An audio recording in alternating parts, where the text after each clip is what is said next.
refuse to share.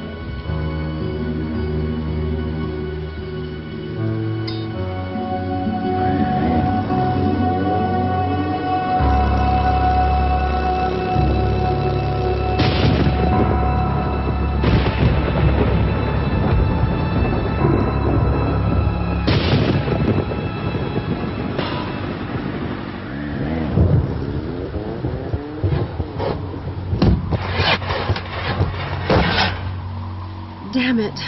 It's completely dead.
I'm the new assistant for Dr. Styles.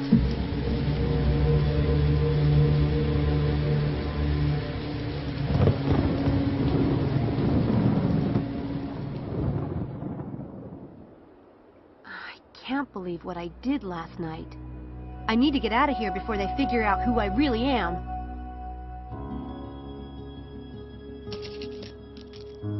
Houdini likes to climb into beds, but he's not in this one.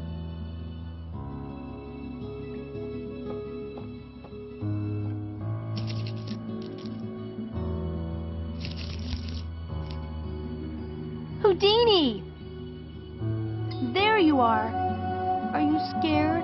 Or just up to your usual tricks, you furball, you? I was worried.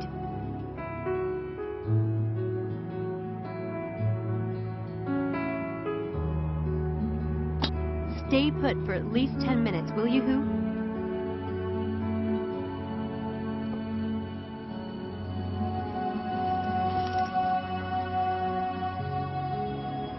Houdini's water bottle. Unfortunately, it's empty. Amazing considering how soaked I got last night. I still have some Houdini goodies left. That rabbit eats better than I do.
Yum. Nice, cool water. There you go. The hard stuff. Don't overdo it now. You never could hold your carrots.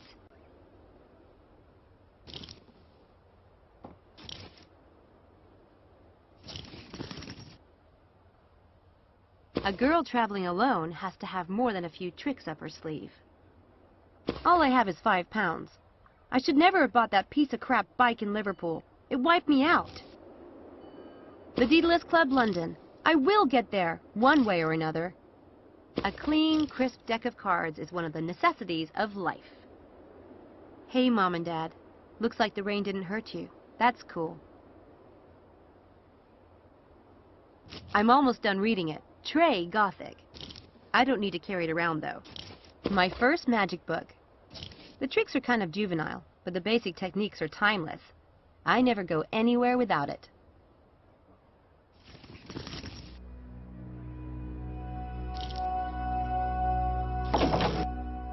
I need to get out of here before they figure out I'm an imposter. But first, I need to find a map, or bus schedule, or something so I can figure out where I'm going.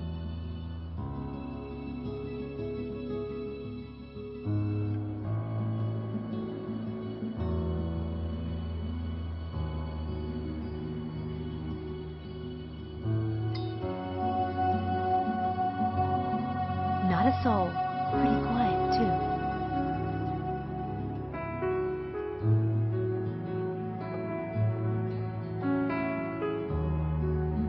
She's beautiful. Kind of a Grace Kelly type. Wonder who she is.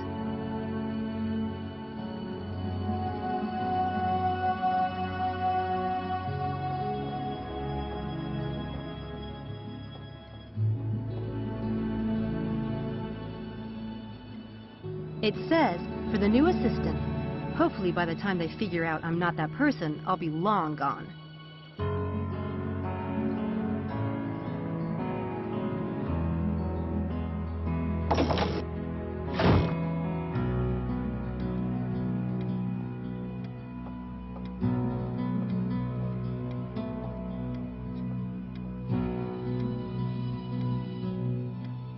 Dr. David Stiles, neurobiology. Hope he finds the assistant he's looking for.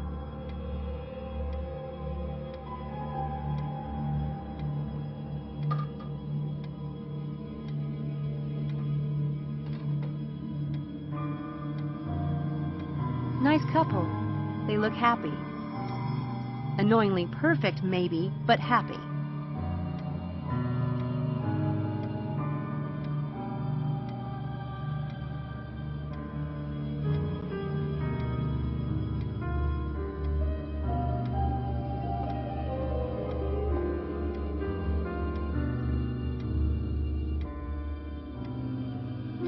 Are these some of the doctor's patients? Interesting. Are these some of the...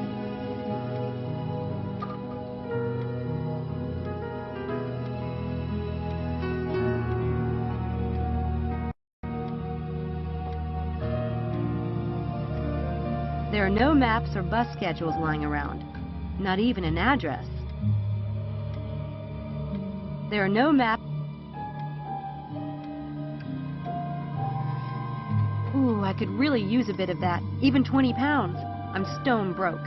But it's the magician's creed. Never take cash or other valuables. I just can't.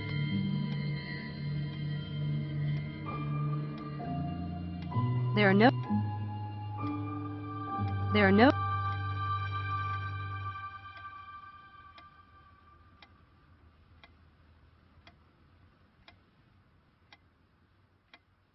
Looks like family photos. Nothing of use to me in there.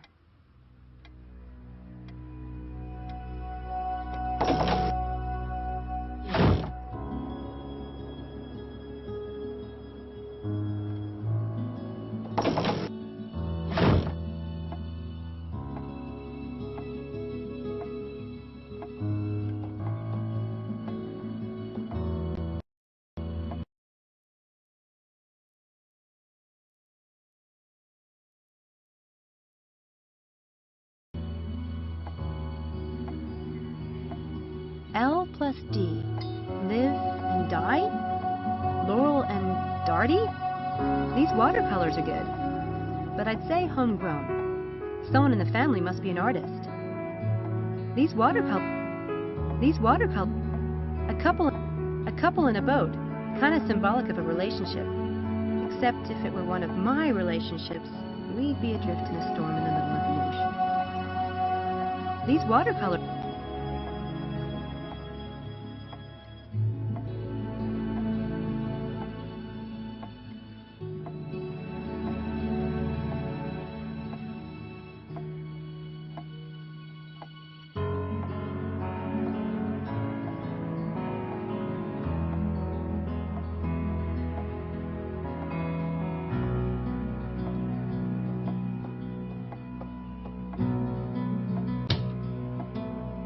Odd place for a stereo. Maybe it calms down the patients at mealtime. There are a lot of CDs in here, but no maps or addresses. There are a lot of...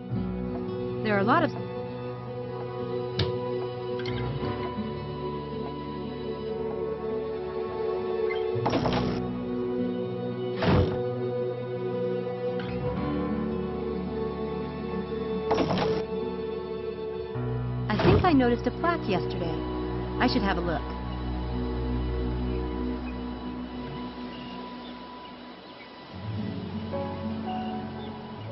Center for Cognitive Abnormality Research?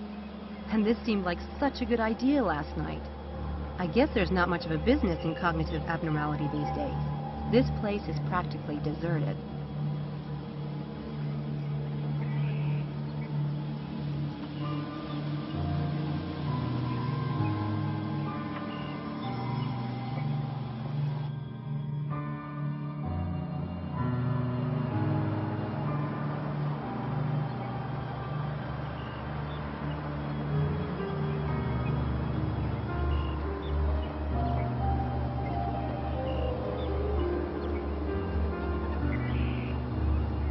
I love all this old Gothic stuff around here. Neat house. That tower looks strange standing by itself like that. It's almost like a miniature or replica. I stuck my bike in there last night. I'll probably ditch it. It'll cost too much to fix it, and it's a piece of junk anyway.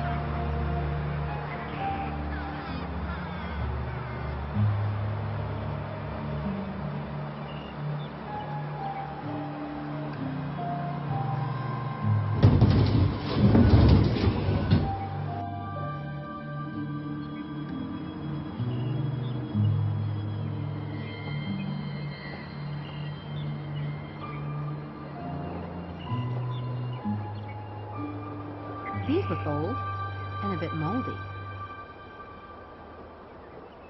I could make a run for it in the car, but I'd probably be busted before I'd gone 20 miles.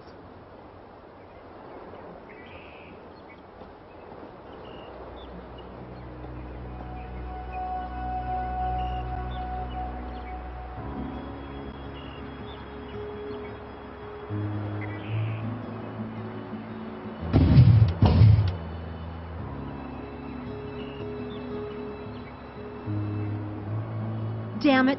I'll have to leave it and find a bus or train to London. I spent the last of my cash on that piece of crap.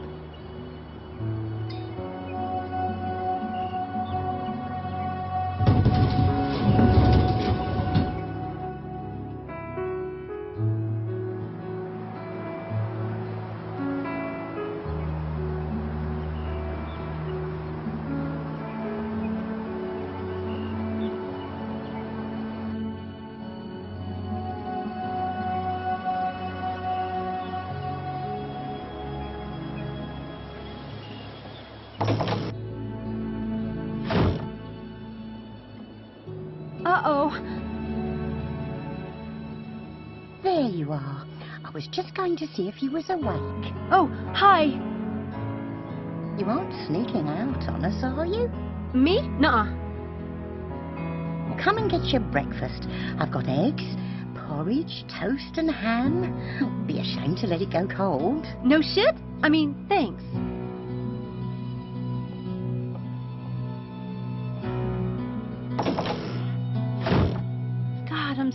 starving. I guess if they aren't onto me by now, another half an hour won't hurt.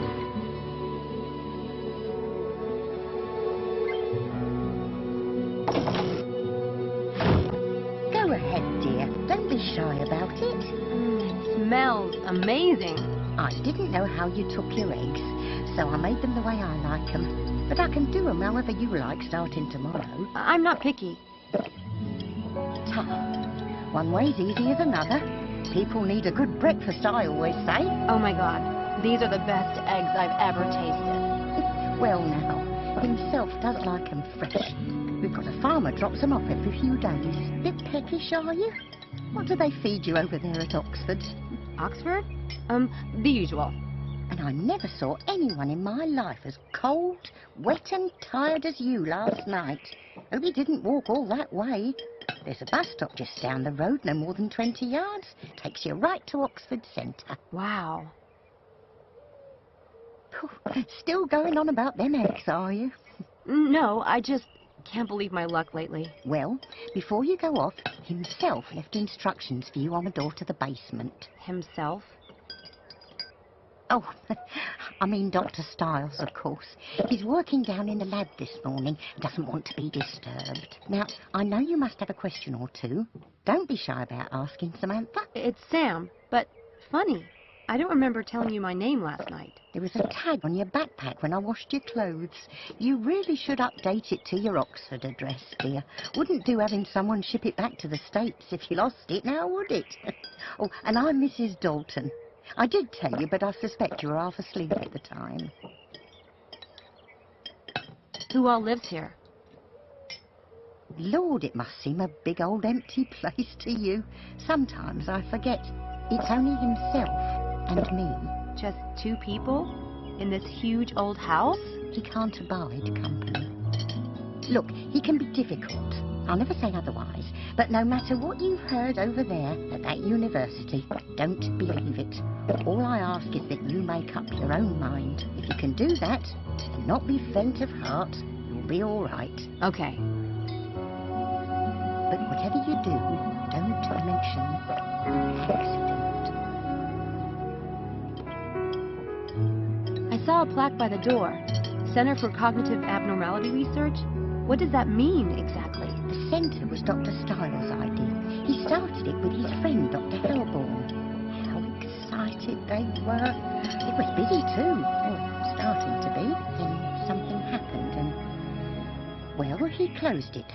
But what does that mean? Cognitive abnormality. Didn't that school tell you anything? Dr. Stiles worked with patients who had strokes or brain injuries and the like. Always said those kinds of cases helped him understand the workings of the brain better than looking at a healthy one. He's retired now? Oh, you could say that. Hasn't seen patients in years. How far are we from London? London? Hour and a half, I'd say. Car or train will run you about the same. Of course, you'd never catch me driving in London. Oh, not for £1 million. That's not bad. Far enough away to be grateful, not so far as to be sorry. Or so the locals say.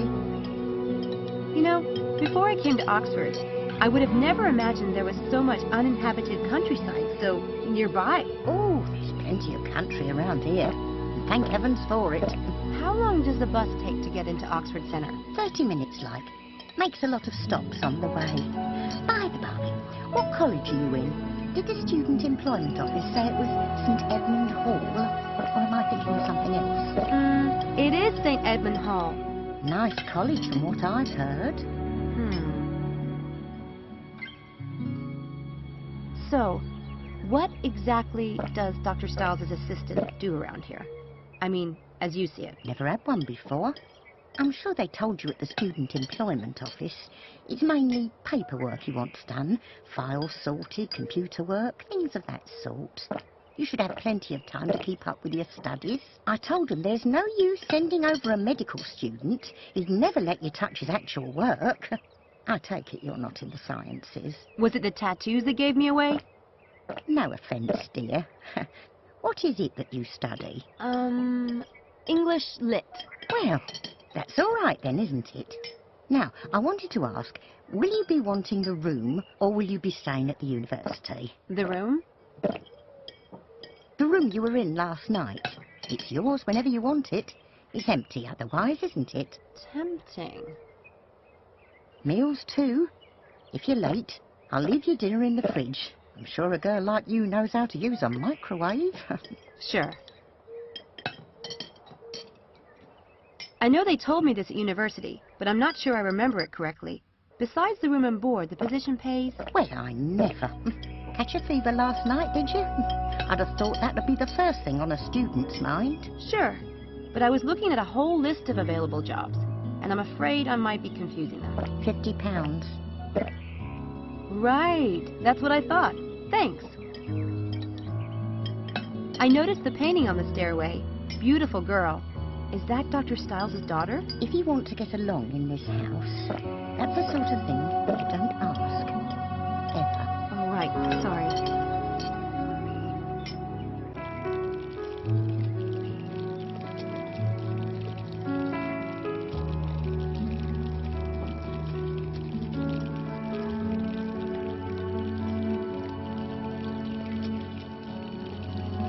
That calendar is out of date.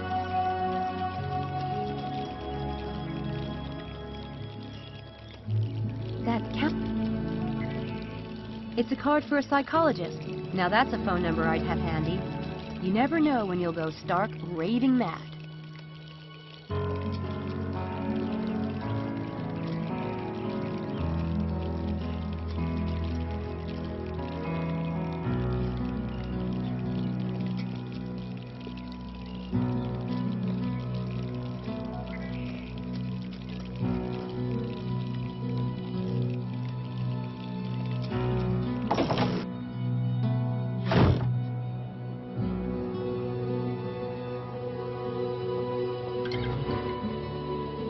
Nothing ventured, nothing gained.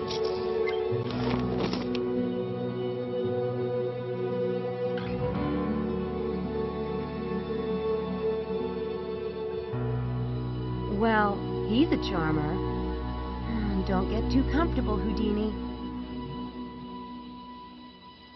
Well, he's a charmer.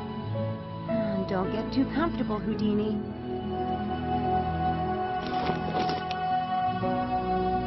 This shouldn't be too hard. Students always need money, right?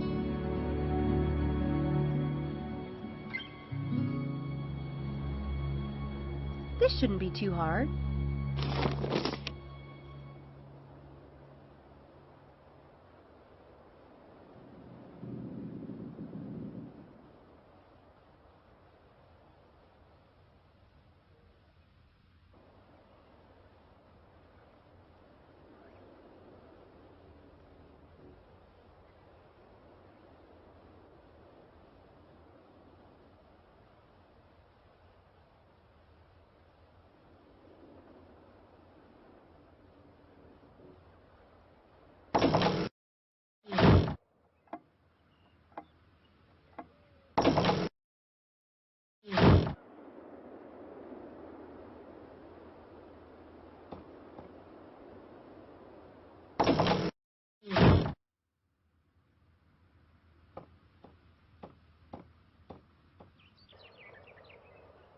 I have a problem.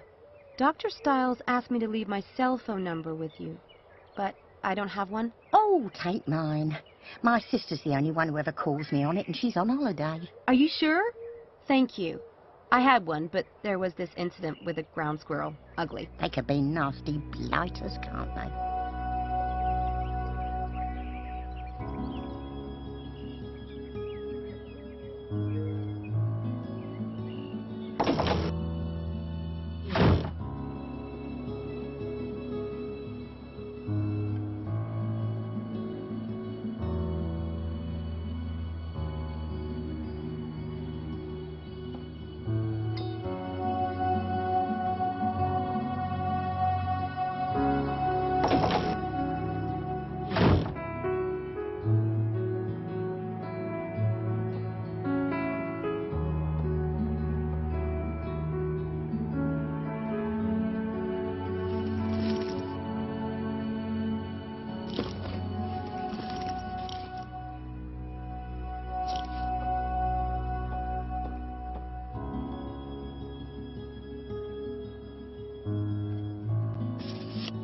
There. Now it's practically home, isn't it?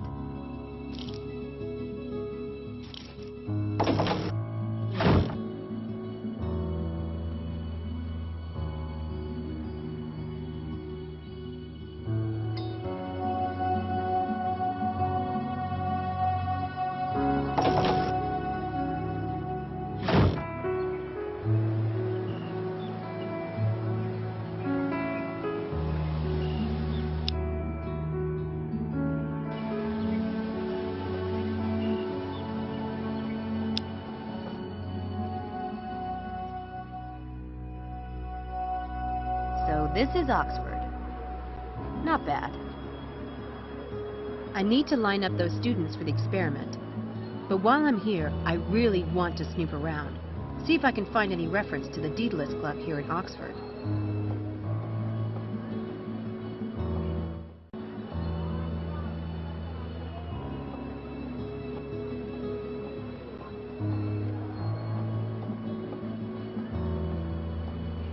I don't need to use the phone booth right now.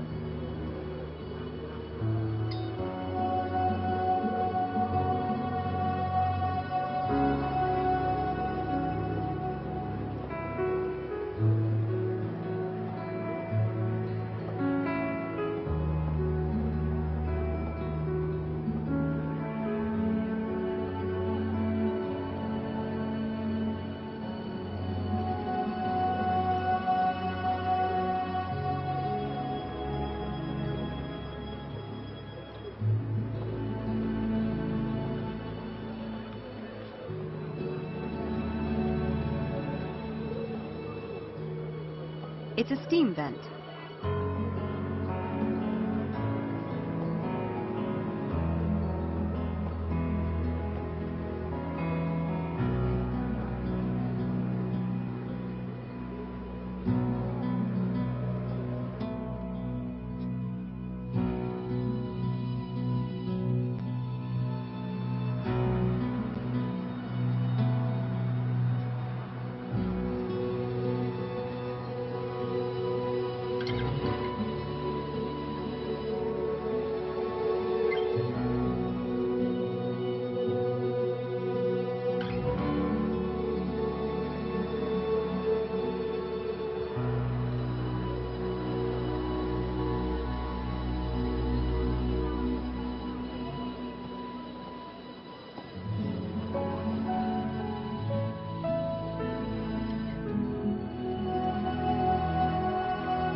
Cool. A magic shop.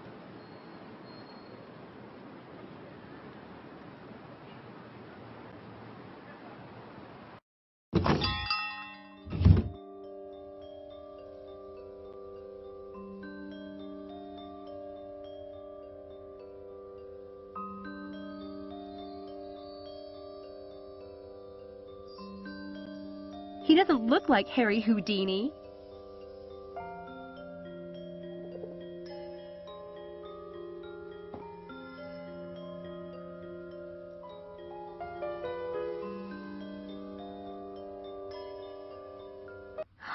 It's the Daedalus Club logo. Is that really wise, I wonder? Hi. This is a Daedalus Club puzzle box, isn't it? Is it? My, my. What a mystery. Can I be of assistance, young lady? I hope so. That is a Daedalus Club puzzle box, isn't it? I recognize the club logo. Do you? And what would an American like you know about the Daedalus Club? I've been in Europe for almost 2 years now. I know a lot of street magicians on the continent. Ah, I thought you had the look. Watch carefully.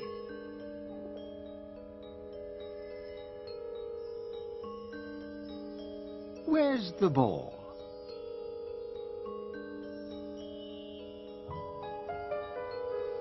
Where's the ball?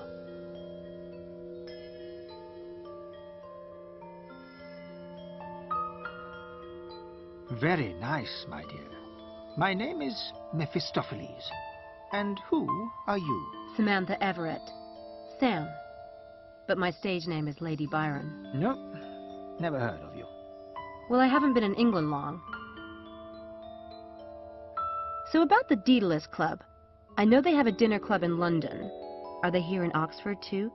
Do they run this shop? As in the Roman times, we are merely a lowly outpost, and not the thing itself. I heard they run public games, riddles, and scavenger hunts. That kind of thing. Is that what the box is? A public game? They might put those in any friendly establishment. They might. You're curious to know what I know about the Daedalus Club. Oh, very. Will you indulge an old man? I worked with the great Scarpelli in Rome last summer. He told me a lot. The great Scarpelli? Red-haired, garlic-breathed old conman who favors chickens in his act. That's him. He's very talented, you know. Oh, I know. He said it's the most secret club for magicians and illusionists on Earth. All the great masters belong to it. Do they? And what other morsels did he divulge? To become a member, you have to pull off a grand game, like a major public illusion or legendary con. He's worked on one for several years, but hasn't perfected it yet. Ah, a common fate, I'm afraid. But one must always start somewhere, Miss Everett. And a good place might be that box. Yes, I believe you're right. Thank you.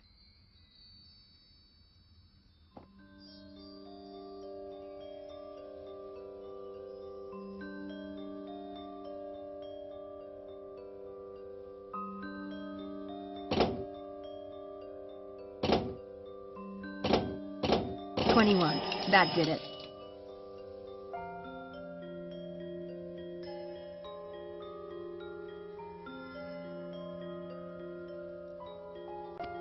This is a Daedalus Club riddle. My first one. This is a Daedalus Club.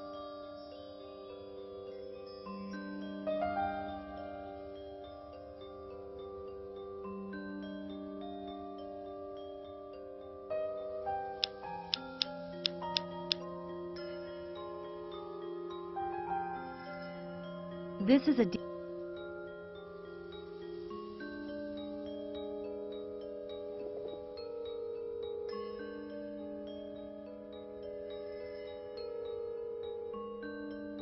The riddle says something about the scholar's heart. Is that a particular part of Oxford? I'm not familiar with the city. I would take that to mean the heart of the university, which is where you are right now. But I wouldn't depend on my help if I were you. I'm a miser with it, for one thing. And if you got aid, how would you know if you were worthy of the game? And the game of you? I didn't. Right. Never mind. What happens if I win the game? What happens? Only one way to find out.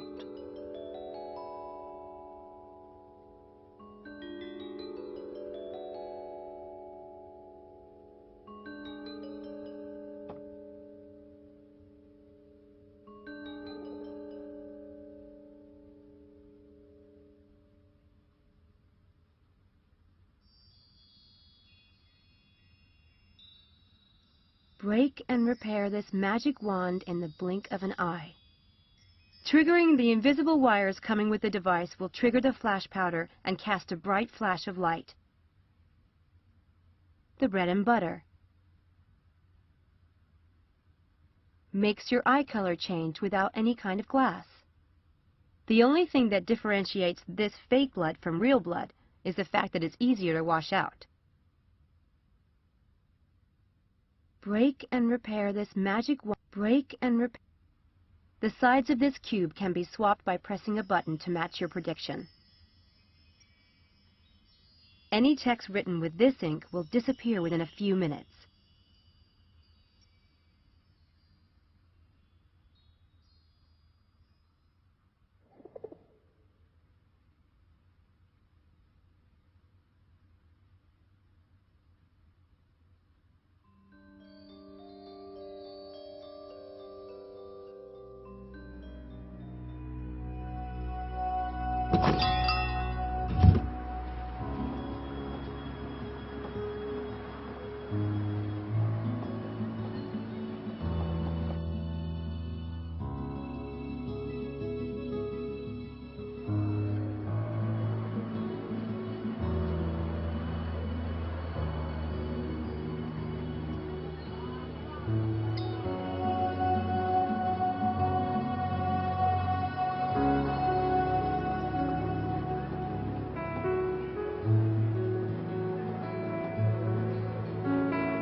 Each college has its own coat of arms. Classy.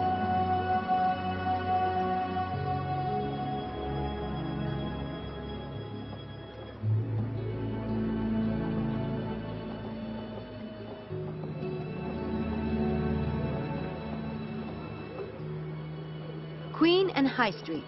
The riddle says, high above high and reigning over Queen. Maybe the spot I'm looking for is around here.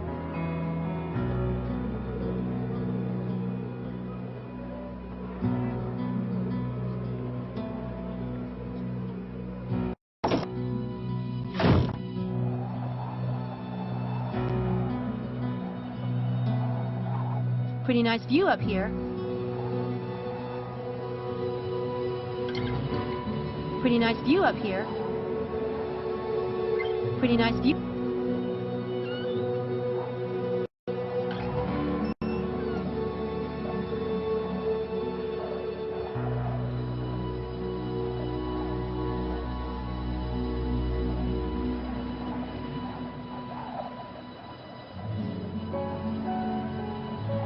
Pretty nice view up here.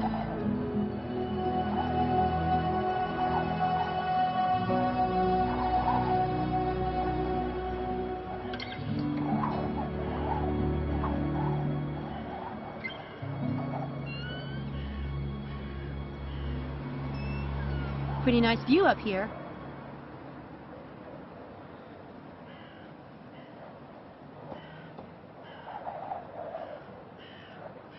Pretty nice view.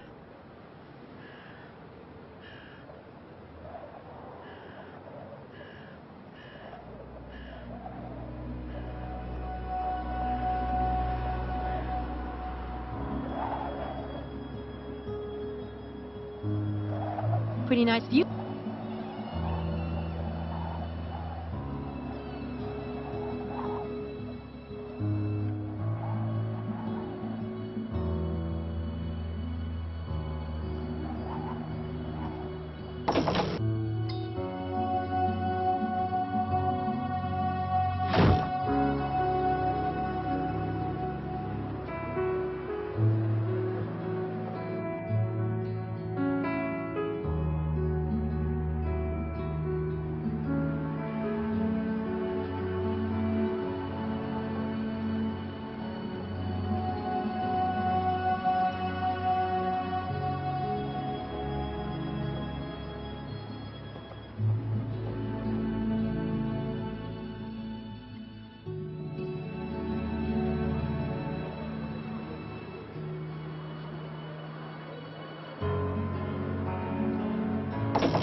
little box attached to the wall. The box has a Daedalus Club logo.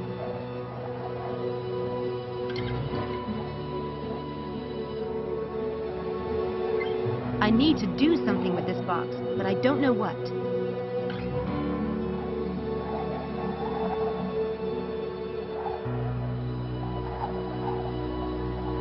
Looks like the bottom might come off. But how? Maybe it has something to do with those vents.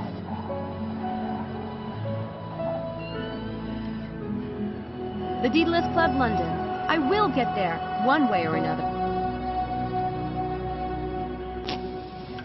Fire! It worked!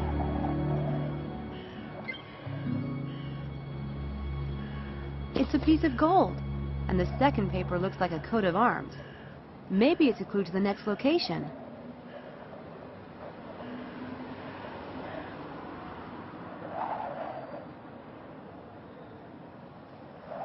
This represents one of the... This represents...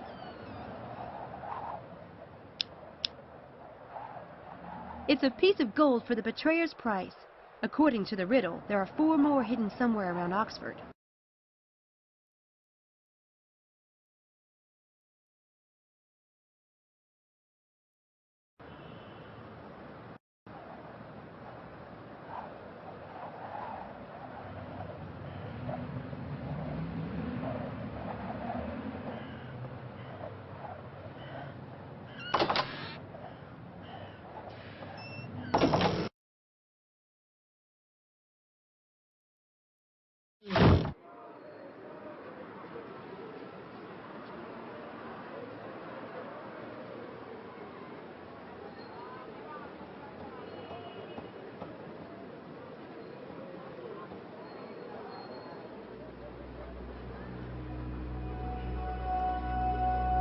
This represents one of the colleges.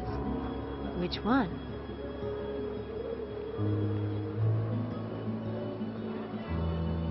Each college has its own coat of arms. Classy.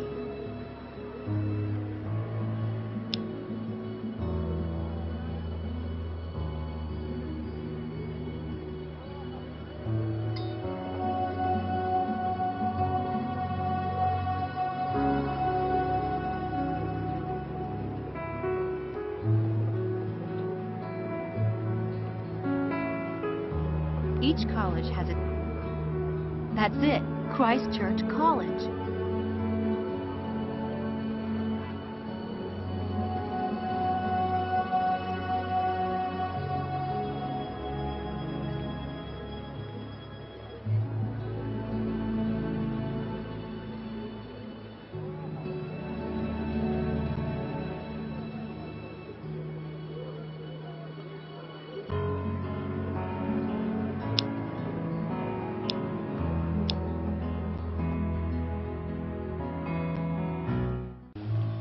It's a naked guy with wings on his hat. I think it's a statue of Mercury, the Roman messenger.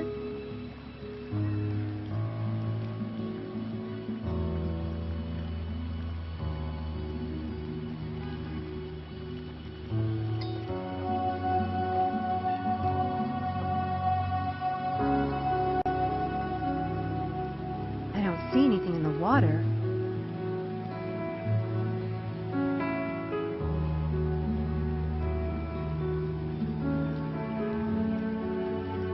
There's something here. It's definitely a Daedalus Club box. It has their logo, but how do I open it? That paper on the top.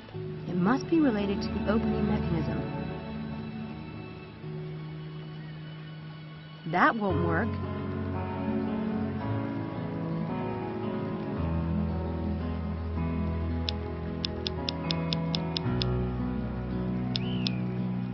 There's no problem finding water around here, if I need it.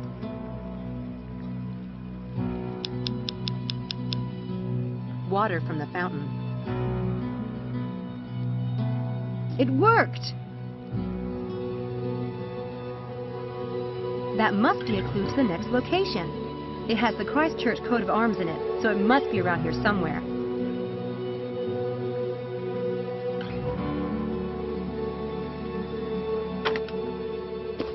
Another piece of the ideogram.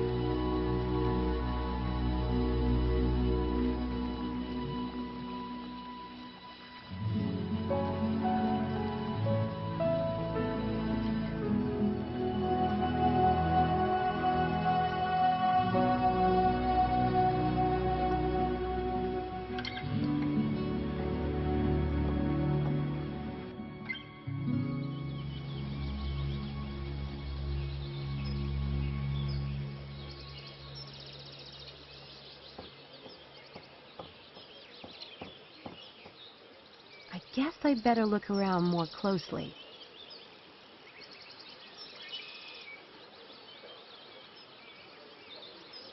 Looks like normal plant stuff to me.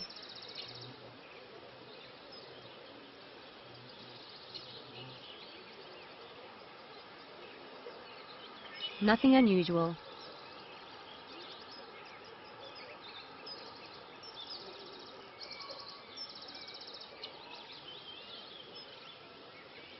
Nothing unusual. Looks like normal.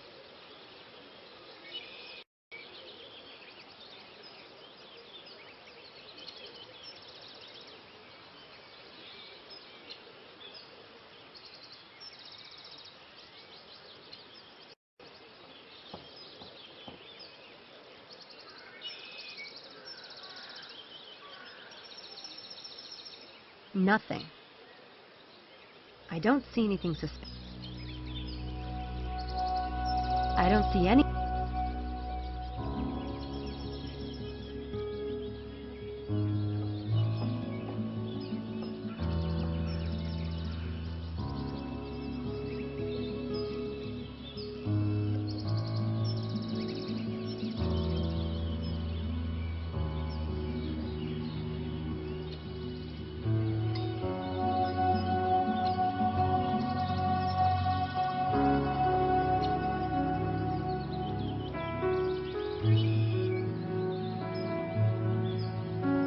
Looks like normal plant stuff to me.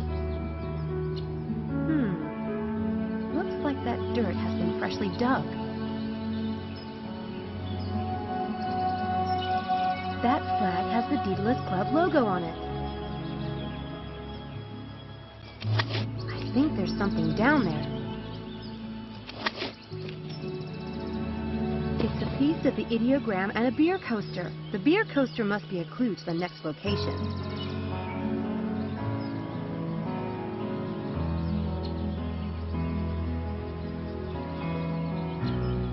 This has to be a clue to the next location. I guess it means I'm looking for a pub, but which one?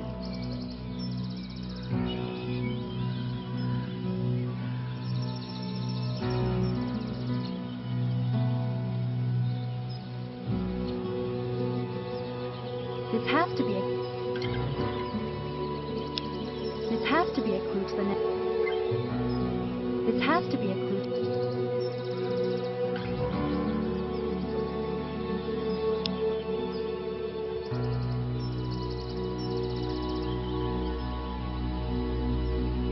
This has to be a clue to the next location. I guess it means I'm looking for a pub, but which one?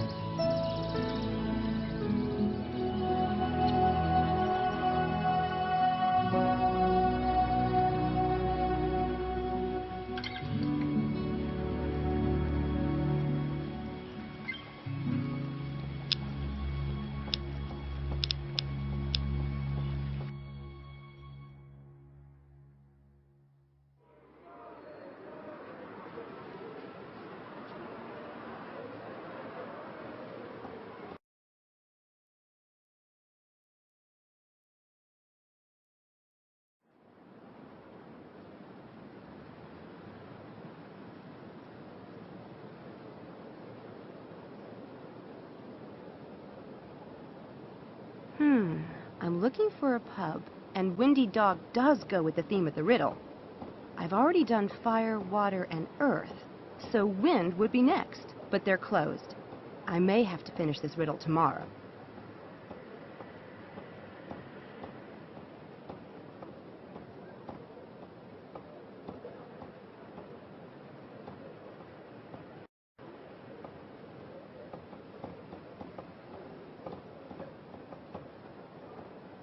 Hey, you're losing a paper. What? Take a look. If you're free tonight, it's just an easy few hours for 15 pounds. Every student needs money, right? This is like taking candy from a baby, my friend. Oh, this is great. Brilliant. What do you mean? Oh, this is a joke, right? Styles? Experiment? No, it's 15 pounds. What's so funny about that? Ah, you're serious. I guess it takes a freak to work for a freak. Good day. Great. It appears I'm working for Dracula. Nice.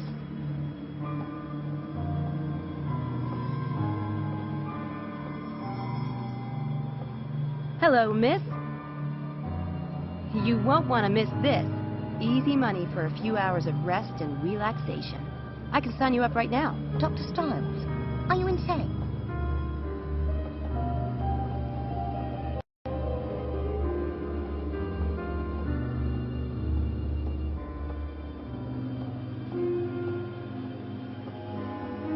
What is it?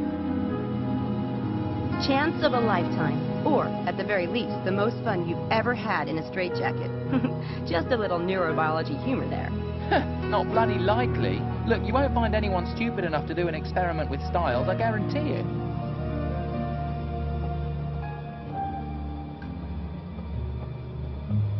Oh yeah?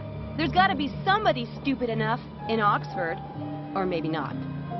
Well, if it sounds too good to be true, it probably is. Sorry, Houdini. I tried.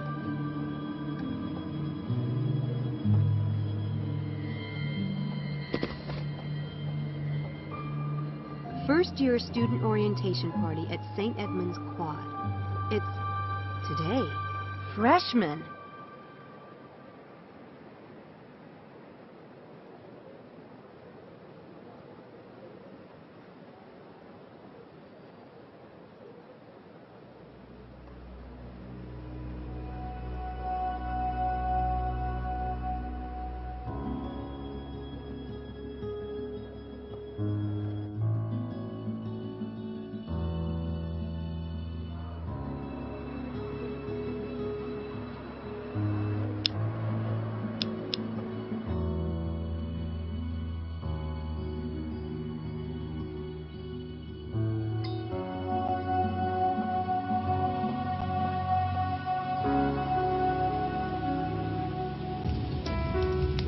Oh, come on. What do you want, blood? I told you I'd delete your scene. And I'm supposed to trust you. Please, I'm whining now. I'm whimpering. You're killing me here. Maybe you'll think twice next time. I've nothing more to say to you.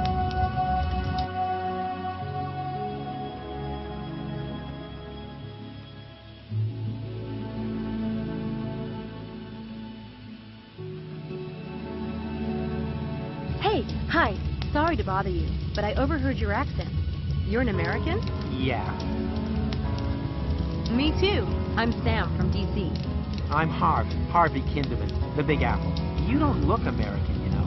Maybe French. What? Oh, come on. There are a lot of people like me in New York. I guess. Those French are everywhere. I'm glad to see you still have your sense of humor. I noticed you were fighting with your girlfriend. Girlfriend? President of the Lynch Harvey Kinderman Club is more like it. You haven't been here long enough to get into trouble, have you? Are you kidding? I can get people to hate me in under 10 seconds flat. That girl, for instance, Lisa, she loathes me to the point of breaking into my room and deleting my latest film from my computer. And she took the only hard copy I had, a Kinderman masterpiece. Gone. And I've known her less than 2 weeks. I'm telling you, it's a gift.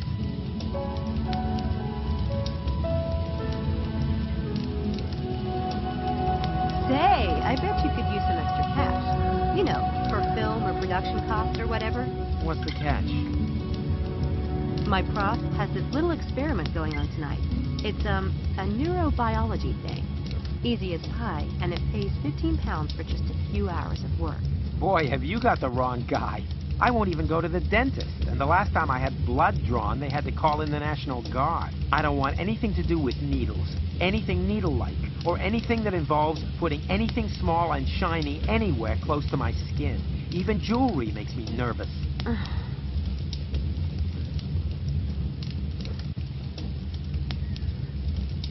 Why would Lisa do something like that? No reason on God's earth. She's in the film, right? What'd you get her doing?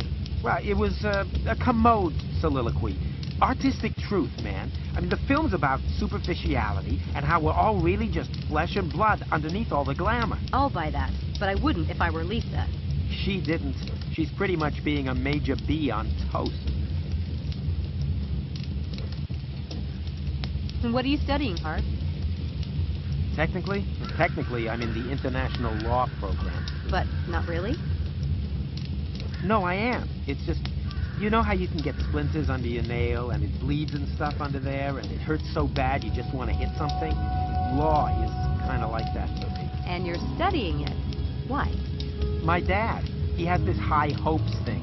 Talk about guilt. But hey, it's fine. I'm in England and I wanted a chance to check out British filmmakers, so it works, mostly. Gee, suck it up and tell him, Harv. It's your life. Yeah, thanks. I'll get right on that. Does Lisa have your movie with her? Yeah, it's in that Godzilla purse of hers. I would have kicked her shins and run with it, but then she'd have to hurt me. Is it on DVD? Super 8, why? Do you have a spare Super 8 film cartridge with you? Yeah. Again, why? Just weigh my options. You have options? Wow. Can I have some? I'm fresh out.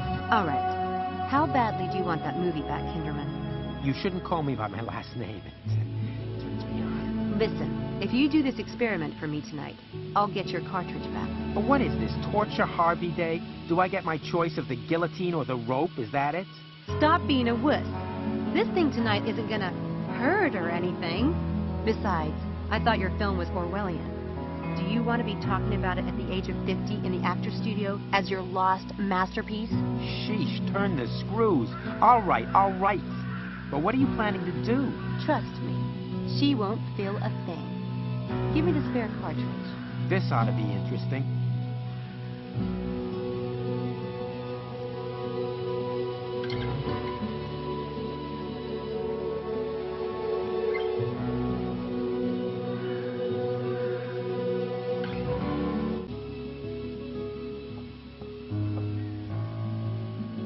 Yeah, I can take her down. No problem. But first, I need to pick the right trick.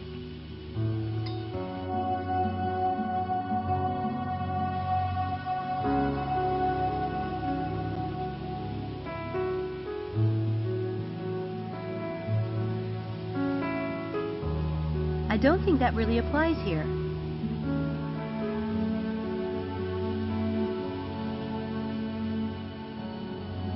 Huh, I like that one. But it doesn't really make sense in this case.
Yeah, I can take her down. No problem.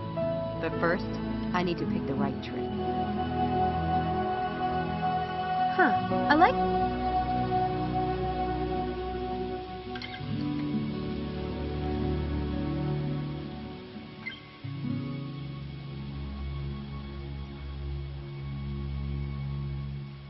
Yes, that should work.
you talking to Harvey Kinderman. I wanted to warn you about him. Seriously. You're a little late. You're joking. Did he film you? As a matter of fact, he did. You don't mean to say he filmed you too? Yeah. I was at a party a couple of nights ago, and I was feeling sick, so I went outside to, you know, be sick. I looked up, and that degenerate was filming me, puking, in the bushes. He's a worm. I'm glad I'm making him suffer. You are? How? I've got the film he took of me, and it's the only copy too. I made sure of that. Are you sure? Yes, I'm sure. I deleted it from his computer myself. Are you sure you got the right cartridge, though? I was in his room looking for mine, but there was so much crap everywhere. Most of the tapes weren't even labeled. I bet you didn't get the right one. I have the cartridge. This is the name of the film he said he was making. It's on the label. Can I see? Careful with that. You know what I'd do if I were you? See that barrel over there? What are you... Wait a minute! Now you'll be sure that no one will ever see it. What a nerve. Americans.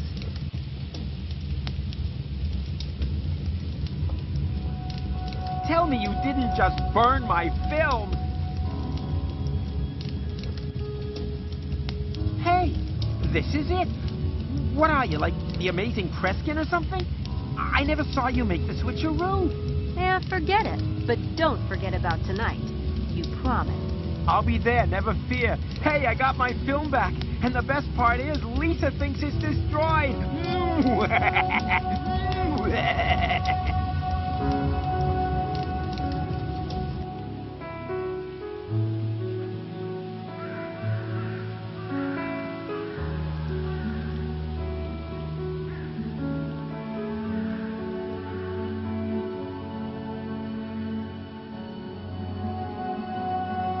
She looks like the timid type. That could work.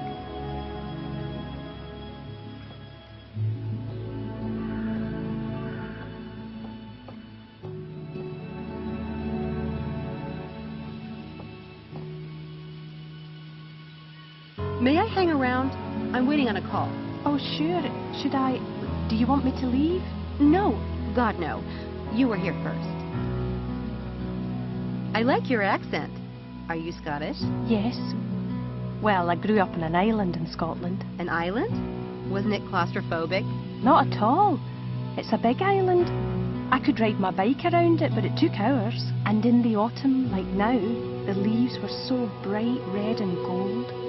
You could ride your bike and the tyres would crunch through them and make the best sound in the world. From the cliffs, the sea looked like wild horses.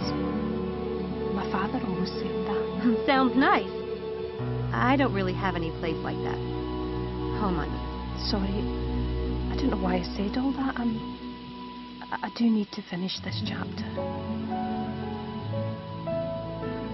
Looks like I missed the party. Did you get to meet a lot of people?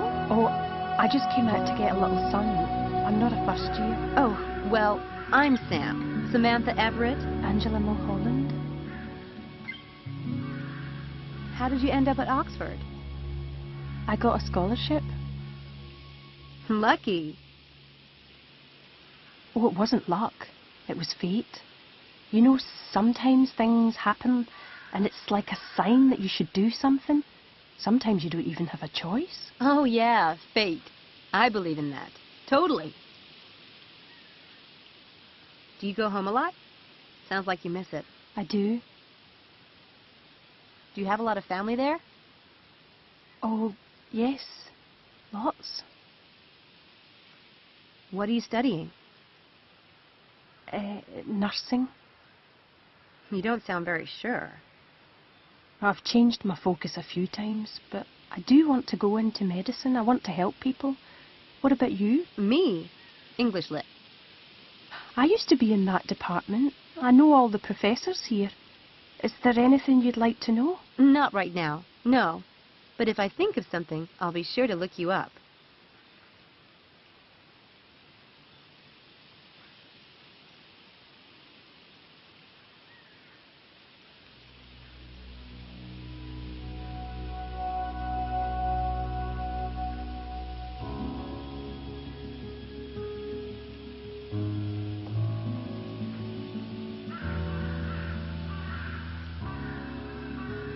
That payphone might come in handy.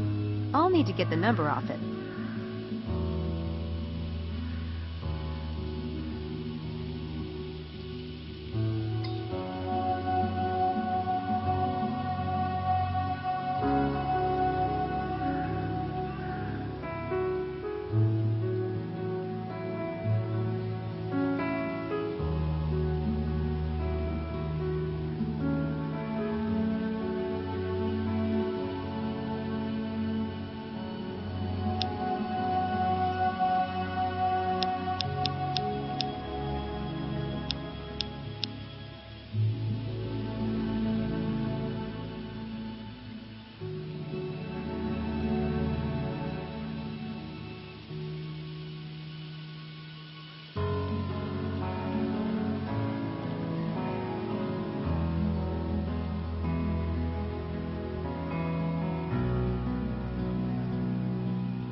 That payphone might come in handy.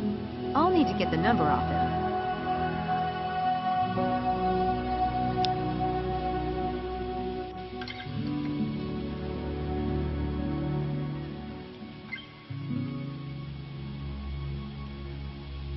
That payphone...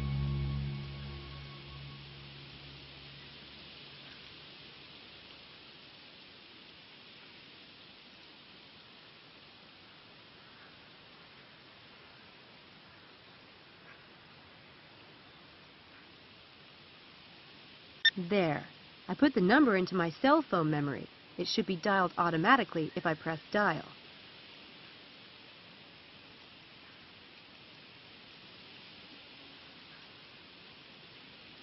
The payphone here in the St. Edmund Quad. Rather outdated.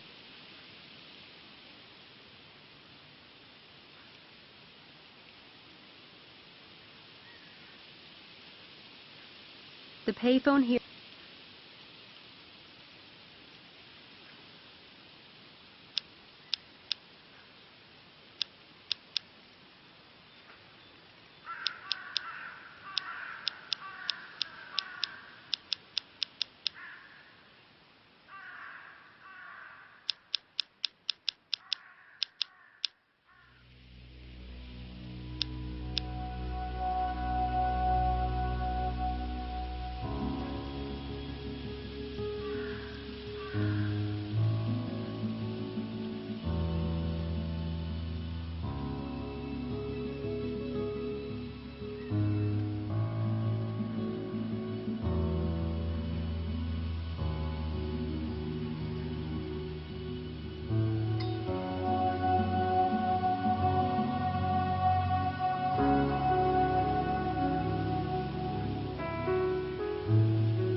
Angela seems ripe for something, but which trick?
That phone is about to ring.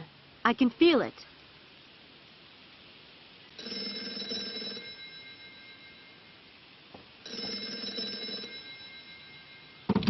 Hello? This is Sam Everett. Terrific. Thank you so much. I'll see you tonight.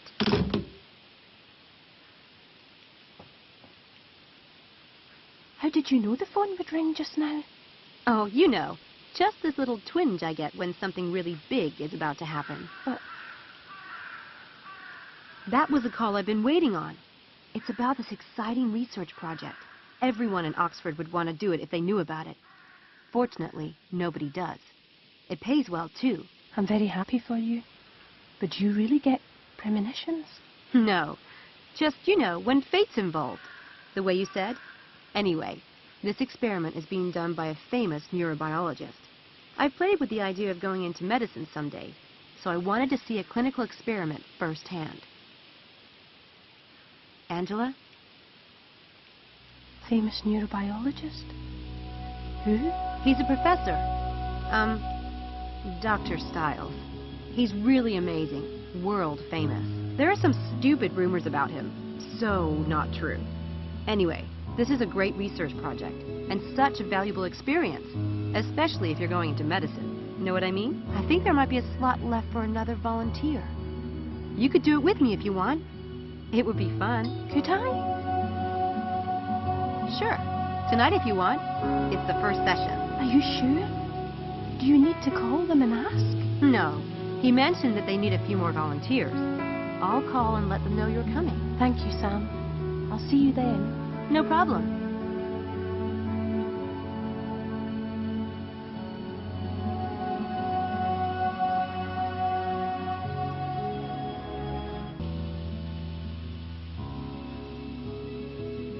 Apparently, she thinks she's on the French Riviera. Not really my type, but beggars can't be choosers.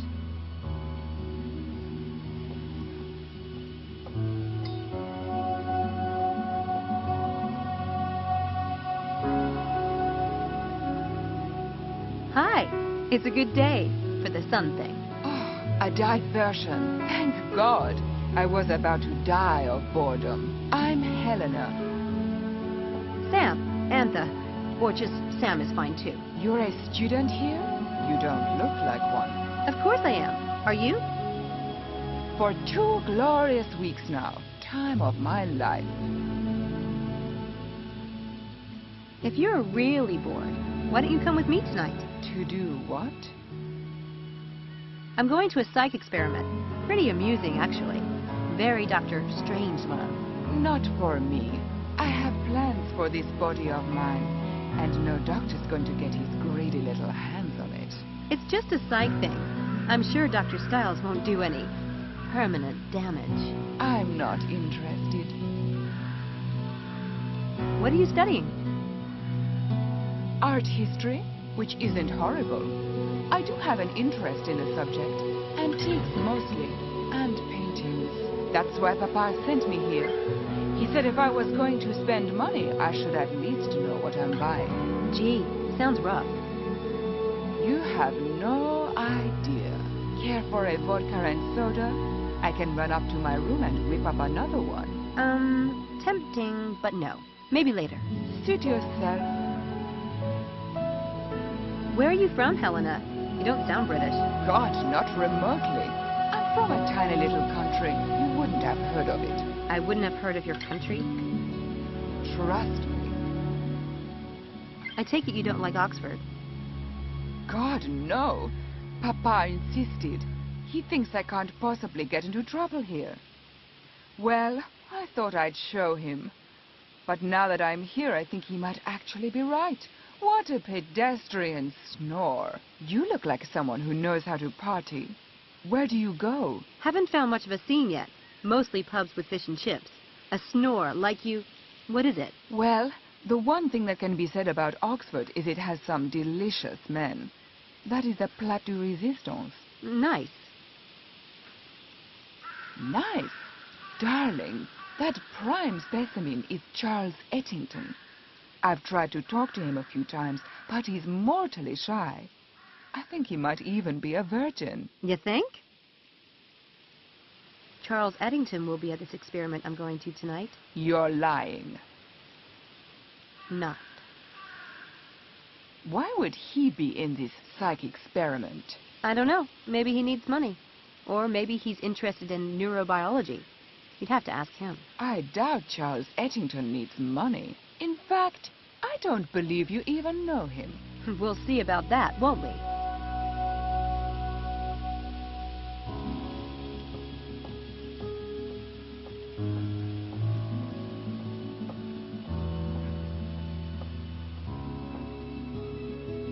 Mind if I hang around? I was supposed to meet a friend here.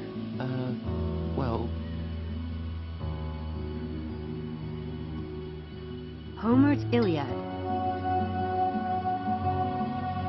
The letter on top is from Gertrude Eddington. I bet that's his mother.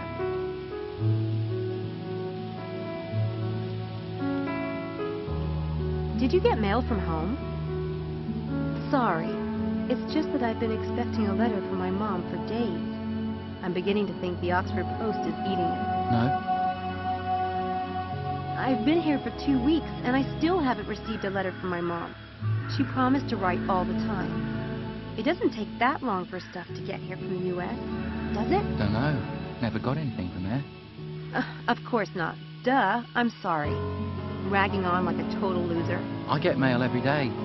My mum, she writes to me every day. No way. God, you're lucky. I miss my mom so much. So how come you haven't opened it yet?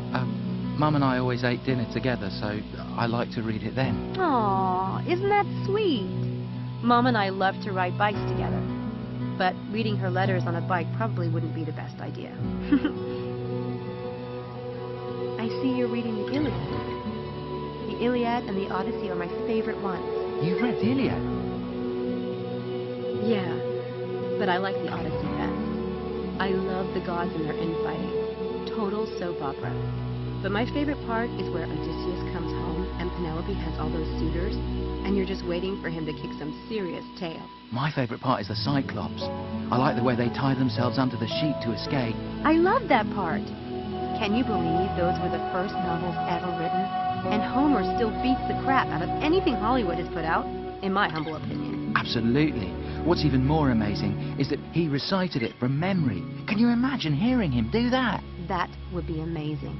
Wow. Well, I'd better get back to it. Listen, there's something you might be interested in. It's not for everyone, but since you like Homer, I've gotten into a psych experiment that's being done by one of the Oxford neurobiologists. It's really fascinating, and it pays cash. That would be interesting, but I'd need to check with my mum. She calls me on Saturdays. I could talk to her about it then. But this starts tonight. Then I can't. I couldn't do something like that without talking to her. Anyway, I'm sure they'll do it again. Oh no! Dr. Stiles is a really famous neurobiologist, and he almost never does this kind of thing. Oh, it will be so educational. I'm sure your mother would love for you to have an experience like this. That's what she sent you here for, isn't it? I can't without talking to her, sorry. Okay. No big deal.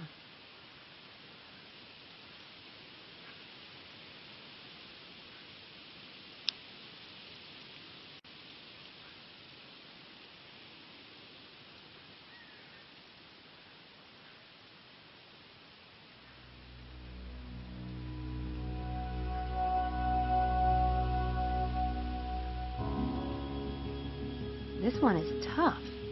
I'll have to find a really good trick.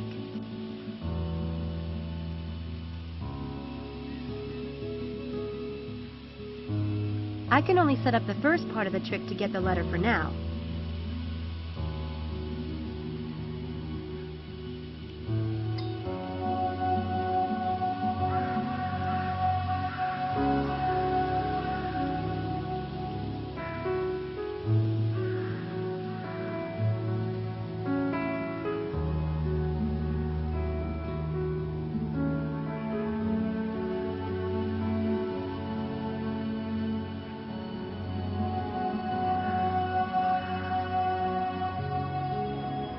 Well, you know what they say. Fluffy white clouds means it's a beautiful day to fly a kite. I don't see any kites. It's just an expression. See you later, Homer.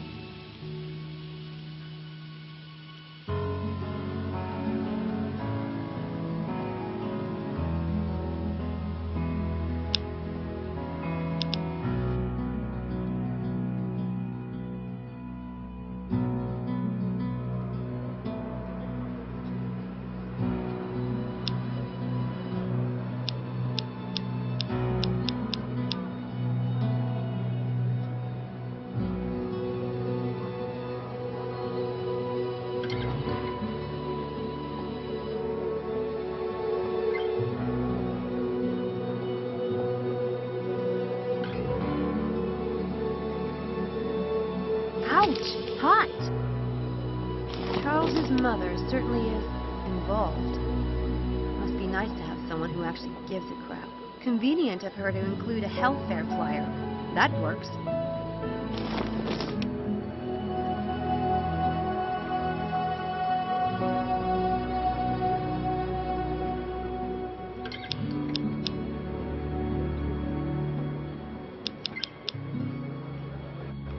Now I can seal it and it's ready to go.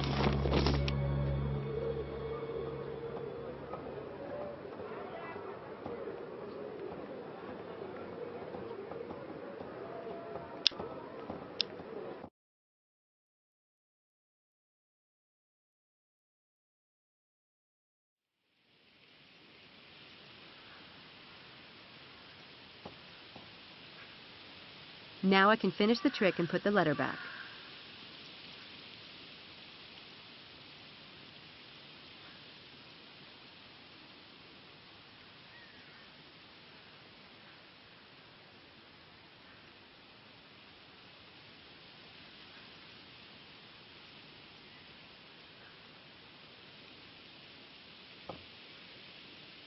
Hey, Homer, do you happen to know if that payphone over there works for international calls? I was thinking about calling my mom. Couldn't say. That's all right. I'll go check. See ya.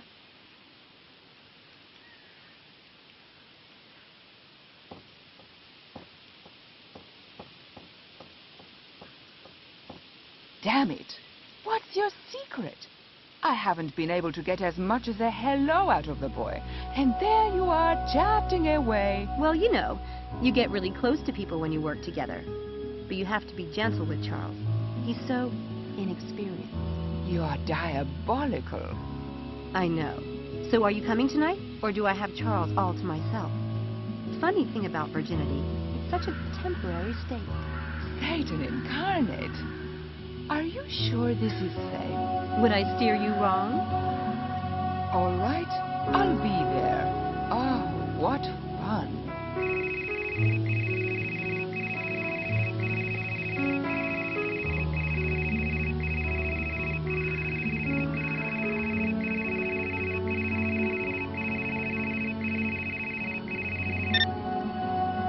Hello? Get back here immediately. You're late. Maybe you have the wrong person. This is not normally my phone. I know exactly who this is. We have a lot to do to prepare for the night. Get back here at once. Dr. Stiles? Look, I've got 4 people, but I still need 2 more. If you give me an hour. You found 4 volunteers. Yes, it wasn't easy. That's enough. I had another student call to volunteer today, and you'll be the 6th. Oh, what? Now get back here at once. Wonderful. Now instead of finding suckers, I am one.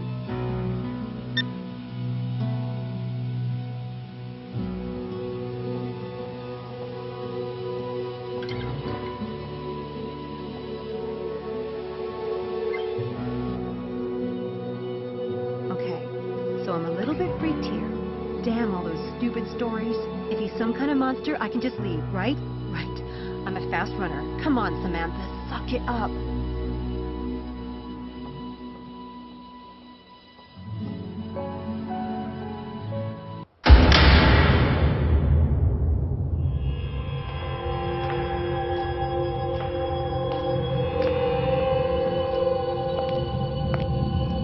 Dr. Stiles?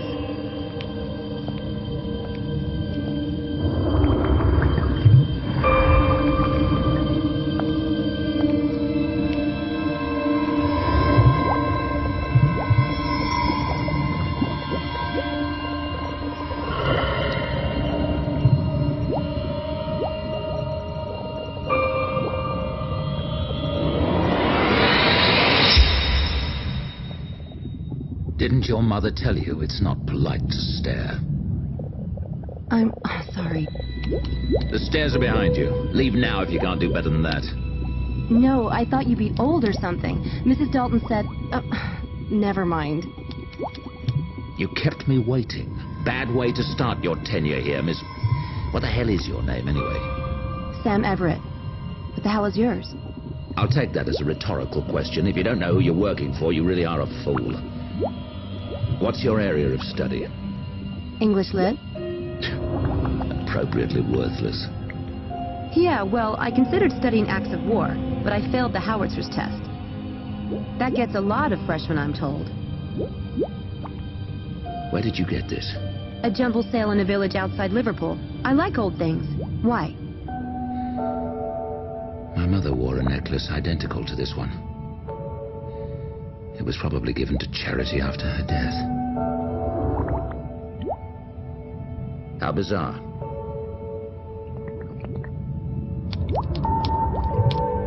I've had to make most of the preparation myself. That's why I pay you, because your time can be wasted on menial tasks, mine can't. Next time, come when I ask, or don't bother showing up at all. Next time? So I have the job? As if I had nothing better to do than to try out new assistants. In that case, I'd like a room, board, and £100 a week. First week paid in advance. Are you quite insane? You'll practically have me full-time since I'll be living here. You can run me ragged. Menially speaking. Besides, you don't have time to look for someone else. Make these beds. The linens are on the counter. I'll return at 1:45. When the students arrive, make sure they know what to expect before bringing them down here. But you haven't told me anything about tonight. Inform them about me.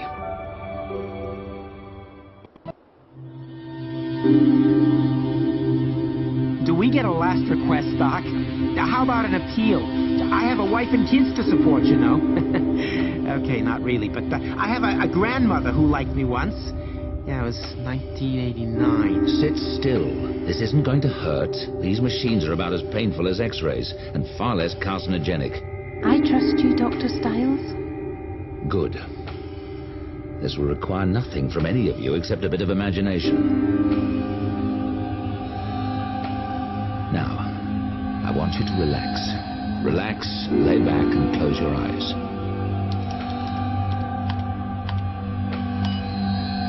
You're not going to fall asleep, but you will be deeply, deeply relaxed. Let go of all thoughts, all tensions. Let go of everything but the sound of my voice.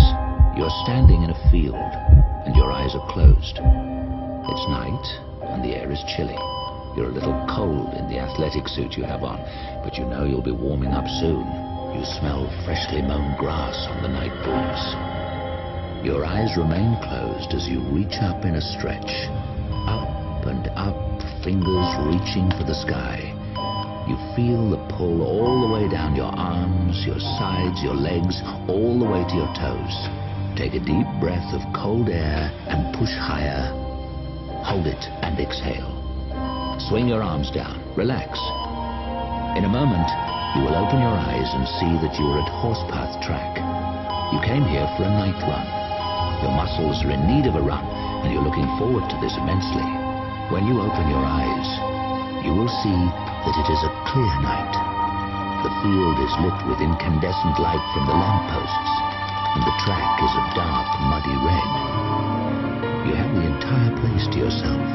Now, in your mind, open your eyes, and begin, very slowly at first, very easily, to run.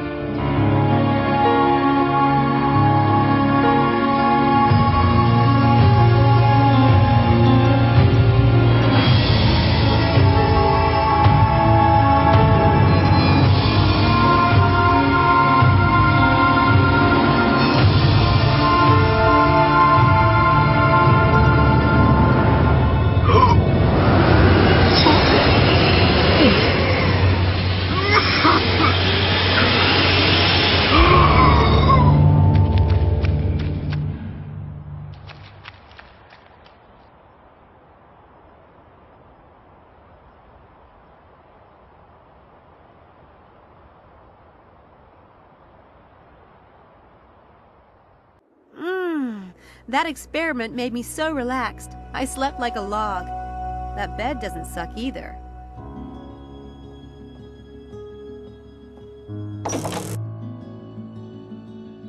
Oh, you're up. I was about to go and wake you. Good morning, Mrs. Dalton. Smells wonderful. So, you're still here then? Still here. You got on all right with Dr. Stiles? He's a toad, but I've dealt with worse. It's fine. Glad I am to hear it. He needs things done, and seems like you could use the job. Why? Did he say something about me? Well, not to me. You're not even up yet. He doesn't sleep at night, you know. Sometimes I don't see a lick of him before noon. Sorry to hear that. Did he leave instructions for me? Well, he might have done down in the lab. Oh, and someone left this paper on the step this morning. Must have been a mistake. We don't take paper. You have it if you like. Thanks. That was delicious.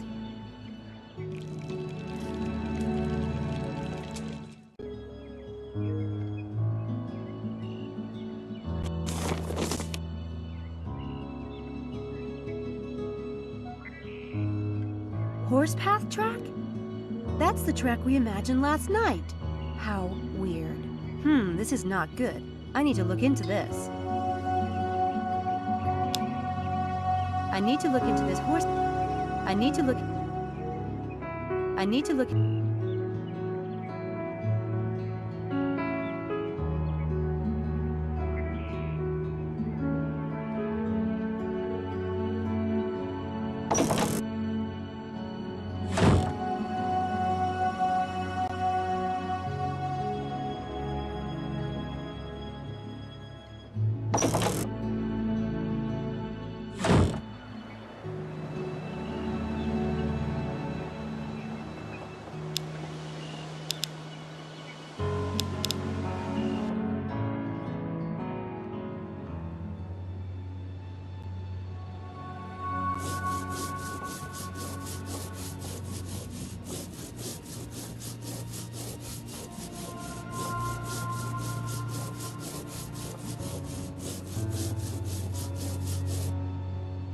That's an elaborate pattern. Someone went to a lot of trouble. 10 to 1, he's not an Oxford student. Looks like a headbanger to me.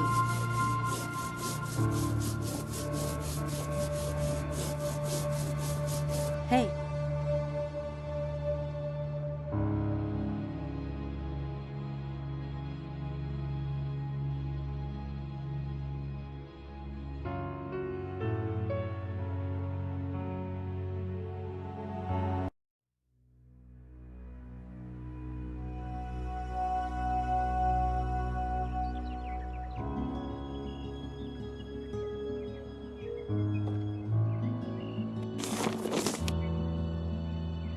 Horsepath track? That's the track we imagined last night. How weird. This is not good. I need to look into this.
That's an elaborate pattern.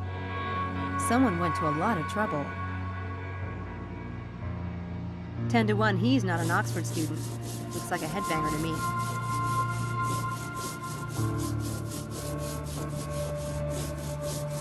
Hey. Hey.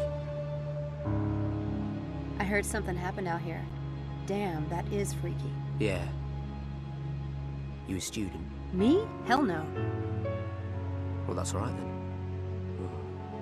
I'm sick and tired of those spooners trying to tell me I've lost my mind. They wasn't here, was they? They always think they know everything. And that's straight up. I'm Eddie. I'm Sam. You were here when that happened then? Yeah. So what was it? A bunch of spooners messing about? Yeah. I think you can handle the truth. Because no one else can. Screw them, right? I've got an open mind. All right. You ready? I was here, painting lines on the track. Every few months I gotta do it. Had my headphones on, you know. Rocking out. Yeah? All of a sudden, bam, like that. I'm in the middle of this wind. I'm in a huge cloud of dirt, right? It was moving too. The little pebbles and shit stinging me. It was like one of them cyclones or something. No way. It scared the crap out of me. See, I can't breathe, can I? So I legged it. Can't see nothing. Finally, I gets out of it, onto the grass. A cloud of dust, like a dust storm? Yeah. So then I looks back at the track. Them lines were there. Just like that. Hey, up. You want to know what I think? Yeah, I do. You heard of crop circles, right? Well, this was just like that crap. Only I saw it happen. I think it was aliens. I swear to God.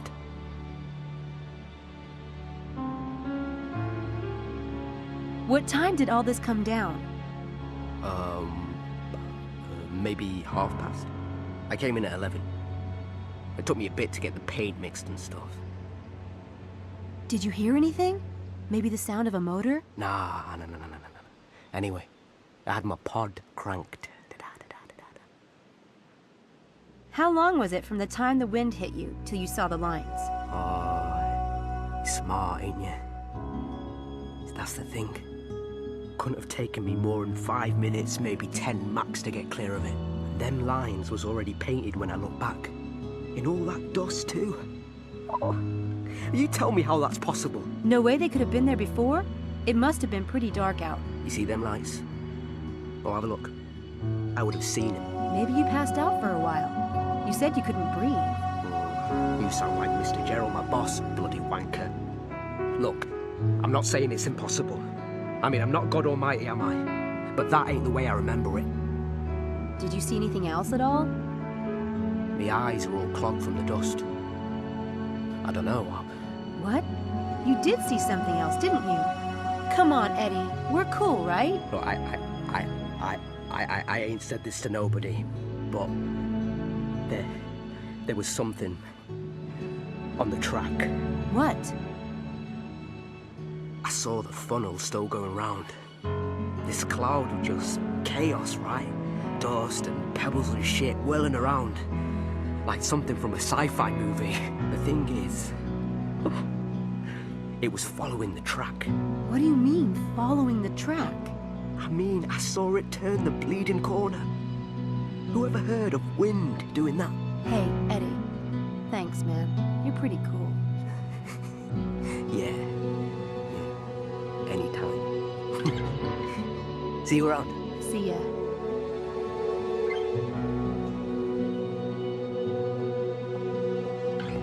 I suppose Eddie could be right about the time. Magicians have been known to pull off big stunts in minutes, but not without a lot of planning and practice. Someone knew what they were doing. I'd better see what I can find out about the skilled magicians in this area.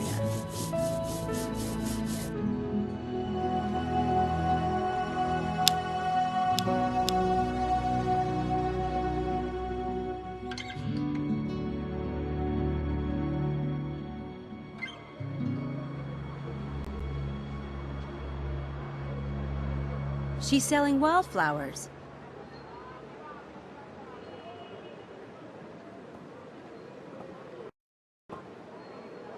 Hi. I'll take a bunch of flowers. God bless you, miss. Now I've got a flower for you. Ready? Oh, ain't that lovely? Beautiful. Thank you, miss. Don't stay out here too long, will you? You'll catch a cold. Oh, God bless you.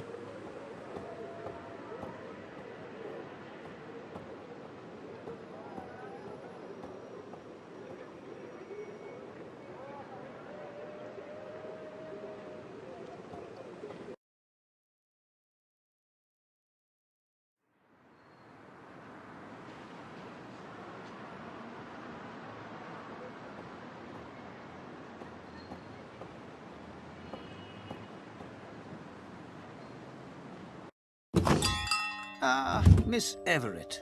Lovely to see you. Thanks.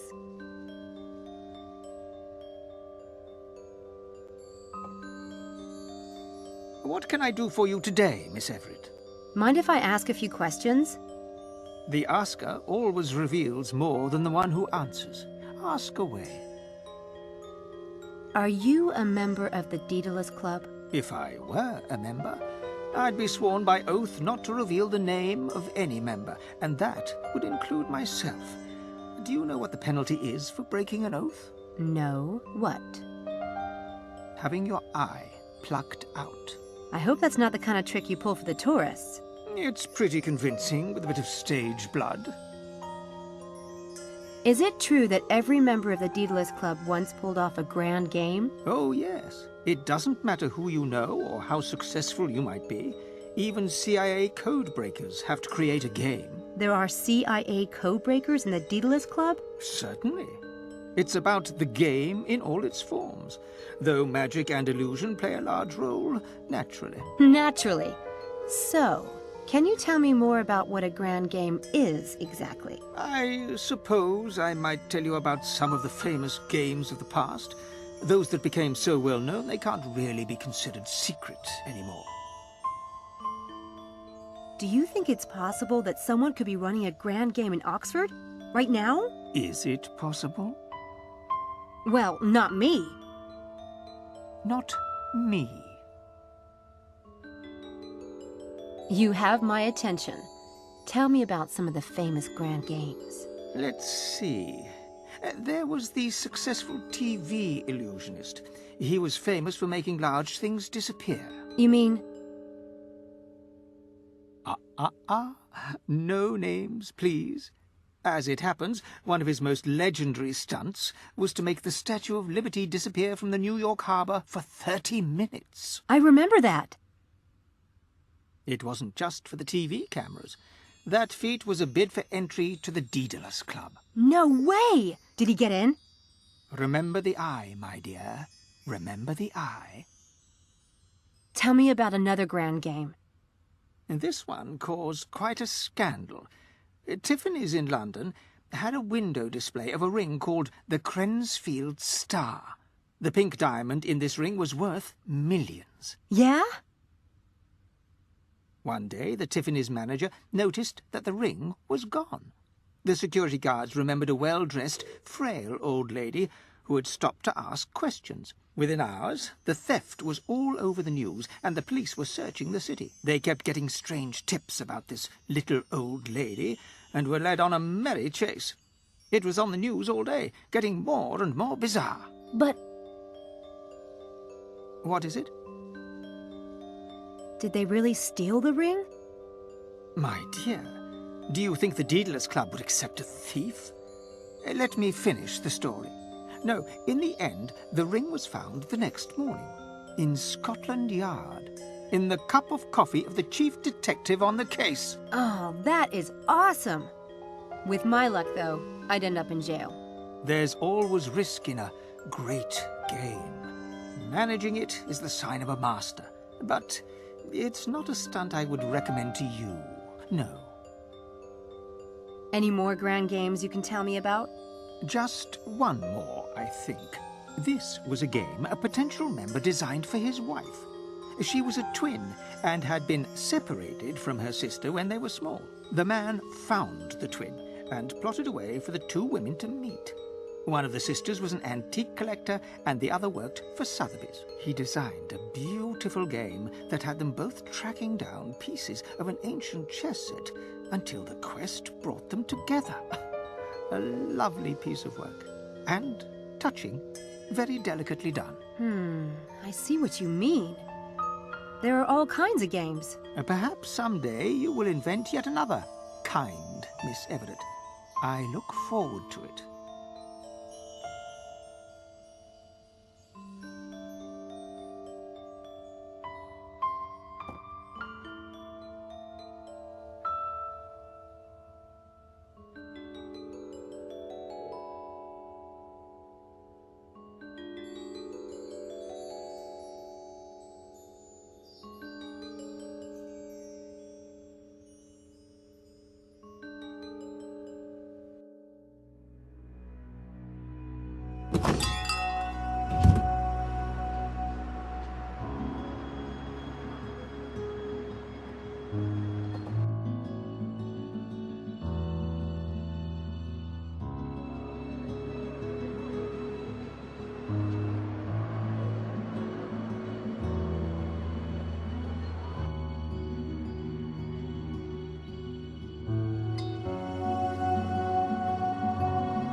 Hey, it's the head lab rat. Don't call us that. Where have you been, Sam? We've been trying to find you for an hour. I checked in the lobby, and your name wasn't in the register. Oh, damn. It's the Sam thing. They always have me listed as a boy. I thought of that. There are no Everetts at St. Edmund Hall, and I thought you said... After the divorce, I went to my mother's name. Then I changed my mind again. Why don't I just give you my cell phone number? Cool, I'll take it. That will give me a grand total of 3 on my contact list. 555-7866. 557-2496. Got that one. Got it. Did you get mine? 555-2234. I don't have one. You don't get a lot of calls. Yes, well, how can you, darling, when you don't have a phone? Can we get back to the point? Did you read Ox Stew today about what happened at the track? Maybe Styles has some kind of secret power generator hooked up to our brains. I mean, did you get a look at him? He's like a refugee from a Dark Shadows convention. He is not. He is not. You have to admit it's bizarre. And my legs are actually sore today. As if I really did run last night. Now that you mention it. Yeah, mine too. Really? Let me see. The truth is, we don't know what Styles is doing. He could be capable of anything. Unless you know Sam.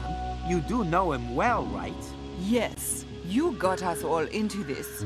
You wouldn't have recruited us unless you trusted the man. Of course. I've known Dr. Styles for... sheesh, a while now. I'm sure this whole thing is just a coincidence.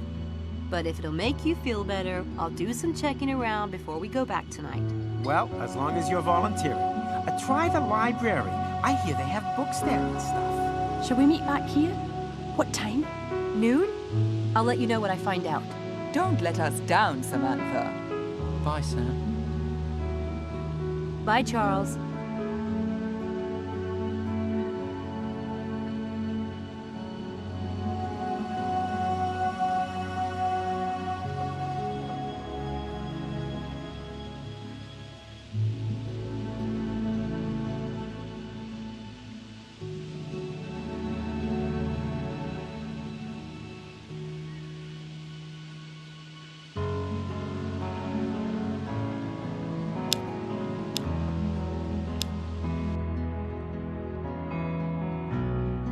Damn!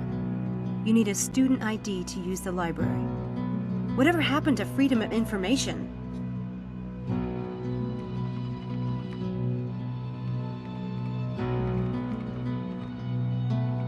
It's a paper shredder.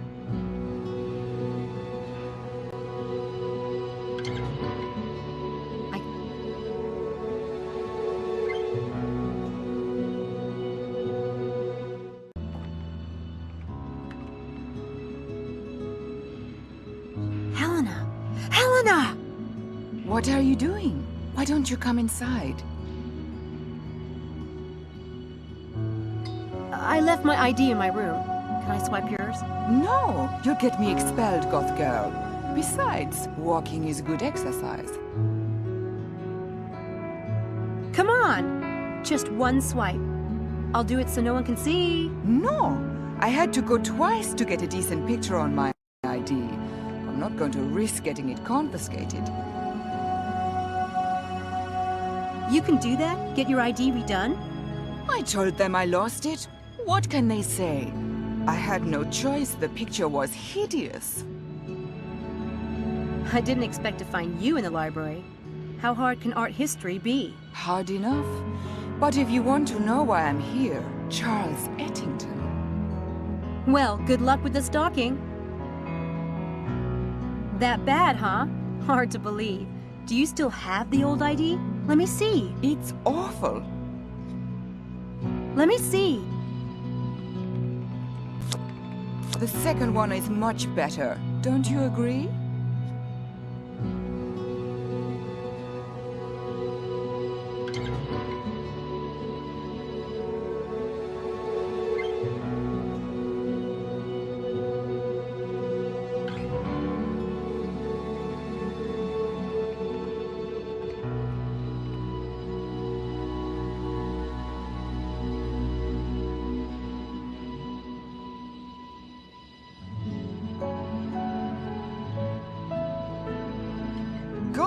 I didn't think it was that hideous. I'll burn it when I get back to my room.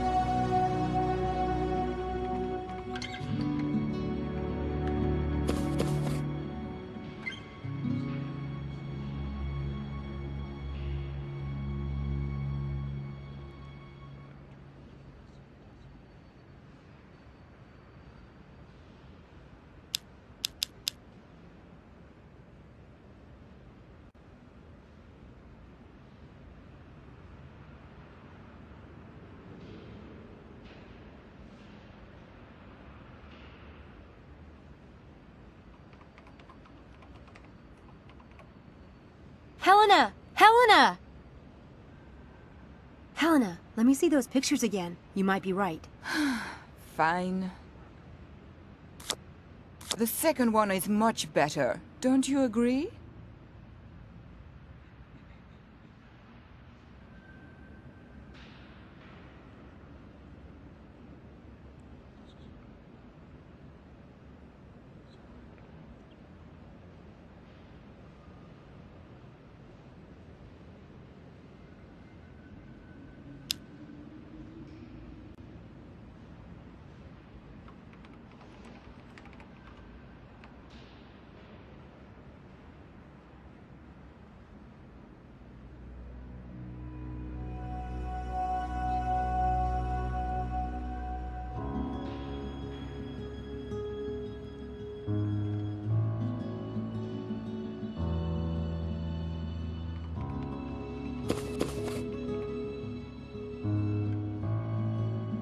Helena! Helena!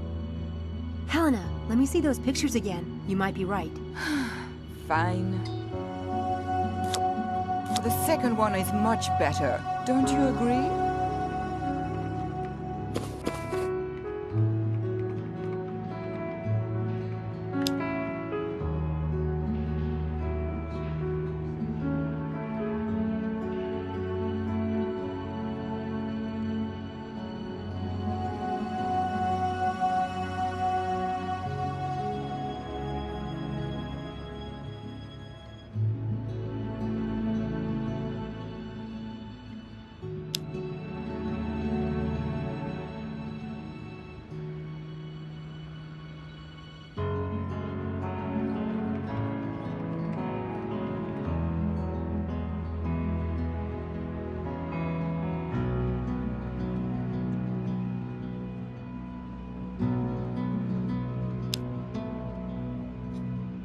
Helena! Helena! Helena, let me see those pictures again. You might be right. Fine. The second one is much better. Don't you agree?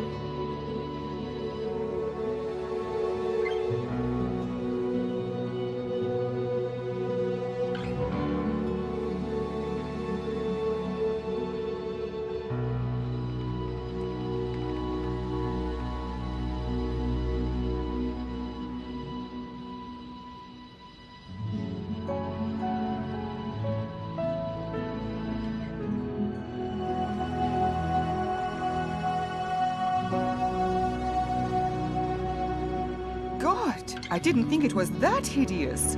I'll burn it when I get back to my room.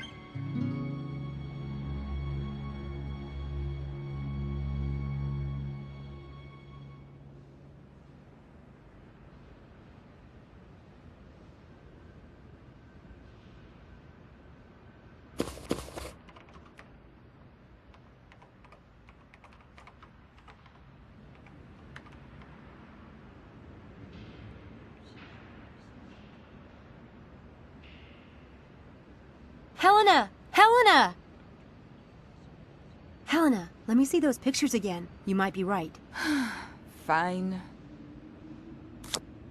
The second one is much better. Don't you agree?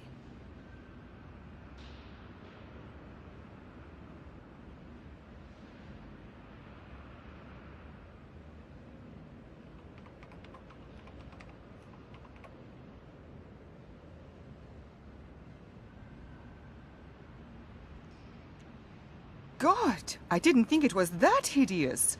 I'll burn it when I get back to my room.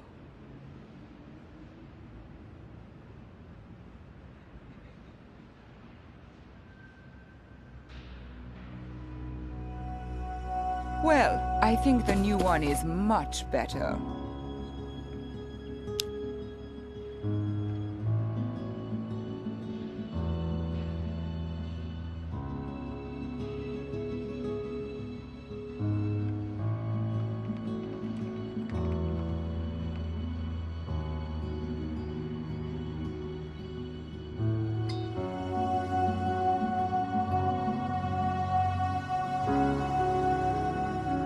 I could use this illusion to trick Helena out of her ID, but I need to get a noisemaker first.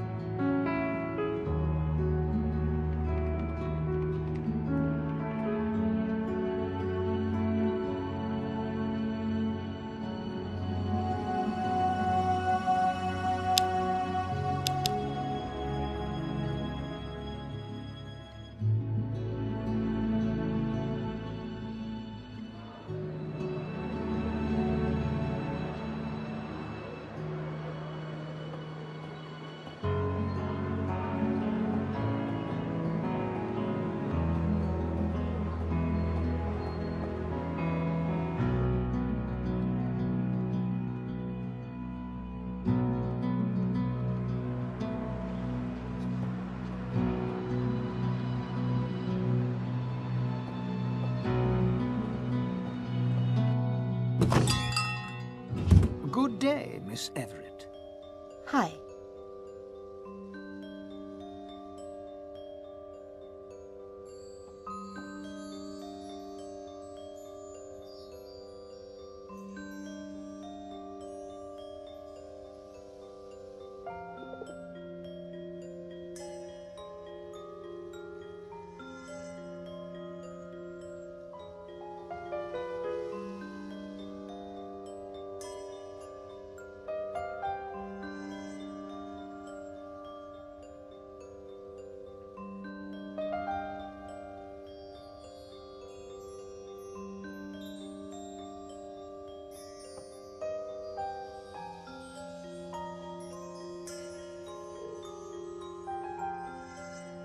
I was going to buy a few things today.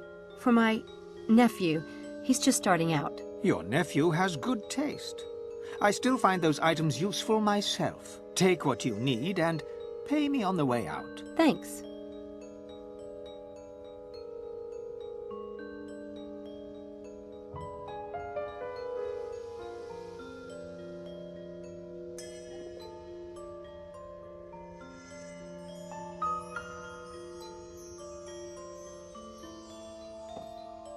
I picked up a few things. I need to pay you before I go. I know what you took. £12, please. Neat trick, that one.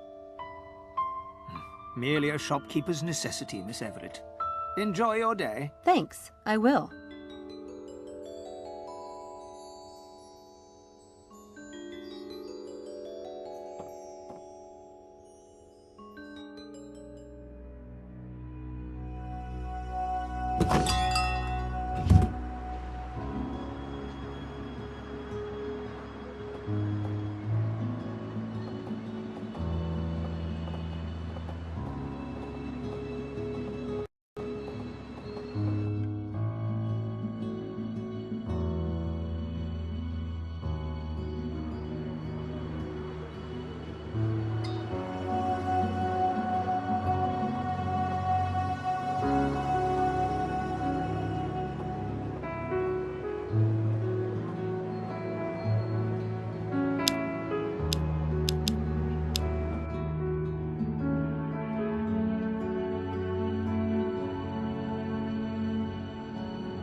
I could use that trick, but I need to place something in the environment first.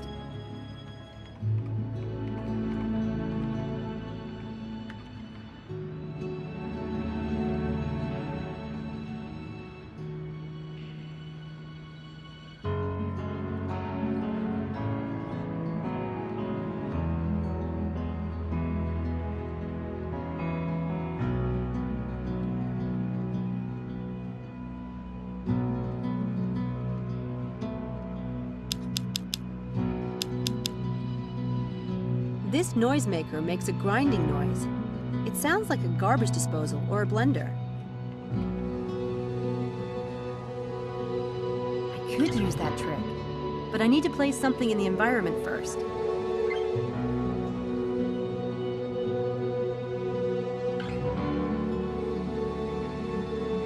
This noisemaker makes a grinding.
Helena! Helena!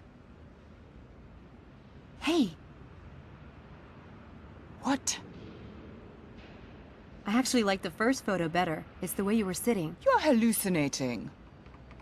Show me. No, it was a trick at the light.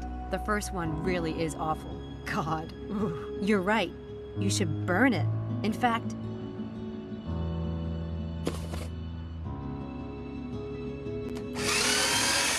Why did you do that? You said you were gonna burn it.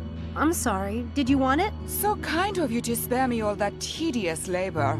God, you're a freak. And I thought I was bad.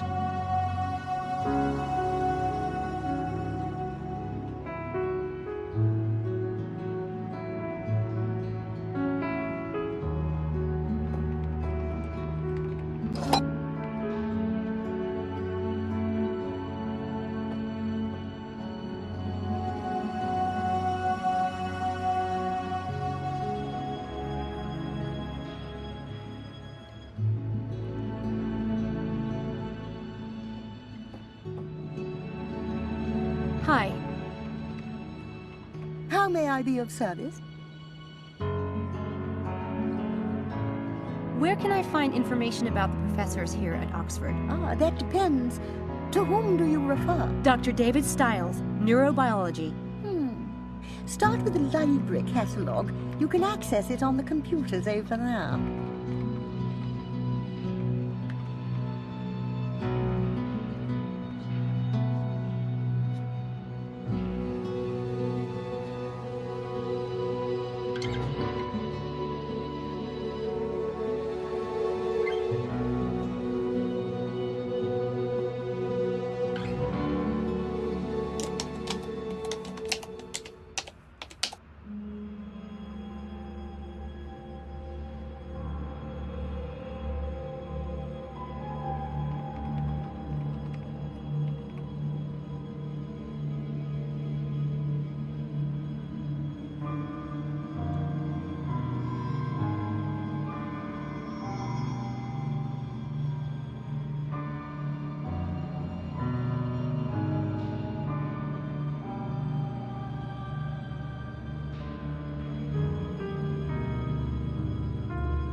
Dr. David Stiles and his wife Laura Edmonthorpe Stiles left a fundraising dinner in Oxford last evening and were driving home when their car was hit broadside. According to eyewitnesses, the second vehicle was hurtling down a crossroad at a tremendous speed. It ran a give way sign and plunged into... Laura Stiles was pronounced dead on the scene, and David Stiles was rushed.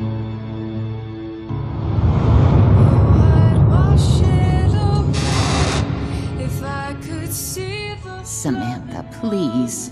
They're not coming home. Come on, kid. Time to go.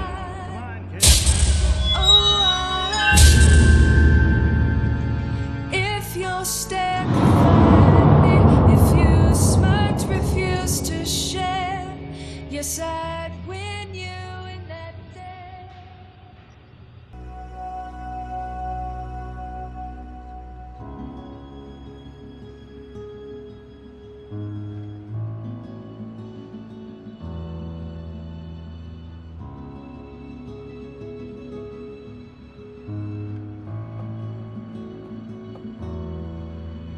Hi. How may I be of service? There's an article I need from a magazine. The computer said to ask you. Name of publication and the date, please. Scientific American, May 1997. I apologize. We had 2 copies of that issue, but both are listed as missing. Missing? How does that happen? They might have been misfiled. They might have been stolen. In any case, I can't help you. You might try the Central Library in London. How convenient.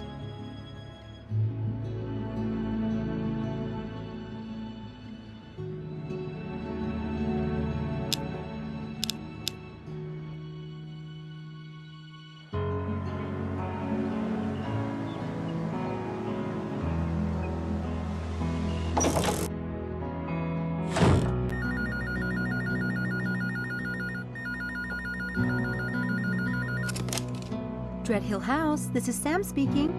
Oh, no, that's okay. You don't need to send anyone else over. Dr. Stiles no longer needs an assistant. I mean, he's already hired someone else. No, not a student. It turned out a family member was available. A niece. So you can just close out that request. Yes, I am sure. All right? Thank you. I am so going to get busted. Mrs. Dalton might have answered that. God, I really should fess up. I can't. They'd hit the eject button in 10 seconds flat. Better give it some more time and show what I can do.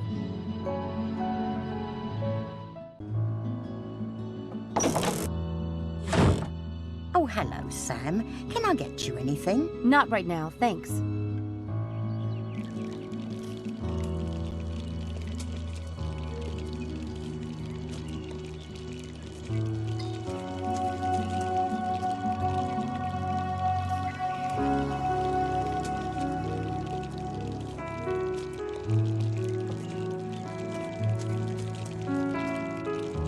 I just found out what happened to Laura. Everyone knows about the tragedy. Well, I'm new to Oxford, and I didn't know. I'm really sorry. You didn't ask him, did you? I hope to heaven, Samantha, that you weren't asking any painful questions. No. Well, don't. Poor man doesn't need to be reminded. Not that he isn't every day of his blinking life. But he can't stand people talking about it. That's why he won't let anyone come over here. But this house is full of reminders. Laura's pictures are everywhere. Even that calendar is still set to 2002. He won't let me change any of it. I get it. He wants to be reminded of her, for his own self. But he can't bear to hear other people talk about it, because there's no way they can possibly understand. And anything they say just seems idiotic. Maybe that's right, I don't know. In any case, I thank you to avoid the subject with him completely. Doesn't he have enough troubles on his mind already?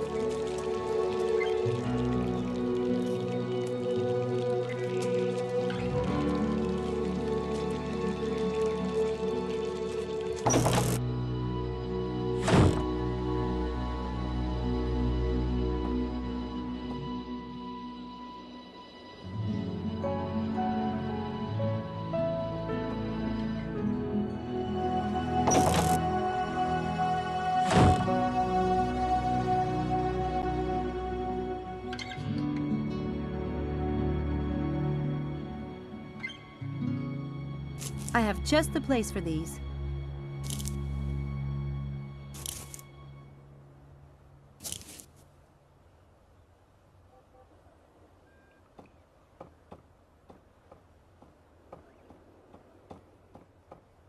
Mom and Dad. It's the only picture I have with me.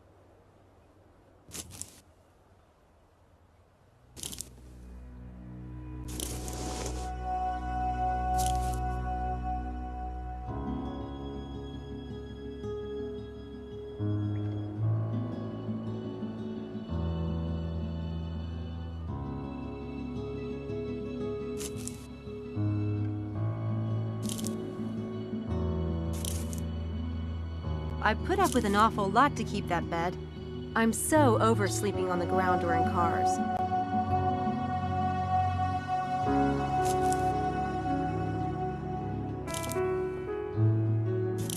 I don't need a drink right now.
Not gonna happen. Not without...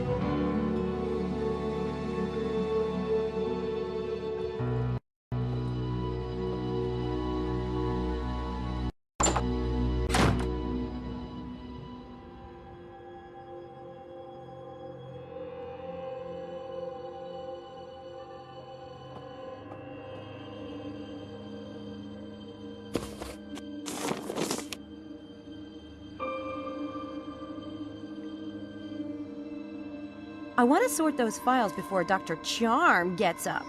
Straining me too awfully. My ass.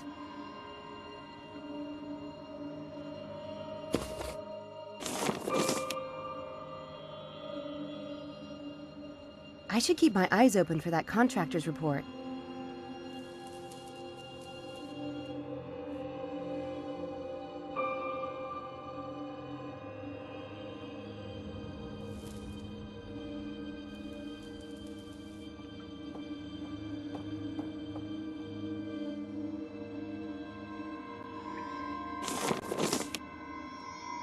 I want to sort those files before Dr.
I want to sort the...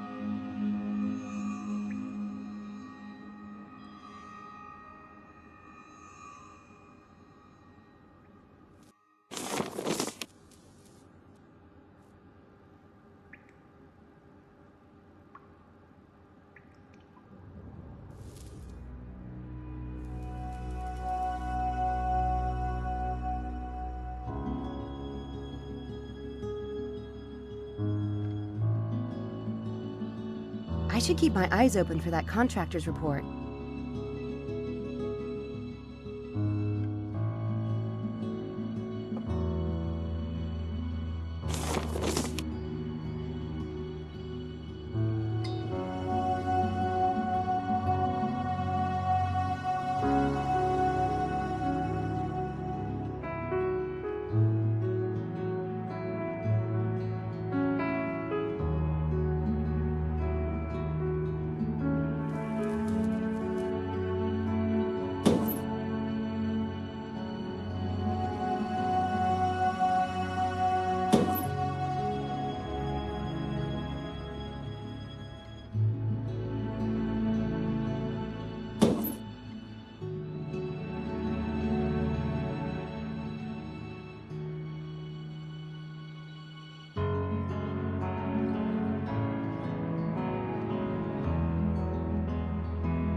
There, that was fast.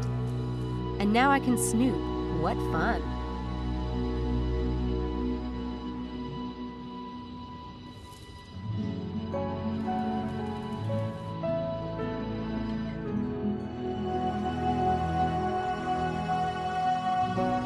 Scientific articles and stuff.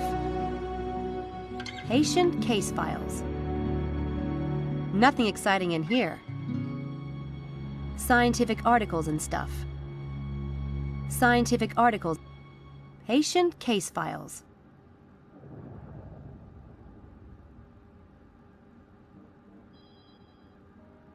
Nothing exciting in here.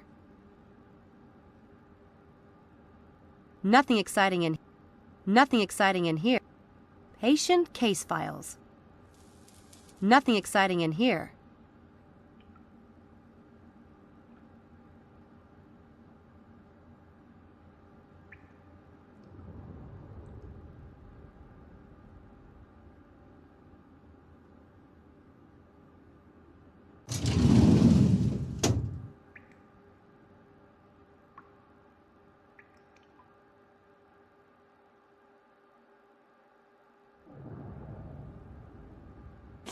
The neurobiology department is looking for a report on an fMRI donation. This must be it. I should get this to Susan Whittier at the...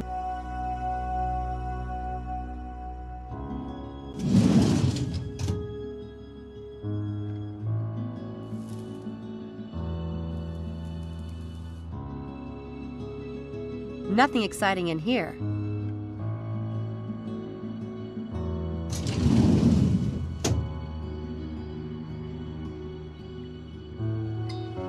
This should be enlightening. Dr. Stiles writes well, but I don't believe in psi powers or the paranormal or any of that stuff. Nothing exciting. Nothing exciting.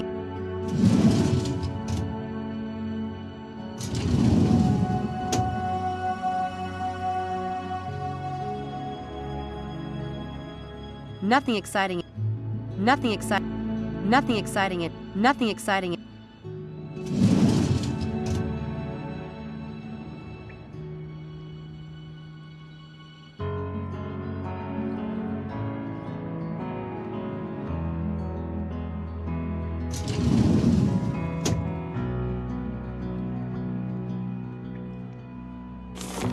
This lists everyone in the department.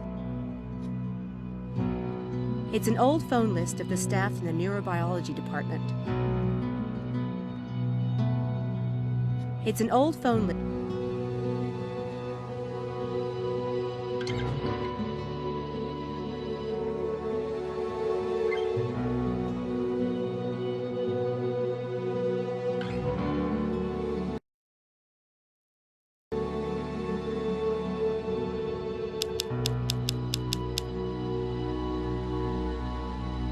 It's an old phone list of the...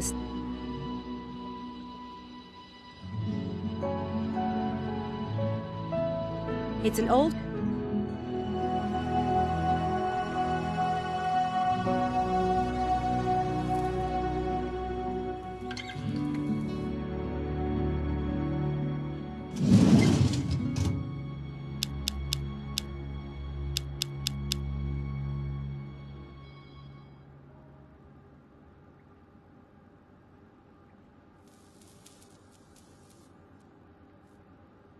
scientific article. Patient. Nothing exciting in here. Nothing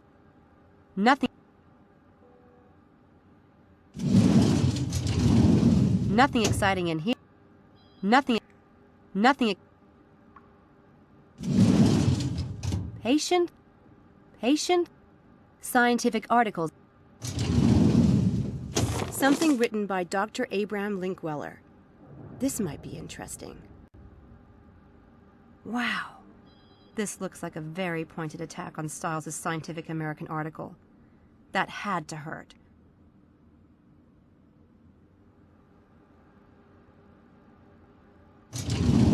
Nothing exciting. Nothing exciting.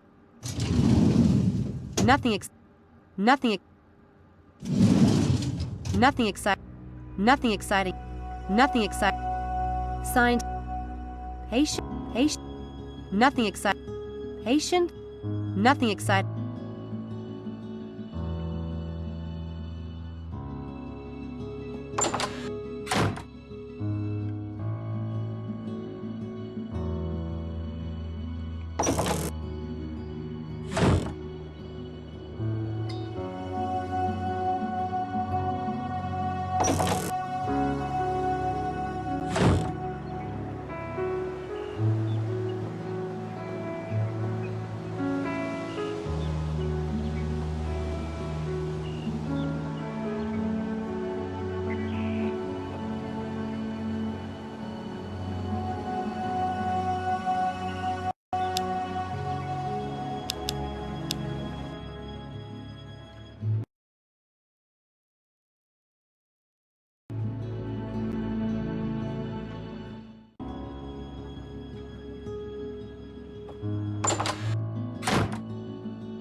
Can I help you?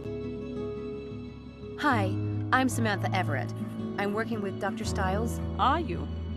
You're not in the department. No, I'm studying English Lit. Well, that's Dr. Styles' business. When you see him, remind him that I need that equipment receipt today.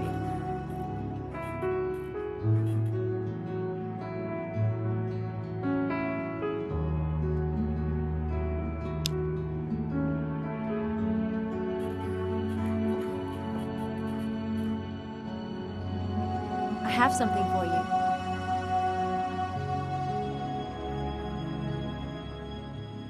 Oh my God. I gave up hope of ever laying eyes on this. The auditor's been hounding me for weeks. Thank you, Miss Everett.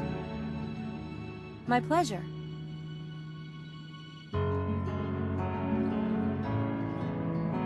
I've only started to work for Dr. Styles.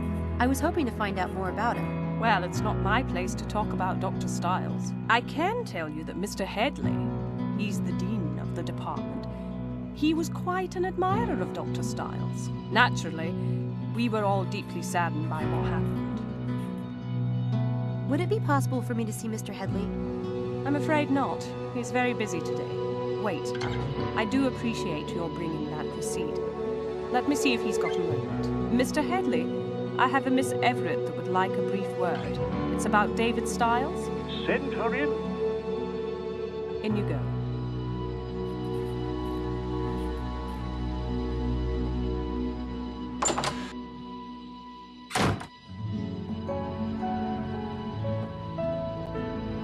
Miss Everett, a pleasure to meet you. Won't you sit down? Thanks. And thanks for seeing me.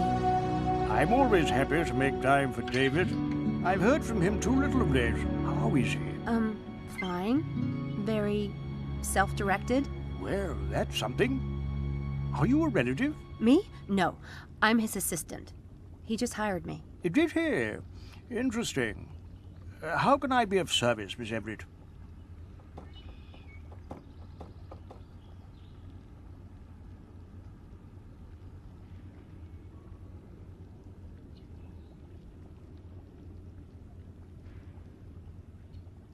Are you aware that Dr. Stiles is conducting an experiment right now? Of course. He had to submit a plan to the university. Standard procedure.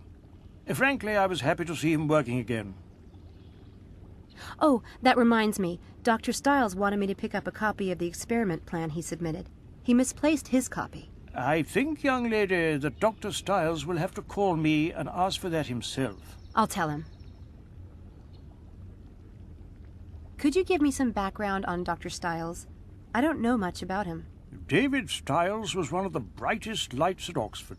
A truly brilliant and original thinker. He was the sort of man it was easy to envy. Wealth, a prestigious family name, good looks, a beautiful wife, effortless public success. Then there was the accident. A horrific thing. There's a poem by Robert Frost. Nature's first green is gold, her hardest hue to hold. Her early leaf's a flower, but only so an hour. Then leaf subsides to leaf, so Eden sank to grief, so dawn goes down to day.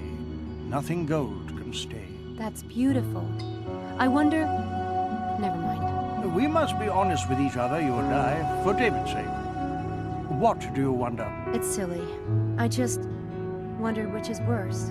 To have been golden, to have had all that and lost it, or never to have had it at all. Not at all.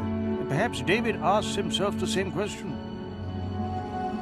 I've heard rumors about Dr. Stiles. Students say people have disappeared during his experiments, and... Stop. Don't repeat that nonsense in here, please. Sorry. No, it's only natural you would be concerned. He is your employer. There has been a lot of vicious gossip about David, but believe me, there's no truth in it. Then how did it get started? When someone is a little too successful, it inspires a lot of green-eyed spite. Should that paragon fall, let's just say there are certain people who love nothing more than to get out their knives and gather round the carcass. Of course, David hasn't helped himself any. If he insists on living like a hermit in that house, people are bound to believe the worst. You mentioned that certain people were jealous of Dr. Stiles and might have spread the rumors. I don't suppose you'd tell me who. It might be good for me to know in case I run into them. No, I don't think we need to discuss that. Okay. So you're convinced that Dr. Stiles poses no danger? No danger to, say, students who are participating in one of his experiments? Absolutely not. He may be on leave, but he's still a valued member of this department. I've reviewed his case personally. There's nothing physically wrong with David Stiles. It's been a pleasure, Miss Everett, but I really must get back to work. Thanks, Mr. Headley. You've been a big help. I only wish the best for David. I hope you'll treat him well and be a support. He allows so few people near him. I'll do my best. Goodbye. Bye.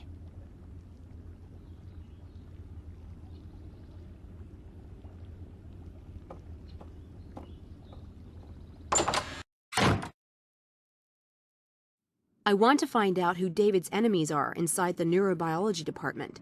I should snoop around in David's files.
That's the woman from the portrait in the hall.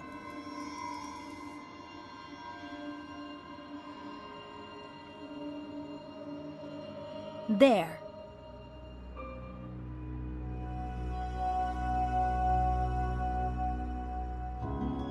"2002? Someone's a pack rat.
I guess not everyone in the department is a fan of Dr. Styles. At least, that's what Mr. Headley says. Is there anyone in particular I should watch out for? Mr. Headley doesn't tolerate departmental gossip. And neither do I. Ah. Dr. Styles asked me to get a copy of his experiment plan. The one he filed with the department, he misplaced his copy. I'm afraid Dr. Styles will have to come by himself for something like that. Or telephone. We don't give those kind of documents out to students. But I'll tell him.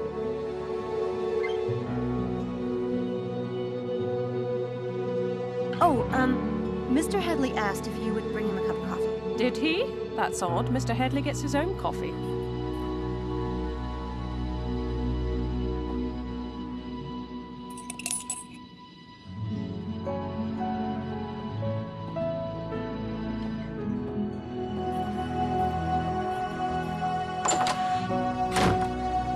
Damn, she took the key. I need to find a way to snatch it somehow.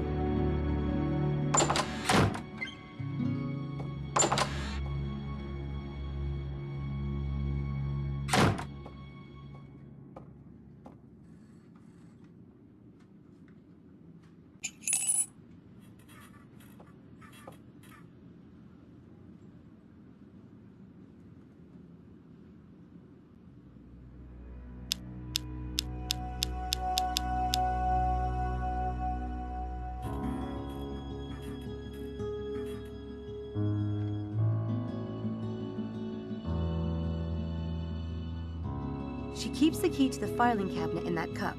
I could try to take it with sleight of hand, but she's a real hawk. This will require something a little more devious.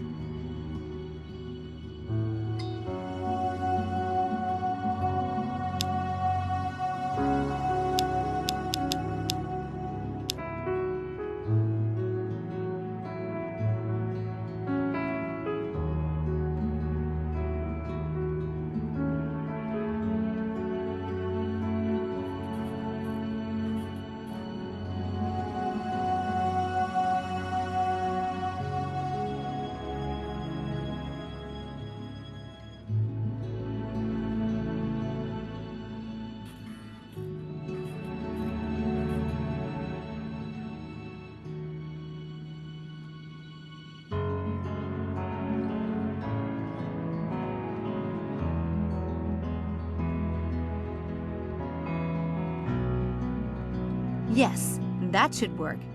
But I'll need a magnet.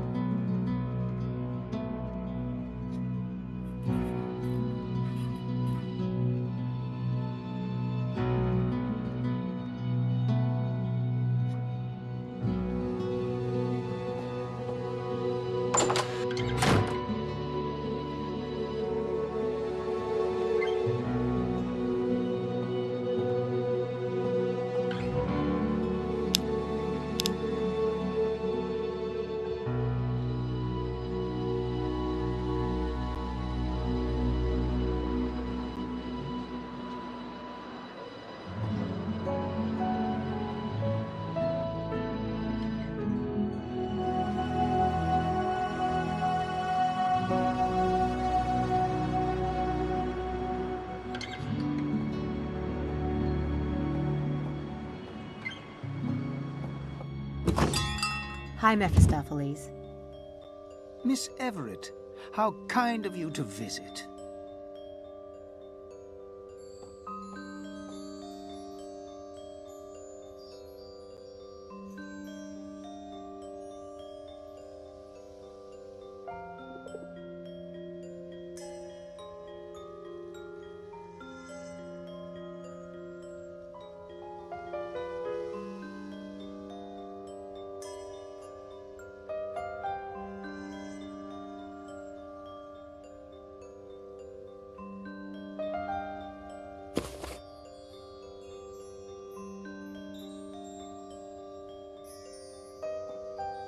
I need to pay for some items.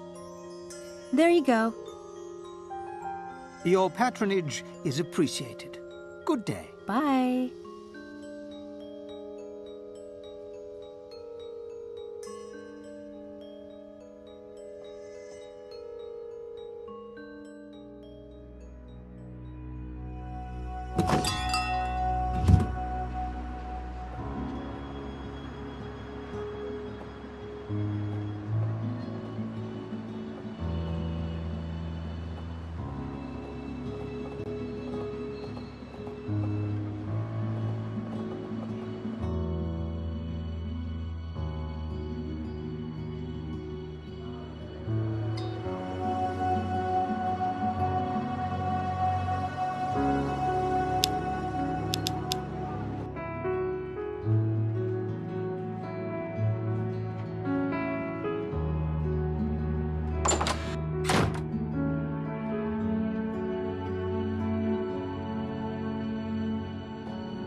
That key is missing. What? Yeah, see?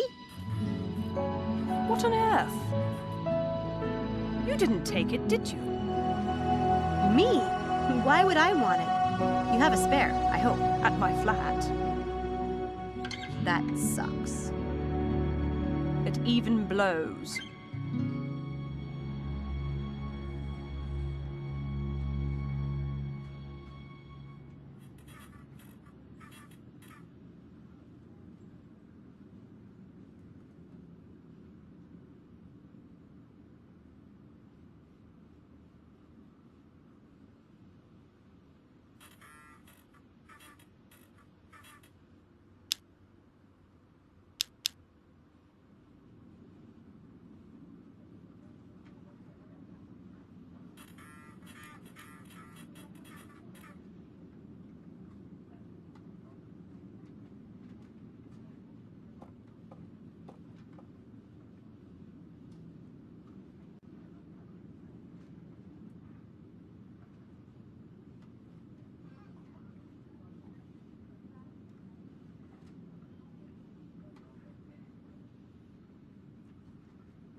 I need to get Susan out of the room so I can get in that filing cabinet.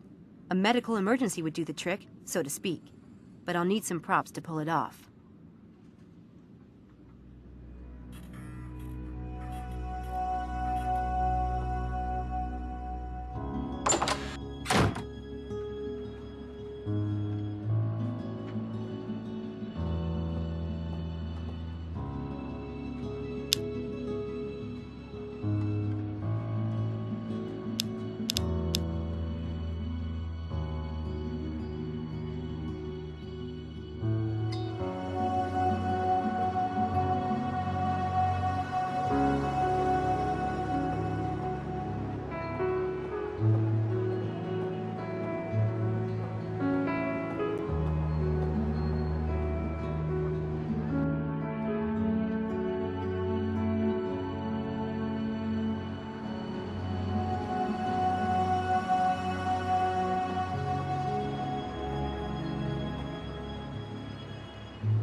Ah, Miss Everett. Lovely to see you. Thanks.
Good. Now I just need something to hold it in place.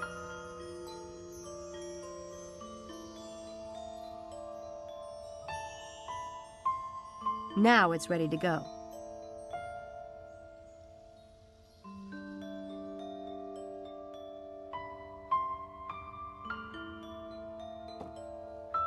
I need to pay for some items. There you go. Your patronage is appreciated. Good day. Bye.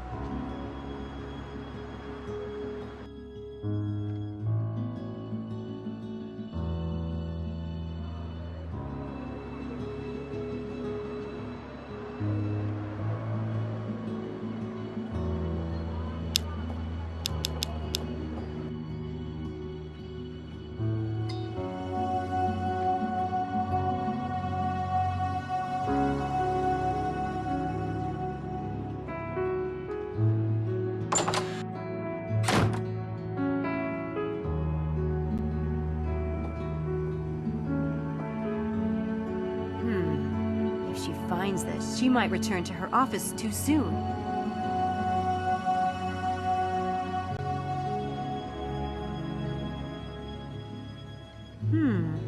I think this first aid kit needs to disappear. Abracadabra! Wouldn't it be nice?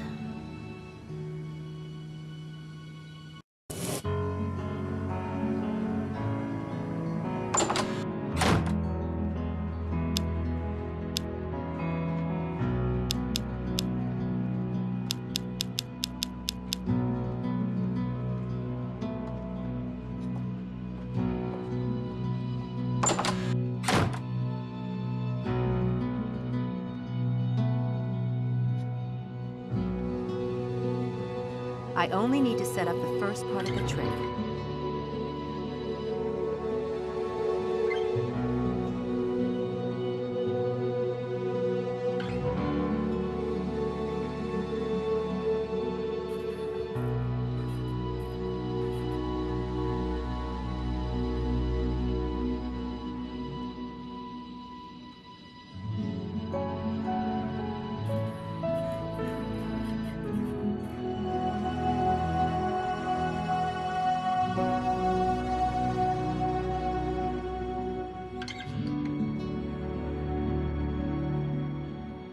Ouch! What happened? I cut myself. Ow! Do you have disinfectant or something? I'll get the first aid kit.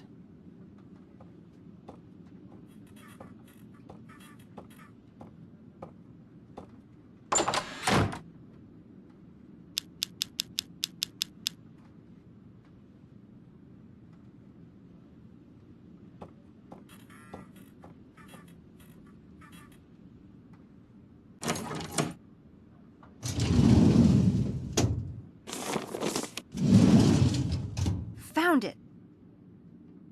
If Susan finds this missing, she'll know I took it. I should fix that if I have time.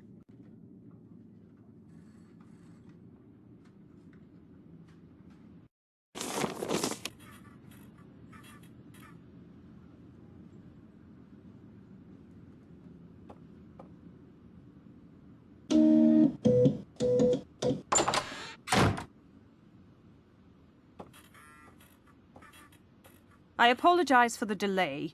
You'd think grown students would be above silly pranks. Really? All right then, let me see it. You mean, touch it? Oh God, sorry. I'm such a baby about stuff like this. For heaven's sake, it has to be dealt with. I'll do it. It'll be better that way, trust me. Is that a first aid kit? I'll take it to the bathroom and do it myself. Thank you so much. As you like. Just don't drip blood in the hall, please.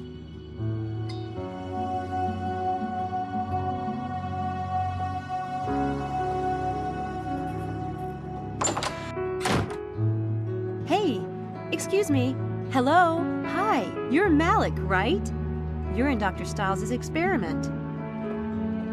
Shh. What do you want? What's the big secret? Nothing. I don't like everyone knowing my business. I just wanted to talk for a minute about Dr. Stiles. All right. But I have class in 10 minutes, so it will have to be fast. What made you sign up for the experiment? What do you mean? I mean, like, what made you sign up for the experiment? It's not a crime. I could use the money. Since you're in the neurobiology department, you must have known Dr. Stiles before the experiment. Known of him, yes. You heard about him from people in the department? Do you have any idea who Stiles is? He is, or was, one of the most famous neurobiologists in the history of the field. I studied him in high school. So yes, I guess I know something about him. Or at least I know the man he used to be, when he was a part of this department. Dr. Stiles is still a part of the department, isn't he? He had to submit an experiment plan to Mr. Headley. Or maybe technically. But everyone knows he's suffered brain damage in the accident and is no longer competent. Believe me, he's in possession of all his wits. In fact, he has a few I'd like to extract myself. Then why has he stopped teaching? Why has he not published since the accident? He lost his wife? So, a wife is a wife. Stop, please. Your compassion is making me all teary-eyed. Death is a part of life. Maybe he couldn't face everyone feeling sorry for him all the time and asking about the accident over and over. And then expecting him to have completely forgotten about it in 3 months.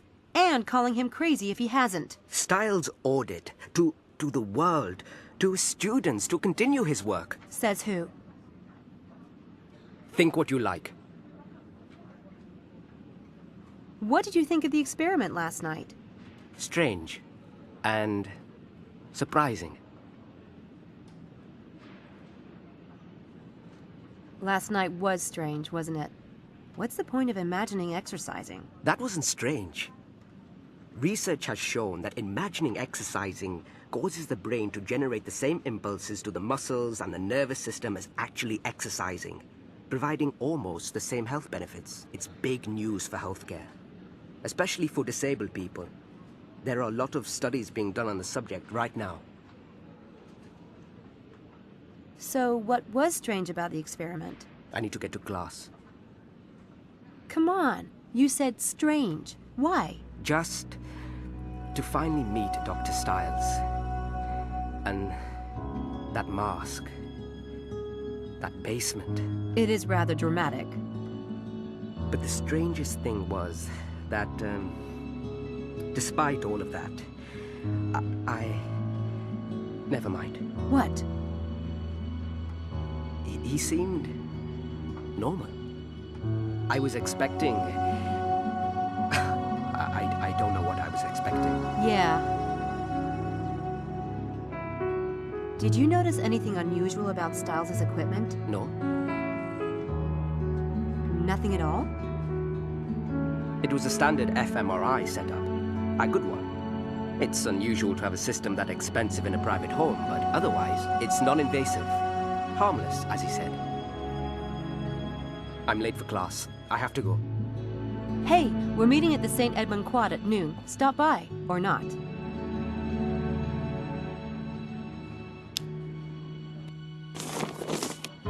This looks pretty legit, actually. Who knew you could get most of the benefits of exercising just from imagining it?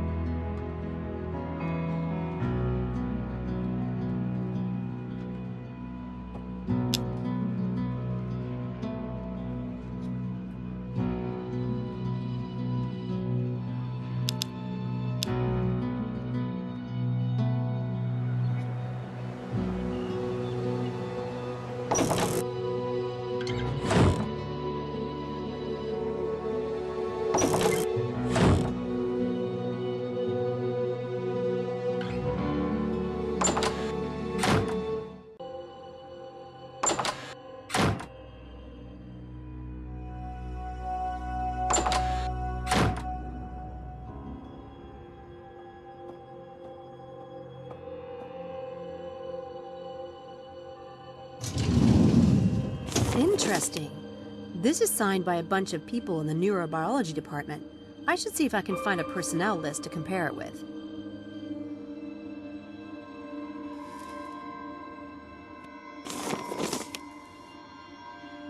It's an old phone list of the staff.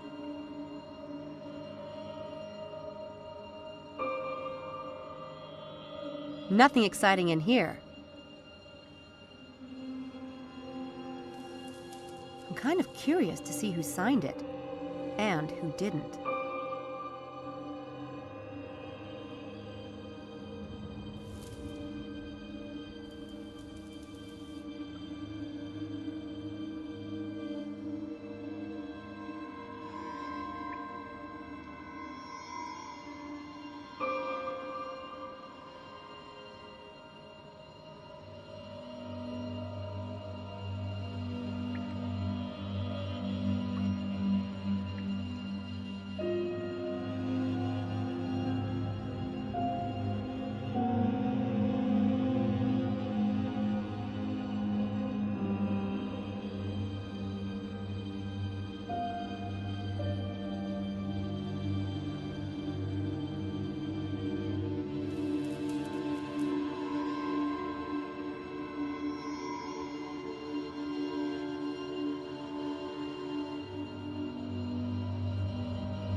Abram Linkweller must be the enemy in the department.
The pub is called the Windy Dog.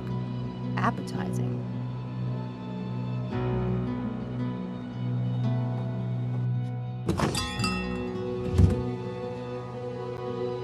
Hello, miss. Hi.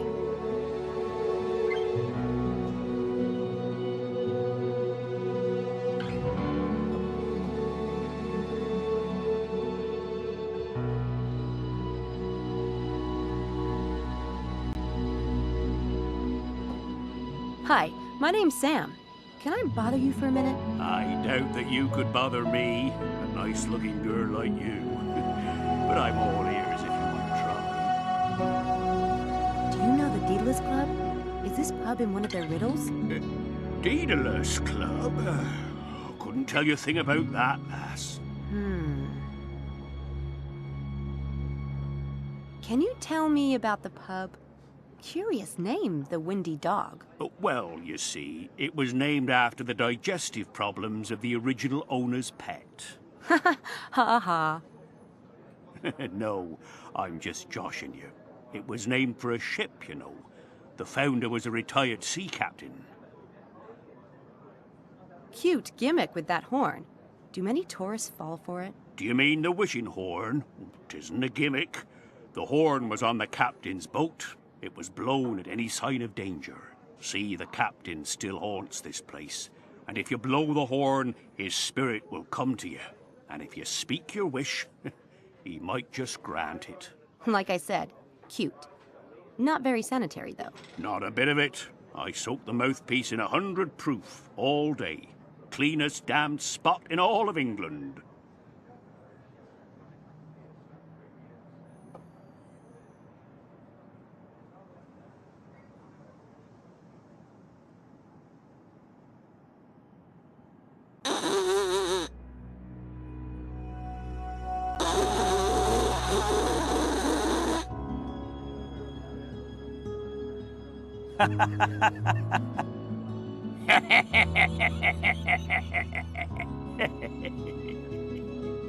It's all right, love. Just a bit of fun, eh? Barrel of laughs. I don't know a lot about horns, but that doesn't look right.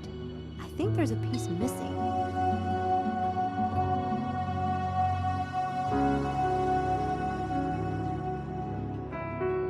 Is there something missing from the horn, like a mouthpiece? I told you I soaked it in 100 proof all day, didn't I?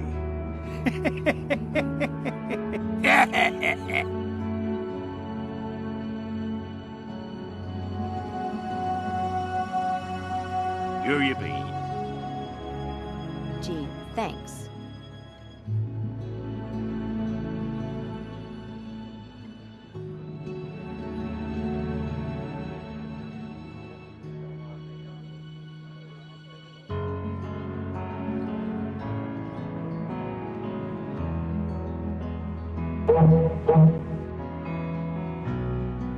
Told you she wasn't stupid.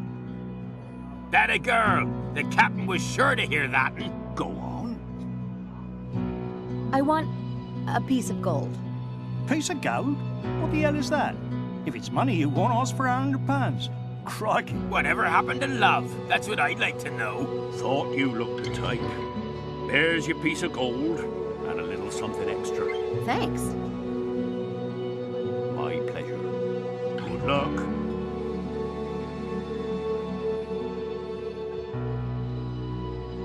The postcard says the trial of Archbishop Cranmer, Christchurch Cathedral.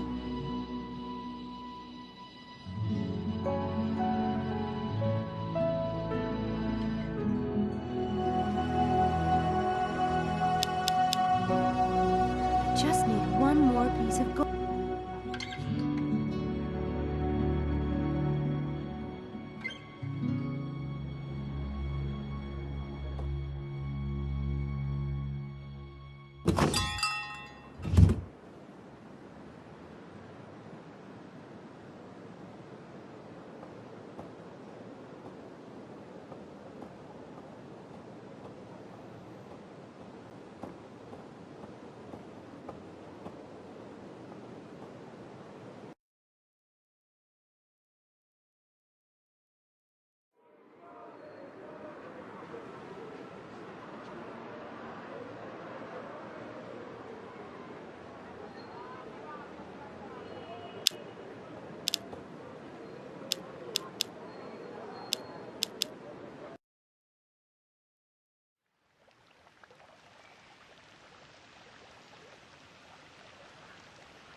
I guess a church could be a place where souls choose their fate.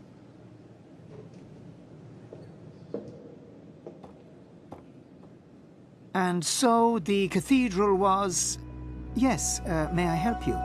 You're a little early for the guided tour, but if I can be of assistance... Oh no, I'm not really visiting for now. I'm not with a guided tour anyway. Really?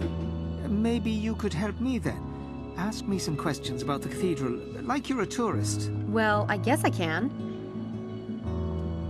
And what can you tell me about these stained glass windows? There are many stained glass windows in the cathedral, and we have one of the few specimens of flaming heart angels in Western England, just right here. Anything else special about the cathedral? The cathedral was the smallest in the United Kingdom until 1905, when the previous parish churches became cathedrals on their own. Birmingham took the title then, and nowadays it's Derby Cathedral. So what about this altar over there? It's almost as old as the cathedral itself, and it features a triptych where some say Judas the Betrayer appears. It is rather unlikely, but this theory is based upon the fact that this character has a small purse attached to his belt. How old is the cathedral?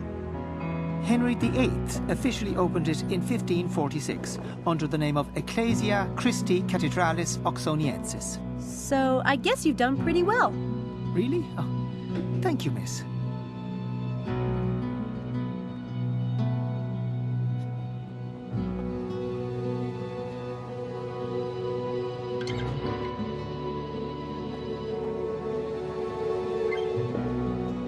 There's something under there.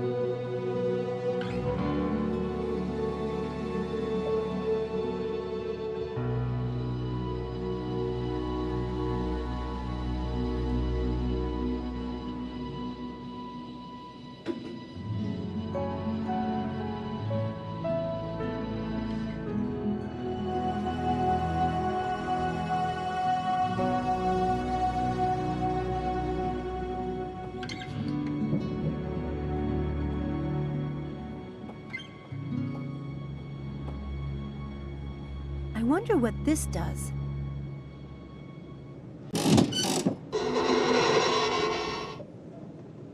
I did not expect that.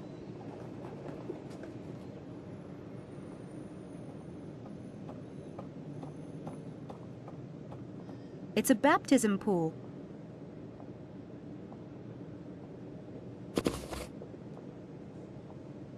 It's another piece of the ideogram.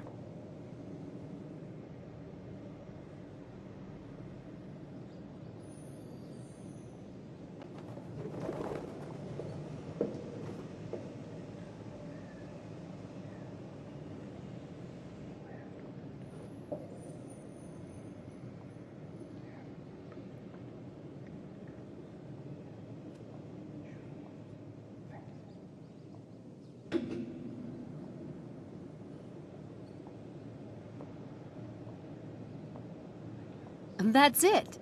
Now if I can just solve this rebus, I should be able to finish the game.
Congratulations on mastering the game. Here is your reward. Wow, this is amazing. I solved my first Daedalus Club riddle. How cool is that?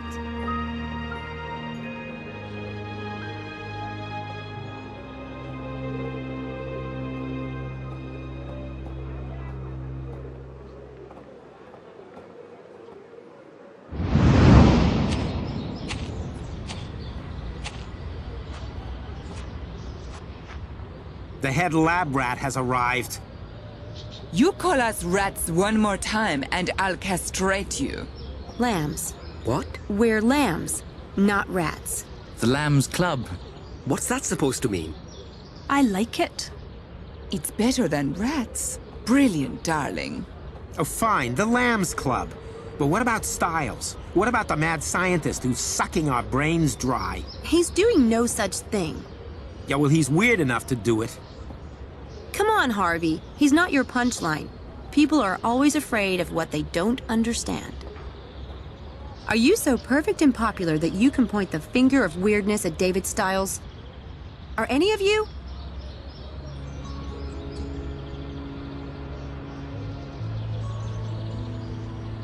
The man has been through hell. His wife was killed right in front of him in an accident. He himself was badly burned. And he must have gone through God knows how many skin grafts. But he's not mentally damaged. Or even weird. I heard it myself from an expert who's seen Dr. Styles' medical reports. There's nothing wrong with him. He just likes his privacy. And can you blame him when everyone is so vicious? As for me, if I hear one more person pass on that lame gossip, I'm going to personally stuff it back down their throats. So you don't believe the gossip, then? Who told you about Styles' medical reports? Mr. Headley.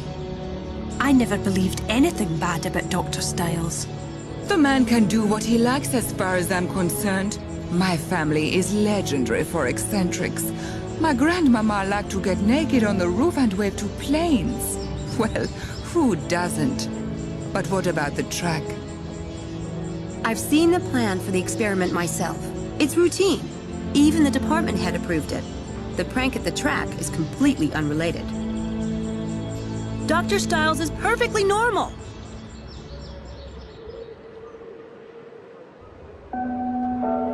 System in America. Hundreds of thousands of children in the U.S. are wards of the state, farmed out to private homes, and sometimes home after home after home. The foster family is paid a stipend, leading some families to take in two.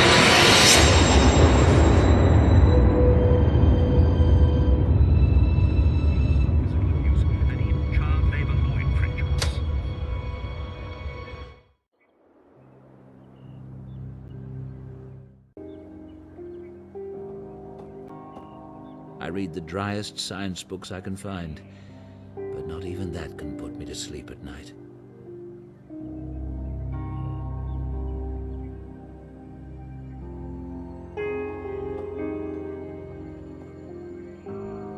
The balcony that overlooks the back garden.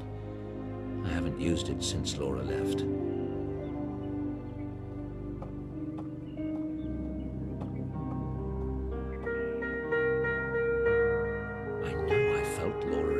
This morning.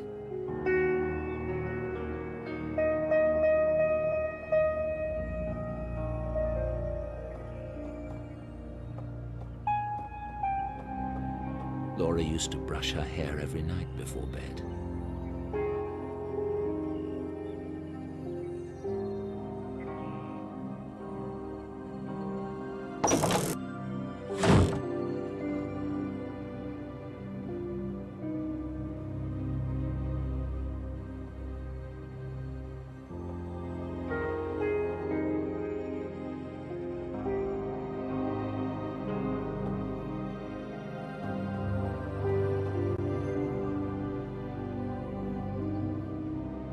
Laura looked so elegant in that portrait.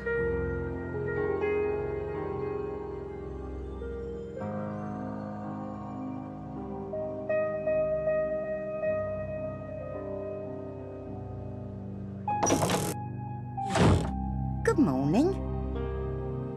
Morning. Tea and toast? Want it in the lab as usual? Not yet. I'll eat later. You need to eat, David. Later, Stella. As you say.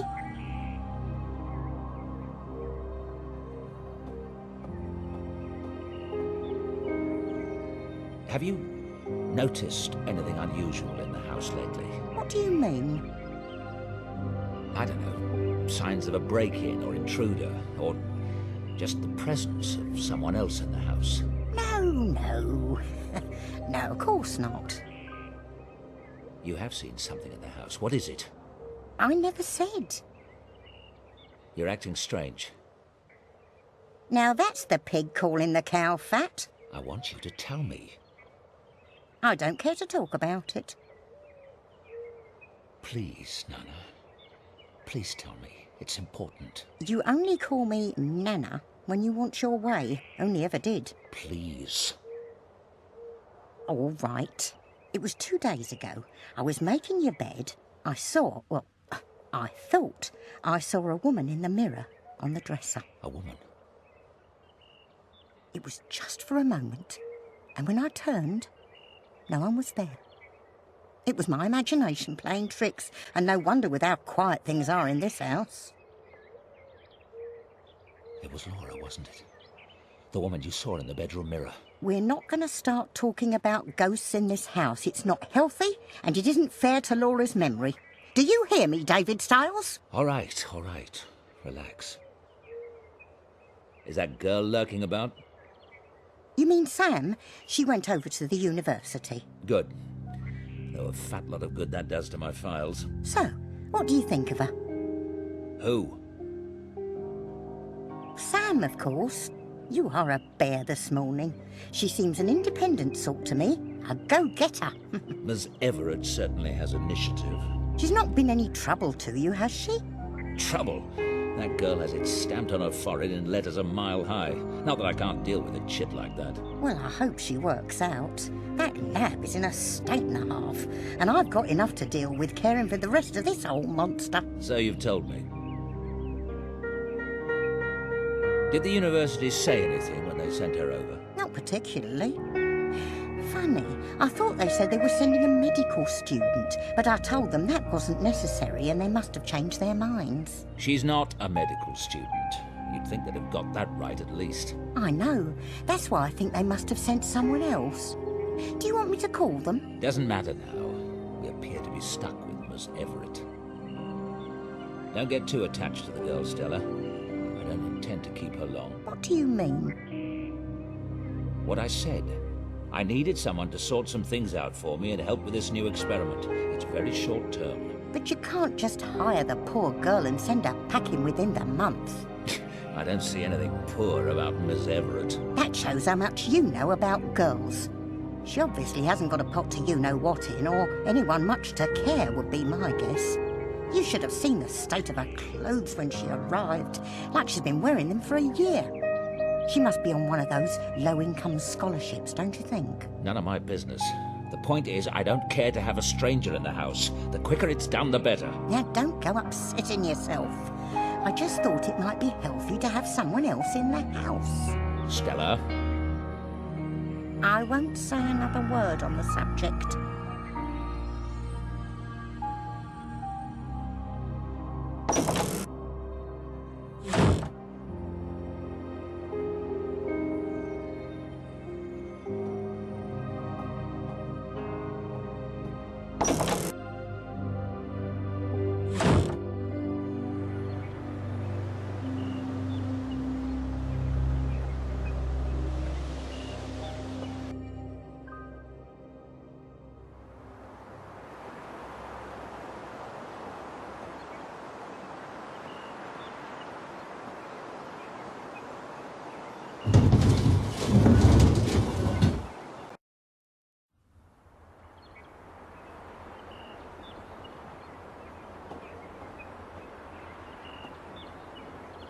What the hell is that?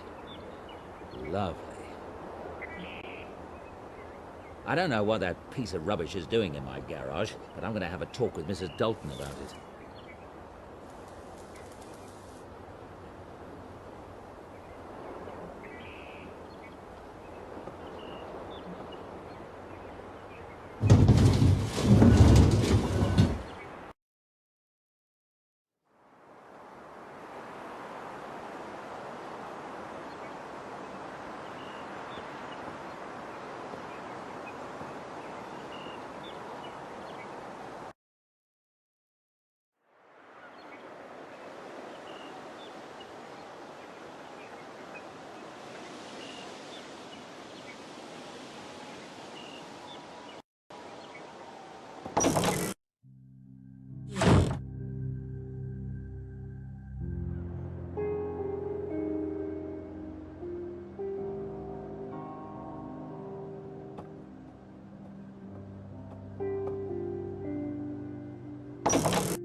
David, can I get you something?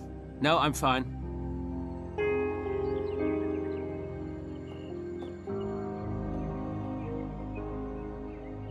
What is that piece of junk metal out by the garage? You mean the bike? I saw that. I assumed it belongs to Sam. It's broken down from what I can tell. That explains the state she arrived in. It's a bloody eyesore. Well, since no one ever comes to Dread Hill House, no one will ever see it, will they?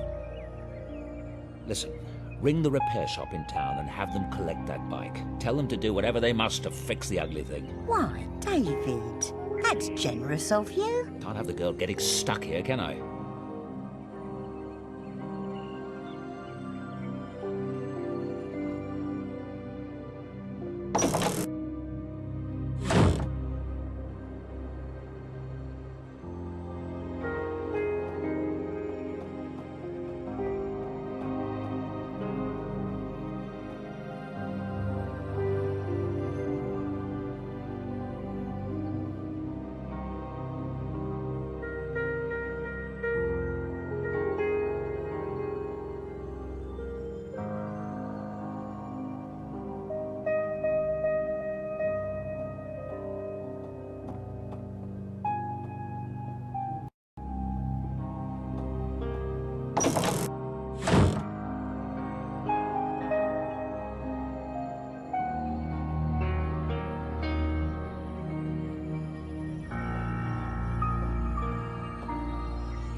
She's not here now, but I'm sure Mrs. Dalton saw Laura. Mrs. Dalton saw Laura in that mirror.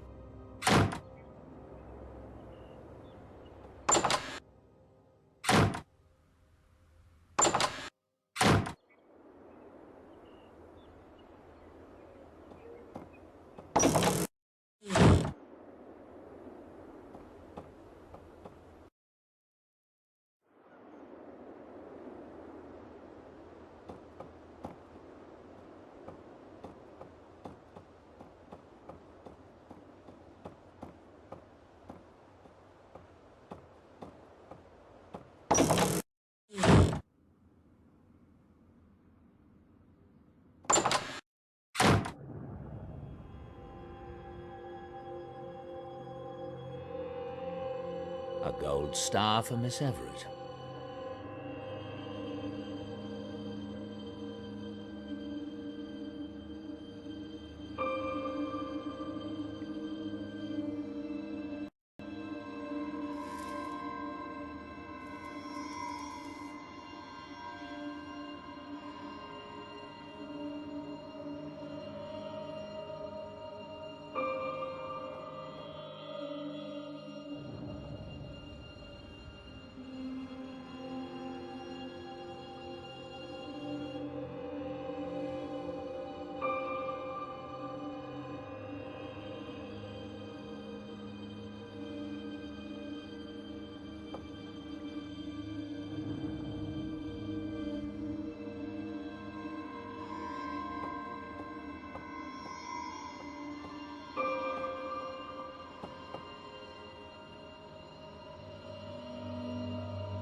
doorbell is ringing.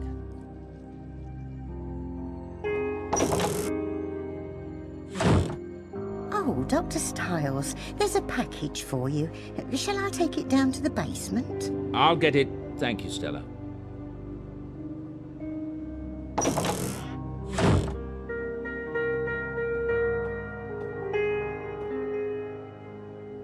That must be my dialogue generator.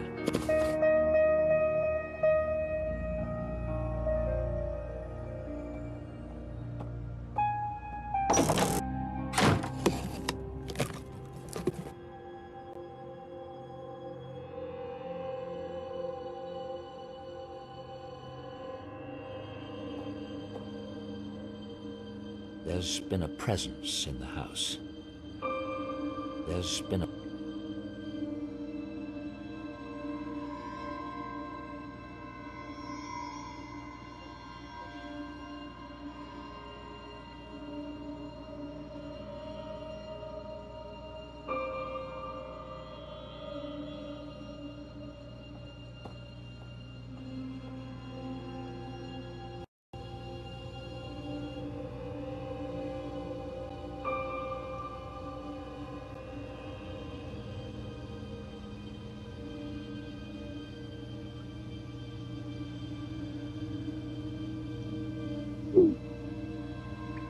I've decided to try to keep Laura with me. For years, I've researched the possibility that consciousness, or mind, is not the same thing as the physical brain. Since Laura's funeral, I swear, I have felt her presence. I've decided to spend several hours a day in the isolation tank, visualizing Laura. I don't know what will be the outcome, except probably to indulge my own grief. But if any of her energy remains, then by giving it attention and focus, maybe I can lengthen its influence. Since work no longer interests me, I've decided to make this my work. I will log the results.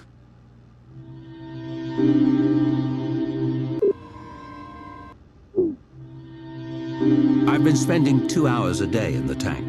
The results have varied. Sometimes I'm convinced I feel Laura's presence. Other times, I'm not able to get past my doubts. I still believe Laura is here, I do. Bergson, the philosopher, believed we choose our own reality.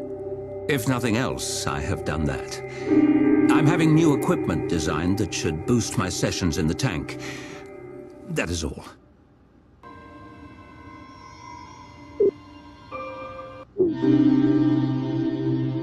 Laura would be 33 today. Happy birthday, Laura. Happy birthday, darling.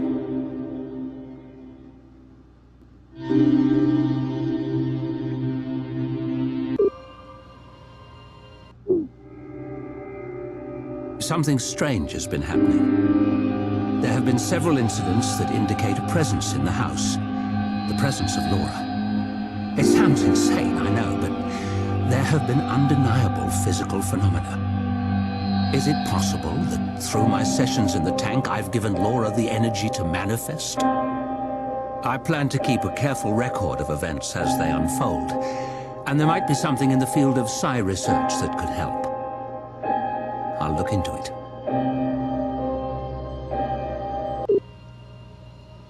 Laura's presence in the house has continued. I've decided to begin a new experiment to study the effects of imagination. I'll use students as subjects and my fMRI. My hope is to record data on the areas of the brain involved in detailed visualizations.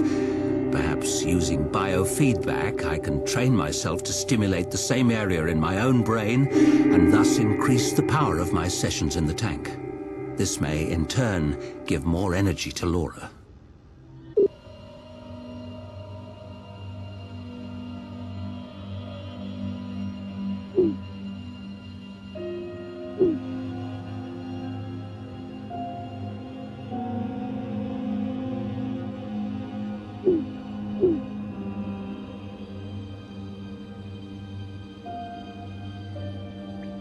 Laura always preferred dry reds in the evening, but that's all I can say for certain.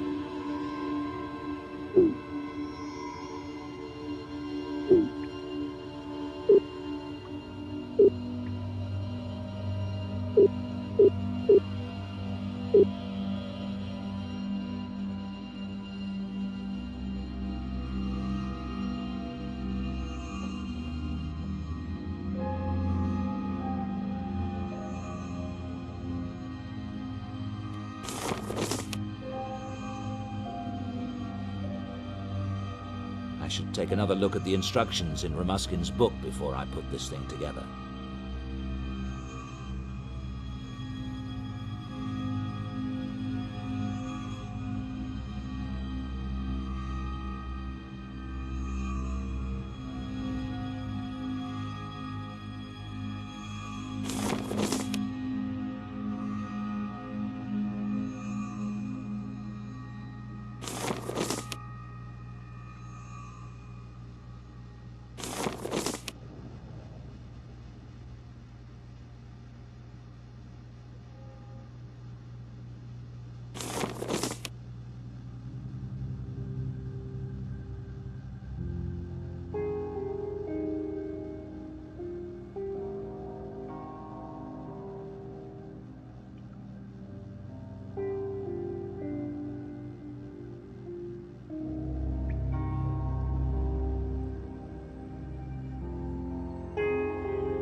Dr. Ramuskin invented these letter rolls.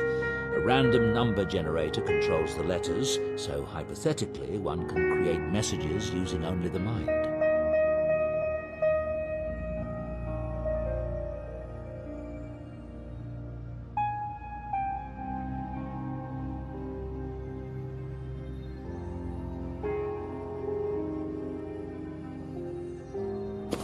Good. Now I can get started.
No.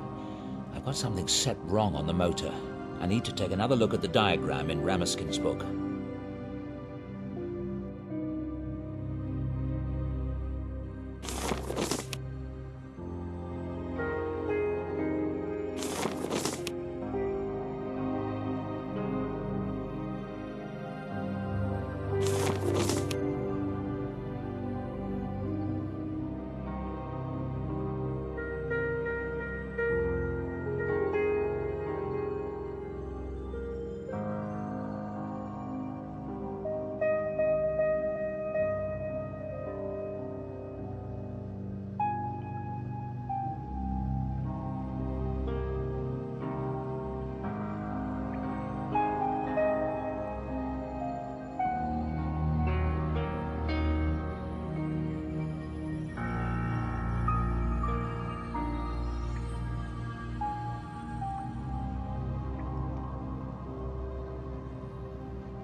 It seems to be correct.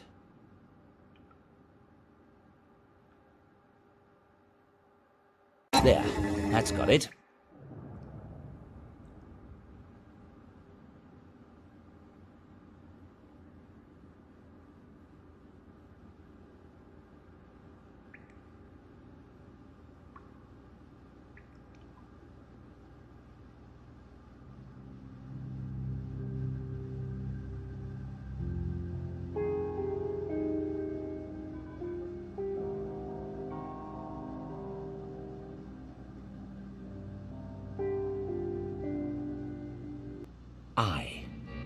It's working.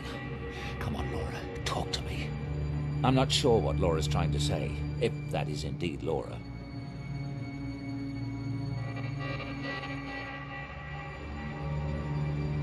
I'm not sure what Laura's trying to say. I'm not sure. I'm not sure.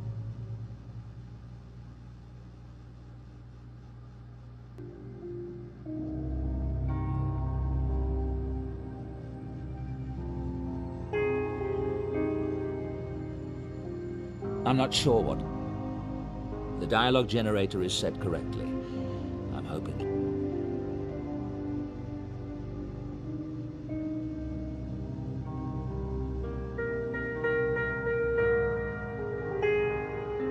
I'm not sure what...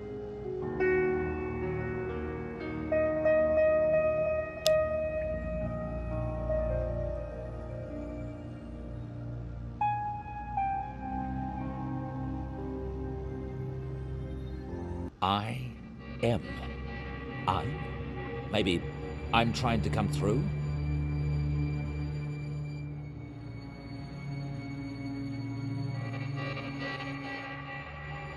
I'm not sure what...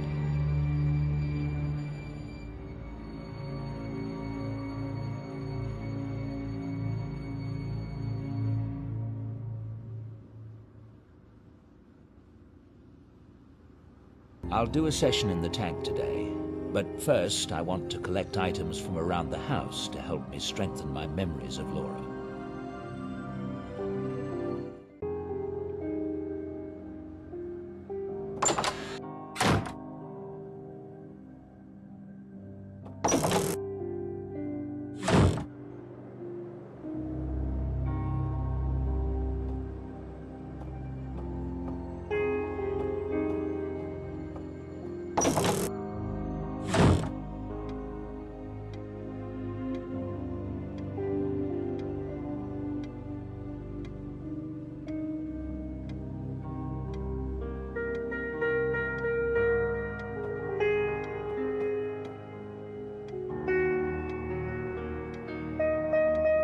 She hated me for taking this one, but I couldn't help it.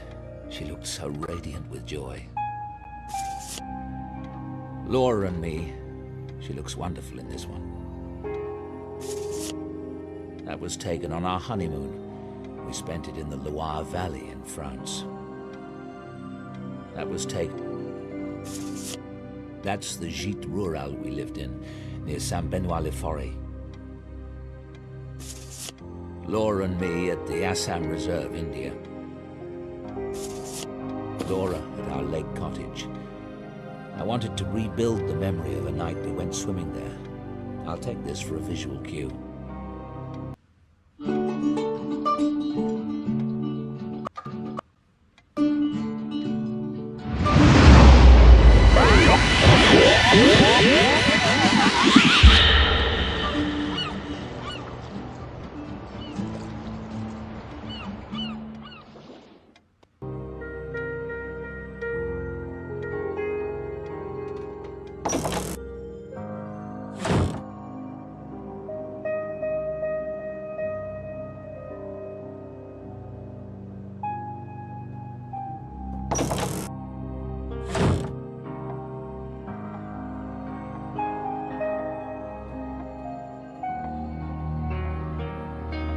I think I remember what we were playing that night. Now I just have to locate it. The Vivaldi collection. No, I don't think it was Vivaldi. The Scarlet Furies. Yes, that's the one we were listening to at the lake. The Scarlet Furies. That's one we were listening to at the lake. Brightened eyes, my secrets lie not far away. His medals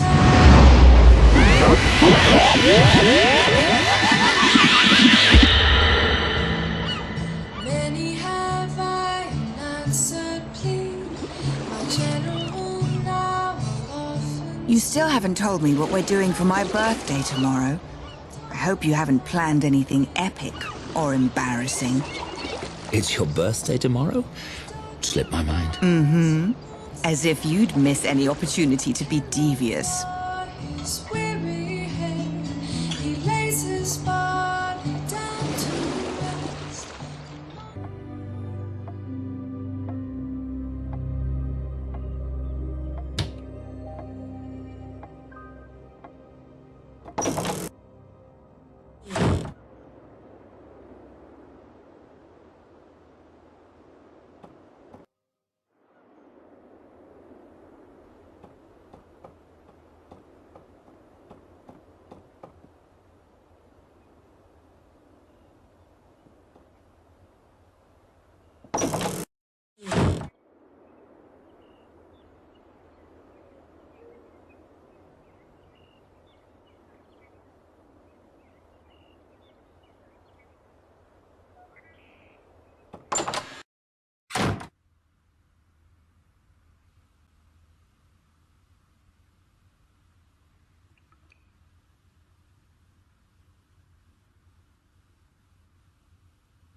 I can't look at that dress without remembering how Laura looked in it.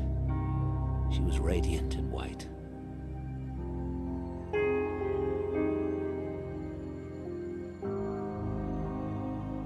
That was one of Laura's favorite dresses. But it's not right.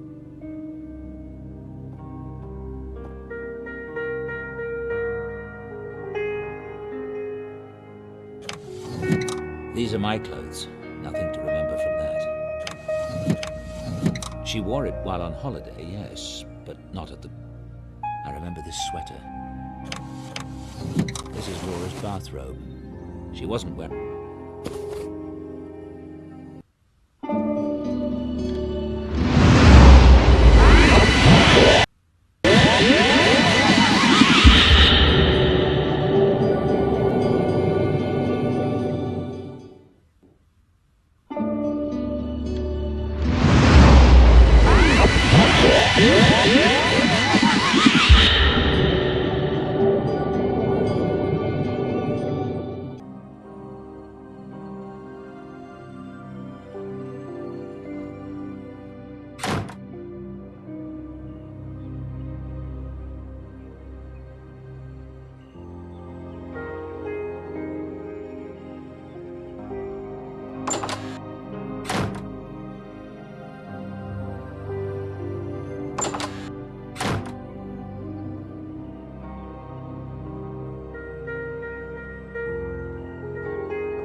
Laura and I were drinking wine that night at the lake.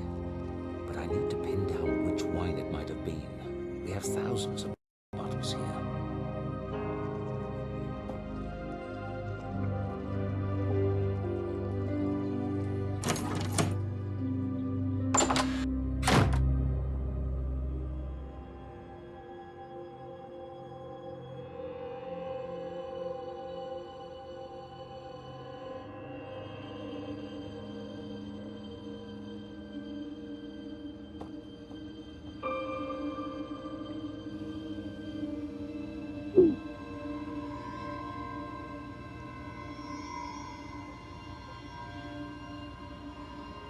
I don't think that region is quite right. I don't think that region is quite right. I don't think that region is quite right. I don't think that region is quite right. I don't think that region is quite right. I don't think that region is quite right.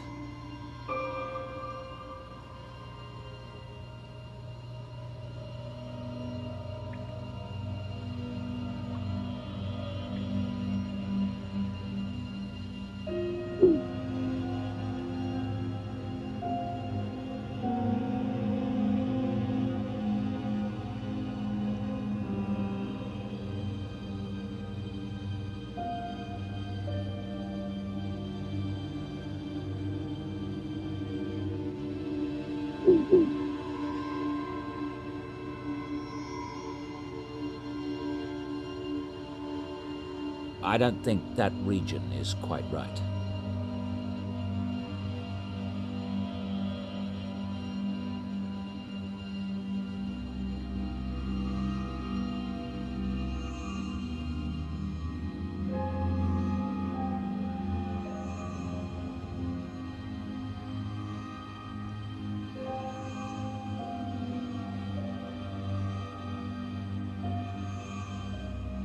That's far too many bottles. I'll have to narrow it down further.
That's far too many bottles. I'll have to narrow it down further.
Laura at our lake cottage. I wanted to rebuild the memory of a night we went swimming there.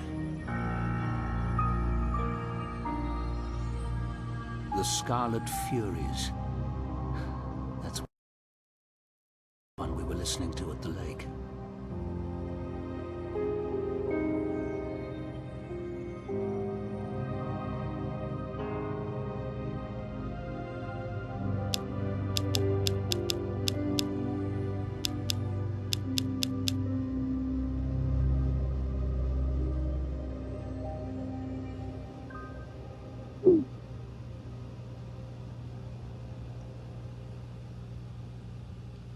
That's far too many bottles. I'll have to narrow it down further.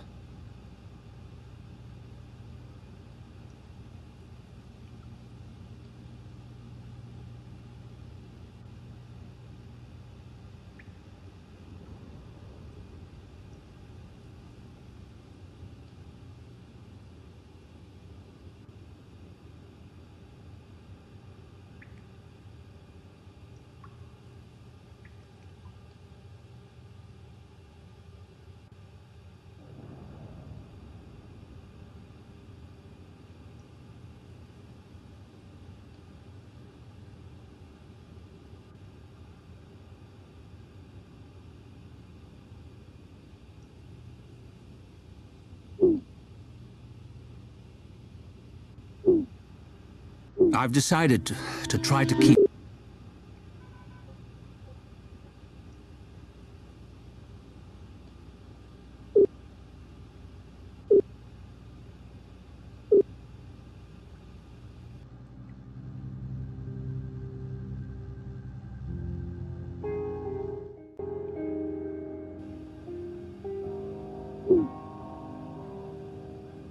That's far too many bottles. I'll have to narrow it down further. There are still too many bottles.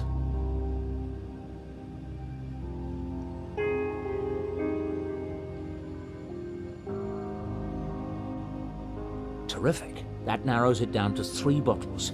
I can easily taste that many.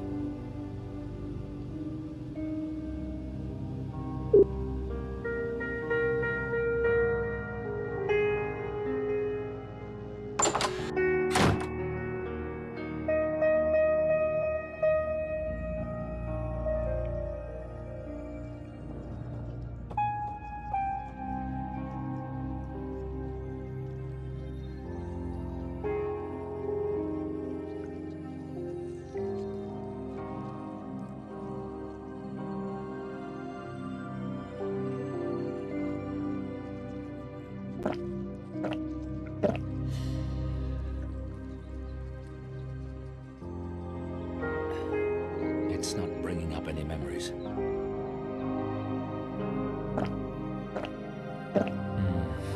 Nothing.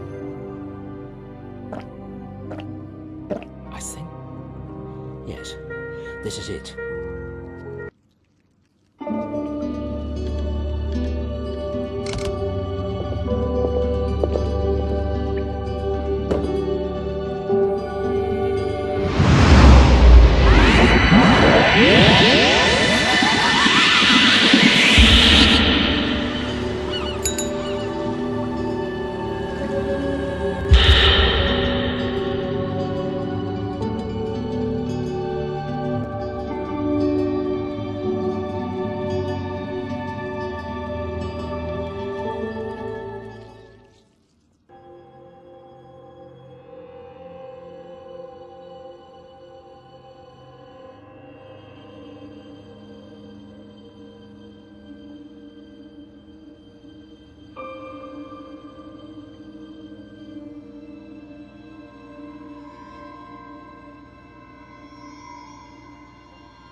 CD tray is opened.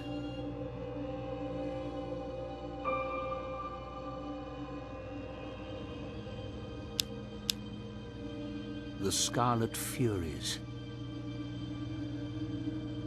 The CD is loaded.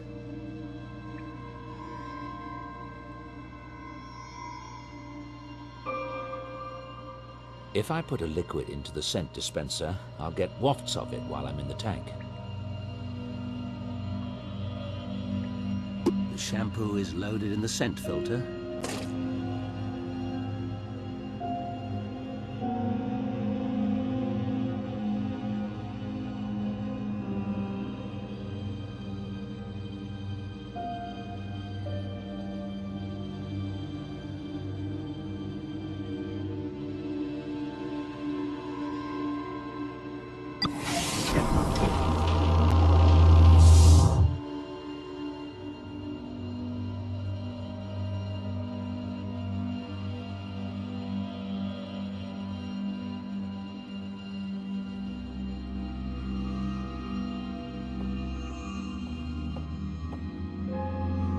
Everything's set. I'm ready. Brighten dies, my secrets lie not far away. His medals and his badges are dull by day. Many have I an answer clean, my general.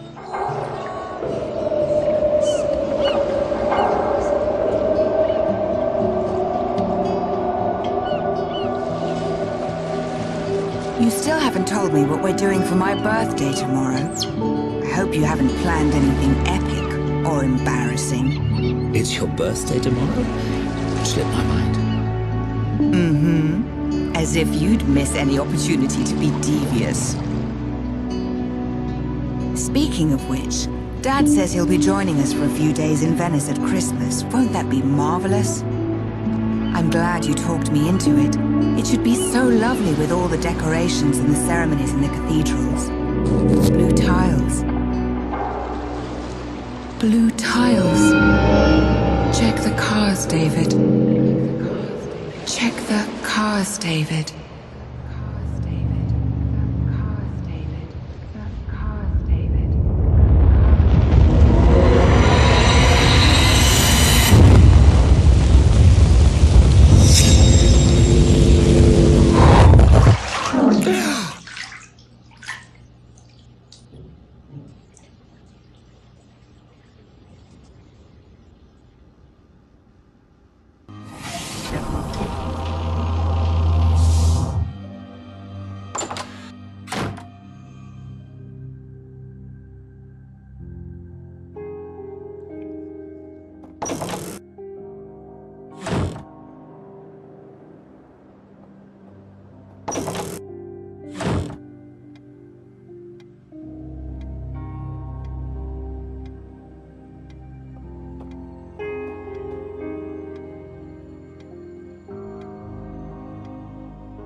That's the gîte rural we lived in, near Saint-Benoît-le-Forêt. That's the gîte rural.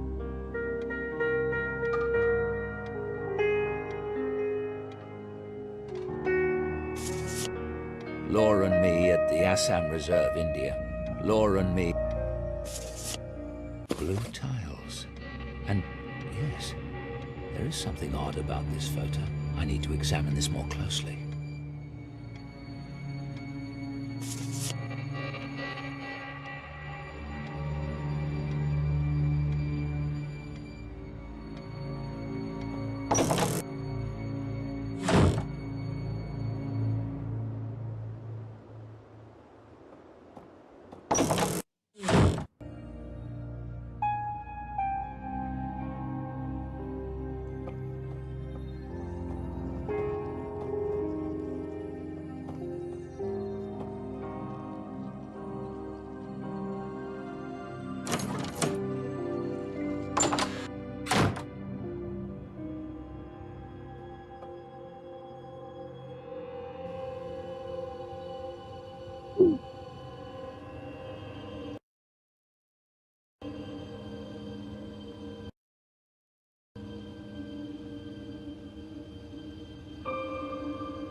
It's a scanner. It's a scanner.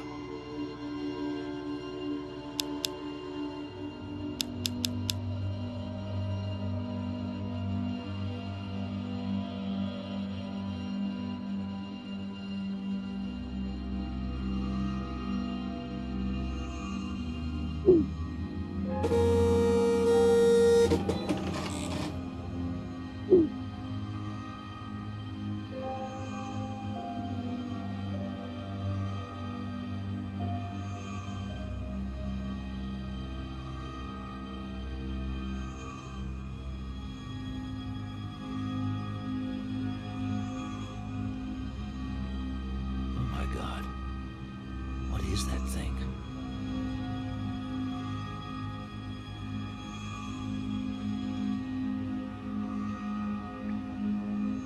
The picture is as good as it's going to get without professional help.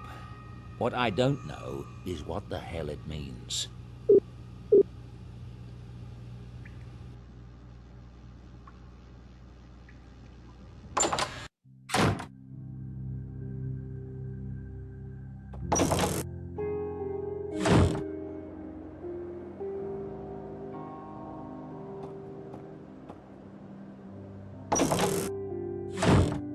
Hello. Everything all right? Fine, thanks.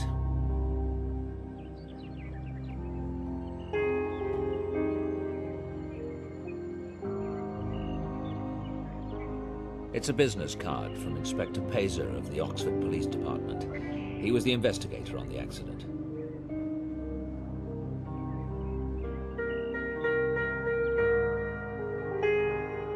It's a business card from Inspector Pazer.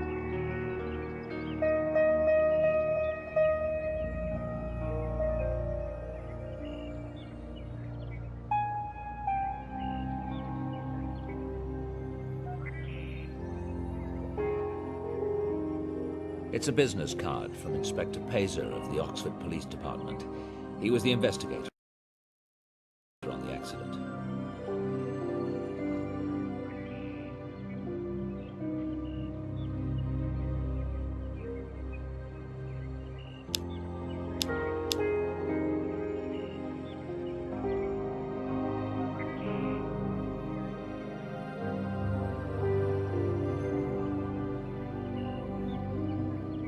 I don't know why I carry my wallet.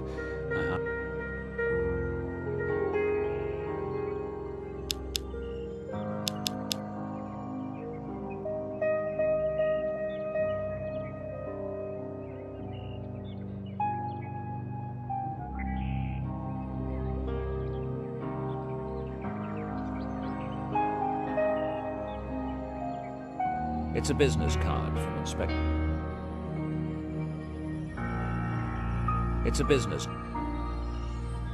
a business card from Inspector Pazer of the Oxford Police Department. He was the investigator on the accident.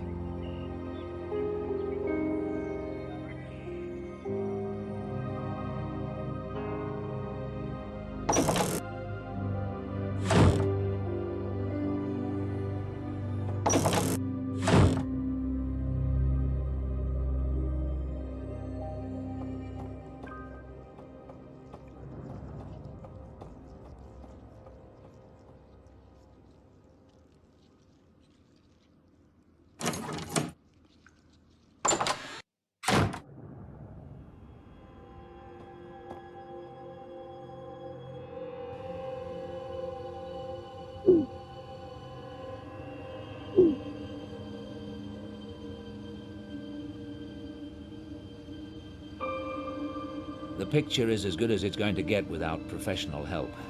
What I don't know is what the hell it means.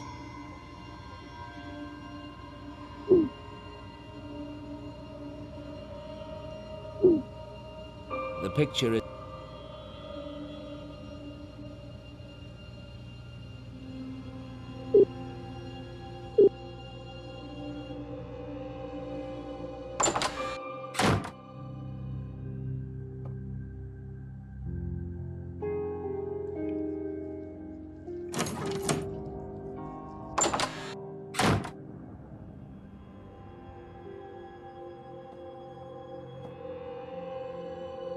It's a scanner.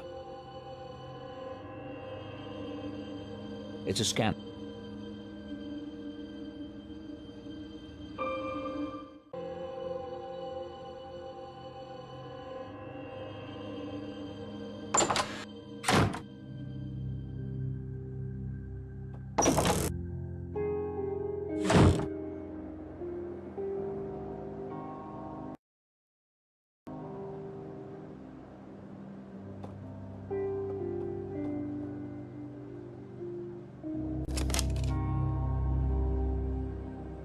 Hello? Inspector, it's David Stiles. You worked on my case. Car crash in Oxford. Oh, Dr. Stiles. I remember. Your wife. Terrible accident. Yes. Look, I know it was a long time ago, and this is a strange question. Was there anything unusual about the cars? The car that hit us, perhaps, or just anything you remember? Hang on a sec. Looking at the file. Listen, what made you call and ask me about it now? I thought I remembered hearing something. It's been bothering me. I don't remember ever telling you. You were in the hospital and... Well, anyway, there was something a bit off. The car that hit you, the gas pedal was fused to the floor, actually melted into it. Thing is, that car didn't burn in the crash. Not a bit of it. It might explain him running through that give way sign. Except how the driver got from his home 5 miles away to that junction with a gas pedal in that condition is a mystery to me. Dr. Stiles? Thank you. You're right. Very curious. If there's anything else I can... I'll be in touch.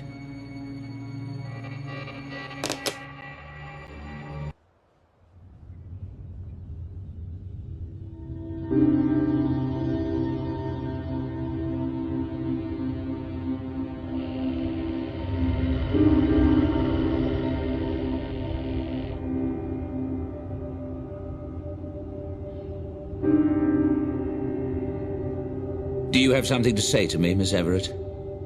No. Turn that thing off, please.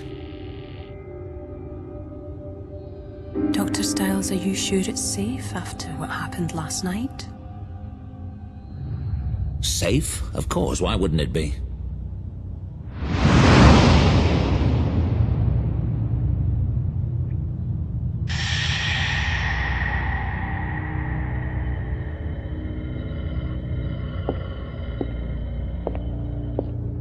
He doesn't even know. Why should Dr. Stiles concern himself with fraternity pranks?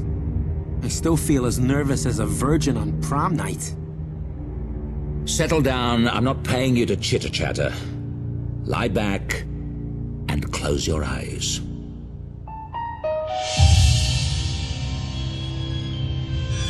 Relax. Sink into the bed.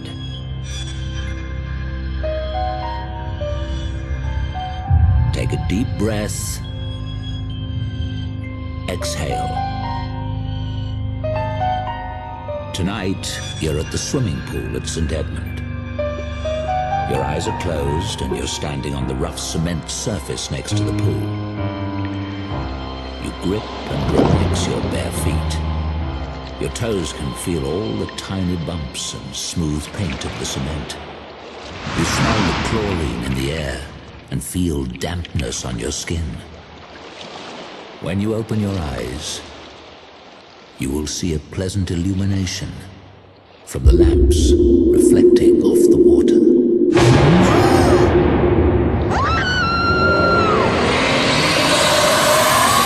Get out! Get out!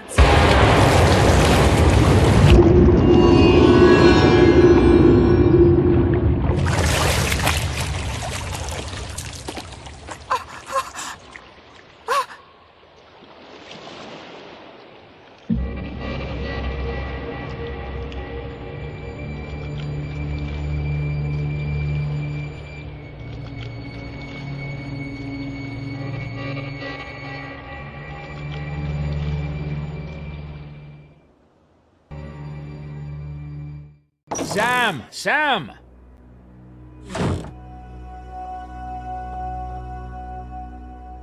Something's happened. Get up, come on. What? What are you doing in my room? A few seconds earlier, and you'd have caught me dressing. Sorry, I'll wait in the hall.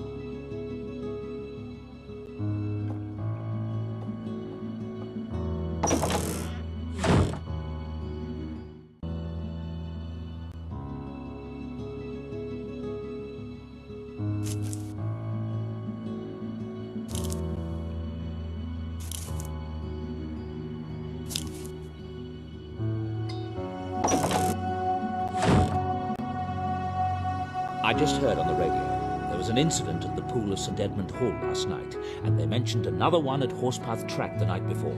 What happened at the pool? I want you to go over there immediately and find out what happened. Exactly what happened. I want a detailed report. You want me to investigate? Well, I can't go. You'll have to be my eyes and ears, sir. Okay. Well, what are you waiting for? An engraved invitation? Go!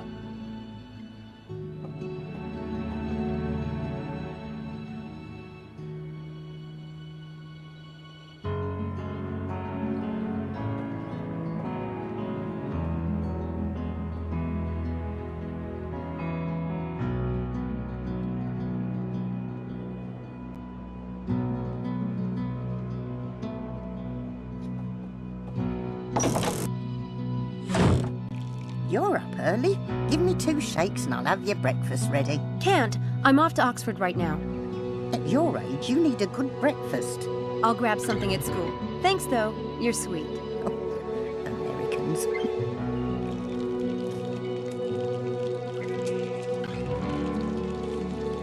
It looks like another paper was left this morning. Why do I get the feeling someone wants David to find out about these incidents?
Here's my ID. Let's take a look. Helena. That's a beautiful name. Beautiful name. Beautiful girl. Thank you. Seems to me we've got another Helena in residence. Let me see. Don't bother. I know her. Red hair? Nice girl. Can I go up now? I'm running late. Aren't they all? Go up then. Undergrad wing only, though. That way, only grads allowed up on their side. Oh, all right. There's always a hierarchy, miss. Way of the world, isn't it?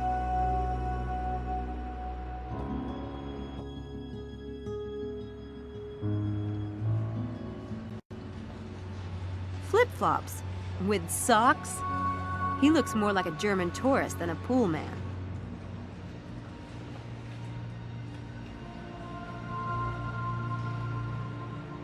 Hi there. I see the pool is back to its usual color today. Yeah? How'd you get the dye out? Well, whatever was in there, filters got it out by morning. Did anyone take a sample of the water while it was stained? What for?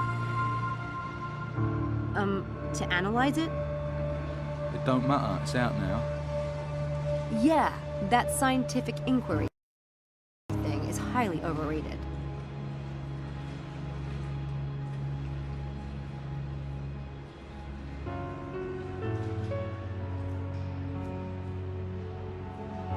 Did you notice any sign of tampering with the pool controls? Maybe evidence of someone putting something in the input system? No. That's helpful. Thanks.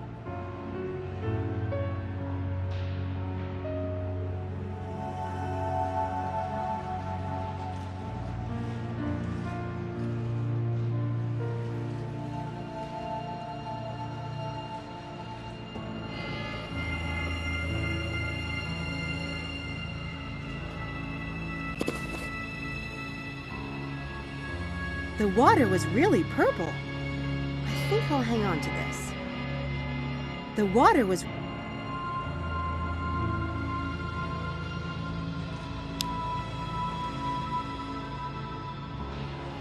The clock was stopped at 11:42.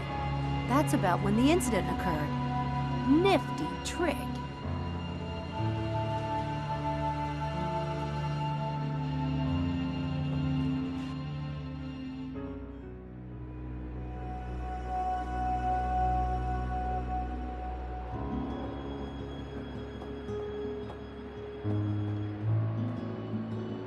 Jeannie Smith is the girl who was at the pool last night.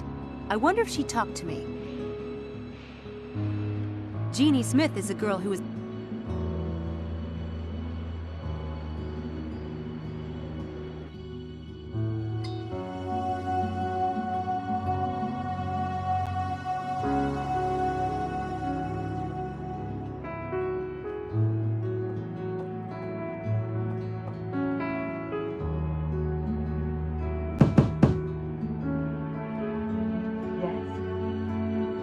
Hi, Jeannie Smith? Yes. Hi, I'm Sam. I heard about what happened last night. I know I don't know you, but I wanted to ask you about the pool, if that's all right. Are you a reporter or something? No, I'm actually worried about a friend of mine. Can I come in? I guess it's all right. You said you were worried about a friend? Yeah. My friend is kind of a well-meaning prankster. I'm worried that this might be his doing. I'm really hoping not, but I wanted to hear more about it. I don't know anything about your friend, but I can tell you this was not a prank. Are you all right? Yes, sorry.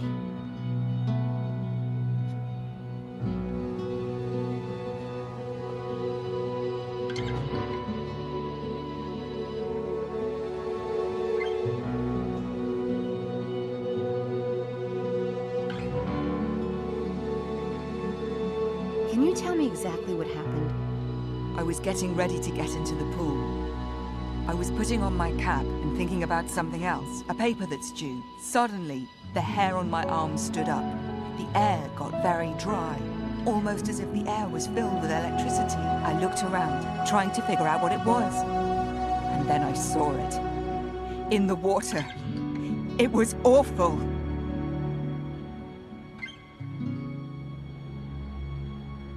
How many people were in the pool at the time?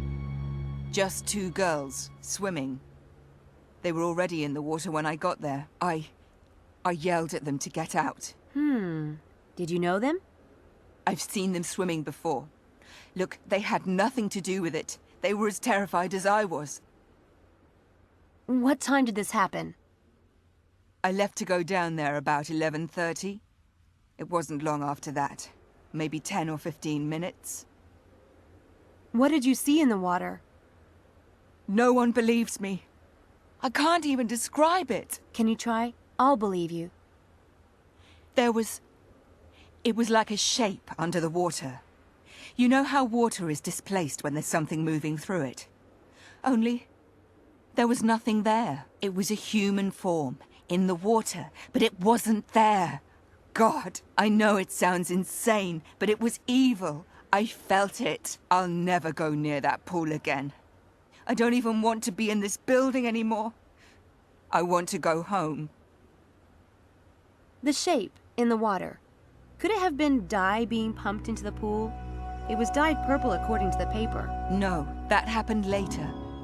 I saw the shape go all the way to the far end and then turn around, just like a swimmer doing laps. And then the water slowly changed color. Like this thing, this presence was staining it. I'll never forget it as long as I live. I'm sorry, but I really don't want to talk about it anymore. That's cool. Thanks for being honest with me. Listen, it's none of my business, but you mentioned leaving school. Don't do that.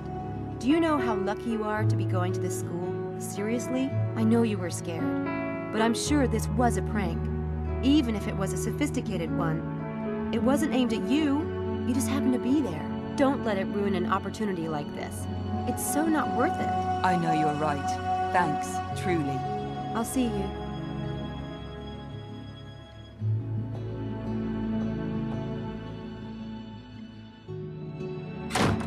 someone is rigging these tricks, and it's starting to piss me off. Well, it's not going to happen again.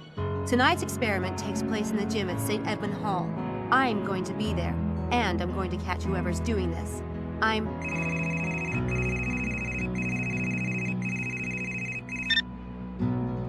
Hi, this is Sam. St. Edmund Hall Quad now, Chiquita. Sure. Be right there.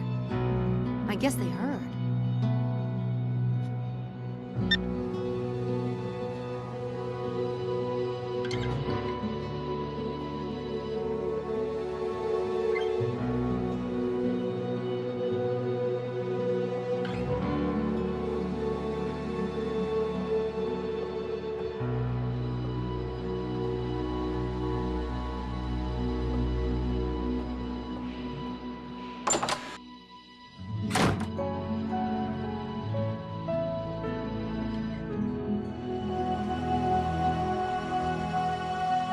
Hey, there's the wench. I vote for drawing and quartering her. Everybody in? Leave Sam alone.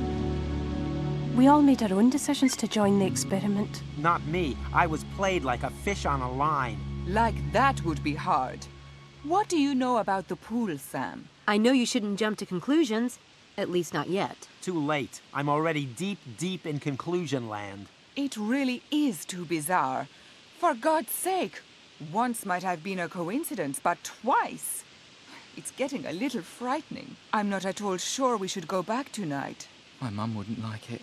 What if we're implicated in these pranks, maybe even expelled? Well, I find it exciting. That is, we might actually be doing something. Besides, Dr. Styles is counting on us. I want to see what happens next.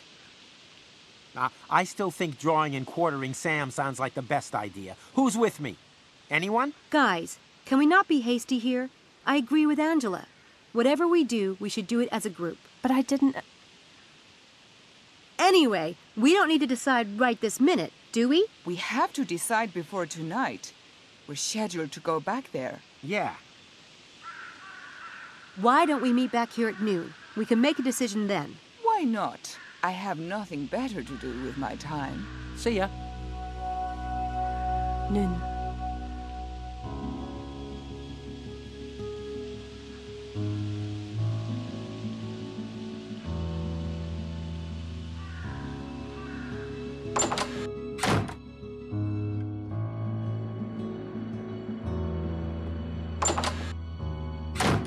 We're going to be visualizing weightlifting tonight in this gym. I need to find a way to rig this place so I can catch this jerk red-handed.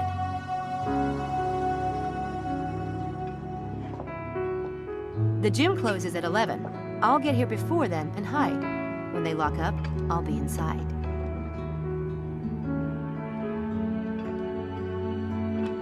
I should rig something at the doors so that when the perpetrator enters, I'll know it. I'll need to pick up some gear at the Black Wand.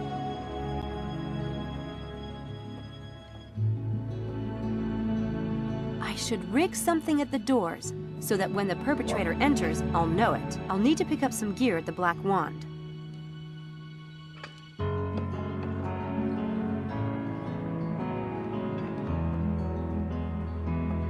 I'll need to pick up...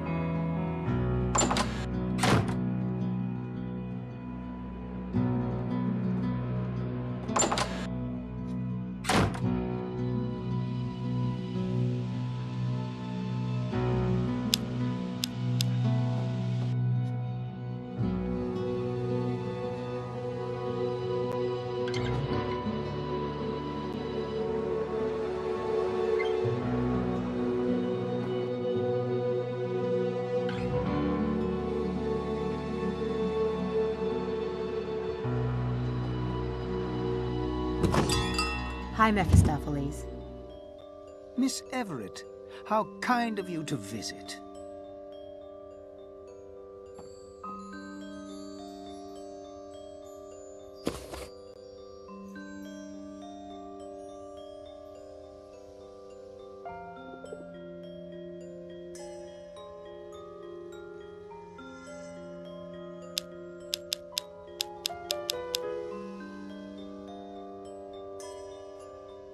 I should do this while nobody's around.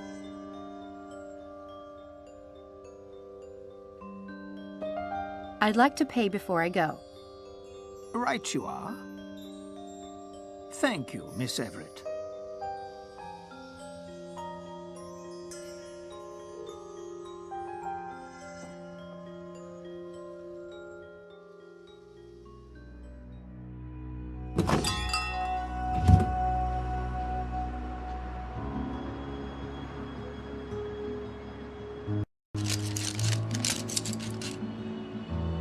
There. These flash powder traps are ready to go.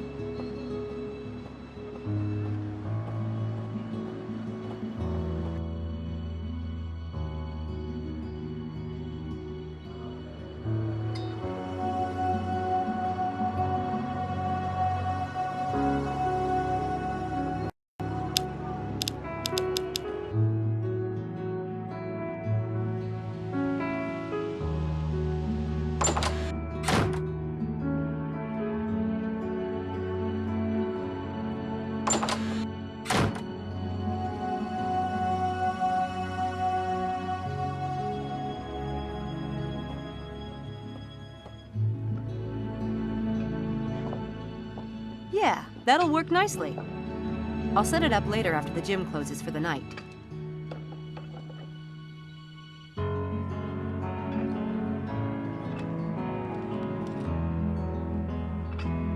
There. Now both doors are covered. I think that's everything. If anyone enters this room tonight, the flash powder traps will alert me. I'll turn on the lights and catch him red-handed. Now, if I only had a camera, I could get some hard evidence on film.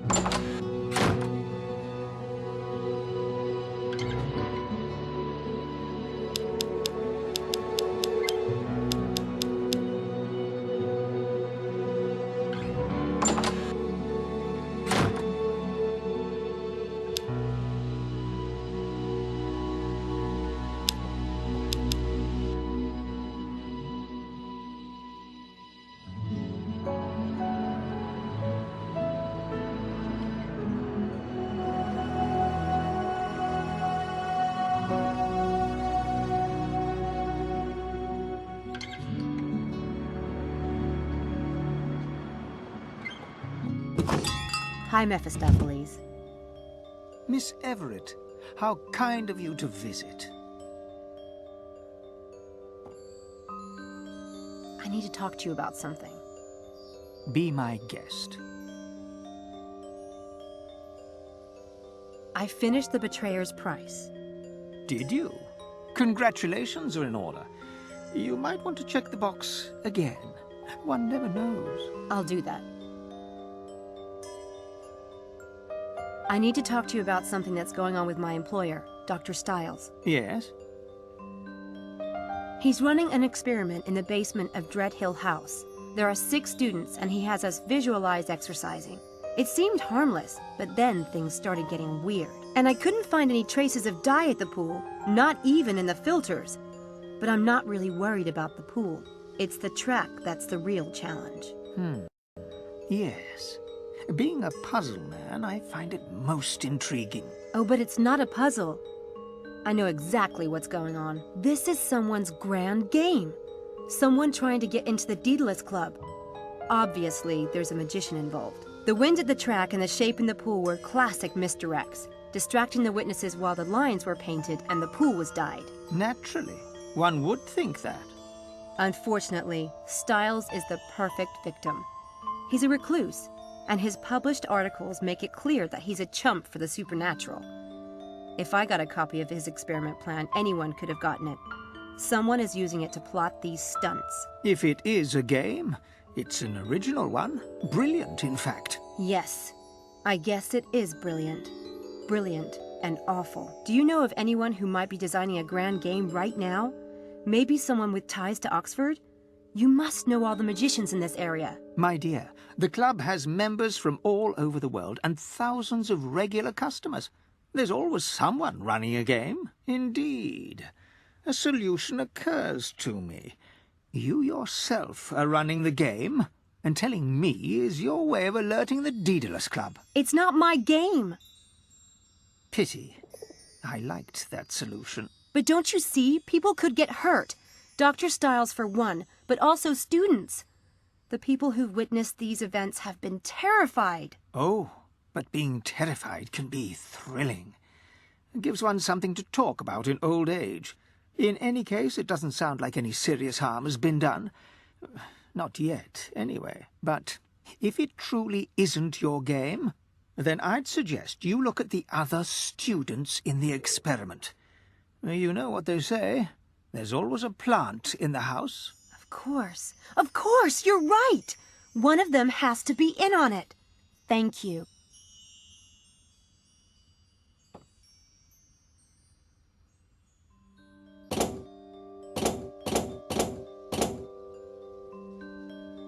$21. That did it. It's the Sea Railer Swole riddle from the Black Wand.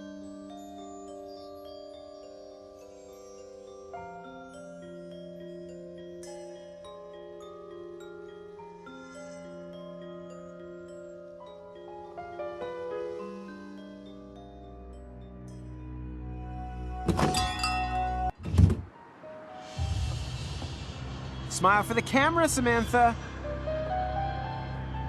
Hi. I knew you were a magician. I was just window shopping. Yeah, right. They have some great stuff in there. I got some fake vomit for a film scene last week. Lucky you. What are you doing here anyway? Were you following me? In your fantasies. Your hot, fevered, sign-me-up fantasies. When do we start? Forget it, Kinderman. And you didn't answer the question. I was just shooting some B-roll, but excuse me for breathing. My mother never did, but that doesn't mean you can't. Hey, check out those eyebrows. Classic.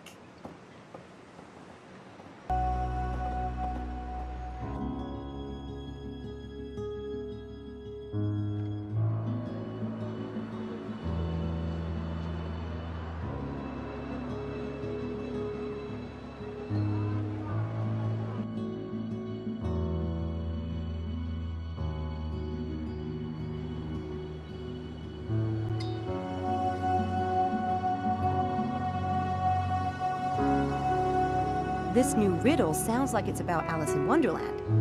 Maybe I'd better check this out.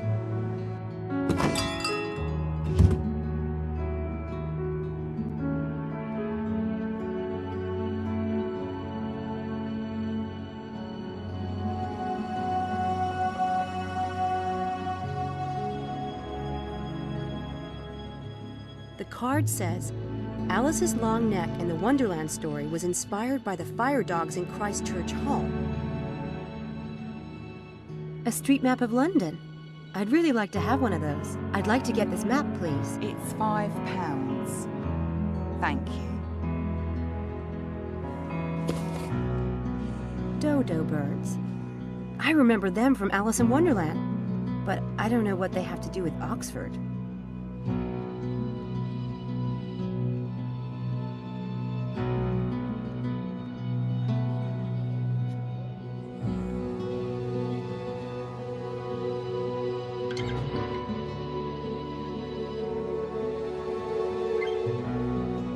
Biography of Lewis Carroll.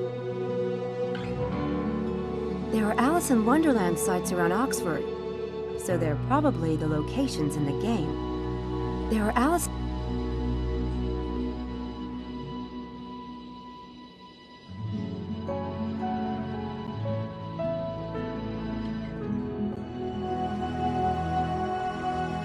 There are subtle letters on those teeth. Maybe they act like a...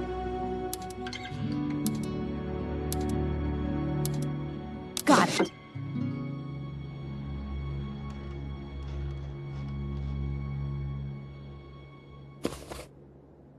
The University Museum. It must be a location in the game.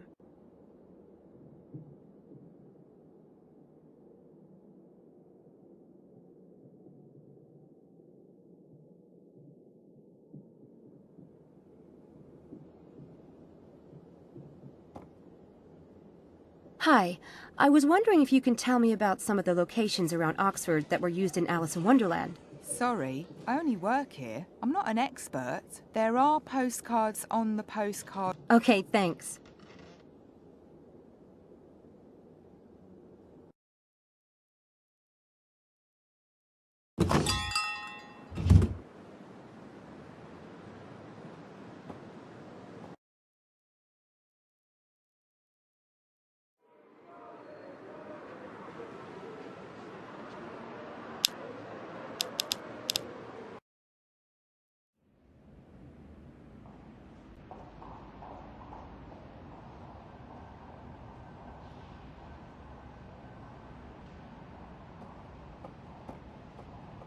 goofy looking, but cool.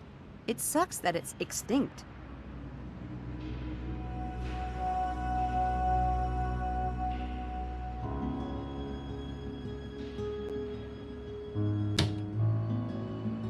The Daedalus Club logo.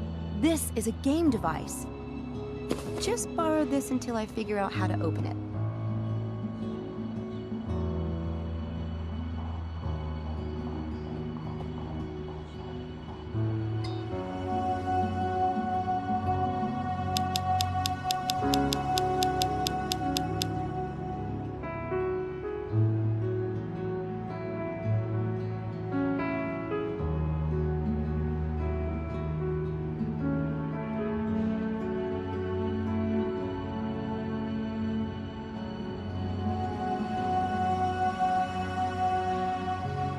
Man, do I feel stupid. That actually worked. It's a piece of the ideogram. Hogwarts? I guess part of the movie was filmed here. But where on camera?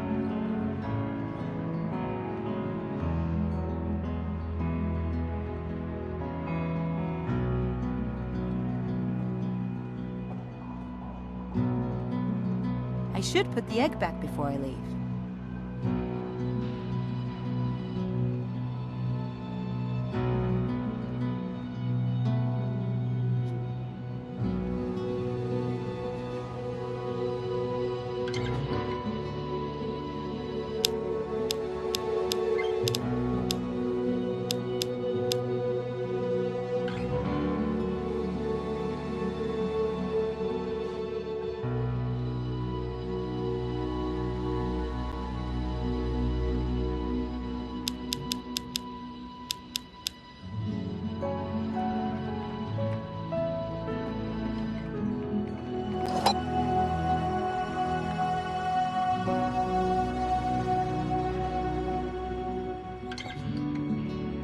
This may sound like a silly question, but do you know of a place called Hogwarts School of Witchcraft and Wizardry in Oxford? That is silly.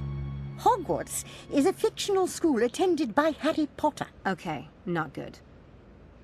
The Harry Potter films were shot on location in Oxford. Really? Where? Numerous sites. You might recognize Christchurch Hall as Hogwarts Dining Hall. Wow, you really are helpful. Thank you. I do try.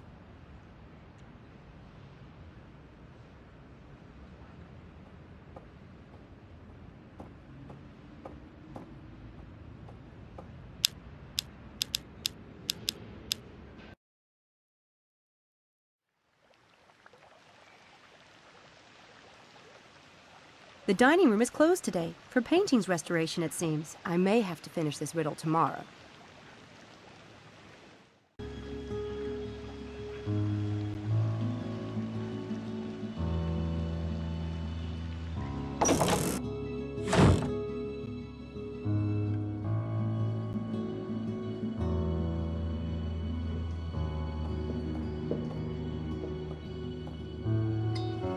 Hi, Angela. Sam, you know about this place too? Oh yeah, it's a great place. Isn't it wonderful? I come here all the time. When I first told you about the experiment, you seemed to know Dr. Stiles. Everyone knows him. But most people have heard those stupid rumors. You didn't seem afraid. Oh no, I've never thought that way about Dr. Stiles. I saw him walking down the street once, and I thought he looked so sad and so handsome. I asked someone who he was, and they said, "That's Dr. Stiles, the famous neurobiologist." This was before the accident? No, it was after. And that's all you knew about him? I just knew the rumors couldn't be true. Huh. Someone showed me a trick the other day that was really amazing. Do you know any magic? What do you mean? Card tricks, cup tricks, illusions, things like that? Oh no, that's silly. Excuse me? I like real magic. Like Midsummer Night's Dream. You must know that one if you're in the lit department. Sure. Shakespeare's cool, but I prefer Victorian lit. Anyway, Angela, That's just fiction. It's funny. I was in the lit department before I transferred to nursing. I asked some of my old professors about you, but they've never heard of you. Well, you know, I'm still new here, and I've been keeping a low profile. I sit in the back. I guess that explains it. Why do you like this church so much? It's the fairy chapel. Fairies? Not exactly Church of England, are they? She's right there. That's an angel, isn't it? No, it's a fairy. Okay. What are you making? I'm copying the window. Hey, that's good. Very intricate cuts. Where'd you learn to do that? The people on my island have always made paper figures. My father taught me. That island of yours sounds like a happening place. You're lucky. Would you like to have it? God, Angela, you put so much work into it. It relaxes me. And I have lots of them. Are you sure? Thank you. I mean, people don't give me stuff as a rule, so Sam, thanks. Are you working for Dr. Stiles? Harvey says that you are. Yeah, I'm staying at Dread Hill. At the house? That's a bad idea, Sam. Why? Oh, people will talk. I don't care. I'm his assistant, that's all. But how did you get that job? He requested someone, and the Student Employment Office sent me over. It's not a big deal, Angela. I know, It's risky, I mean, with Dr. Stiles' reputation and everything. I hope it works out for you. Thanks. Sam, do you mind if I have some alone time? I need to think about an assignment. Sure. Sorry to interrupt. I'll see you back at the quad later. Okay, I'll see you there.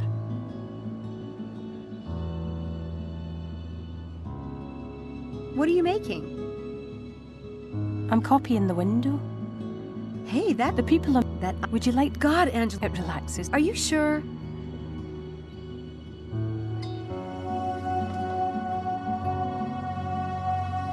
Sam, are you working... Yeah. At the house? Why? Oh, I don't... How... He requested... I know... Thanks. Sam... Sure. Okay, I'll see...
Do you know a student named Malik?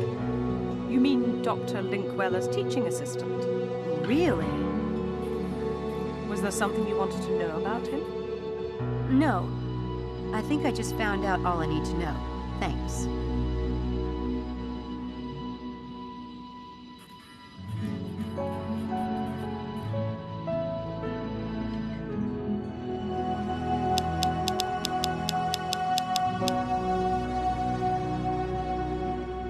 There.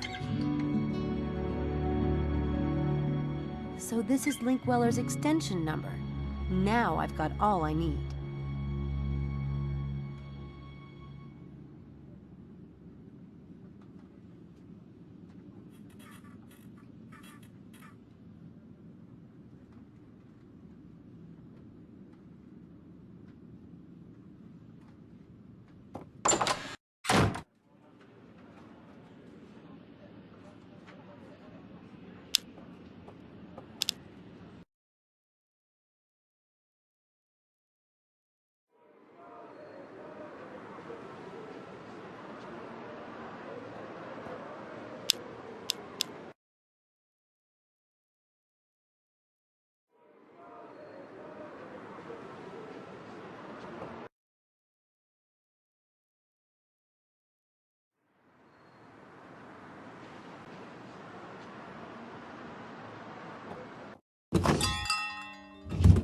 Good day, Miss Everett. Hi.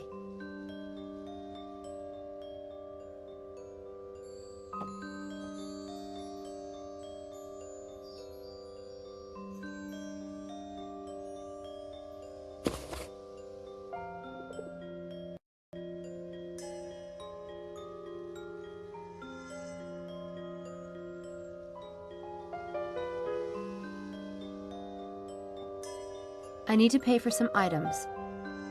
There you go. Your patronage is appreciated. Good day. Bye.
You have reached the Oxford Neurobiology Department in the Radcliffe Infirmary. If you know the extension you wish to reach, please enter it at this time.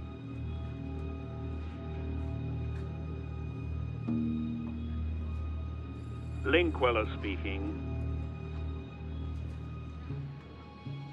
There's a package that needs your signature in Miss Whittier's office. Very well. I'll be right there.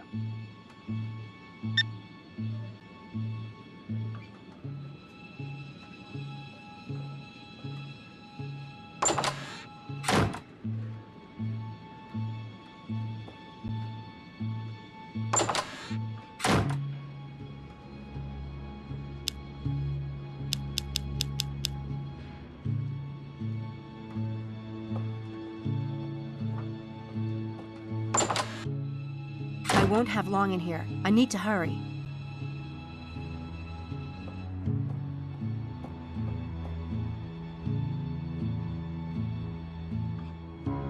That should work. Now we'll see what Linkweller's up to.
I'm out. I'm not contributing any more to your tuition today, sir. Your luck was just turning. Forget it. I'll be late for class.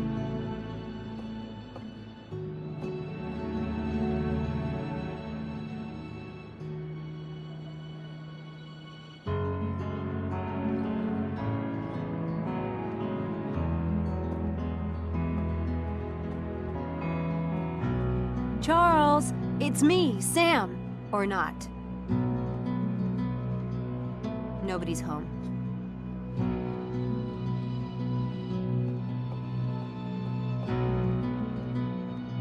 Hi, I was wondering if you'd let me in 204. And why would I do that? I'm delivering Girl Scout cookies. Oh, yeah? I don't see any cookies. They're really small. Those cookies look big enough to me, darling. How about you give me a sample? You're a pig. You're the one who brought it up. I'm Charles's girlfriend. I thought I might surprise him. You're the third girl this week who claimed to be his girlfriend. How about I let you into my room, huh? And you can surprise me.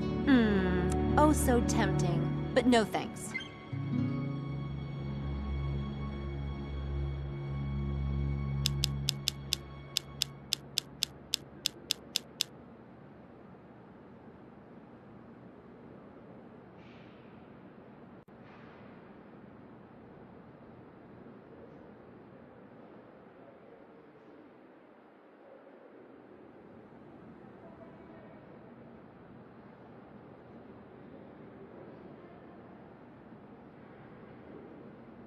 Hi, I was wondering if you'd let me in 204. And why would I do that?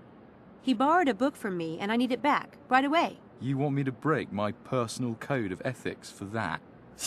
It won't happen.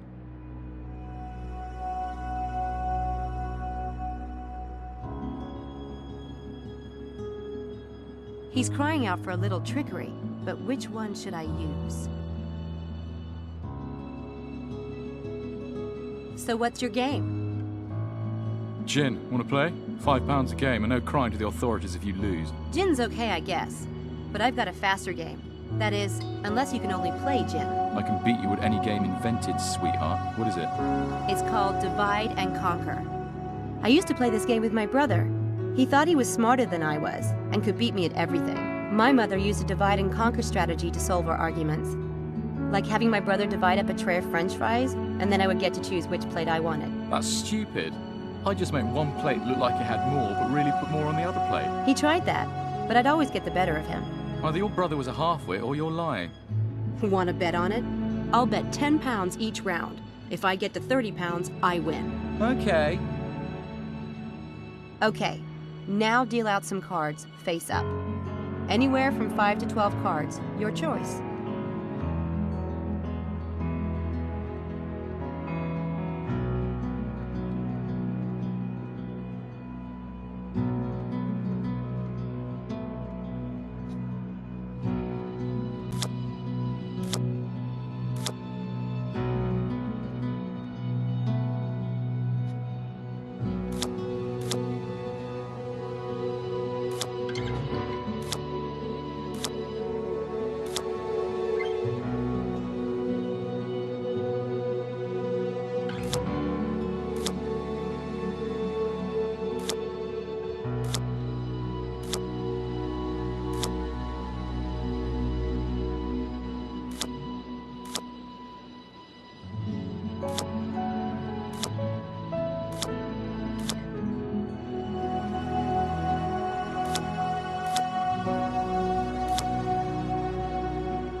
Damn it! You just obliterated my profit for the week. You have cash?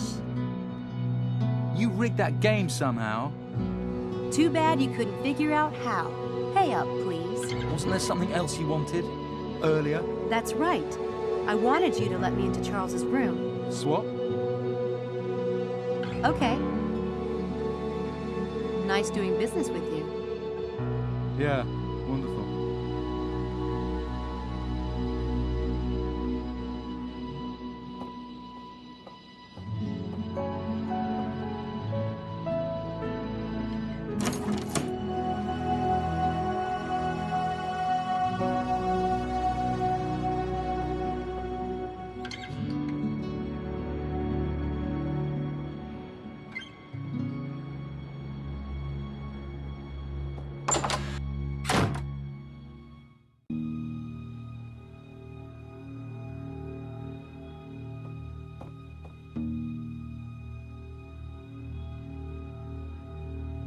It's an issue of Scientific American, with an article by Dr. Stiles. But Charles acted like he'd never heard of Dr. Stiles.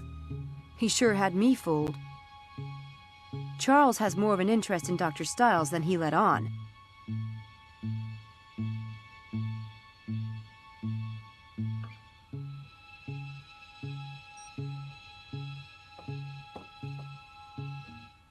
Mangas, games, DVDs, totally matching Charles's shyness.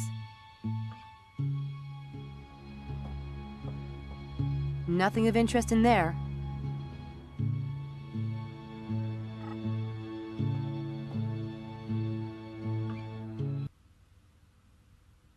Hey, this doesn't look anything like Charles. And it's dated just 1 year ago.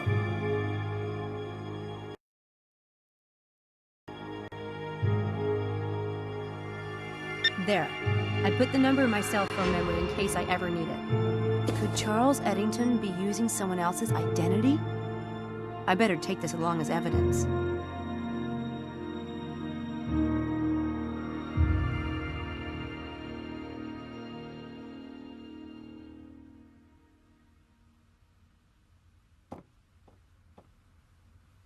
I want to believe.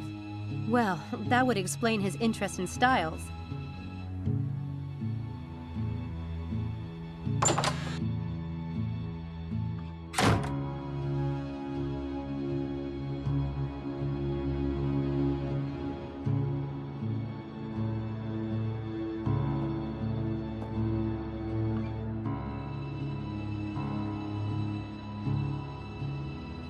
That's the bolt of the lock.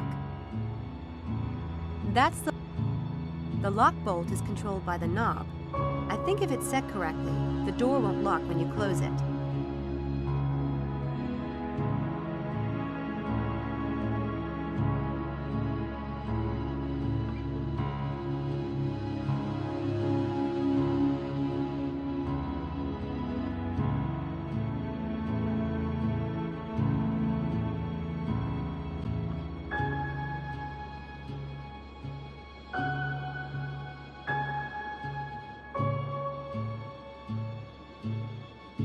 That might lead over to the graduate wing. Guess I'm not urgently in need of getting over there today.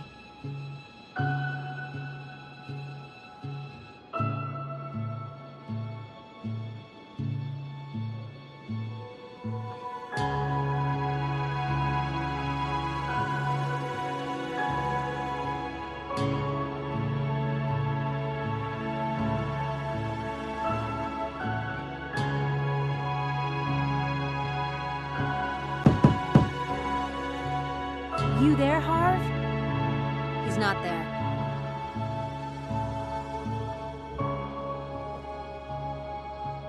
Hey! I don't suppose you could let me into room 302. I loaned Harvey Kinderman a camera, and I have to get it back to my AV lab right away. No.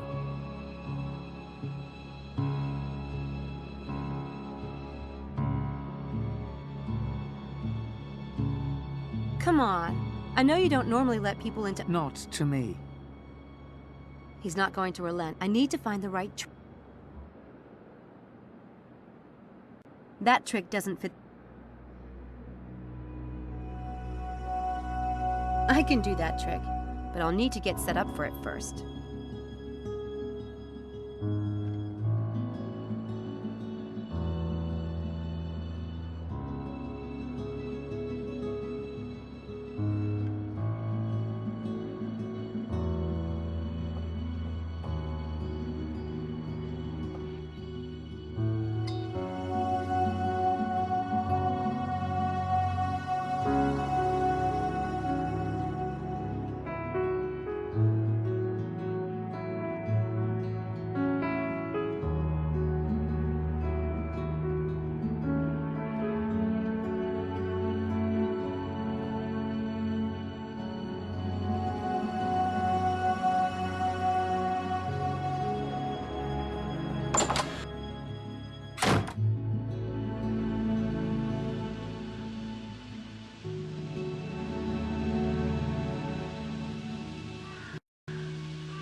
Miss Everett.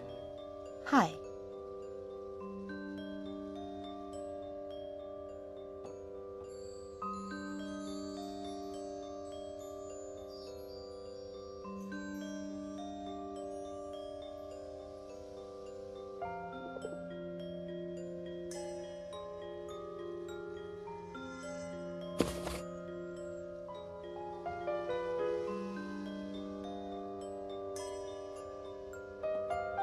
I'd like to pay before I go. Right you are. Thank you, Miss Everett.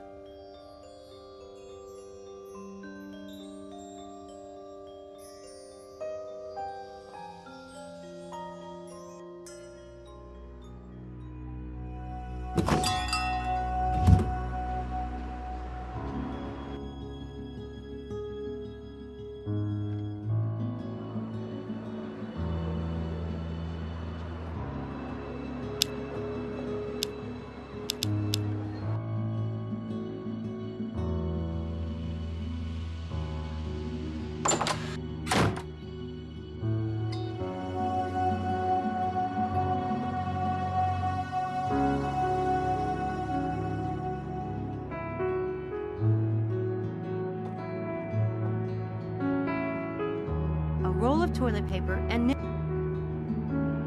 I think I'll take a little toilet paper. It's good for hiding things.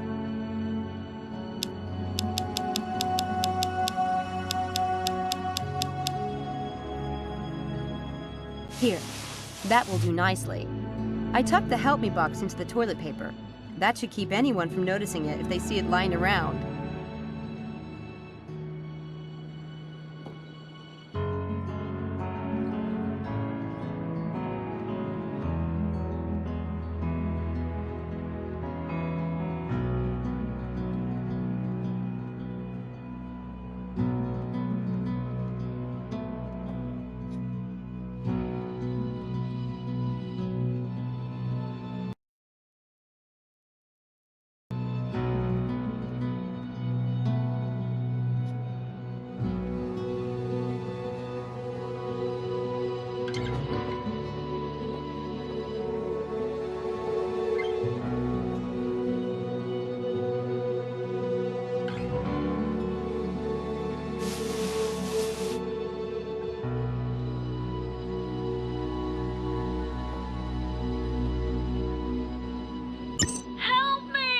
What is that?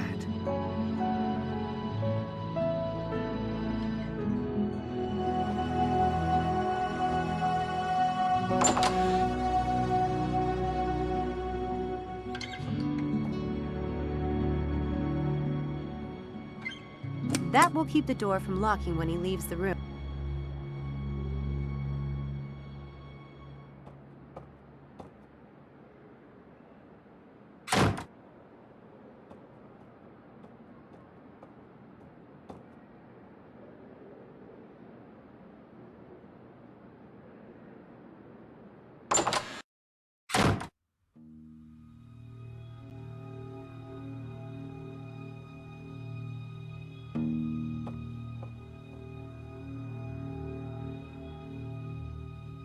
What's this? Notes for a new film? A mysterious disfigured scientist. A goth girl named Jimmy. Brain-sucking experiments? Is Kinderman pulling these pranks to stage his film? I'm going to find out. And if he is, I'm going to kill that twerp. Harvey's new screenplay sounds a little...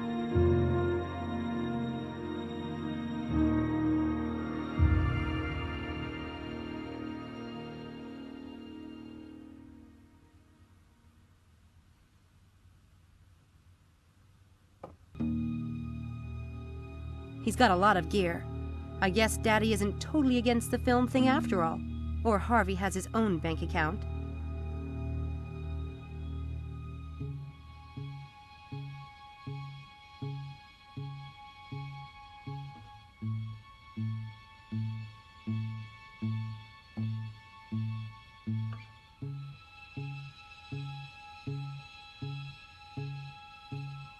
Harvey's new...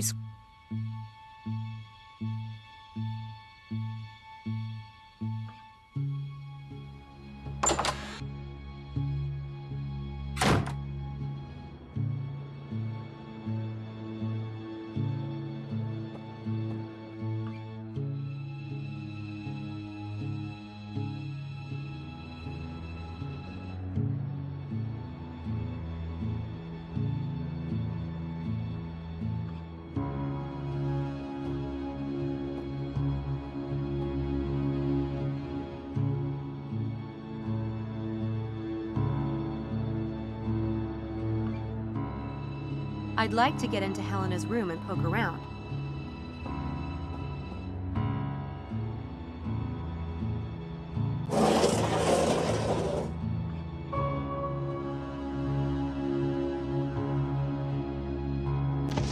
Key!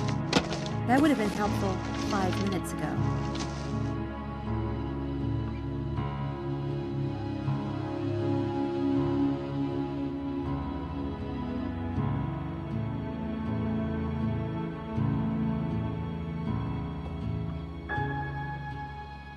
I need a camera for tonight, but I don't want to just take it. Helena would probably let me borrow it if I asked. I have to admit, I didn't even expect to find books in her room. More than meets the eye? I have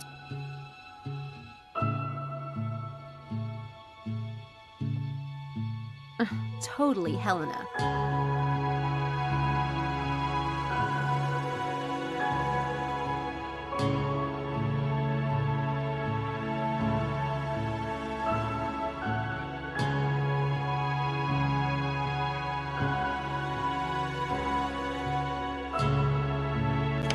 This is definitely Helena's drawer. There's some paperwork about her student enrollment, but nothing about magic or conspiracy that I can see.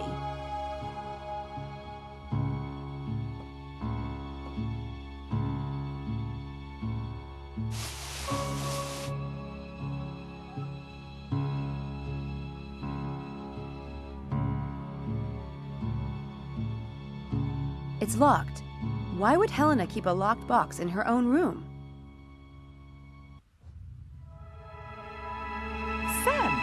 What are you doing in here? I wanted to talk to you, and the door was open, so oh, fine. I'm really freaked out about these events on campus. Someone is setting up Styles, and I think one of the Lambs Club is involved. So, I'm playing detective. What did you see in here? Nothing. Anyway, you're not exactly at the top of my suspect list. I must be doing something wrong then. I might let you live. If you give me the dish on everyone else. Who else have you been snooping on, Sherlock? Do tell, and make it good, and preferably nasty. Well...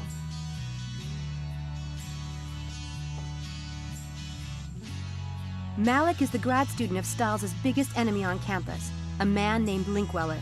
I have a feeling he'd stop at nothing to ruin Dr. Styles. Is he? Now that is suspicious. Not to mention rude. I found notes for a new screenplay in Harvey's room. 10 guesses what it's about. Us? Yeah, and the experiment. Tell me that's not suspicious. Was there a description of me? Did he mention my nose? He said it was big, didn't he? Helena! I have a right to know. No, his notes were free of comments on your proboscis. Good. Am I the pretty one? It wasn't all that fleshed out yet. Darling, don't get all worked up. It's bad for your complexion. Angela knew Dr. Styles before the experiment. I asked her about it, and she said she saw him walking down the street next to the campus one day, after the accident. But that's got to be a lie.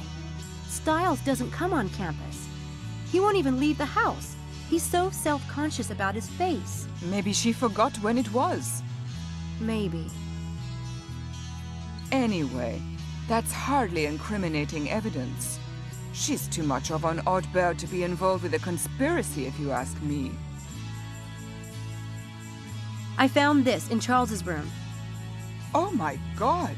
This is priceless! It doesn't look anything like him. And the date on the back is just 1 year ago. I think Charles is an imposter. Please! I recognize the mole on his neck. Lovely mole. Of course, it was a bit less lovely at the time. No one can change that much in a year. Maybe it's a younger brother. If Charles had a record, he wouldn't want to register under his own name. One word. Hormones. This is definitely Charles. And if he looked like this a year ago, then he probably really is a virgin. God, I feel faint. Can I keep this?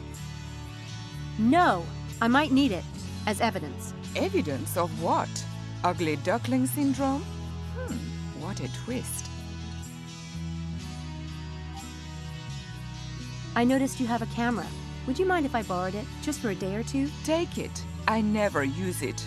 What's the fun of photographs if you're behind the camera and can't be in them? Thanks.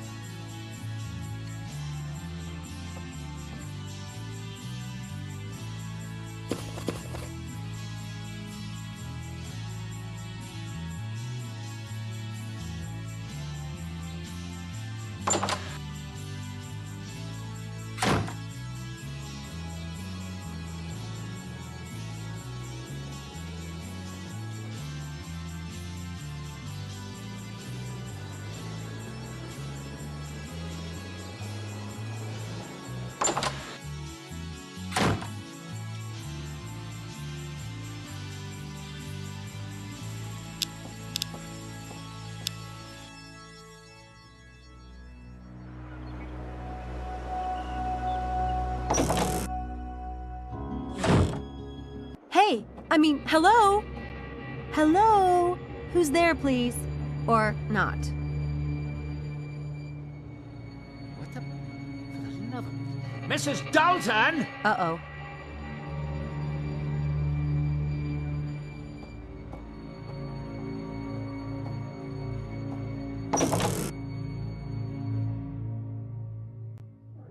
What the hell is this doing in my desk drawer? That's Houdini. He has a habit of sort of appearing. He? Who told you you could have a pet in this house? He's in my room. I don't see what difference it makes to you. Well, he's not in your room now, is he? This is my home, Miss Everett, and I don't care to have it smelling like a barn. Houdini does not smell. You could have a herd of buffalo in this house for all the use you get out of it. Shh, hush now. Oh, my goodness. What a to-do about nothing. I'll take him back upstairs and put him in his cage. Put the thing in the garage. No way! He'll freeze out there. Put him in my room, Mrs. Dalton. Sam? Oh, by the way, who's visiting the house today? What do you mean? I saw a woman on the stairs, just now. Blonde, white dress. You saw no such thing. The lighting on those stairs is terrible. I keep asking that something be done about it, but no one pays the slightest attention. Bothering poor Dr. Stiles with nonsense like that.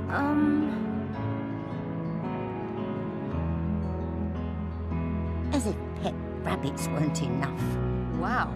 Is that menopause?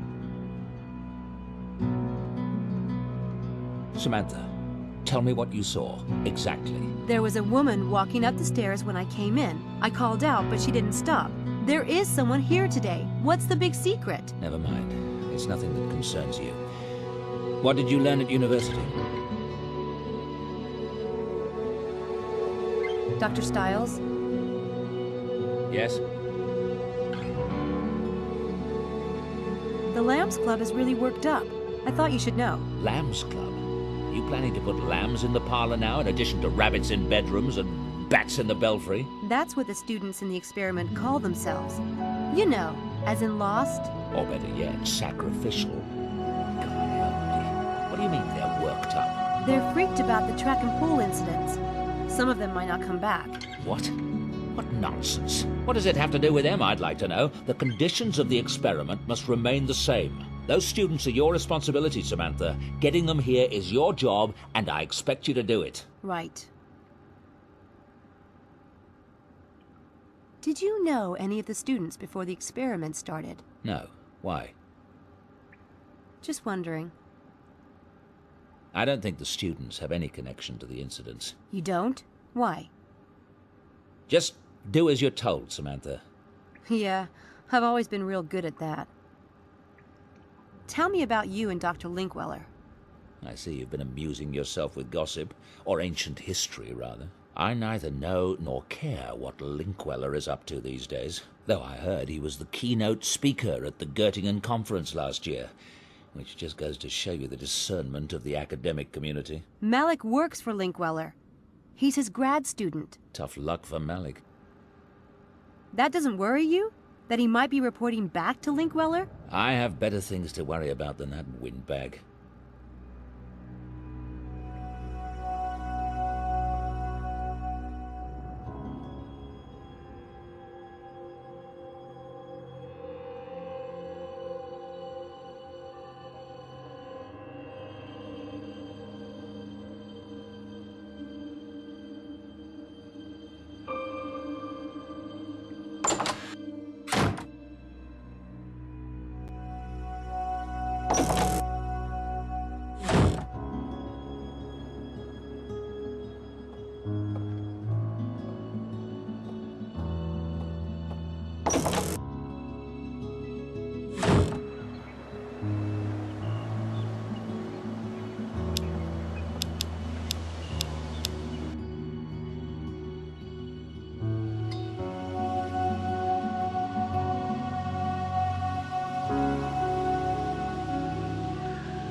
I don't have time to search her computer, and I don't think I'd find very interesting stuff.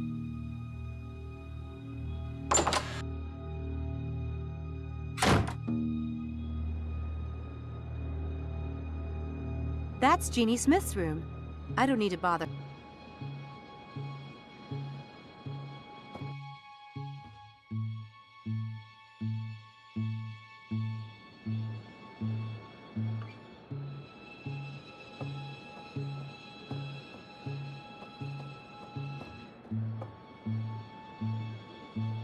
If I set this correctly...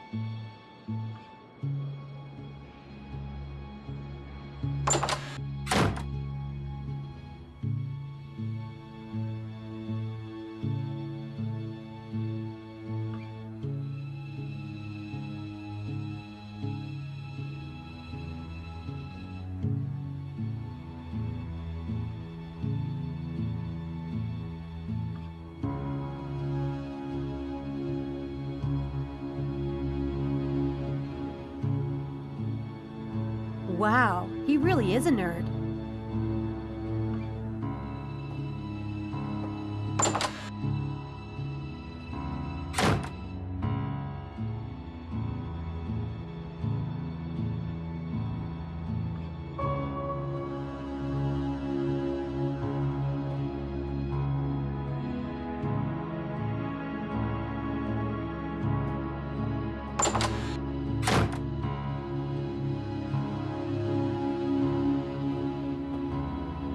Hey, I remember this movie. Pretty good one. Harvey's got taste.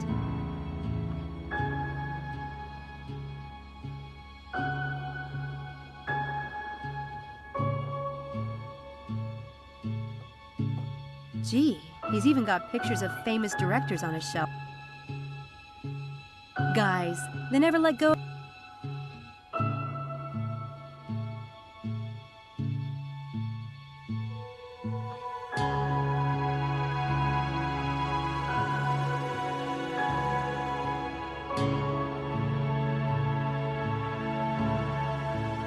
Harvey's new screenplay sound.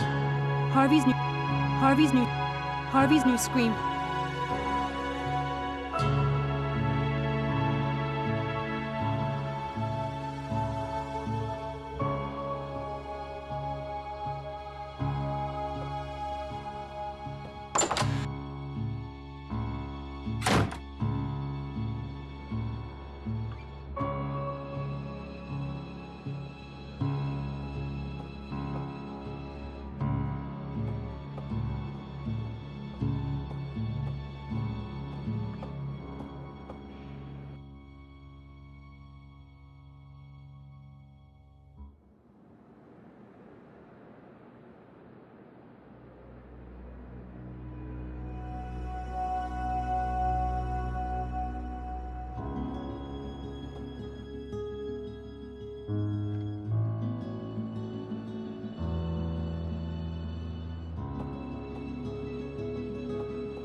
That same.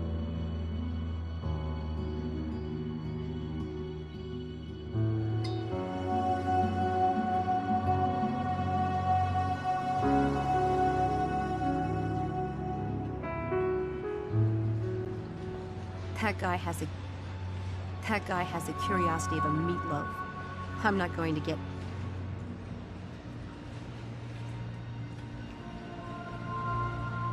That looks like a statue.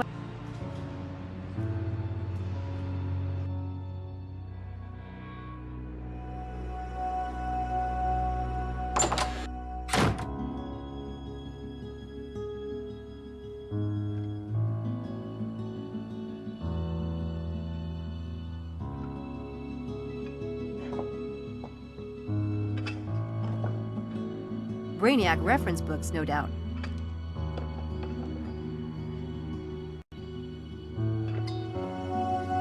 I think that's everything. If anyone, this should be buried.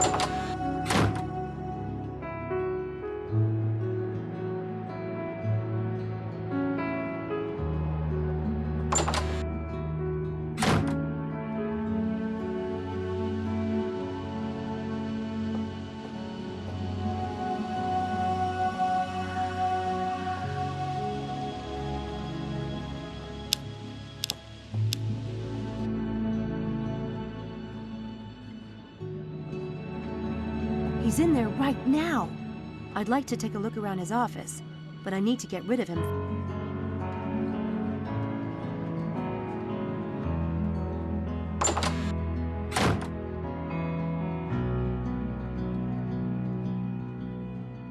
According to the plaque on the...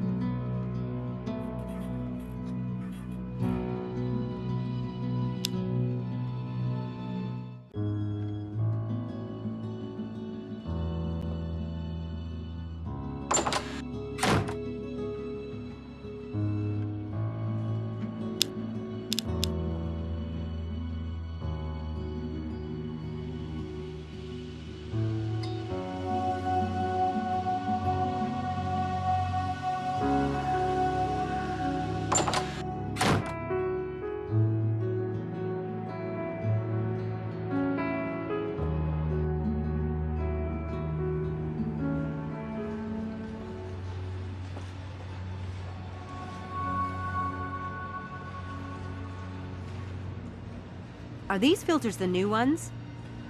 No, I've just installed the new ones. Those are for the bin. Were these filters in the pool when the water was stained? Yeah. The filters don't have dye stains. Maybe water-soluble dye wouldn't leave a trace. The filters... The sides of the pool are clean. I don't see any residue left by the dye. The sides of...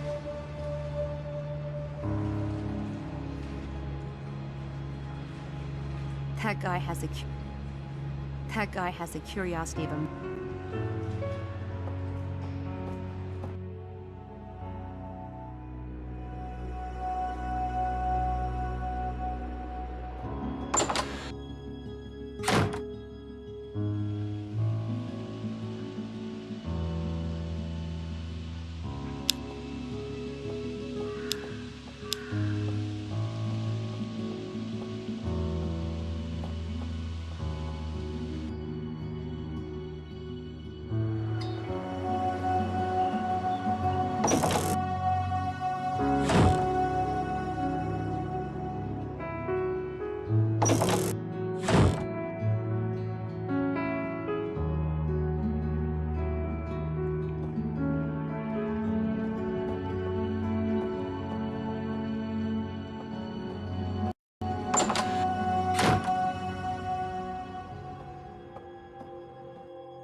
Do you have a minute?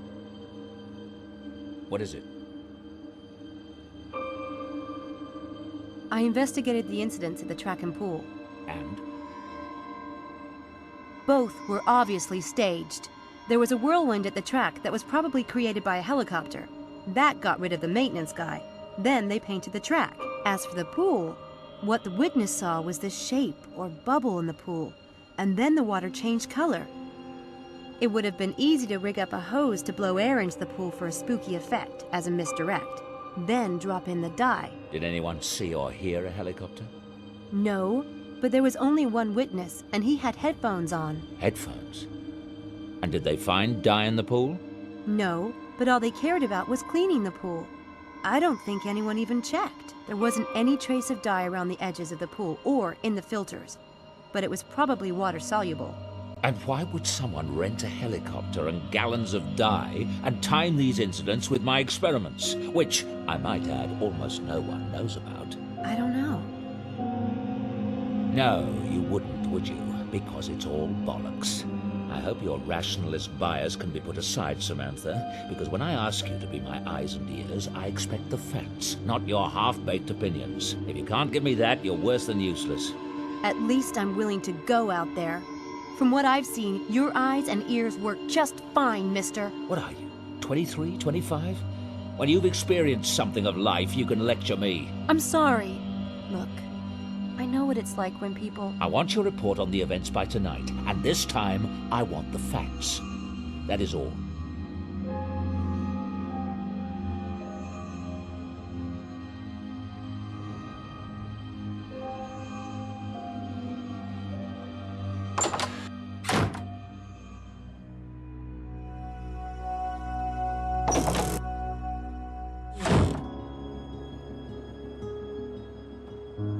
Hi.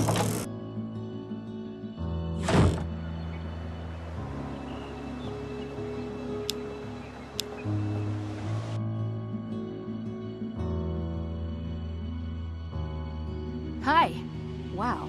Everyone looks so serious. I get that way during the full moon. Some people do the werewolf thing. I do Walter Cronkite. Well, it feels momentous, doesn't it? We're agreed, right? We're going to vote. And we'll all either stay in the experiment or quit. Whatever the group vote decides. One for all and all for one. How do we do it? Should we just raise hands? Silent ballot? Do we need that? Does anyone care?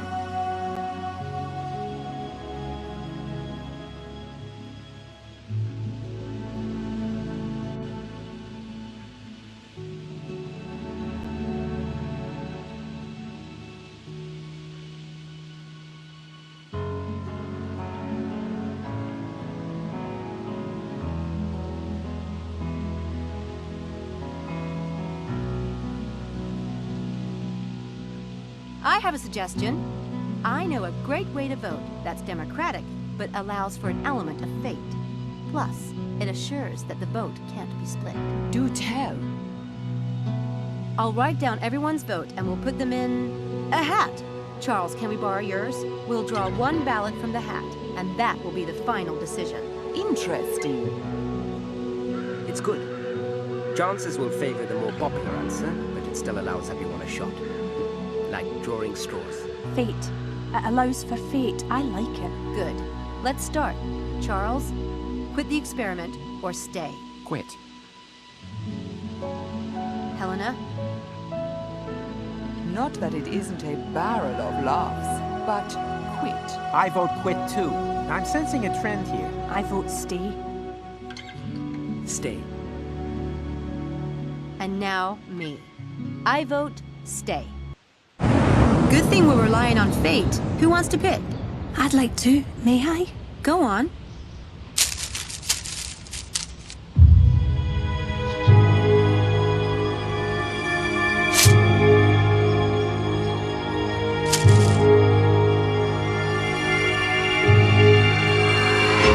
Stay. That's it then. One for all. And all in deep doo-doo. See you tonight. Bye, Sam. See you. See ya. Bye, Sam.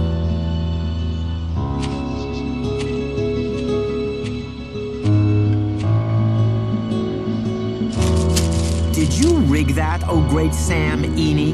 It was a split vote. It could have gone either way. I hope you know what you're doing.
Laura's dress.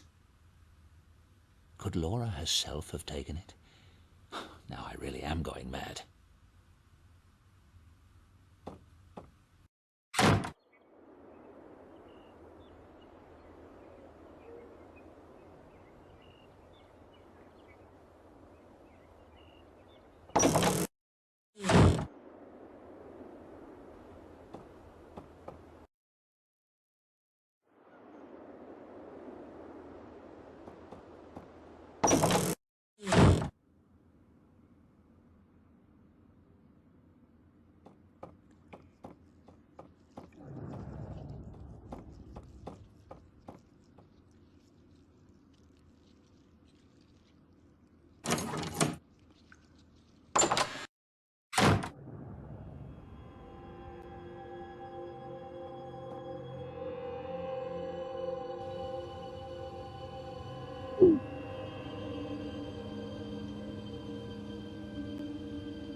I have everything set according to Ramuskin's instructions. The dialogue generator is set correctly. I'm hoping Laura will be able to use it to communicate.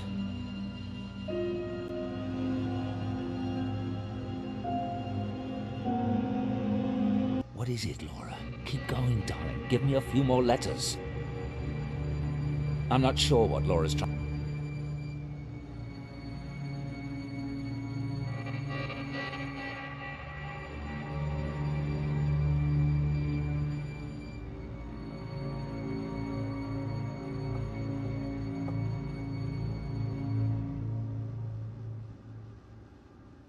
There's been a presence in the house.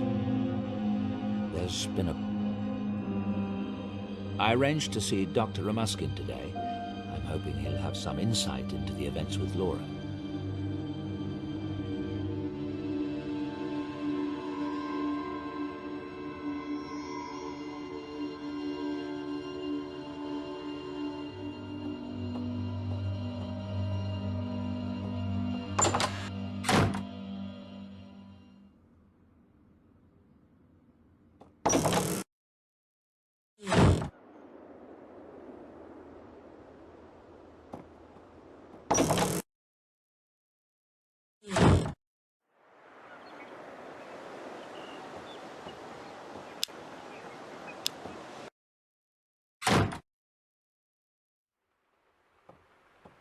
Dr. Stiles, it's very good to meet you. Sorry to disturb you. It's an honor. I remember when your Scientific American article came out, my colleagues and I were thrilled to see such open-mindedness in a leading neurobiologist. As you can see, things have deteriorated since then. Please, come inside. On the phone, it sounded important.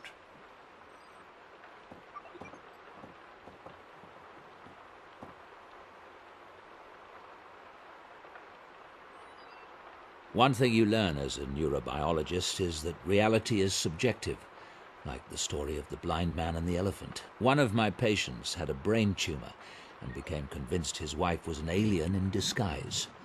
Everyone else saw an everyday housewife. He saw something horrible. What clues do we pick up from our environment every day that tell us how to perceive the world? One man sees a pile of logs, another a sleeping giant. Perception is a slippery thing.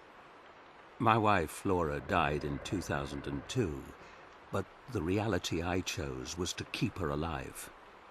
In my mind and in my heart. I started experiments in an isolation tank to bring back as many memories of her as possible, even the small and subtle ones.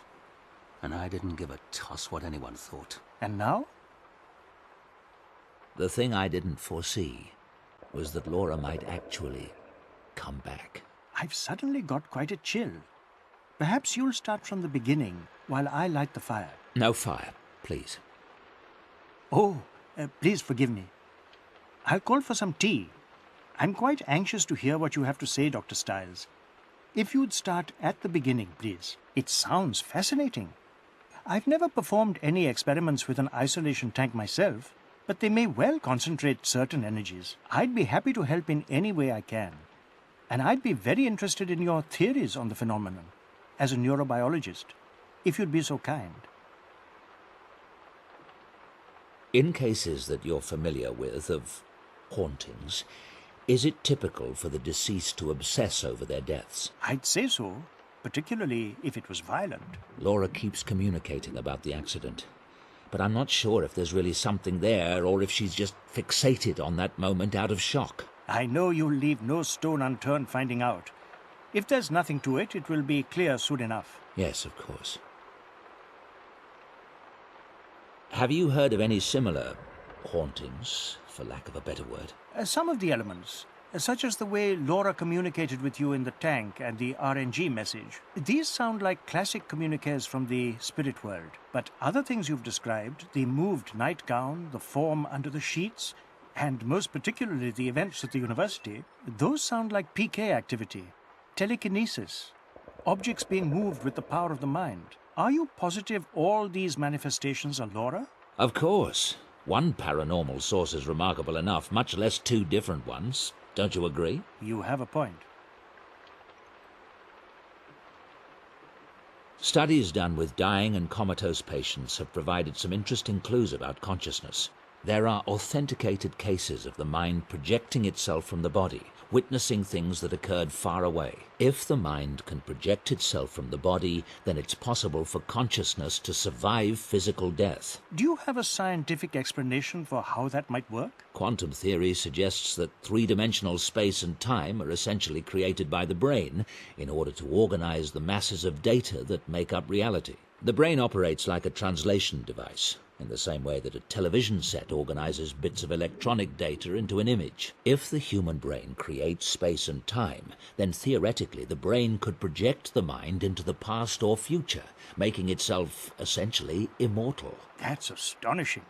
I hope you intend to publish on this theory. I'm still conducting my research. Is there any connection between psi activity and heat or fire? Yes. Telekinesis in particular is very elemental. There's a classic poltergeist case that involved a young girl in the American heartland. The manifestations in her household all revolved around water. Water running down the walls of the house, seeping out of the wallpaper and welling up from the floors. Another classic telekinesis phenomenon is raining stones. And I recall reading about a shaman in East Africa who could make his victims burst into flames. It would all suggest that telekinetic powers are drawn from the earth.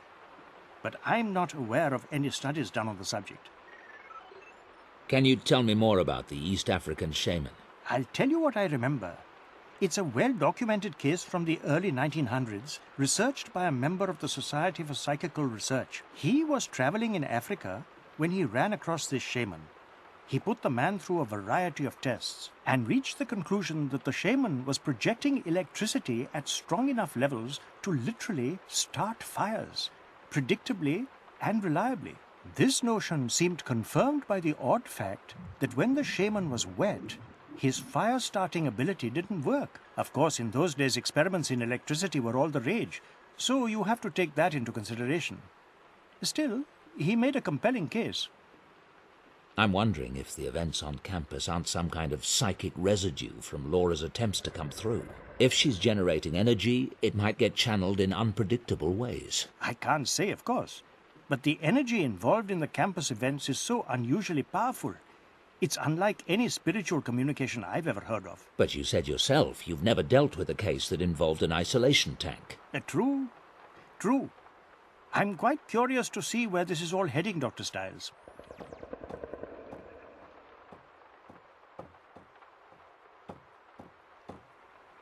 Thank you for your expertise, Doctor. There's one more thing. I was hoping you could give me some advice on how I might help Laura. Help her come through. Dr. Stiles, I'm not sure what you mean by coming through. Earthbound spirits are trapped here because of some unresolved trauma or an inability to accept their own deaths. The goal in such a scenario is to free the spirit so that he or she can move on. Move on? To what? Oblivion? I mean, what if Laura could be brought back? But what body would she inhabit? How could she interact with our world? All religions believe that there is some kind of afterlife and... Yes, thank you, Doctor. I'm afraid it's getting quite late. I must go. I do hope you'll keep in touch. I'd like to know how this develops. Of course. Good day. Goodbye.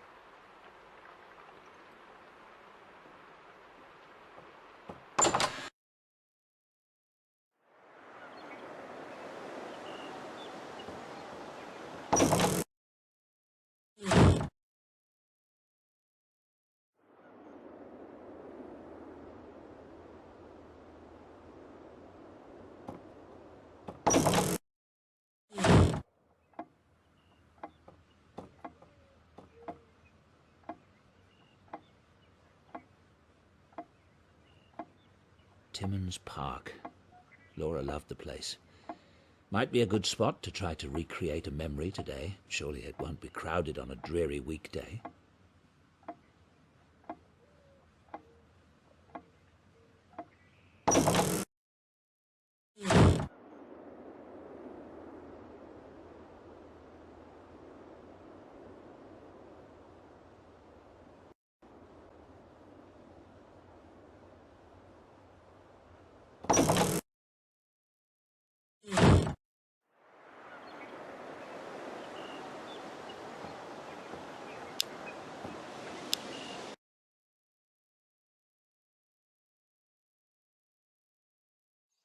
Look, Mummy, it's a monster. Shh! Sweetheart. Wow.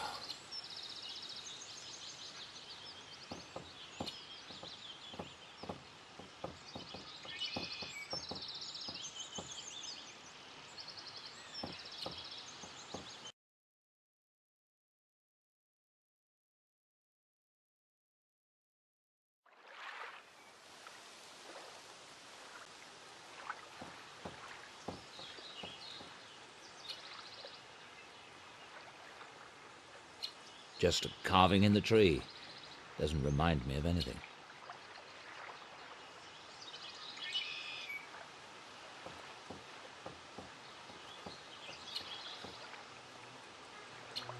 This is the tree.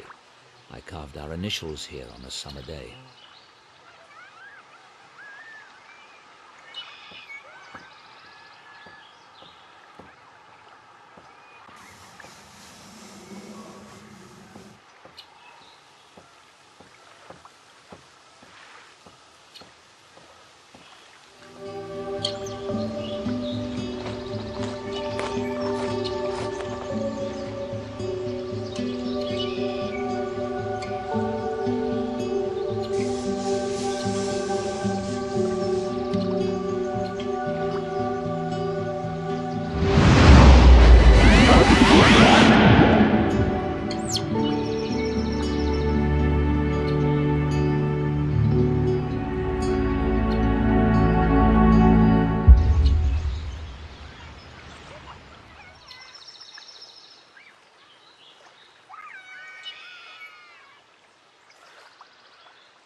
Ice cream.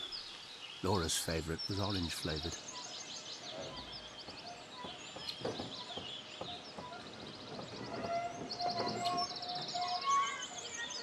I want one of those orange-flavoured lollies you used to sell.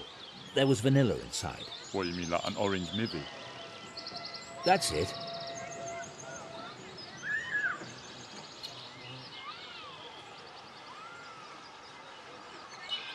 There you go.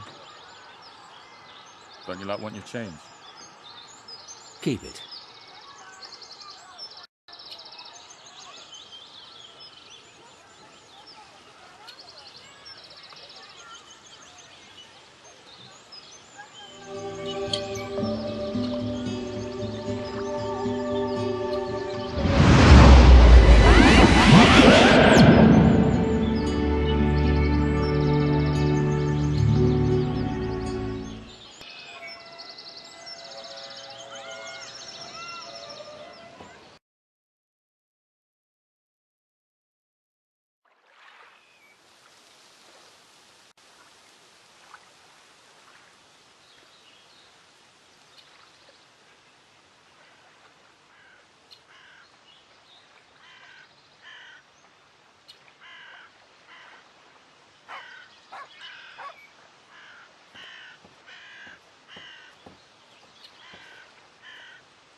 There's a gardenia in bloom. Laura would place one in her hair if we came here. That flower might jog some memories. Don't you pick that flower, sir. What? And how would that change your day? Rules is rules, sir.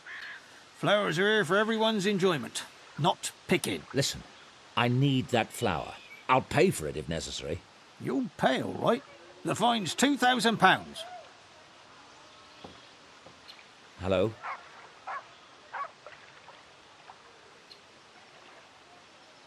Hey, don't take that. Damn it. She's run off with the gardenia I need.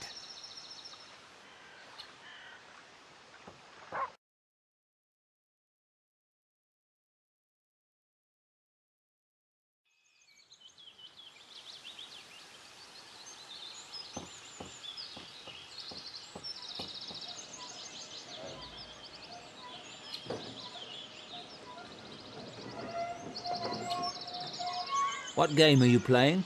It looks like fun. Cat got your tongue? That's a lovely flower. Did you get it here in the park? Can I see it? What's your name? Mine's David. You can tell me. Is it Elizabeth? Anne? My mask is scary looking, isn't it? What's it for? It's something like a bandage.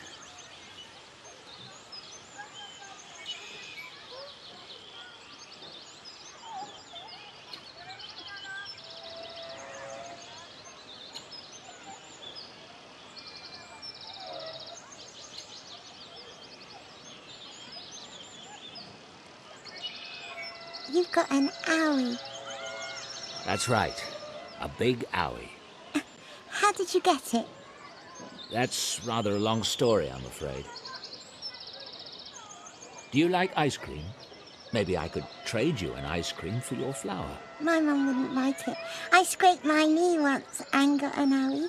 How do you wash your face? What's your name? Where did you get that mask? I had someone make it.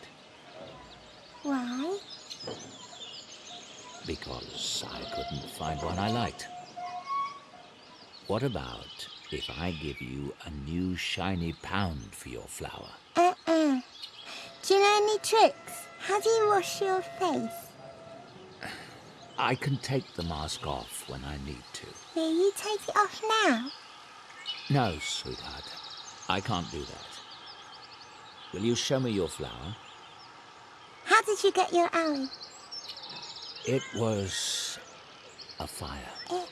Did it hurt? Yes.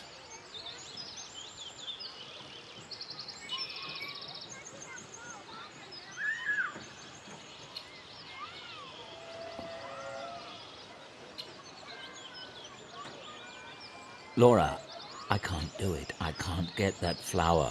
Ow!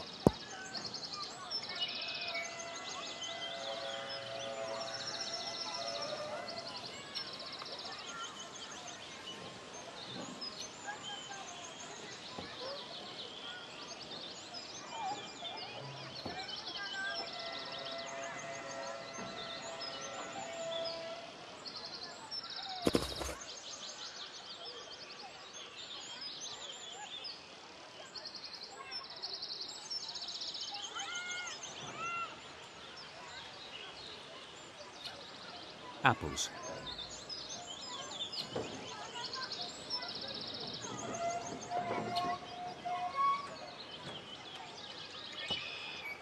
You mentioned tricks. A beautiful princess I once knew taught me how to do this. Watch.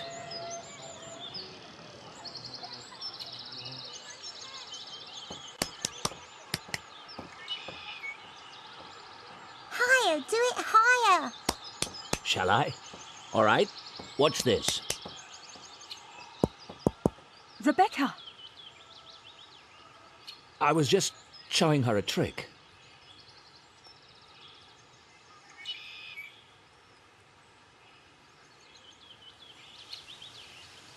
Well, that was pleasant. Mummy! Mummy! Mummy! Oh, let me go back and see the man. I like him.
I recognize him.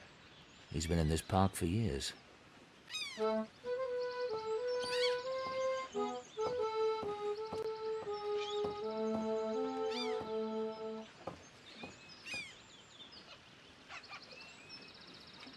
I have a request. There's an old Italian song you used to play. Santa Lucia. Grazie, grazie. I know you. You used to come here with your wife, Bellissima. Yes. She's not with you today? Not yet. Will you play it? It would be my pleasure.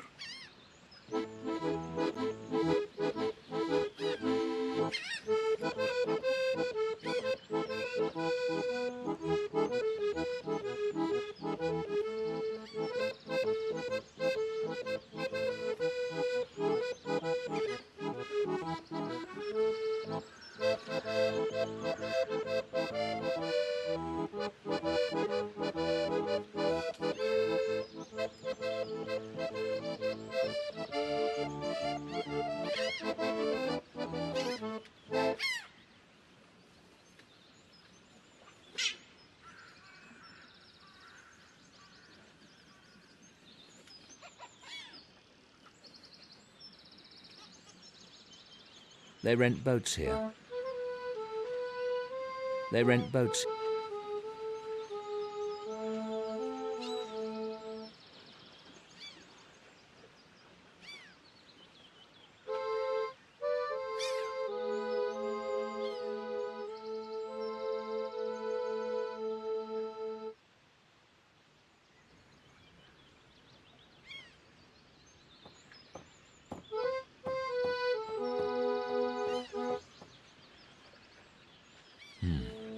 Laura loved to take a boat out on a lake, but I'm not ready.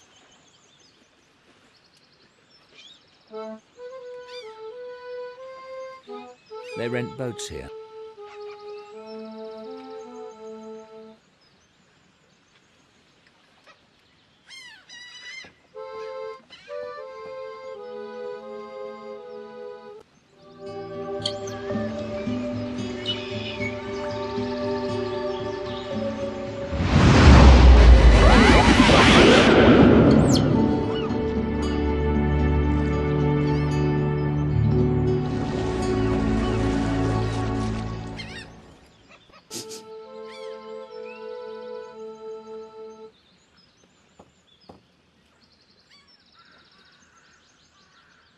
I'd like to rent a punt, please.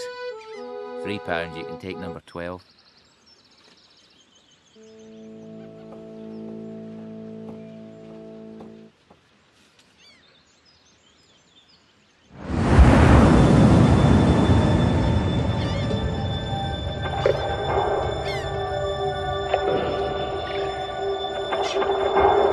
We're being utter slugs today.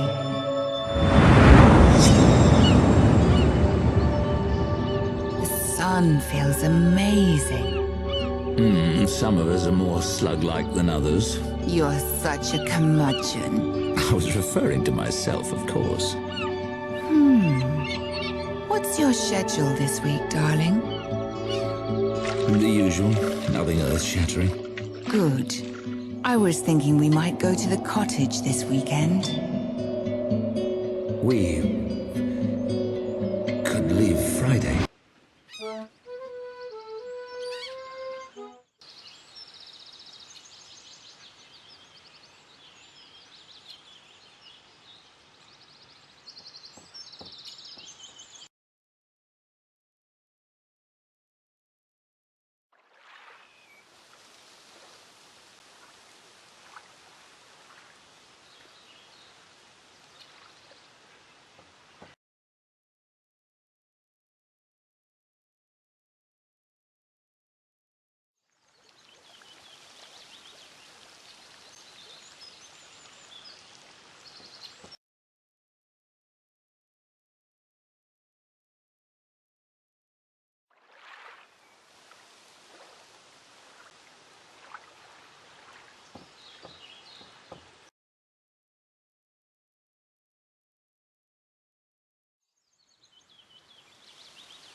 I suffered some memory loss around the time of the accident.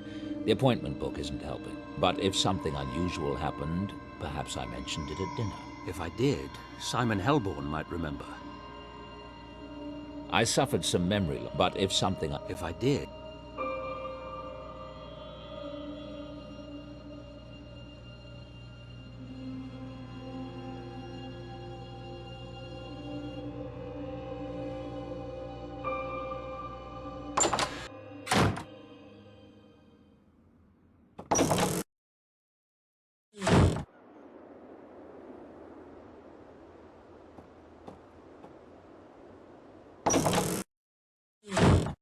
Good morning. How was your breakfast? Fine. Is Samantha in? She's at university. Would you like me to call her? Actually, I prefer not to be disturbed. If she comes in, tell her that, will you? Of course.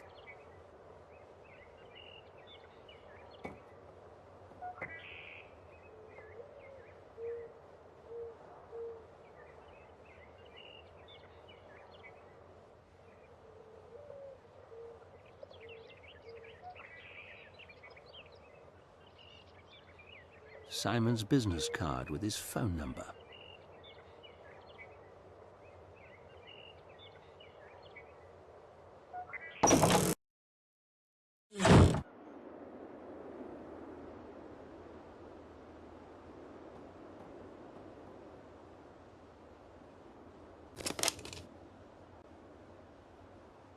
Hello, David Stiles speaking. Fine, thanks, Veronica. Is Simon available this afternoon? It's urgent. Okay, thanks. Goodbye.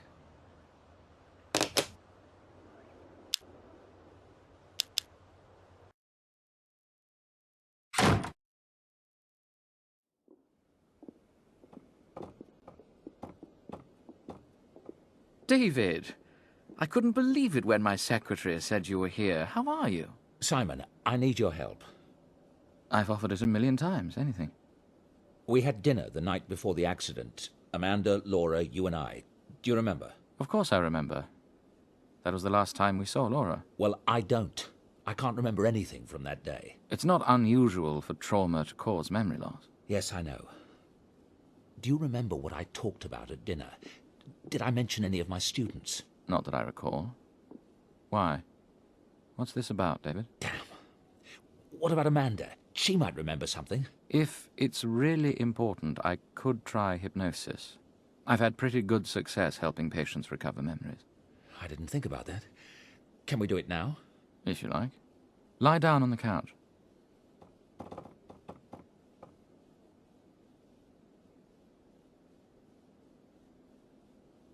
All right, David. I'm going to have you relax. Fully and completely relax. Let go. You're waking up now. Slowly waking up. And it's the morning of October the 21st. You get out of bed. What's the first thing you do? I took a shower. What did you think about in the shower? I was in a foul mood. I don't know why. You showered and got dressed. What did you do after that? Did you have breakfast?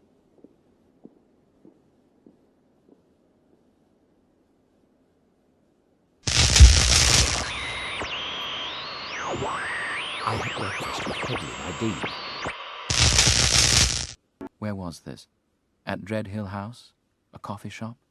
The university? We met at a coffee shop in Oxford. David, don't let it upset you, sir. The only people who read that journal are the most conservative scientists, people like Linkweller himself. And they already dislike you. Well, it's true. Original thinkers are bound to have their critics. Don't let it discourage you. I remember. Linkweller's rebuttal had just come out the day before. That's why I was upset and why I had breakfast with Headley. Right. You mentioned that at dinner. Now we're both remembering. Very good, David. Now you're leaving the coffee shop. What did you do next? Did you have classes that day? As the infant matures, we see that connections that will last a lifetime are vital message passageways that carry... Yes, it was a lecture. On what subject?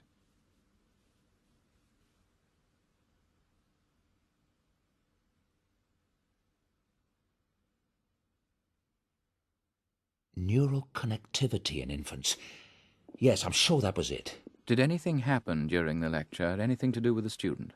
A single brain network can involve billions of neurons. Multiply that by... Yes? Ah, so you're suggesting I could levitate or see through women's clothing if only I'd needed to do it when I was 3 months old? Wow. How about teleporting to Mars?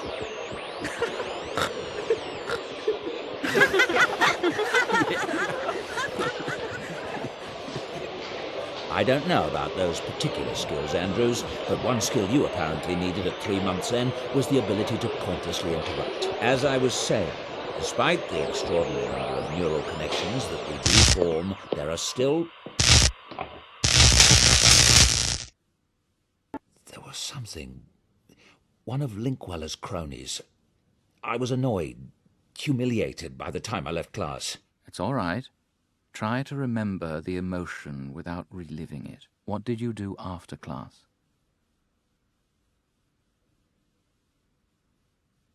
I had office hours. There's something...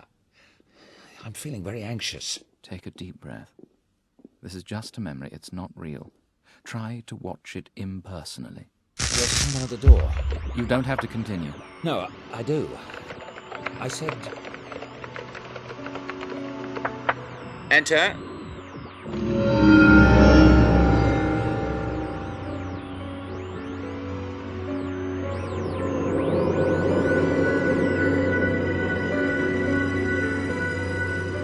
Yes? What can I do for you?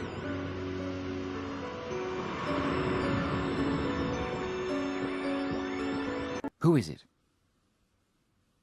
I only see a figure. A wild figure. Is it a student? I think so. Female. It was a female. All right, very good. Relax. There was a female student standing in your office, and she said... I'm Dr. Stiles. What do you want? I read your article. I have this thing, this power. Oh, and what power might that be? Outbound flight to Mars? I thought you could help me. You were the only one who would understand. Yes, well, apparently not. It's been very amusing. You may leave at any time.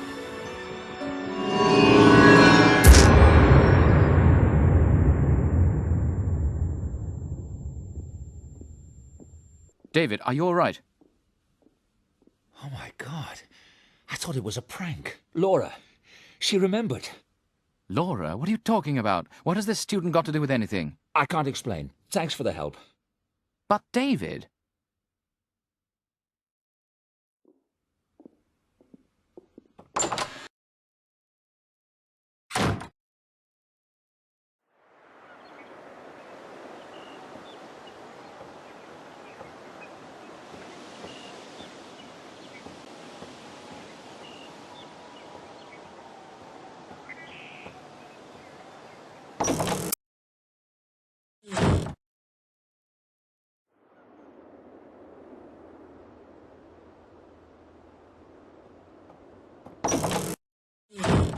David, can I get you something?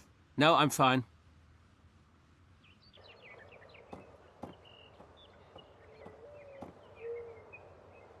Have you seen Samantha? I need to speak with her. No. She's probably at Oxford. Why is she never around when a person bloody well needs her? What are you looking at? I'm paying her salary, aren't I? I never said a word. I did notice that you've gone out quite a lot today. You mustn't overdo it. See how it upsets you? And with Sam in the house and other things. You mustn't push too hard. I don't plan to make a habit of it.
It would take hours to look through all the data. I need to zero in on a specific time.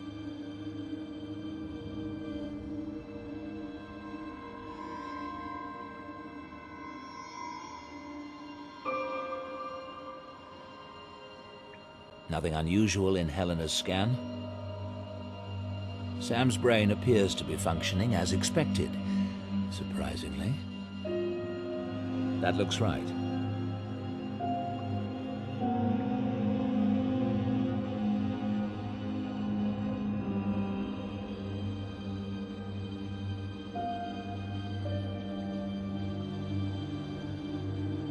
Sam's brain appears to be functioning as expected.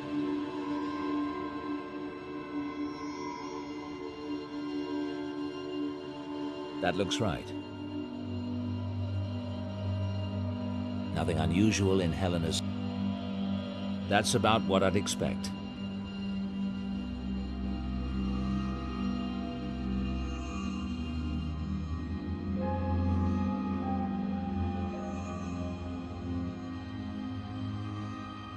It looks normal.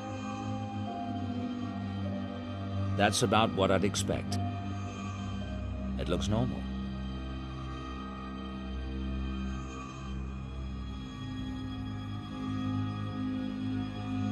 It looks normal.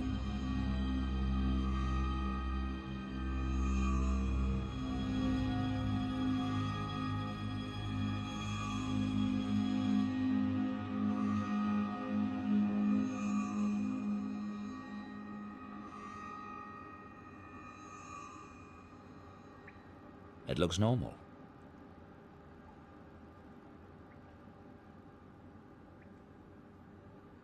Sam's brain appears to be functioning as expected. That looks right.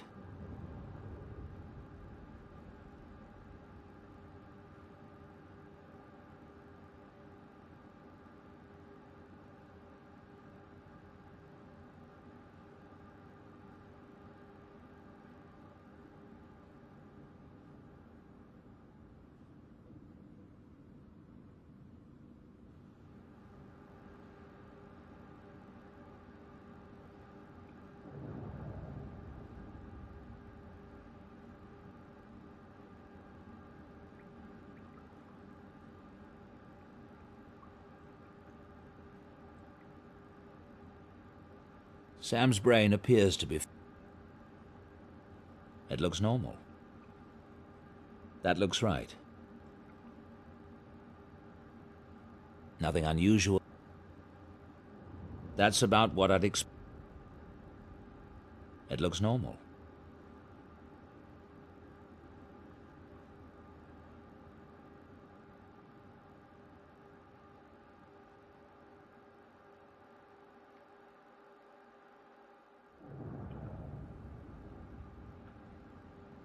Nothing unusual in Helena's...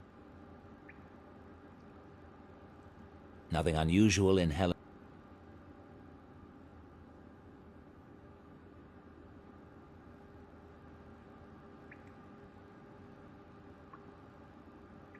What? What is that?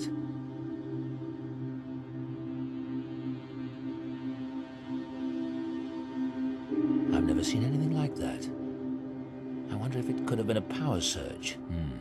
Promising, but it doesn't leave me much data to work with.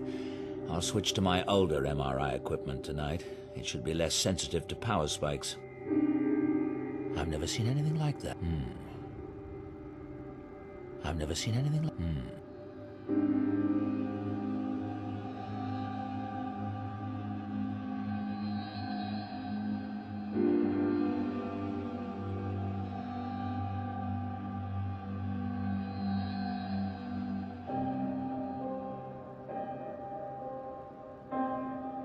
What?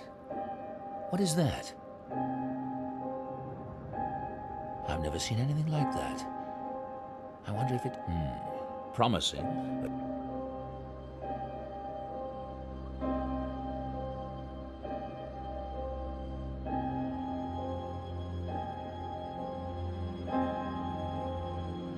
What? What is that? Whatever it is that happened, it happened the same way both nights. That rules out a glitch in the program.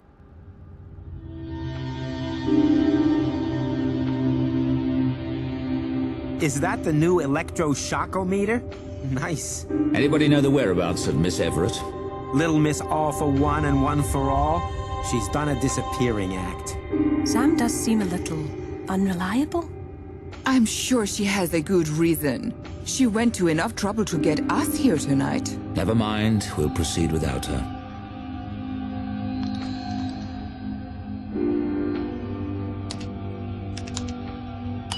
Close your eyes.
Samantha!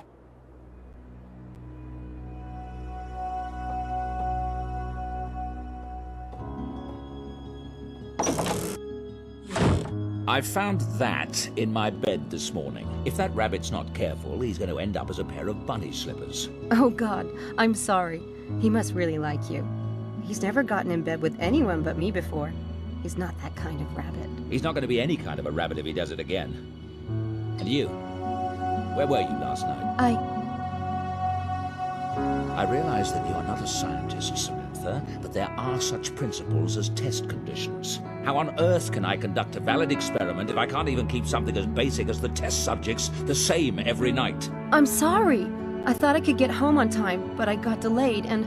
I mean, how are the other students to take this seriously when you, my assistant, come and go as you please? Do you think... What is that? What a goose egg. Are you all right? What happened? I'm fine. I fell down some stairs yesterday. I had to sit for a while. That's, why I was late. Any double vision? Headache? No, I'm fine, really. Well, I think we should go to the hospital right away. Please, I really don't want to do that. I'm fine. Look, is there anything specific you wanted me to do today? Actually, there was something. How well do you know Angela and Helena? Not well. Do you have any reason to suspect them? Yes, but don't ask me what. I don't have time to explain it. I'd like you to research their backgrounds. How long they've been at Oxford, where they were before, and anything else you can find out. And I'd like you to go over to the weight room and see if anyone saw someone lurking about the place last night. Okay. Report back to me later today. And you're not off the hook for last night. Don't do it again. Helena and Angela?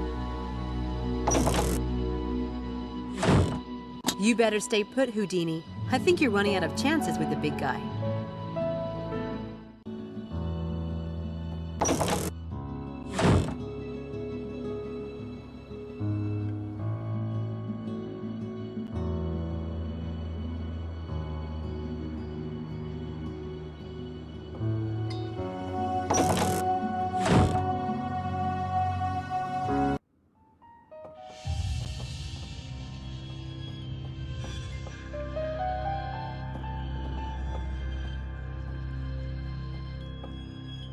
Oh, my. Oh, you about gave me a heart attack, young lady. Sorry. Who is this? Dr. Hellborn, this is Samantha Everett, Dr. Styles' new assistant. Sam, this is Dr. Hellborn. Assistant? Really?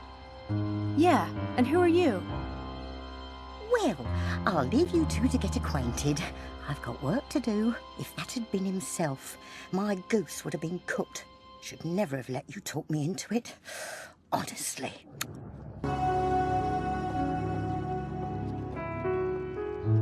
I ask again, who are you? I could have sworn Mrs. Dalton answered that. My name is Simon Hellborn. I'm an old friend of David. Sounds like you and I have a few things to talk about, Sam. You put a piece of paper in your pocket as you came out of the lab. Find something interesting in there? Nothing I'm at liberty to discuss. So what's behind the door? The door? That door. David's private lab. And you were in there because... I can see why you get on with him. I'm looking out for a friend, Sam. Speaking of which, have you noticed David acting unusual lately? You mean he has behavior that isn't unusual? Are you David's doctor? No. I offered, but he doesn't want to be treated. But there's nothing wrong with him, right? Other than the fact that he must have loved his wife very much. I'd like to show you something. Come here. Sit down on that stool there. Why? A brief demonstration.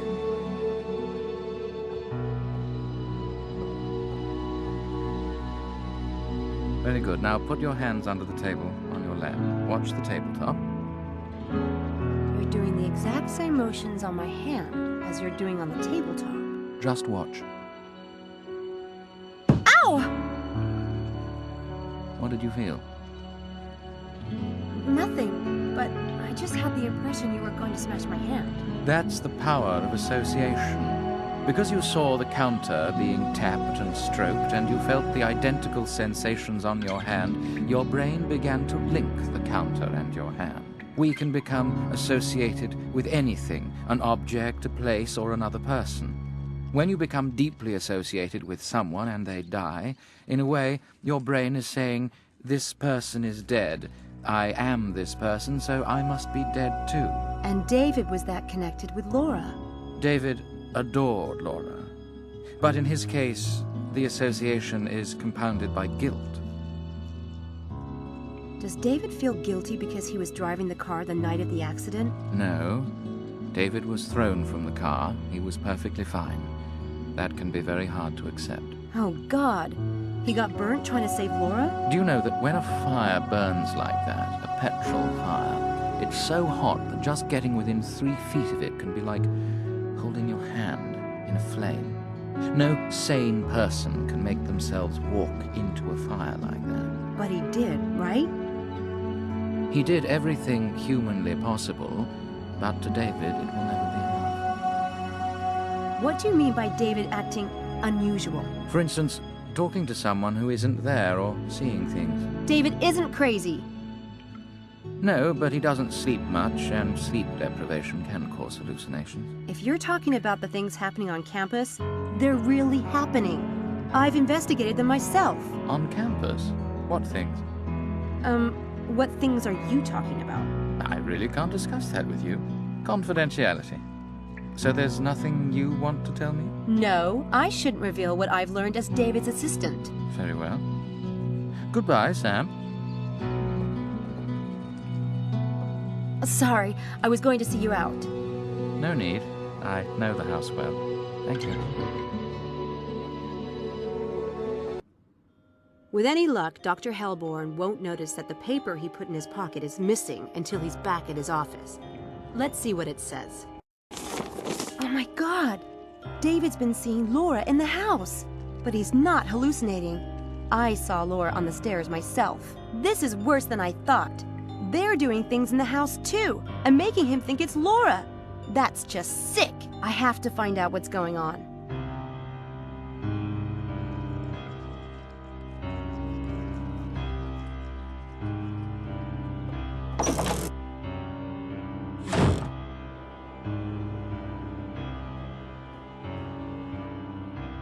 This is where the ghost disappeared. I should look around to see if there's some mechanism hidden around here.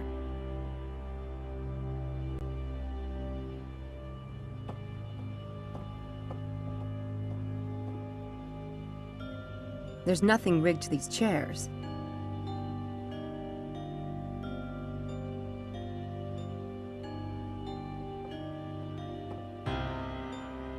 Nothing.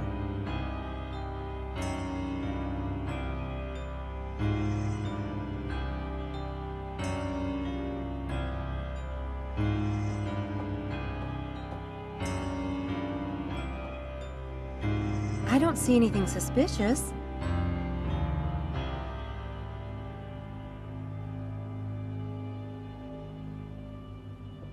I'm pretty sure there are some places I left unsearched.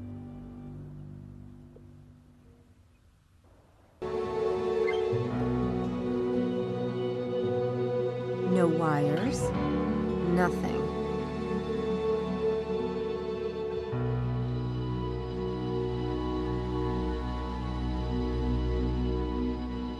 Some dusty old armor in there.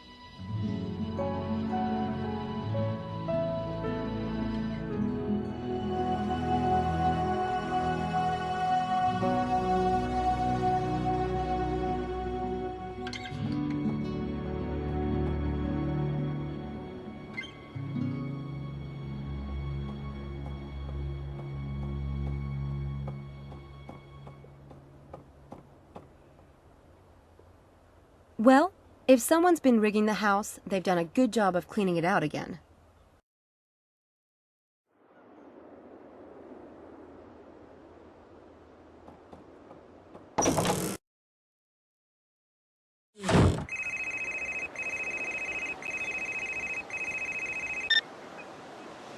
Linkweller here.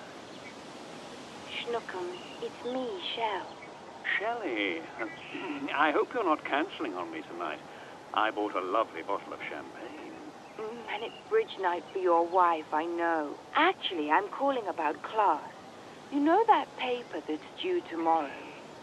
Well, I'm going to be just a few days late. Muffy was sick last night and I was up all hours. It must be this new cat food. You know how sensitive her tummy is. Shell, you know I can't show favoritism. Well, if I can't be late, then I'll have to work on the paper tonight. Guess we'll see each other next week then. Aha! This isn't exactly what I hoped for, but it might come in handy. Thanks, Schnook. See you tonight.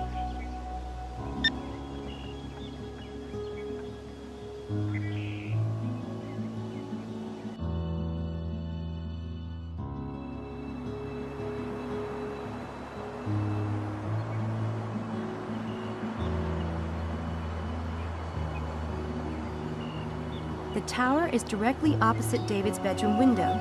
I better check it out. I need to see what's in there. Maybe there's a key around here someplace.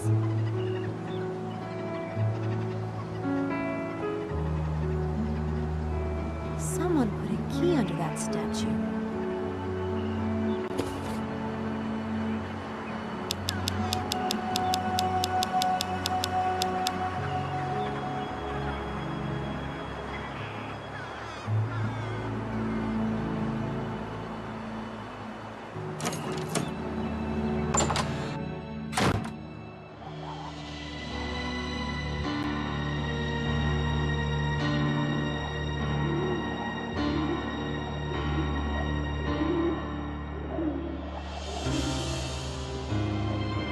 Everything's dusty in here, except the center of the stairs.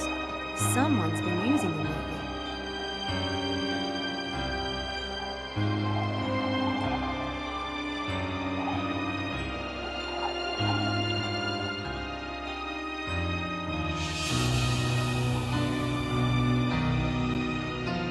That chair is a little suspicious. Doesn't look dusty at all.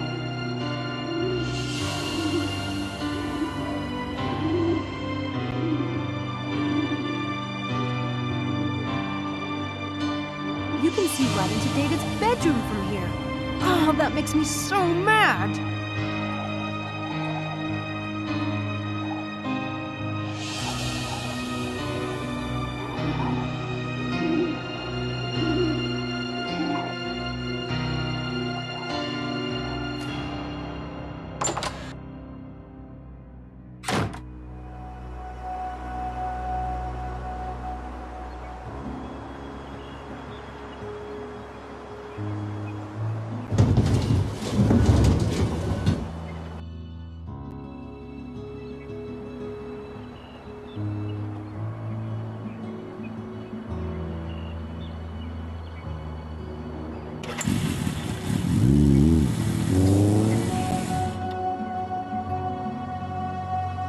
And it didn't cost me a dime.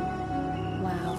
I'm not sure anyone has ever done anything that nice for me. Jeez, I'm such a friggin' pushover.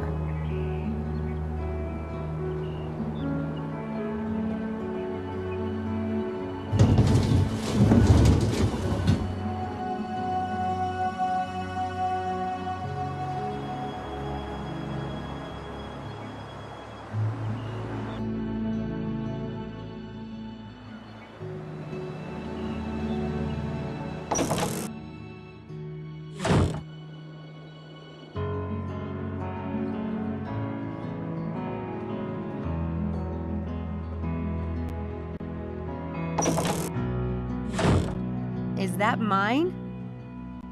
None other. Is there a fire this morning?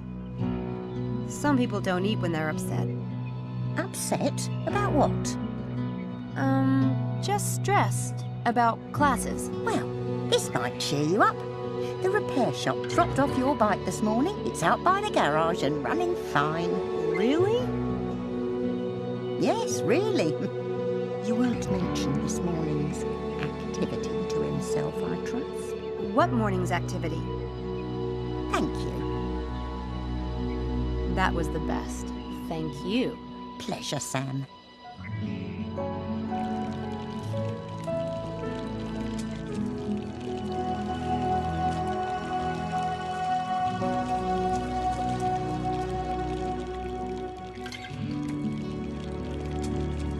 I can't believe Dr. Stiles had my bike repaired. That's the nicest thing anyone's ever done for me. Oh, don't read too much into it. Money is one trouble he doesn't have.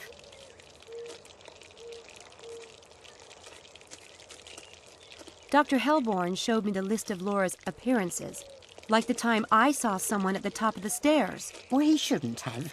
It's Dr. Stiles' private business and no one else's. I should never have let him into that room. But David needs our help. What he needs is peace and quiet and not to be upset. He'd be fine if people would just leave him be. But that's the point. Someone is doing these things to David. Someone is faking Laura's presence. Who would do such a thing? And how could they pretend to be his poor dead wife back from the grave? It's tricky, all right. But obviously not impossible. No one is doing this. The best thing we can all do is just not acknowledge it. Leave the poor man alone. Don't bring it up, please, Samantha. I'm not going to talk to him about it. Not yet, anyway. But David is stronger than you give him credit for, you know. There's such a thing as expecting too much of someone, but there's also such a thing as expecting too little. That's not good for him either. You don't know what it was like after the accident. You weren't here when they brought him home to this house for the first time with Laura gone. You weren't here to listen to him. He must have been in a lot of pain, with all the burns. There, you see? You don't know anything about it. Do you know that key to the tower? I found it under a rock by the door. The tower? Yeah, the older tower, out by the garage. That old thing. That's an old folly. No one's used it in years and years. Not even when Laura was alive. The key doesn't look that old. Well, I don't know anything about that. I wouldn't mess around in there if I was you. Must be filthy as the devil.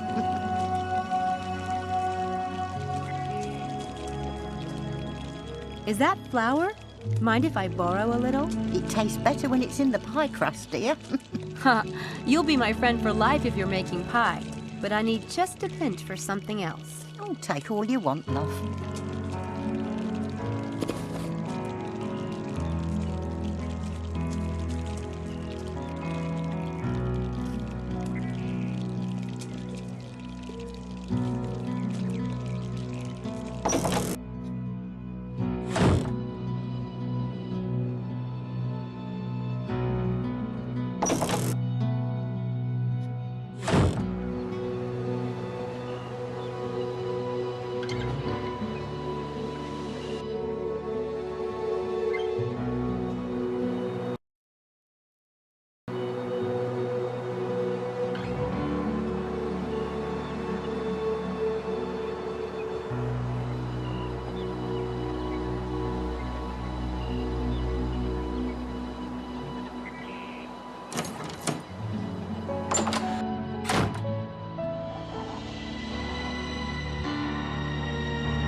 There's something on the glass. It looks like a print, but I can't see it very well.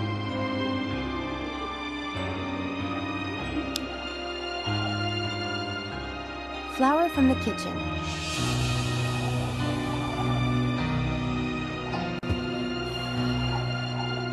Aha! It's small, smaller than mine.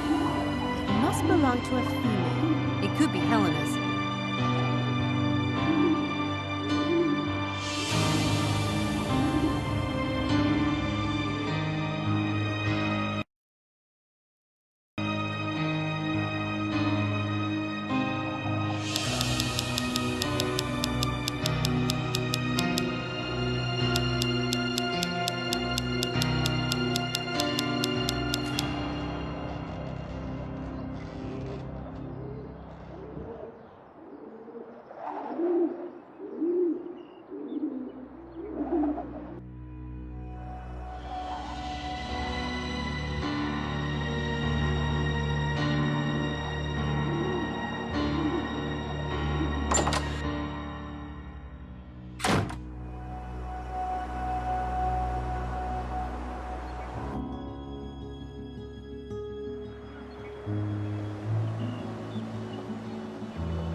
Enter.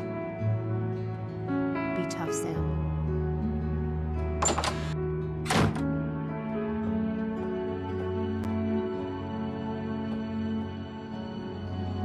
Yes, what can I do for you? My name is Sam Everett. I work for Dr. Stiles. How unfortunate. What do you want with me? I want you to leave Stiles alone. Ah, he's about as left alone as any human being can be.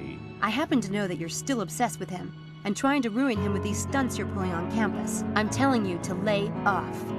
Because if you don't, I'll tell your wife about the affair you're having with Shelley. What? What are you playing at? I'm not playing. Try me. Listen, girl, I don't have the faintest idea what you're talking about. But you try to blackmail me and I'll have you expelled so fast you'll be on the 10 o'clock train. Up to you.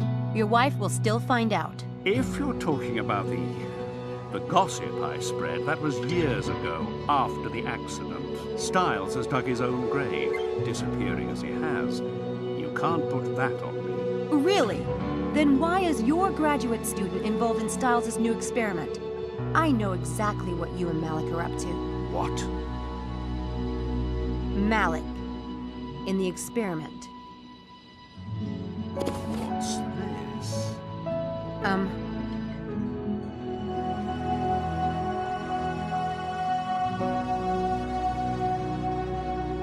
Young lady, you have 5 seconds to get out of this office before I call campus security.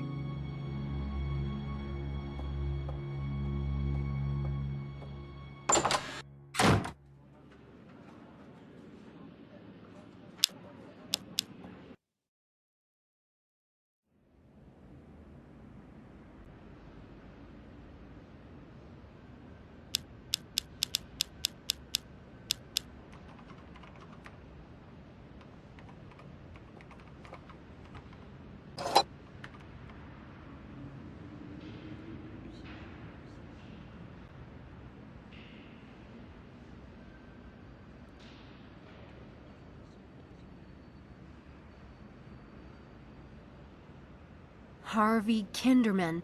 It's time I got some straight answers from him.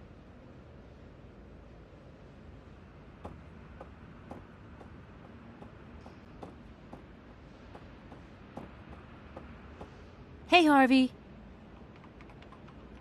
Oh, look who's here. Miss Hit and Run. Where were you last night? Broomstick breakdown? I had something I had to do. Yes, Stiles like that, I can tell you. What are you doing? Oh, just wishing I were dead.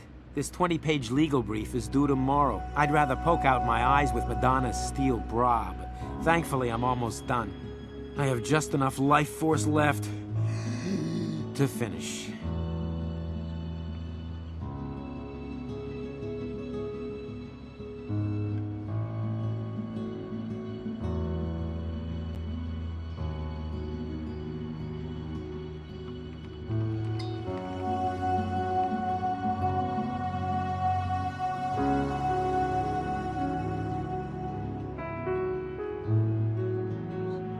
I need something to do that.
Hey, does that say 6 o'clock already?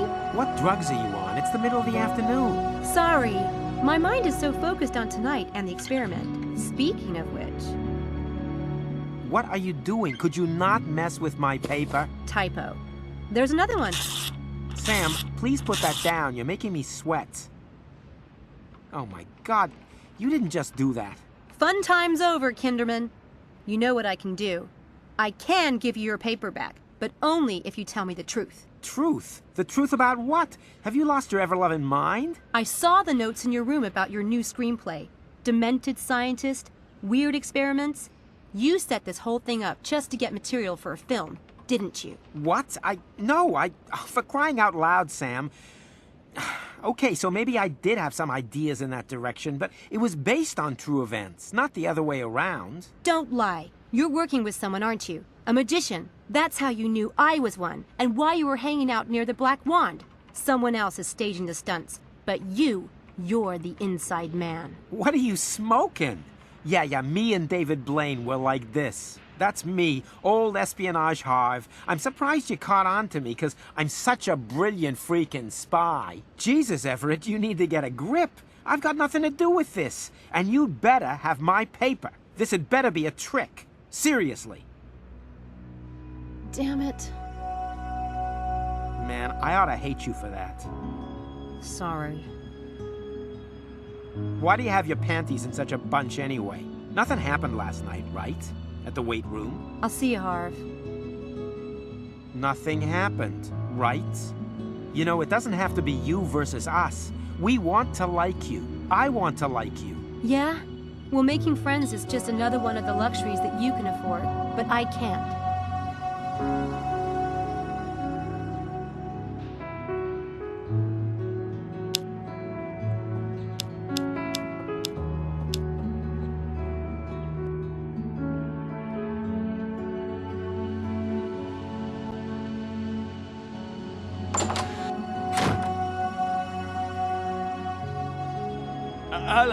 Hello. Give us a minute, will you? How are you today? Right as rain. Just wanted to see some ID. I showed it to you yesterday. Then it shouldn't be a problem to show it to me again, should it? That's life. It ain't over till it's really absolutely over. Cheery thought. Here you go.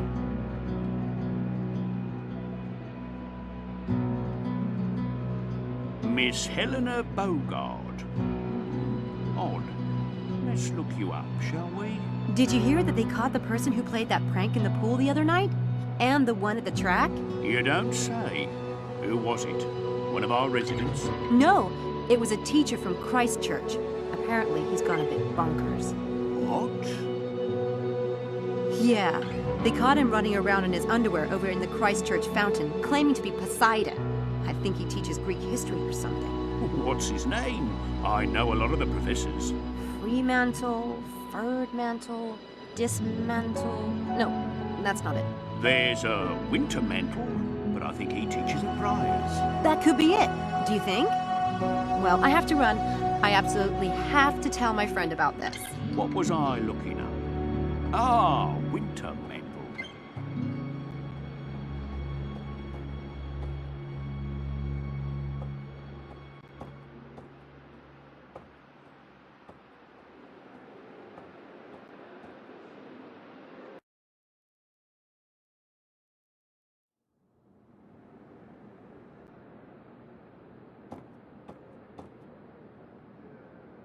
Helena? Helena? No one's home.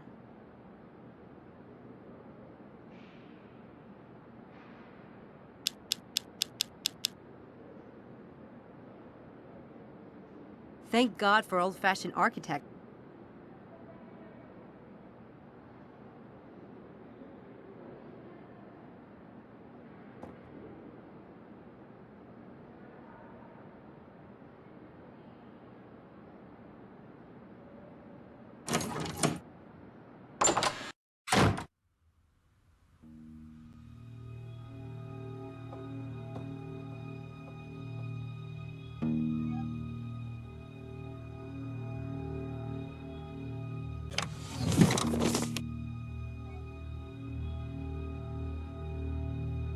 There. A letter from St. Edmund Hall.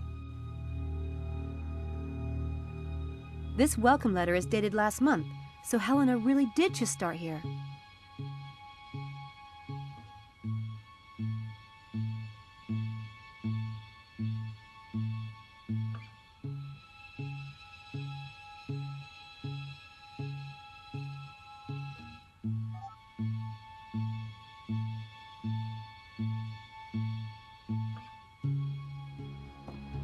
Yes, that should be useful. Anyway, I'm sure Helena's got plenty of those.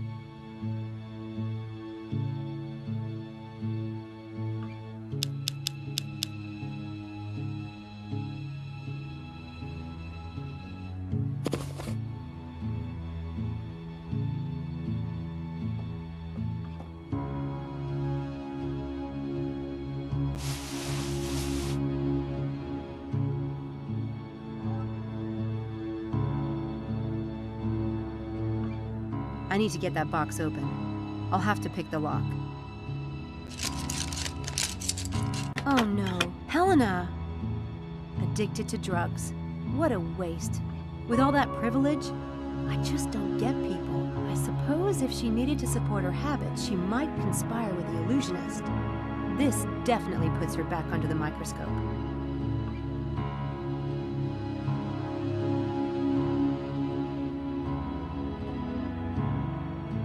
What's this?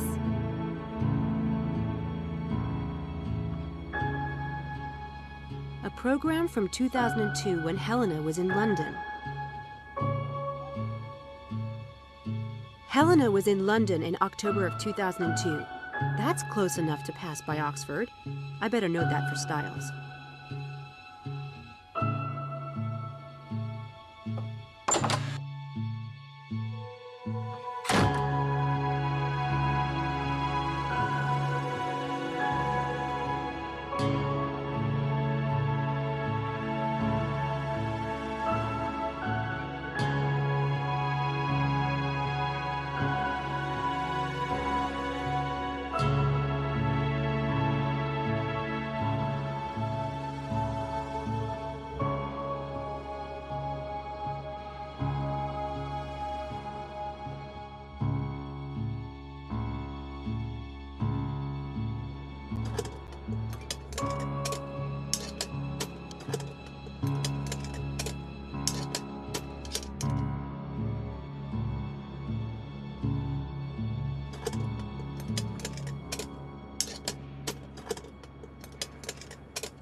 I'd like to get over to the graduate wing today.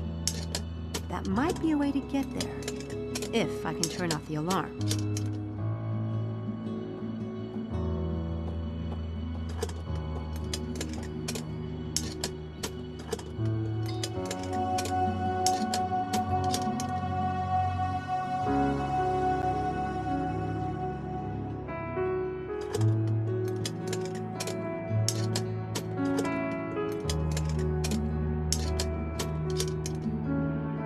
I don't think I should touch anything while the electrician's still here.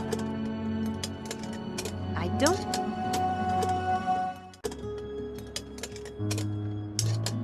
Though...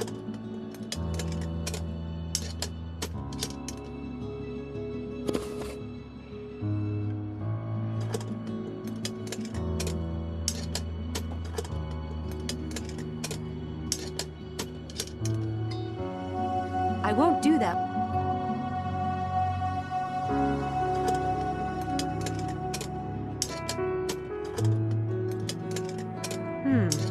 Which trick should I use?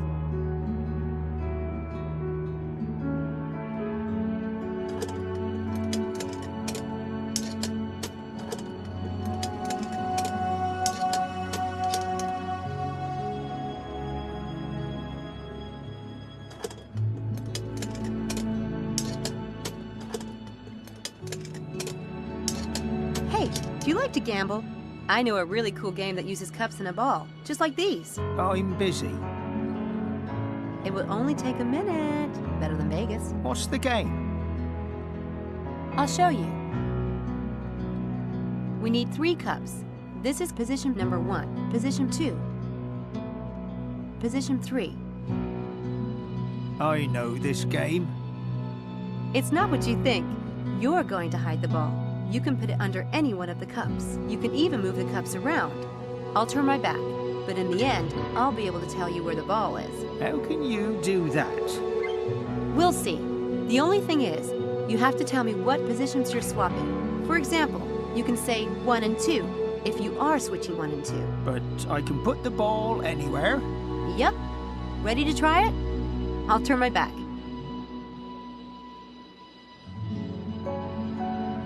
All right. I hit the ball. Hide the ball bearing and then swap cups. On the first swap, switch the cups that do not have the ball silently. After that, you can switch any 2 cups, but you have to tell me which numbers you're swapping. I swap 2 and 3. I swap 2 and 3. I swap 1 and 2. I swap 2 and 3. I swap 2 and 3. I swap 2 and 3.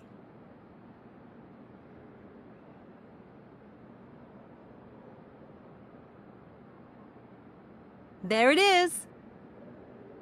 How did you do that? Luck. Oh, no. No. You have to tell me how to do it. I could earn a fortune down at the pub. Giving up my secrets? That will cost you. What do you want?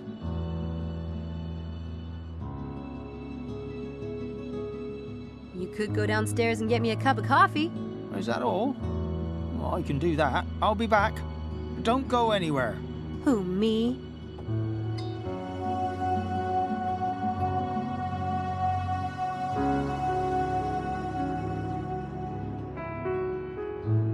There. That should let me into the grad wing without the alarm ringing.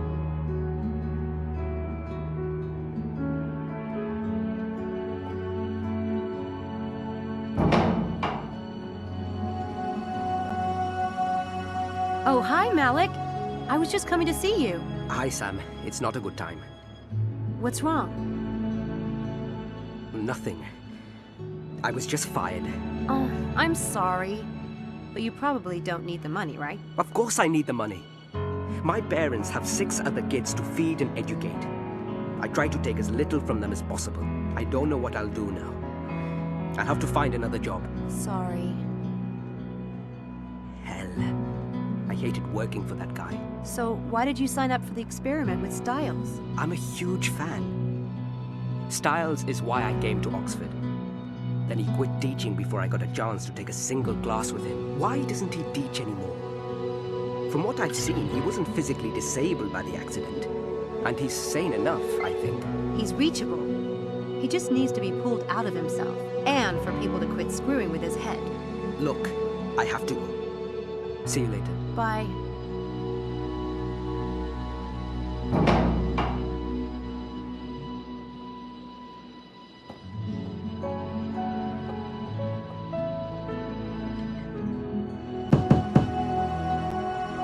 Angela?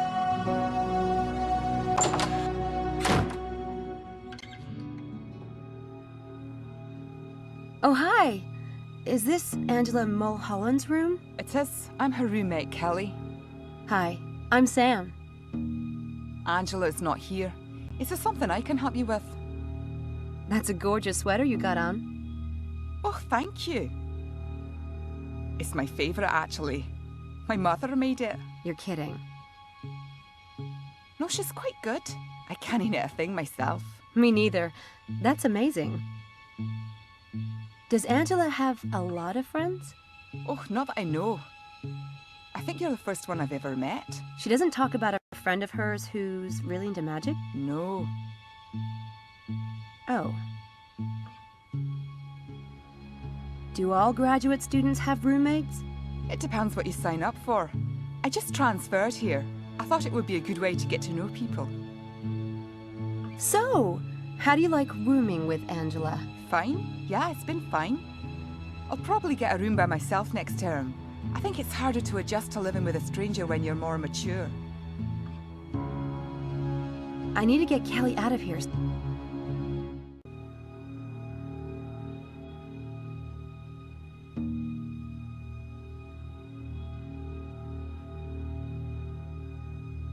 I'm missing something to do this trick.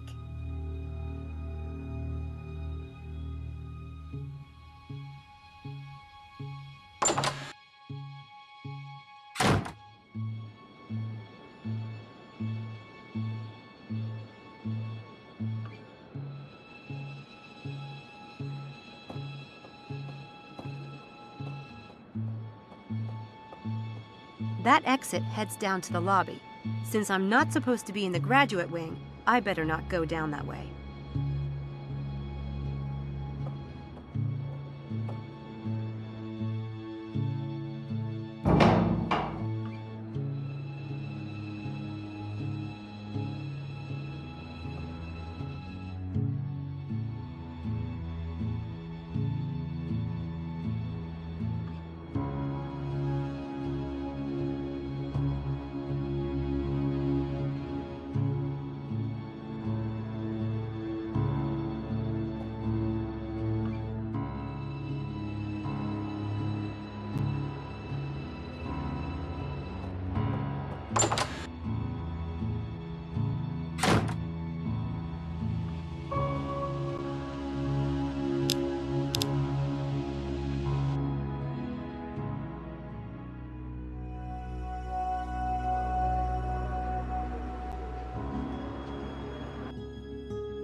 Miss Everett, I was hoping you'd stop by today.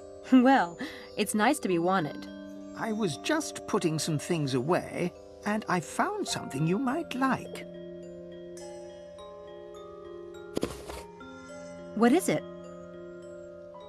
A magic lantern. You put an image inside, and the lantern projects it like a hologram.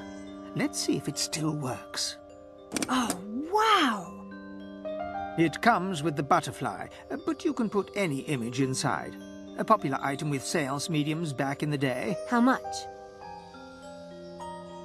It's been in this window for years. I'd be a fiend to charge you. It's my gift to you. Really? That's sweet of you. Thanks. I might be able to use it in my stage act. You might. Thank you. My pleasure.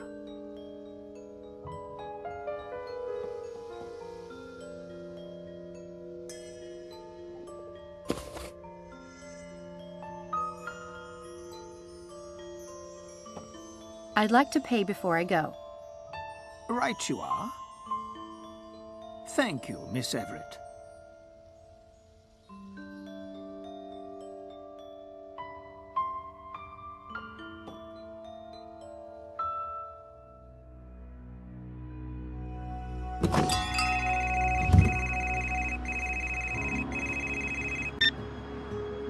Hello? Damn. I might as well just turn this thing off.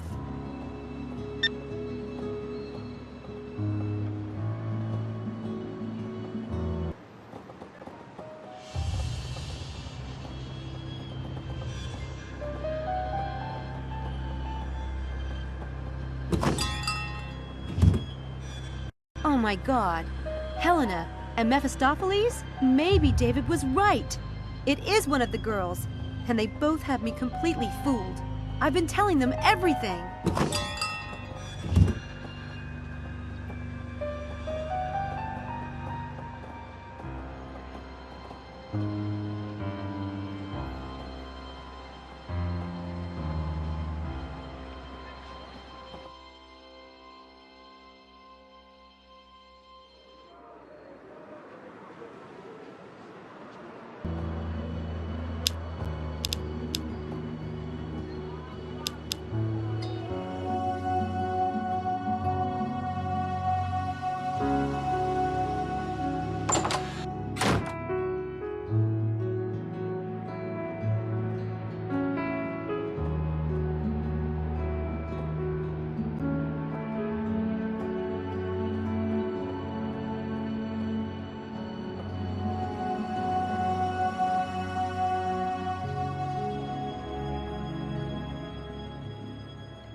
Do you have some paper?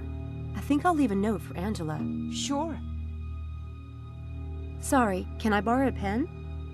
By the way, I love your bedspread too. Do you?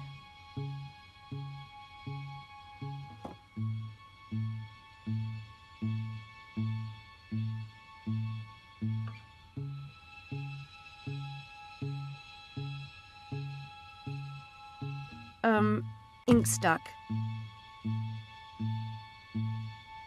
Oh, crap. I am so sorry. My sweater! Listen, run to the bathroom and wash it really well with cold water and soap. It will come out, I swear. But... Hurry, before it sets!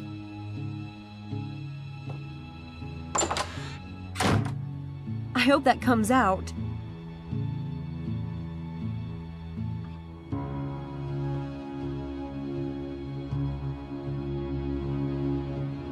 This magazine is old, and well read by the look of it. Obsessed much?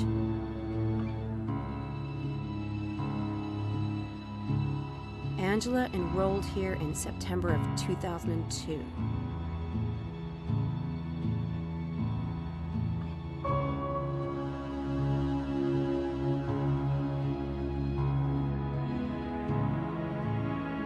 Angela looked better as a...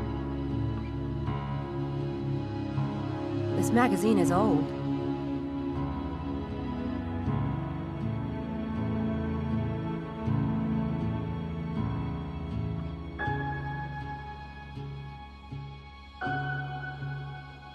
Angela looked better as a brunette.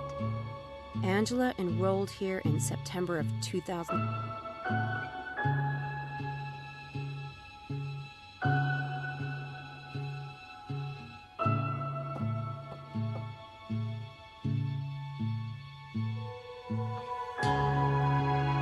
That must be Angela's father. Interesting looking guy.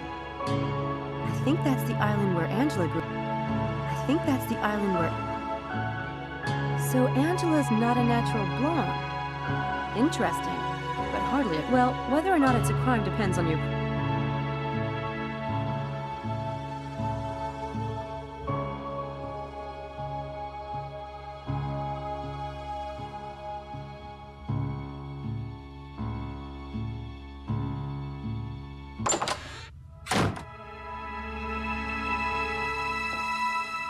The cold water worked. The ink's gone. I can't believe it. That's a relief. I was just, looking at this picture. Oh, that?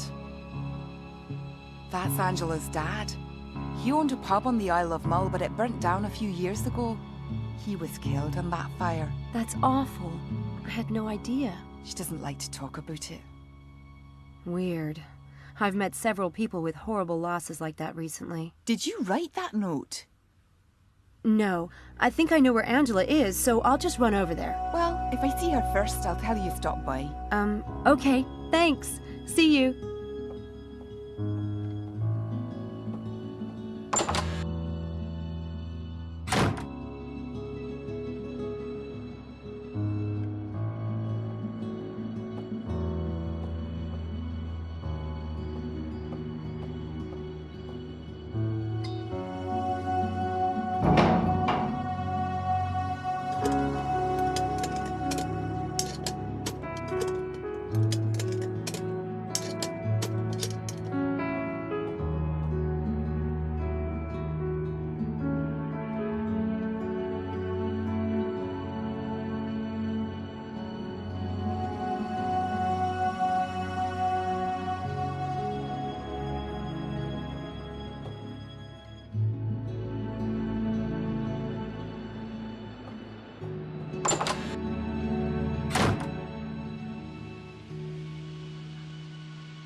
Hey, Charles. What do you do studying here? Avoiding people. Helena-type people? Yes. Your sanctuary is safe with me. Thanks, Sam. Hey, Charles. Yes? You said you didn't know Dr. Stiles before you joined the experiment. I didn't. Then maybe you can explain why you have a copy of his Scientific American article? Huh? Mum sent me that after I told her about Dr. Stiles. God. Right. She would. Mom. How did you know I have the article anyway? I never mentioned it. Someone must have told me. Was it Helena? Has she been spying on me? It must have been her, yeah. Tell me the truth. Helena isn't interested in you when none of us are around, is she? Yes, she is. Well, I think it's all an act. No, believe me. She really wants to get me. I know, because I break out in a cold sweat whenever she's around. In fact, you're one of the few girls who doesn't make me sweat. Guess that's because you don't see me as an object. Oh, I do see you as an object, Charles. Just a big, goofy two-boy band for me object. That works too. So, what do you think of magic? You mean like on the telly? Not exactly. You probably know someone who does magic, right? My great-uncle. He used to take coins from my ear, but then he'd never give them to me. Isn't that supposed to be part of it? I mean, why pull a coin from a little kid's ear and then pocket it, Yeah, bummer. Look, I'm sure there are people right here in Oxford who are good at magic. You must know someone. What, here? Never mind. I hear you have a brother. That must be nice. Me? I'm an only child. Really? I could have sworn someone said they'd met your younger brother. Kind of a dumpy kid? No, it's just me and Mum. Oh, okay.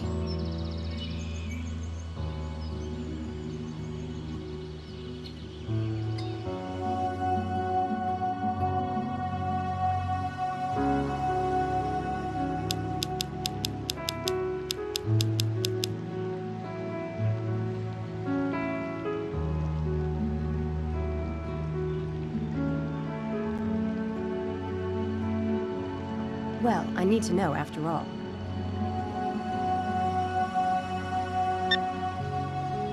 Hello? Hello, Mrs. Eddington? Yes? Can I help you? Yes, I'm Miss Pembroke from St. Edmund Hall College at Oxford University. We have a problem concerning the registration of your son, Charles. What's the matter? Nothing important, I hope. Is he fine? Nothing important, madam, but we happen to have some confusion about Charles's photograph. Could you describe your son, please? Oh, yes. My boy's tall, with a lovely angel face and blue eyes, and adorable blonde hair. Is everything okay for the school? Well, that's strange, because the photograph we have on file shows him kind of shorter and heavier. Oh, yes. He changed a lot last year. He joined the athletics team and shot up a good 8 inches. You don't know how disconcerting it is to have your son turn into a hunk. I suppose it's okay then. Thank you for your time, Mrs. Ettington. That's all right. Goodbye. Well, so much for my theories.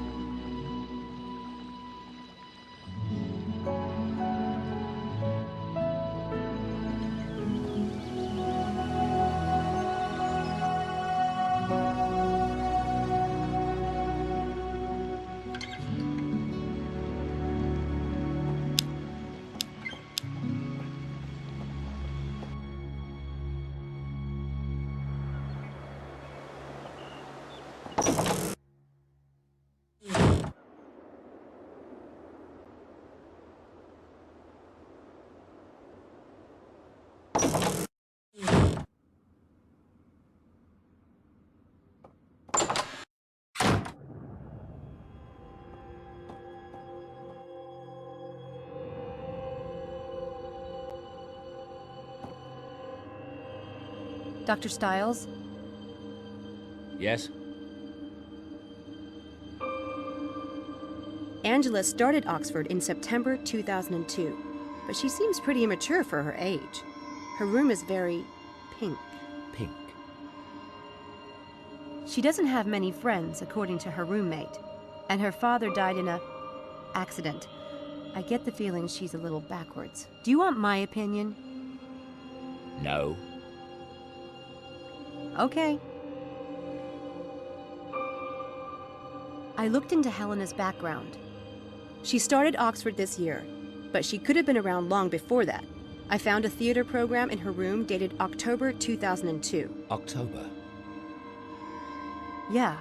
Also, I think she may have a drug problem. I found a syringe and bottles in her room. Could there have been prescription?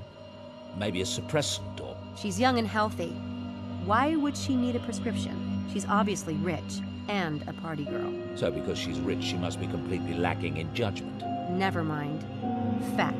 She had a bottle and syringe in her room. I'll leave my opinion out of it. Good idea.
Says, Alice's long neck in the Wonderland story was inspired by the fire dogs in Christchurch Hall.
Certificate of Appreciation. The whole staff of the movie Harry Potter, Chamber of Secrets, would like to thank the Christchurch College for letting this magnificent room be portrayed as the now famous Hogwarts School of Witchcraft and Wizardry.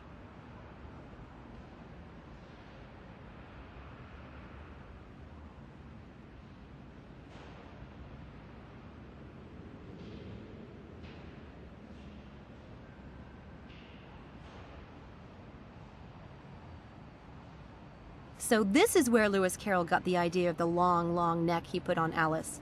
Righteous! I don't see anything unusual about the neck, though.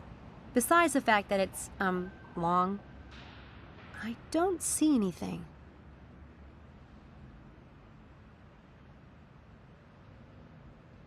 I don't see anything there. Nothing unusual there. There's something on the hat, but it's really small. It's a Daedalus Club logo. This must be a reproduction of the original fire dog. How elaborate. So this fire dog is a club device. But what do I do with it?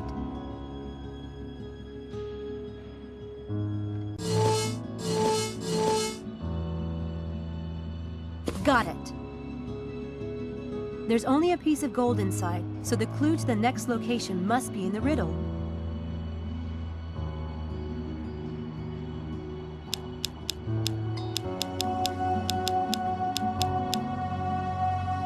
I just need one more piece.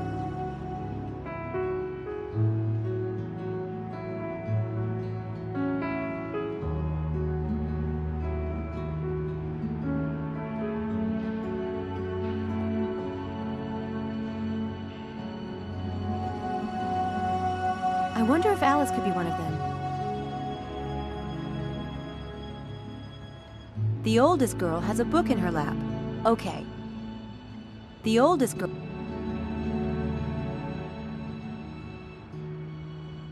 That's where you'd expect an artist's signature, but it doesn't look like a signature.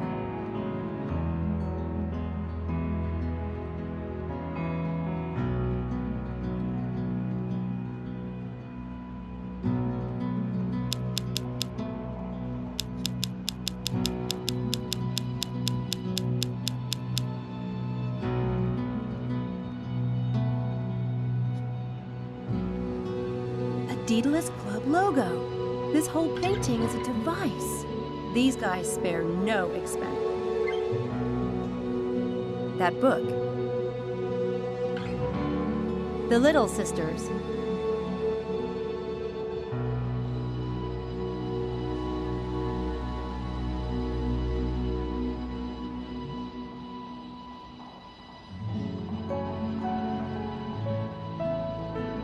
I could see if there's something going on with that book, but it will require some... There's something underneath the book. Another piece of gold.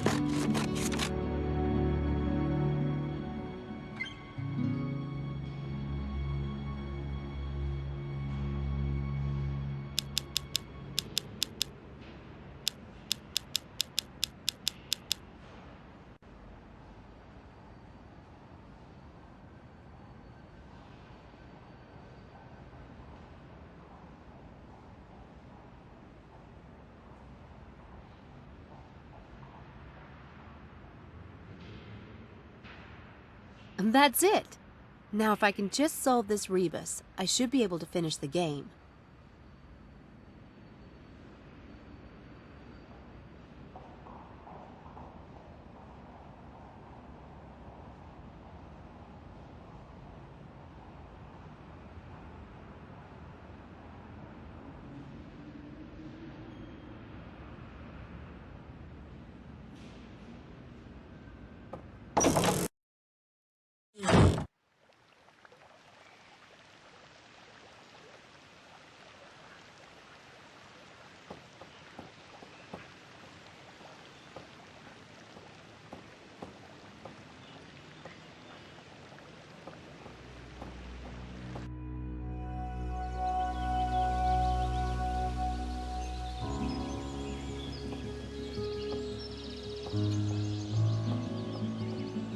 There's a meadow beyond the walls. Maybe I should check it out. The riddle says, find the rabbit if you knack. If you can? I have a feeling whatever I'm looking for is in this tall grass somewhere.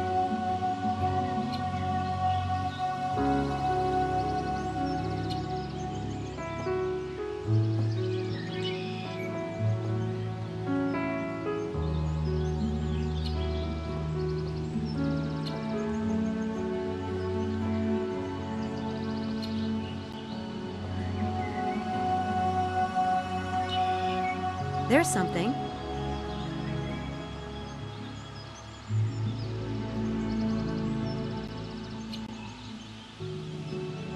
Well, I've come this far.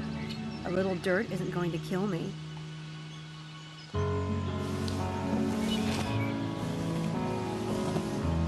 It's a white rabbit!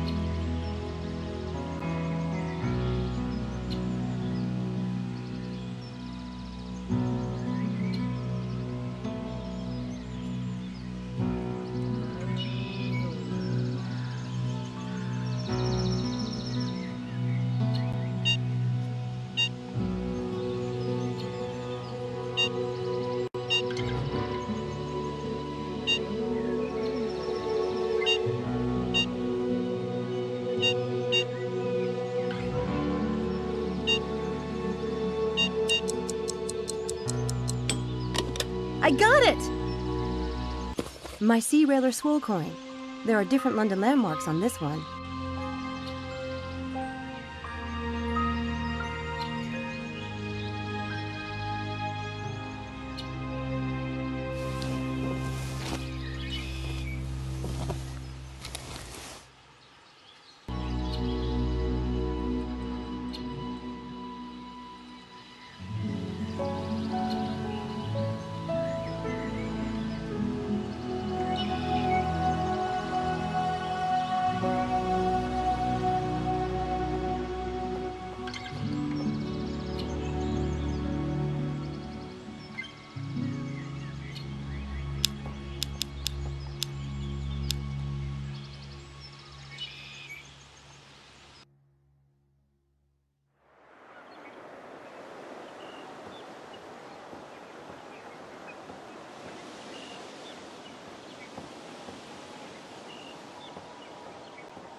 It's for me. Weird.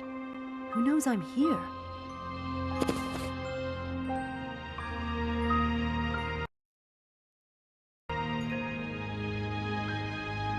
There's no address on this invitation or on the matchbook I have from the club.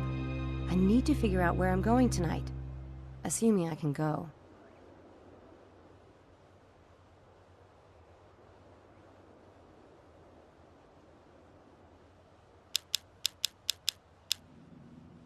Yeah, I think those famous locations on the coin should help me.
Okay, now I know that the Daedalus Club is in that area, but it's still a huge zone to search. There's just gotta be some way for me to narrow it down.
Maybe I should try... That's it! I'm sure that's where the Daedalus Club is.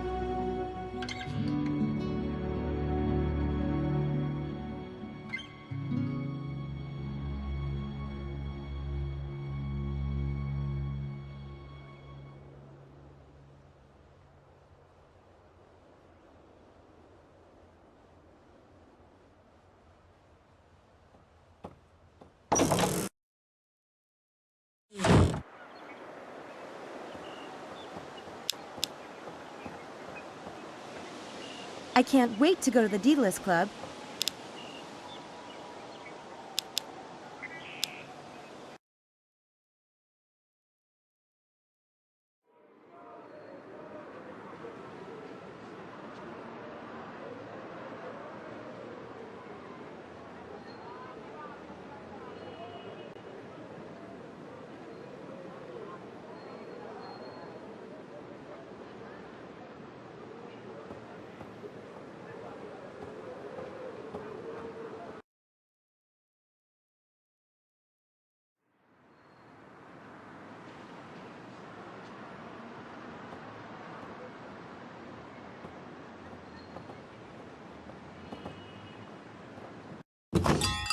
Miss Everett. Hi. Nice to see you.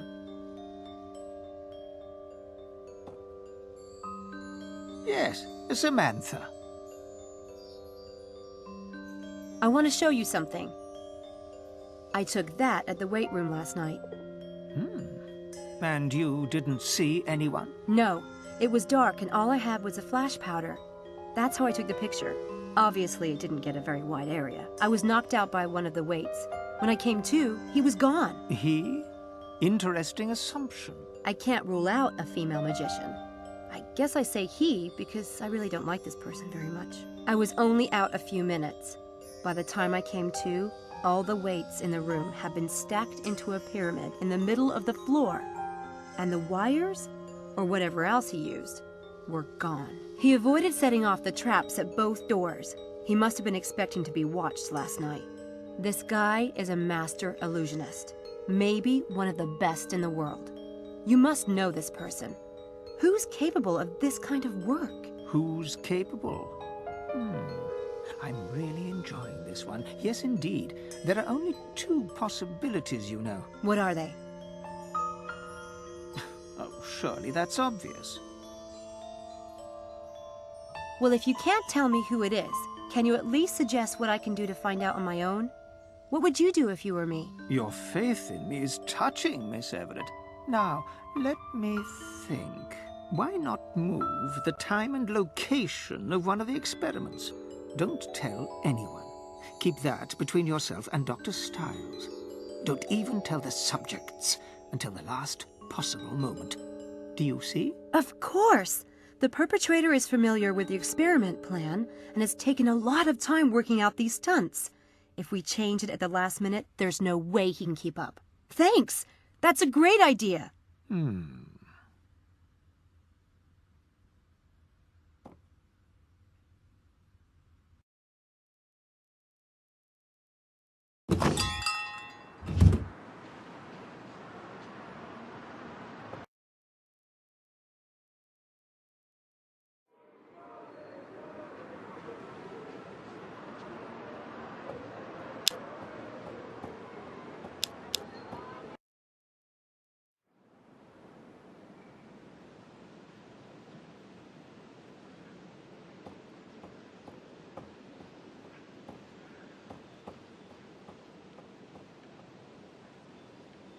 Hey, Eddie. What's the haps?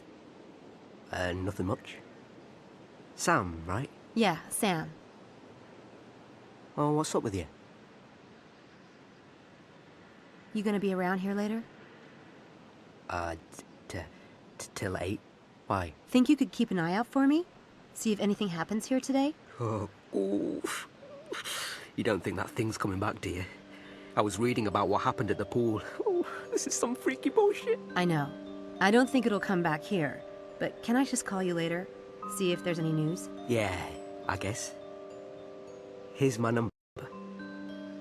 Thanks, Eddie. I owe you. Oh, bloody hell. I get the crap scared out of me today and someone's gonna owe me. Oh, damn. I ain't paid enough for this.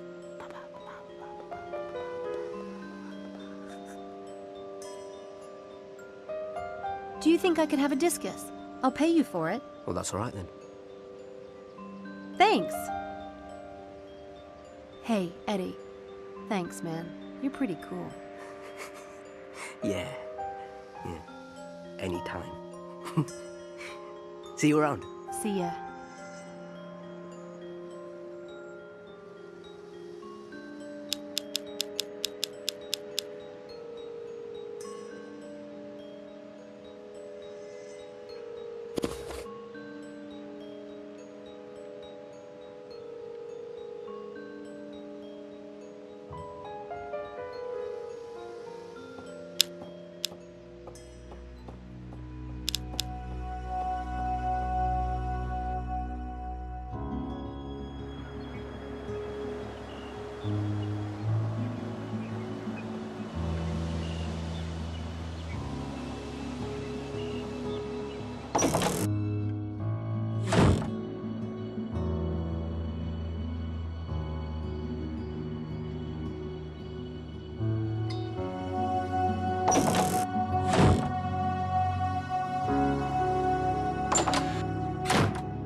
Do you have a minute?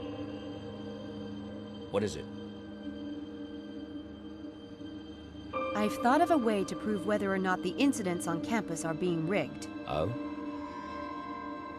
If we change the time of the experiment, say move it up to 3 p.m., and change the place where it's supposed to occur, then it would be impossible for anyone to rig something up in time. Good idea. Really? It shouldn't matter to the experiment, so why not? But we'll have to think of a new location and exercise, and you'll need to notify the students about the time change. No problem. For tonight's experiment, what about using this? It's a discus, and we could use Horsepath Track as a location. No one would expect us to go back there. It's very tactile. Should make for a good visualization. All right, Sam. Great.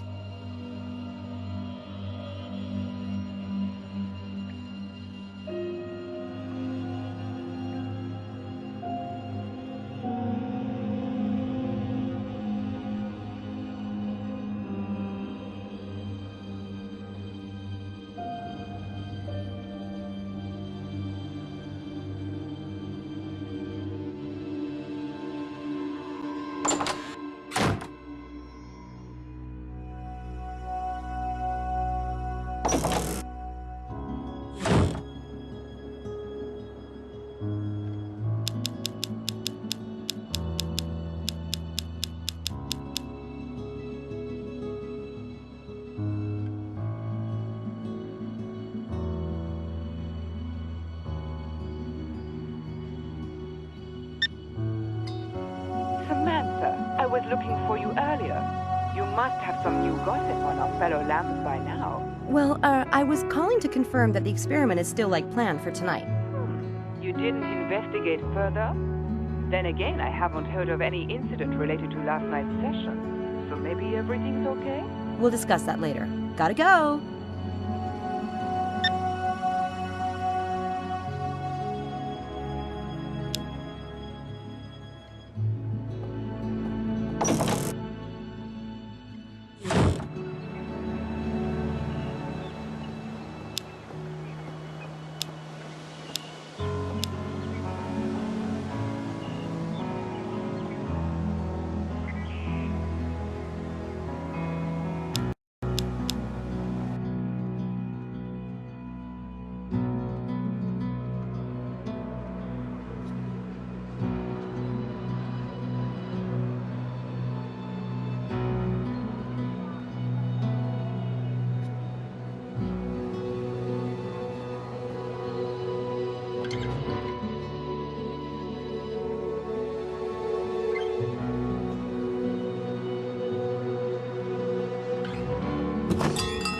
Good day, Miss Everett. Hi.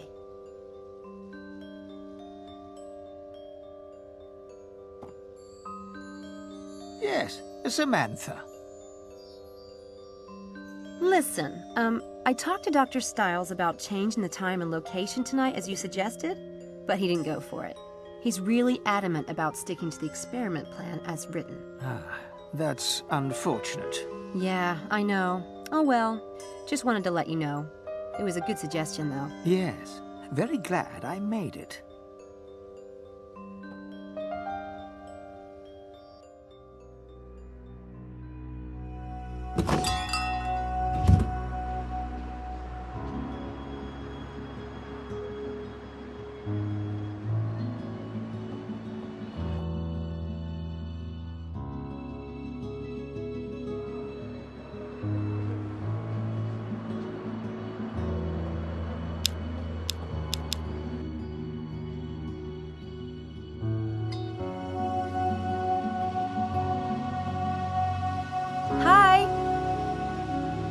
Hi, Sam. Hey. What's going on? Dr. Stiles changed the time for tonight's session. It's been moved up to 3 this afternoon. Can you all make it? I'm free. Oh, I have a class, but I can miss it. Charles? In for a penny, in for a pound, my mum always says. Yeah, I can be there. I'm going to meet Harvey later. Want me to tell him? Yeah, thanks. What about Helena? Oh, I already talked to her. It's cool. See you soon, guys. Bye, Sam. See you. Yeah, bye.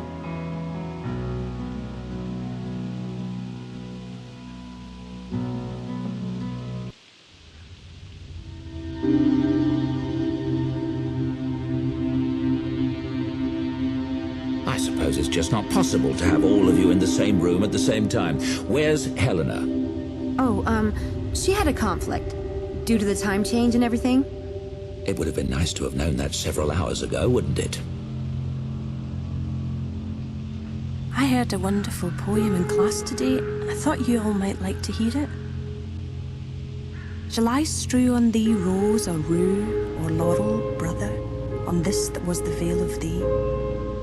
Or quiet sea flower moulded by the sea, or simplest growth of meadow, sweet or sorrow, such as the summer sleepy dryads weave, waked up by snow-soft sudden rains at eve. Sam, you know the rest of it. You must, being in the lit department. Charles Swinburne is a favourite at St Edmunds. Of course I know Swinburne. A bit flowery for my taste. If you know it, then finish it for us. You do know it. For thee, O now a silent soul, my brother, take at my hands this garland, and farewell. Thin is the leaf, and chill the wintry smell. Content thee, howsoe'er, whose days are gone. There lies not any troublous thing before, nor sight nor sound to war against thee more. For whom all winds are quiet as the sun, all waters as the shore.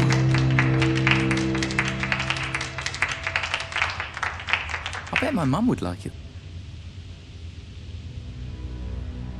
Now that we've been regaled with Swinburne, let's get started. Shall we? Pass that around. This is what we'll be visualizing today.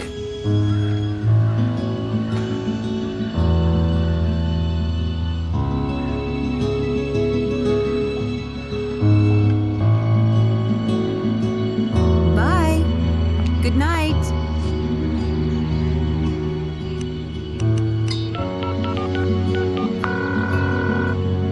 Eddie, it's Sam. Did anything happen at the track this afternoon? Nothing at all. All right. Thanks. I'll talk to you later. Game, set, match, Mephistopheles. So sorry.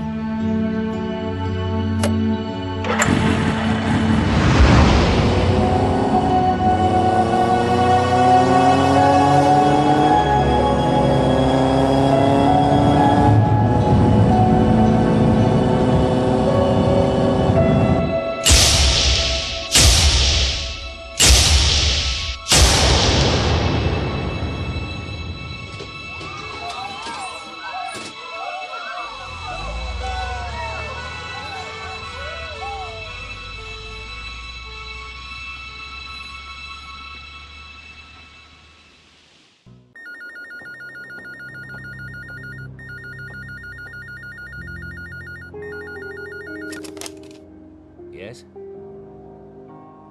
Slow down, Harvey.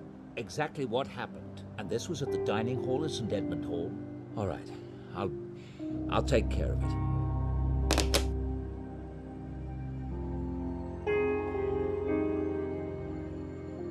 Samantha? Samantha!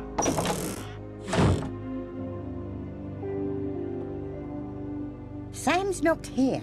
She told me she was going to London, wouldn't be back till late. What is it? Oh, for the love of... Why is that creature never around when it would be bloody useful? David, what's wrong? I'm going to have to go to Oxford. Damn it. Are you sure you should... Call the driver. Tell him to hurry.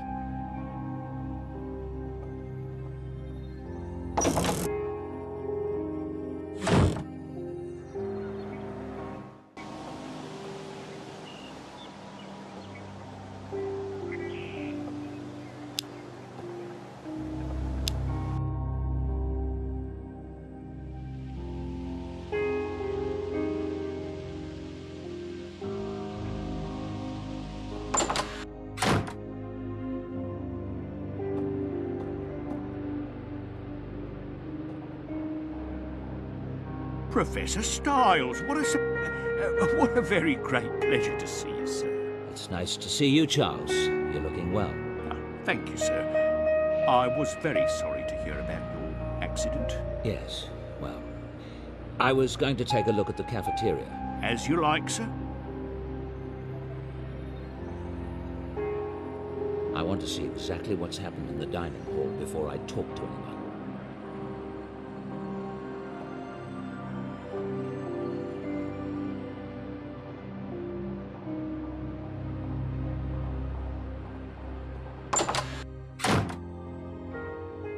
My God, it looks like a bomb went off in here.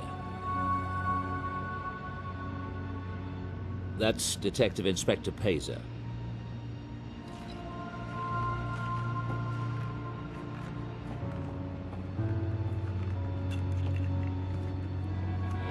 Inspector. Dr. Styles. I was surprised when you called the other day, kind of out of the blue. How are you doing? I'm surviving. What happened here? That's the $64 million question. What appears to have happened is that some kind of missiles bombarded the room. Witnesses say they were traveling fast, that dishes just blew apart on impact. But no one saw what these things were. And we found nothing in the wreckage. Damn strange. Was anyone hurt? No one was killed, thank God. But half a dozen were taken to hospital. I've never seen anything like this. I don't know what the hell I'm going to put in my report. What time did it happen? Why'd you ask? Just curious. The missiles. Could they have been rubber bullets or something like that? Something fired into the room? They were big, heavy objects. Look at the holes in the walls. One of our forensics guys thought it might have been hailstones that proceeded to melt. But there's no water lying around. The place is as dry as a bone.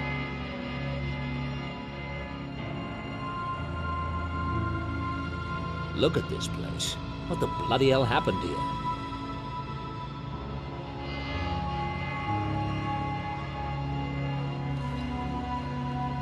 It's a shame to see historic artwork destroyed. The local tennis team won this back in the day. I was at the ceremony.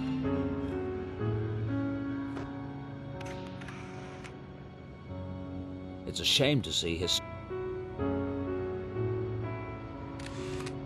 It's a shame to... It's a shame to... It's a shame... It's a shame... It's a shame...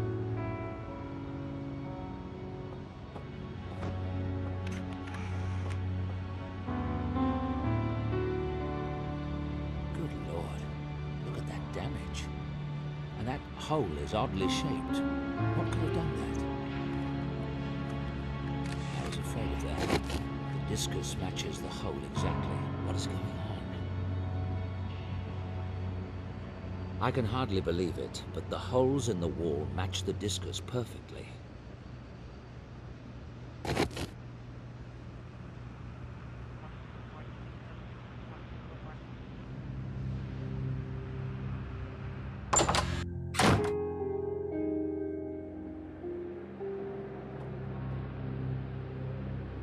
Angela, are you all right? Oh, David, it's horrible. So horrible. Yes, it is. You must be terribly upset. Do you know someone who was hurt? No, but it was our fault. Angela, calm down.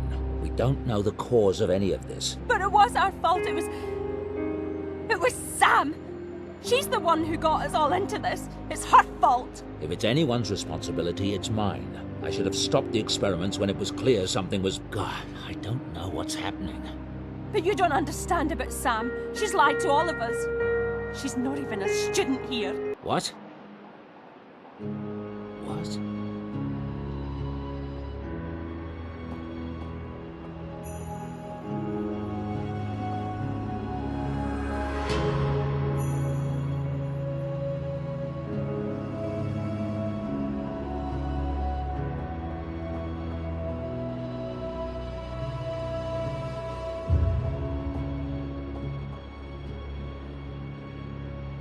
I have a student, Samantha Everett. I think she's in residence here. Can you check? I don't recognise the name. No, sir, we don't have any Everetts at St. Edmund Hall. Can you tell me what college she's in? I'll check the university database. She might be listed as Sam Everett. Well, the only Everetts in the database are a Marjorie and a John, from St. Dominic and Wales, respectively. Oh, my God. Is there something I can do for you, sir?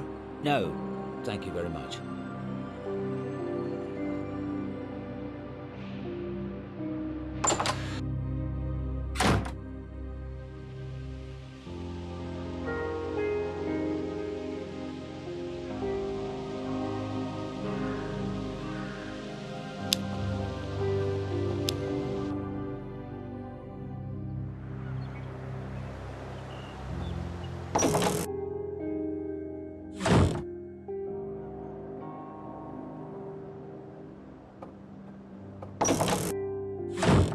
Hello. Everything all right? Fine, thanks.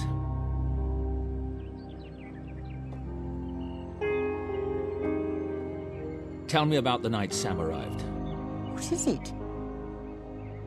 Just tell me what you remember. It was storming that night. Driving rain. She was soaked and looked like death warmed over. Real vision she was. I took her upstairs to get her out of those wet clothes, and well, the next thing I knew, she was on the bed, sound asleep. Not a lot to tell, really. What did she say when you opened the door? Oh, that she was the new assistant, of course. David, what is it? If I puzzle it out, you'll be the first to know.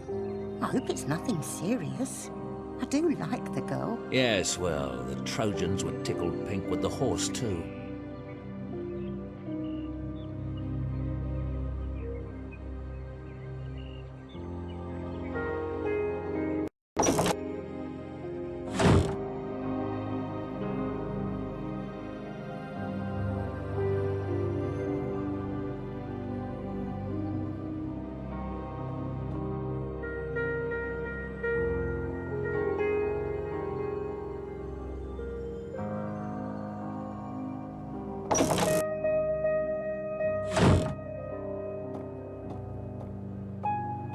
What's your mistress up to, then?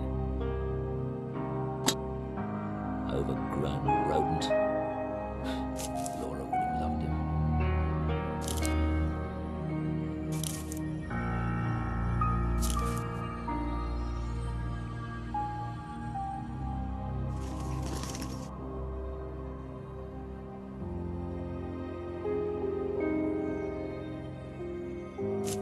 Predictably morbid.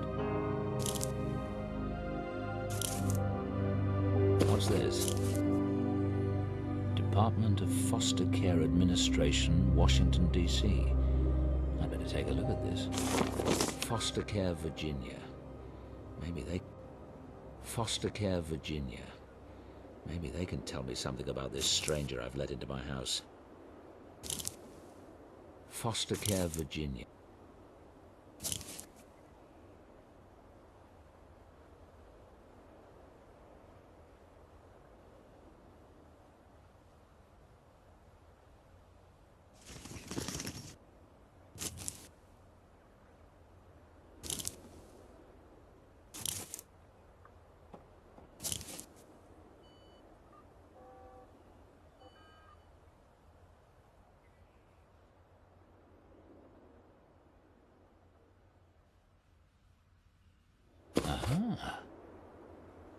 Helena Bogart?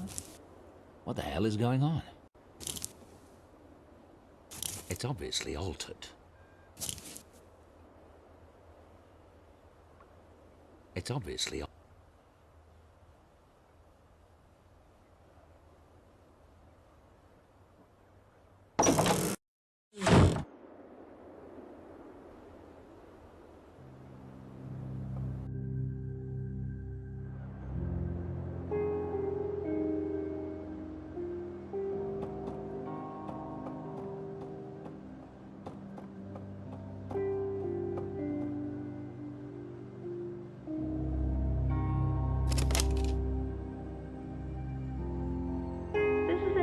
Foster Care Services. How may I help you? I'm looking for information on a girl that went through the foster care system. She's about 23 now. And who are you? My name is Dr. David Stiles. I'm with Oxford University. I'm doing a background check. The girl's name is Samantha Everett. Okay, hang on. I have her case file. I can read what the last psychiatric examination says. The death of Samantha's parents in a car accident happened at a critical age. Sam, then 7 years old, refused to accept the situation. When given the news, she went into the garage to wait for her parents to return. She was so implacable that the police sent to remove her actually broke one of her fingers getting her up. Her grades in school are above average, actually, but then you probably have those records. Is there anything else I can do for you? Yes, there is. Don't you ever give out information like that on the phone to a perfect stranger. What's the matter with you? That's incredibly confidential medical information. But you said... I could have been anybody, you bloody idiot. Damn it.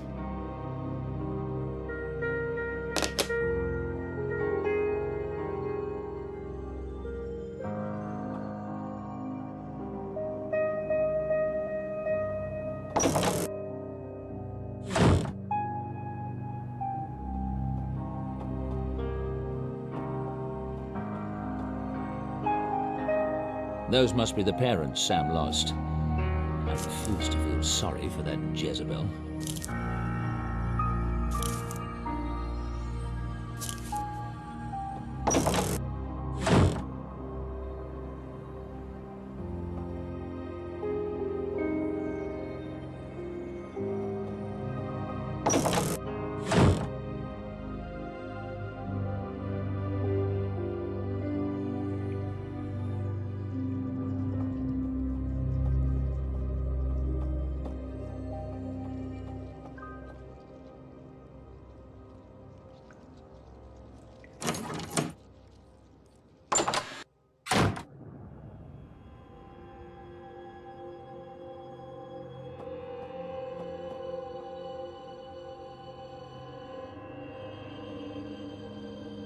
I-M-P-O-S.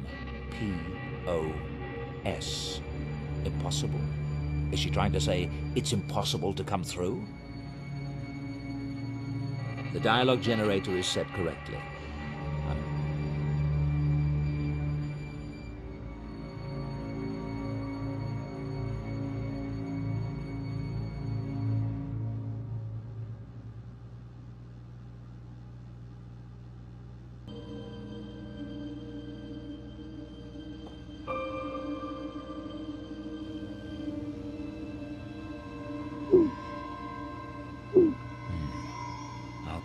This diagram to the brain scan image from the experiment.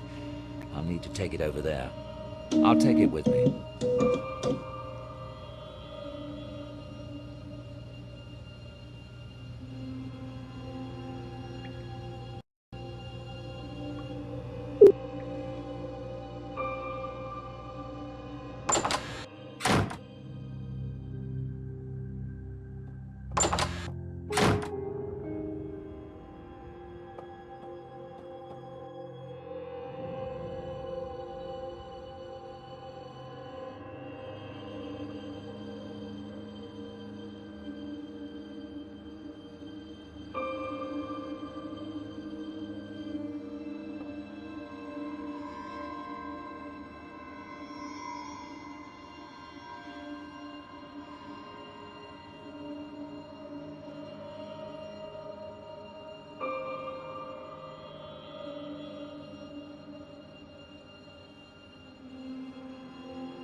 There's the flare again.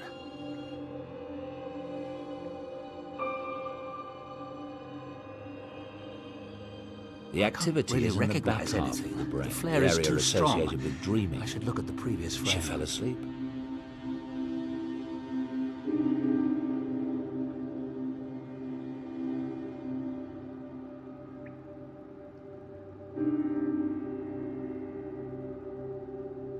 There. The activity is in the back half of the brain, the area associated with dreaming. She fell asleep. I'm not sure what part of the brain that is. It's too low to be the visual cortex and too far right to be the hypothalamus.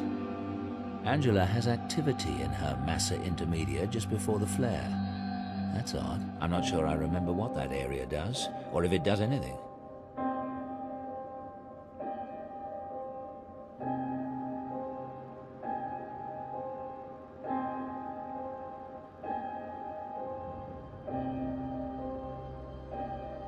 There's the flare again.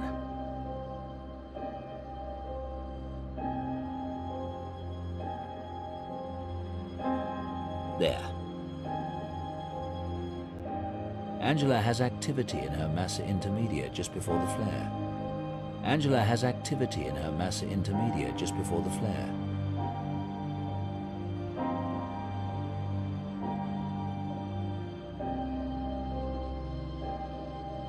There.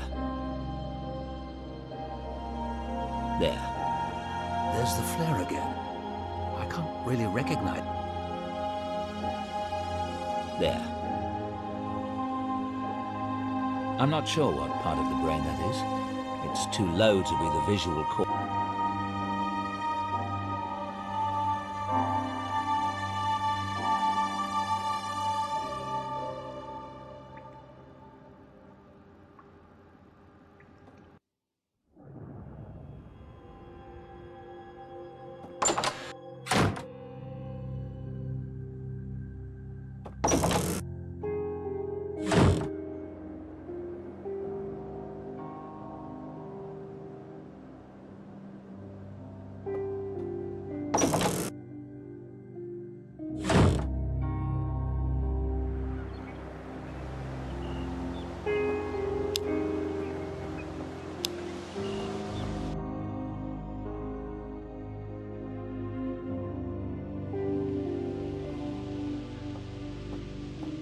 Does anyone know where Samantha is?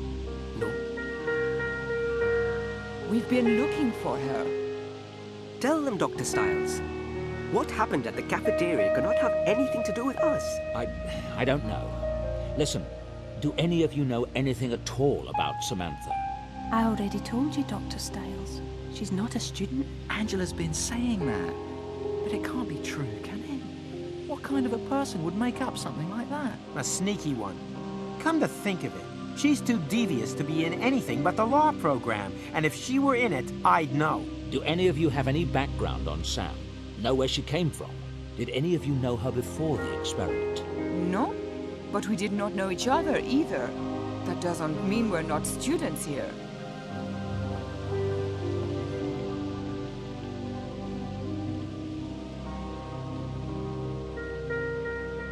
She stole my ID. I'll kill the wench. Oh, but don't you see? Sam could be dangerous. If she could lie about this, who knows what else she might be capable of? There is that magic of hers. I don't think it's right to use tricks on people when they don't even know you're a magician. What's this? Sam a magician? You mean a stage magician? With cards and rabbits? Yeah, she's good too. She hangs out at the Black Wand, the magic shop on St. Aldate's. All right. Listen, don't talk to anyone about the experiment. Not until I've got back in touch. I've got to go.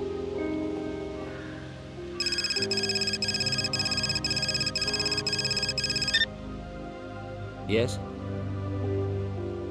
This is Rose Hall from the Virginia Department of Foster Care. Is this Dr. David Stiles? Yes, but I've already spoken to someone there. That was my assistant, and you left her in tears. You called about Samantha Everett? Listen, I've been Sam's caseworker for 10 years. Despite what the asshole psychiatrist wrote, Sam is not a bad kid. She lived with 5 families in as many years, so yeah, she's a little messed up. But she's smart and exceptionally gifted. I tried to talk her into college, but Sam had other ideas. I've gotten postcards from her from all over the world. It takes a lot of guts to strike out on your own like that. Is Sam in some kind of trouble? I'm afraid she is. Will you tell me about it? Not until I have all the facts.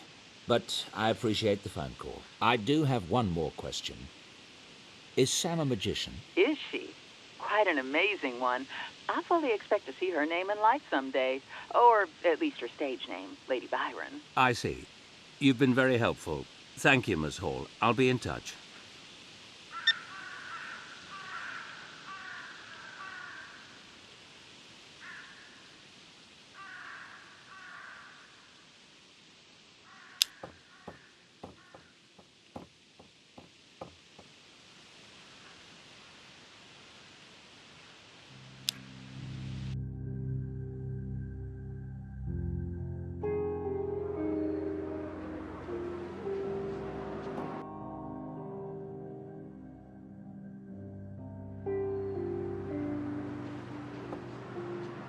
closed.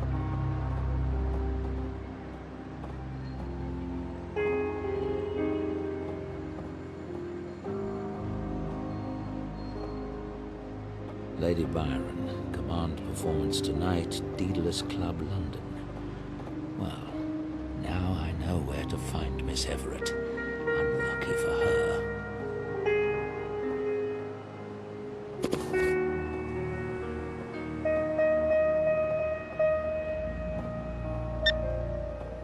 Directory inquiries? How may I be of assistance? I need an address for the Daedalus Club, London. I'm terribly sorry, but that number is ex-directory. Thank you. London clubs can be so ridiculously secretive. I need someone who could pull a private address. And I think I know who to ask.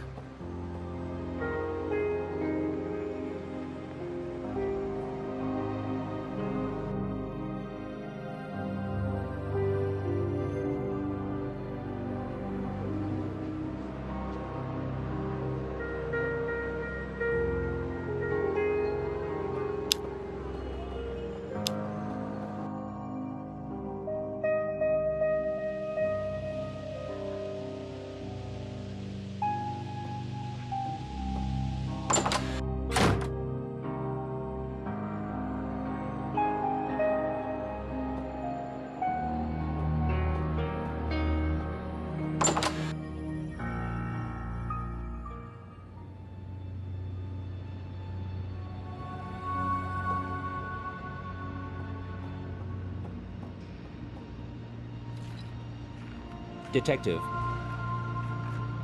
Yes? I need some information. Do you know of a place called the Daedalus Club in London? What for? I need the address. It's rather critical. Why don't you call bloody directory inquiries? I tried bloody directory inquiries. They don't have it. I thought the police might have heard of it. Hang on. Not like I'm accomplishing a frigging thing here anyway.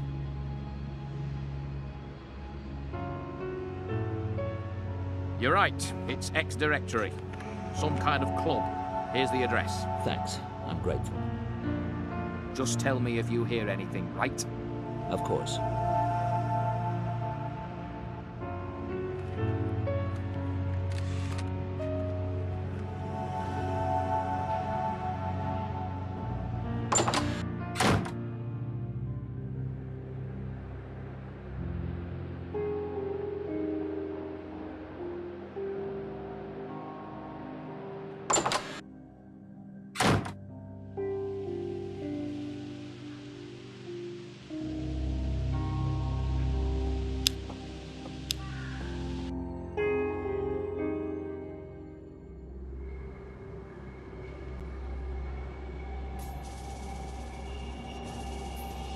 It's a cafe.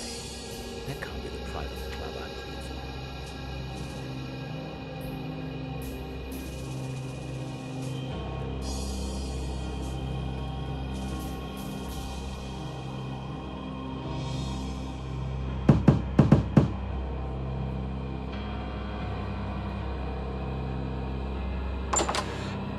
There's a gentleman I've never seen before at the door.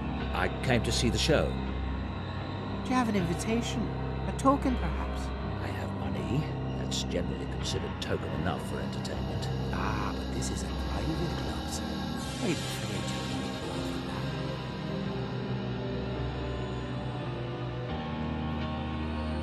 that. I'm here to see Lady Byron perform. She's a friend of mine. Ah, yes, I do see it now. How silly of me. Please, by all means, come in. Dr. Styles.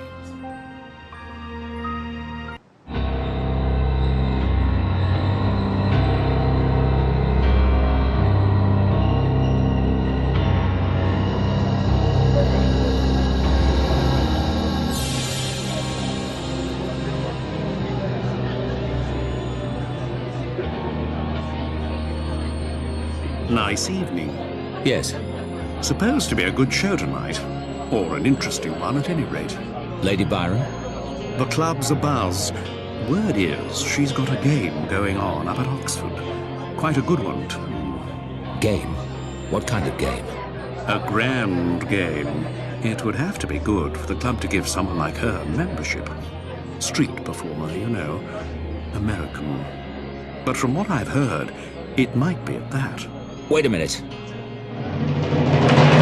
Ladies and gentlemen, for our first act this evening, something fresh, something new in London town. This young magician has never before graced our stage, so prepare to be amazed, prepare to be enthralled and delighted by Lady Byron.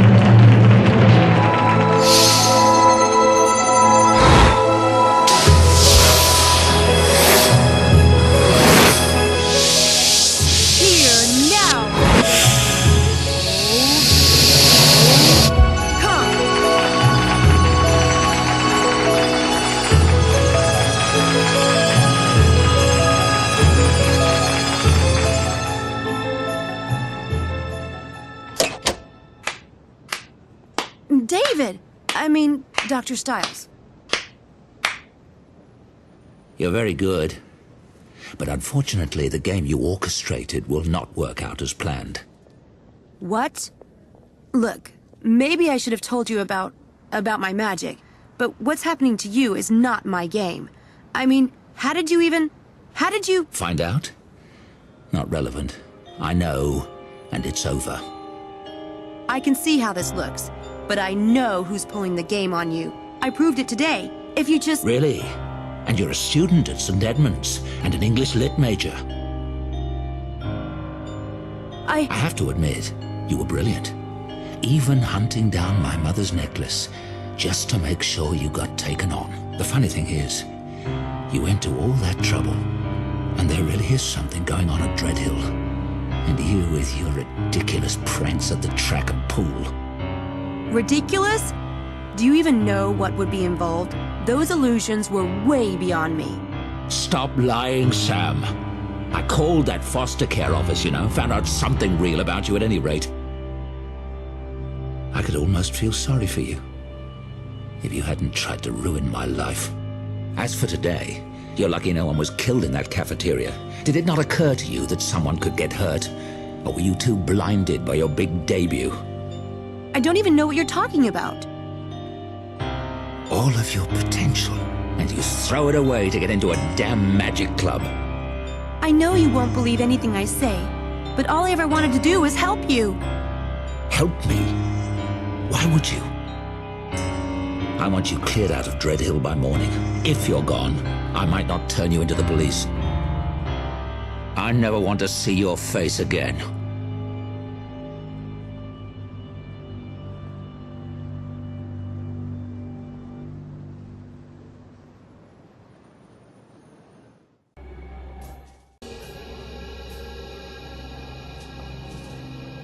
Daedalus. He was Icarus's father, an architect of the maze where Minos locked the Minotaur. No wonder the club took him as their inspiration.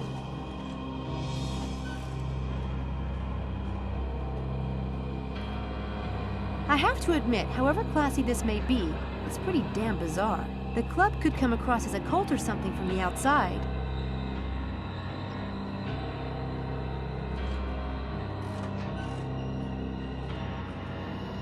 Lots of old game machines in here.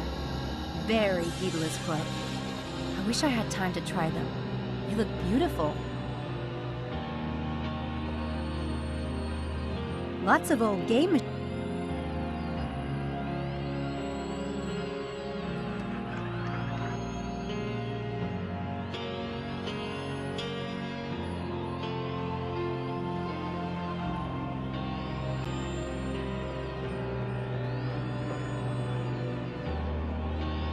Someone mentioned an event that happened in Oxford today. You wouldn't happen to know about it, would you? Our guests have been talking about it all night, but I've been too busy to get the particulars. Care to fill me in? Me? I don't know. That's why I'm asking you. I see.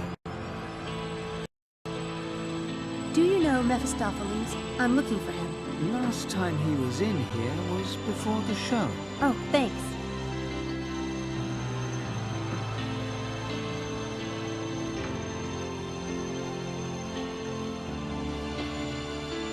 Have you heard anything about what happened in Oxford today? Did we? Yes, I think we did. Was that the UFO sighting? No, that was in Scotland. They evacuated a school, didn't they? Terrorist threat? That was in London. Well then, I don't know. Okay, thanks. Do you know Mephistopheles? Have you seen him? The magician. He's performed here. Amazing fellow. Did you see him tonight? No, it was some woman in a mask. Quite good. Right, thank you.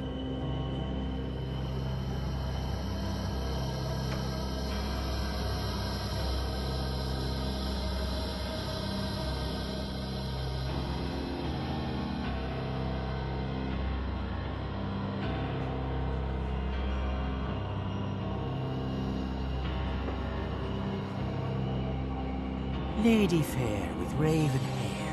Getting some air between shows. I don't have another show tonight. Oh, but you do. What does that mean? I'm merely appalled. Did something happen at Oxford today? Did something happen at Oxford today? So coy, so waifishly naive. The committee doesn't like blood, you know. It wasn't me. Well, it certainly wasn't me. Do you know Mephistopheles? Does the flower know rain? Does the horizon know the setting sun? I'll take that as a yes. Do you know where I can find him? The club is two, like the faces of jails. Here is one for the public eye. There is another, only for the walls. Which are you? You mean there's a private part of the club? Give the lady a cigar. I really need to see Mephistopheles. Could you get him? No. Could you? How? You said he was in a private part of the club. Privilege can be borrowed for a night or two, if you pass the test. Oh, God. Another game? But I need to speak with Mephistopheles now. Take it or leave it. Okay. Where do I find the game to get into the private section of the club? Where does everyone go? Below, below. To be tested by the tide. Don't let it hurt your pride, if you fail. Yeah, thanks so much.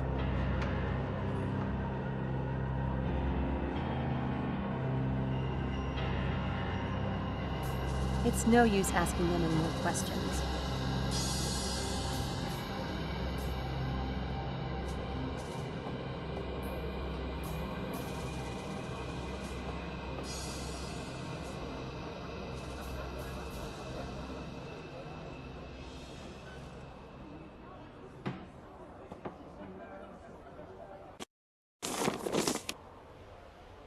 Oh no, I don't understand. Why did it happen in the dining hall? How did they find out about the discus? Oh no.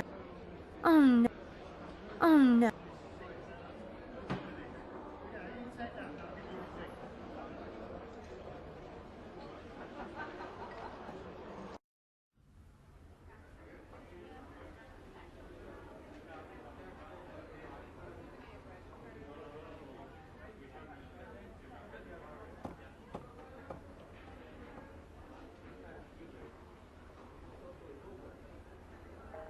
Do you want to go below?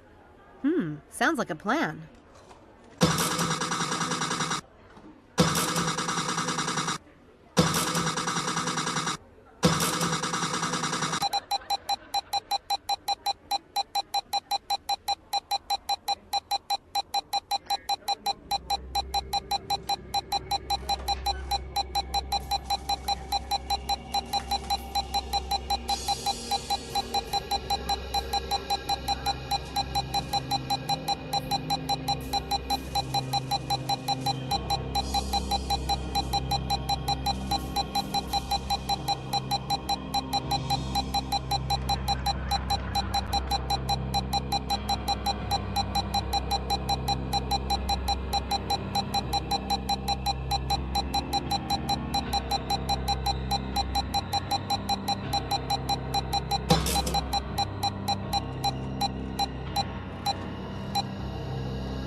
Look at this place.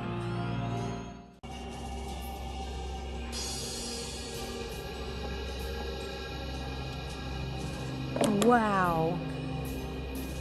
Cherchez la femme. I spent a little time in Paris.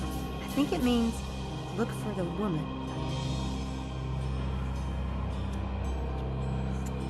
Their hands are positioned oddly, like they should be holding something.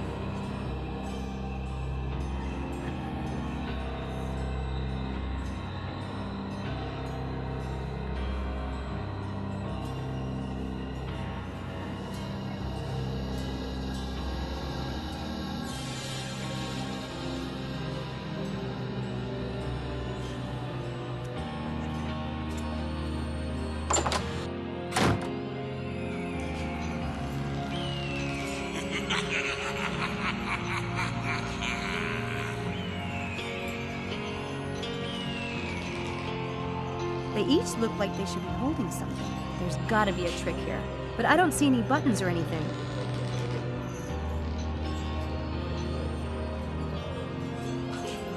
An Iron Maiden? Charming piece of furniture. It looks like it's open.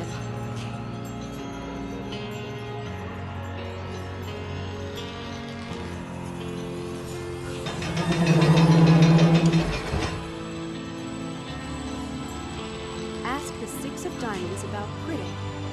Could that be a door? An exit?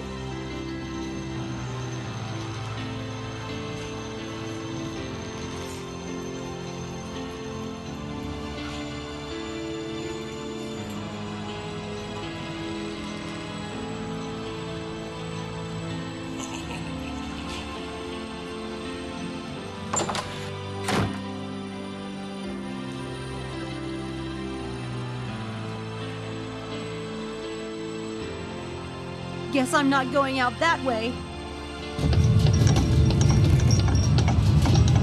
Uh-oh. Hey!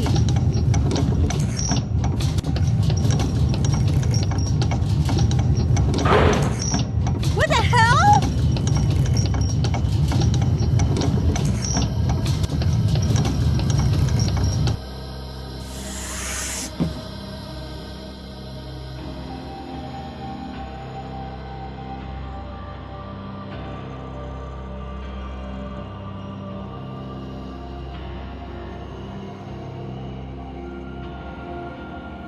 They seem to be pointing at something, but I don't see what.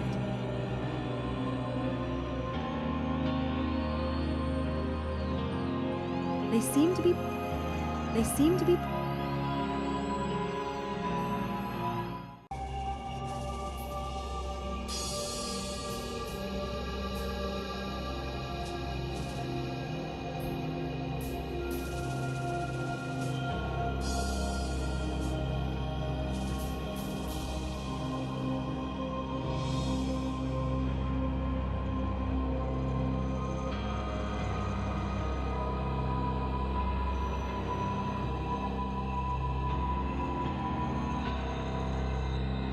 Hey, I'm back upstairs again.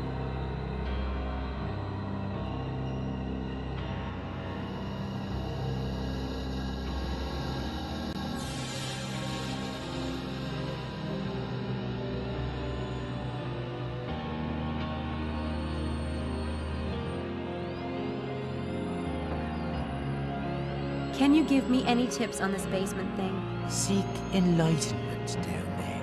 Enlightenment? Light? But it's already light down there. Not all light is created equal. Any more tips on the basement game? You have everything you need.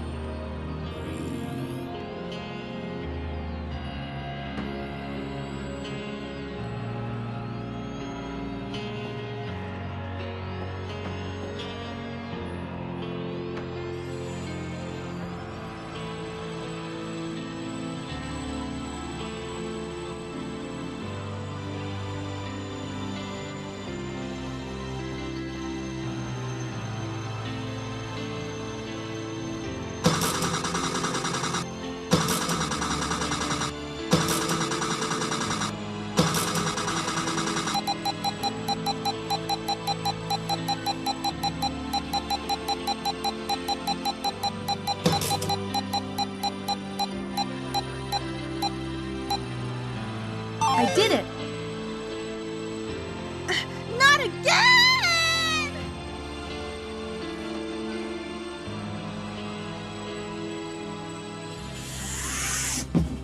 Ugh. Jeez, look at this place.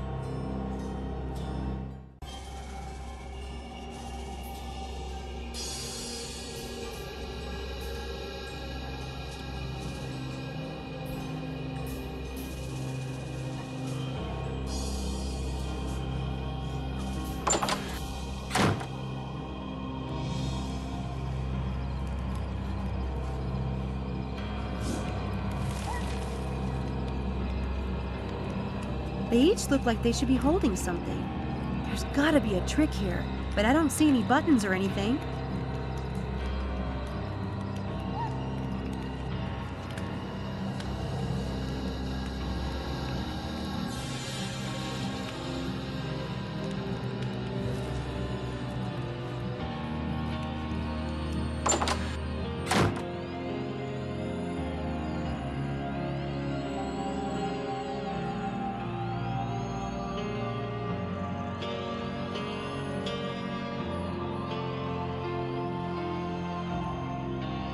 The table is inscribed, "Don't push me." Sounds suspiciously like a challenge.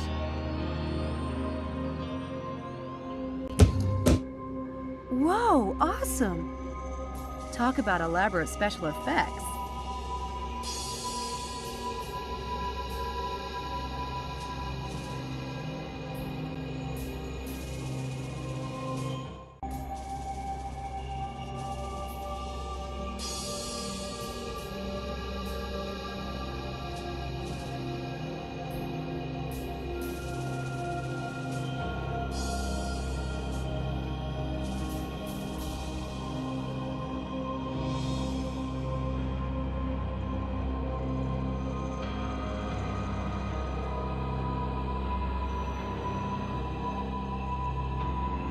Left, then right.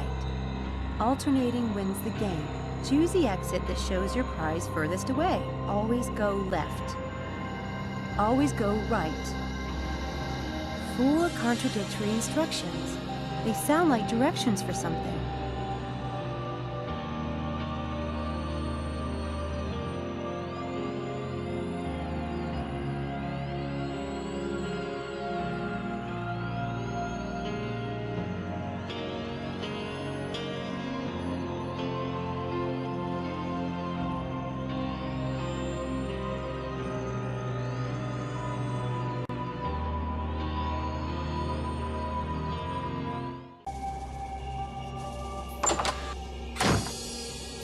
Uh-oh, this is going to be interesting.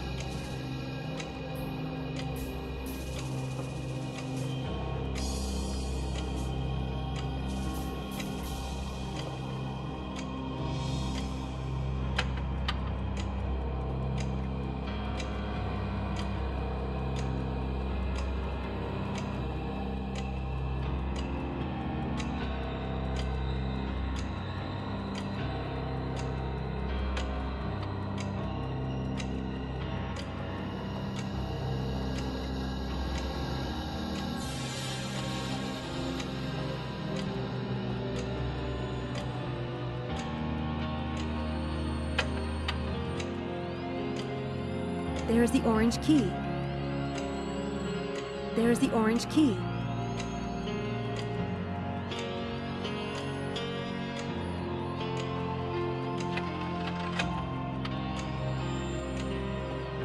I better take the key before leaving. There's the orange key. There's the orange key.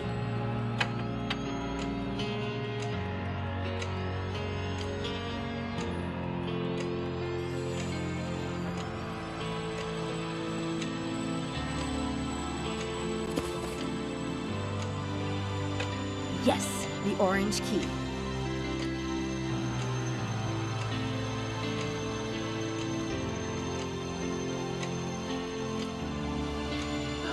Is anyone there? This is Helena. What is she doing here?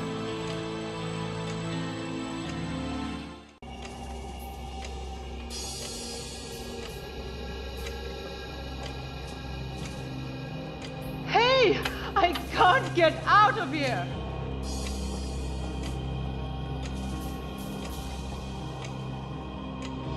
Help!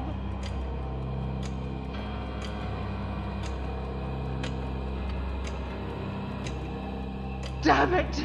Let me out! Hello? Stay still. I'll come to you.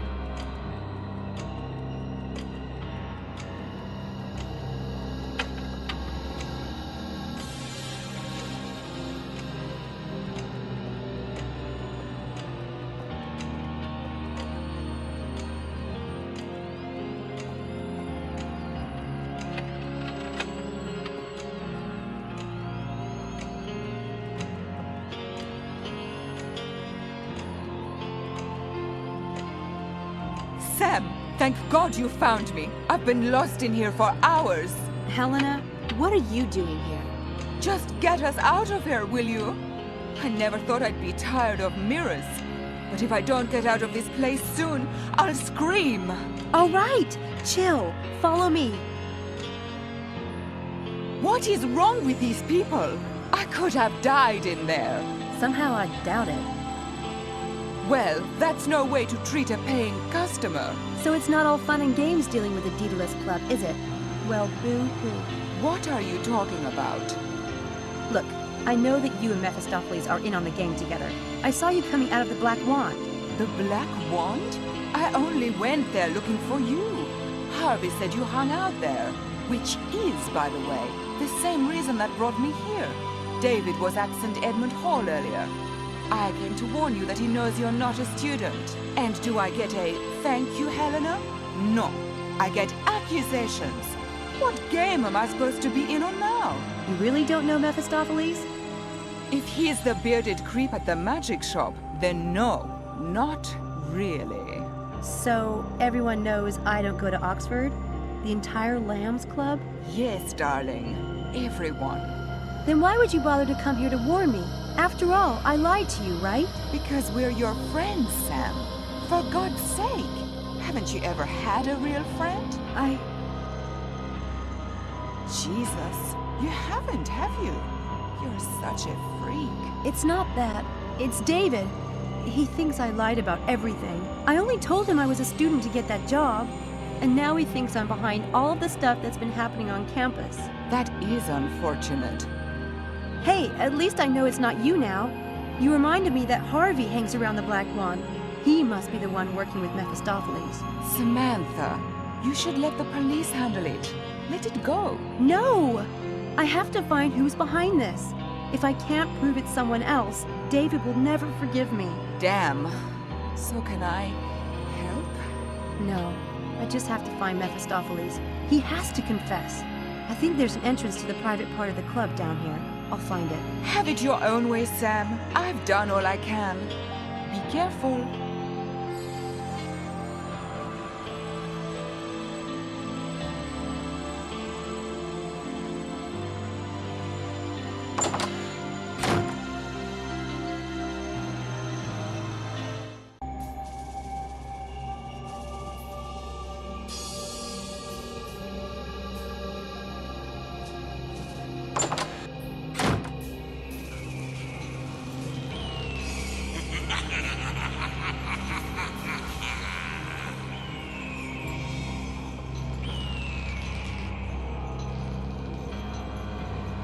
Four magicians, 4 props in their hands. It's gotta be a clue. But to what?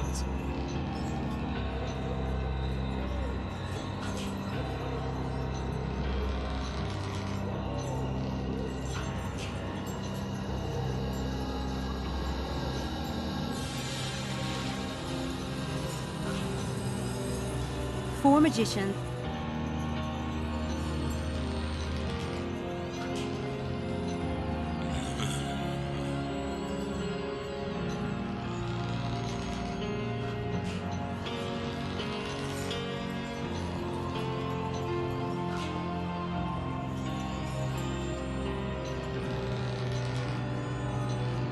Sign says there's an alarm. I'd really like to get in there.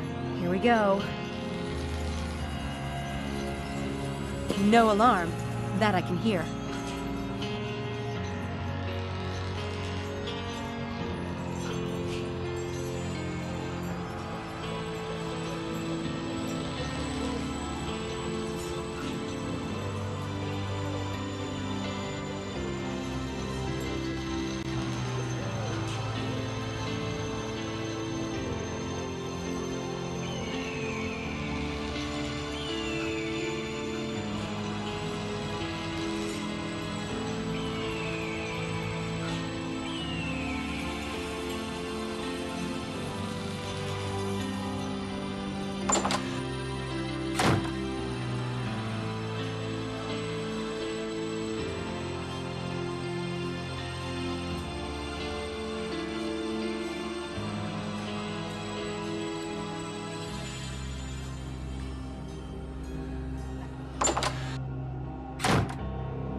Whoa.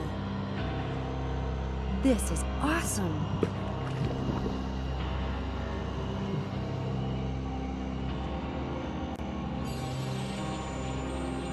I can't reach it.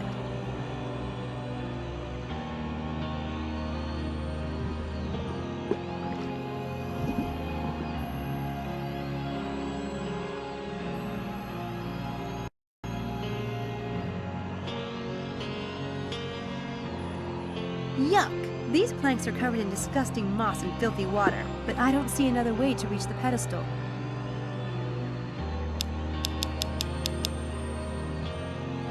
I may need these handcuffs.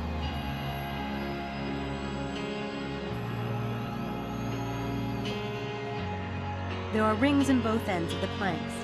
They must be there for a reason.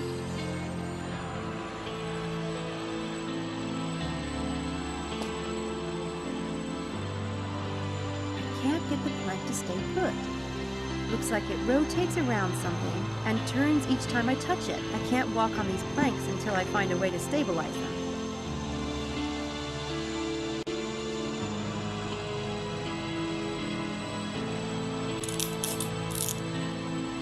There. These should hold the plank steady. Those handcuffs are perfect for linking the planks together. Coincidence? Not.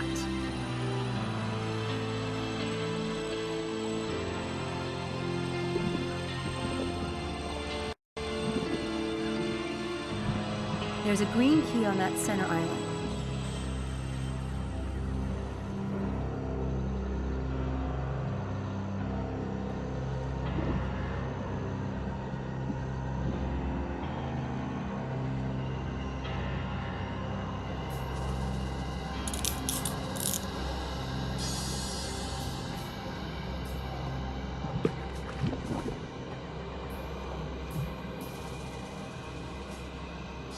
There's a green key over there. I need to get it, somehow.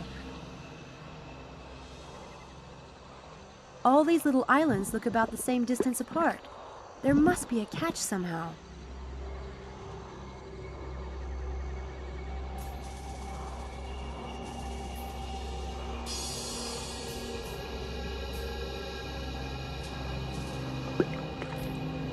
One green key. Thank you very much.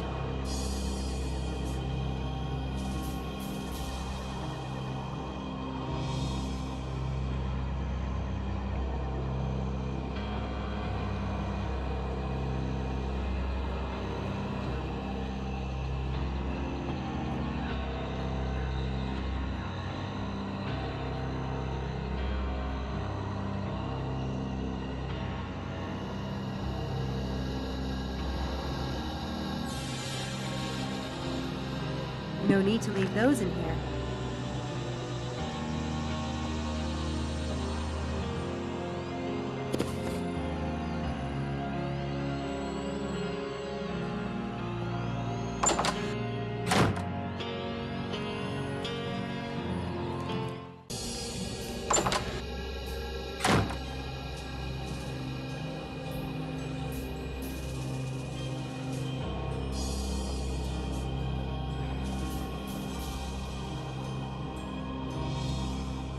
Each of the magicians holds a book. Which one is the real clue? Each of the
This Atlas statue looks strong. I wonder if I can move it.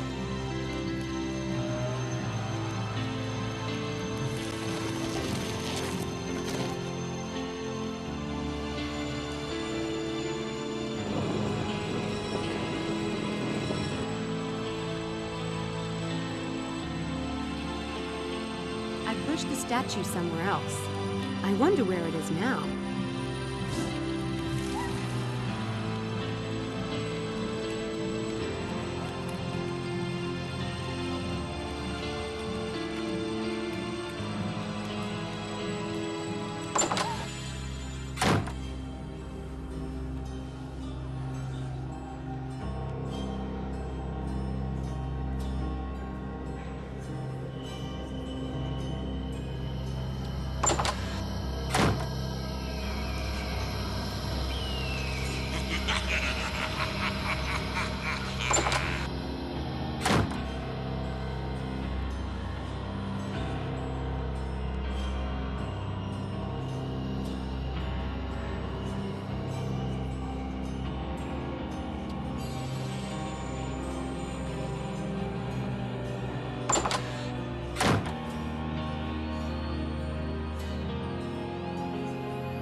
I hope Atlas can do the trick.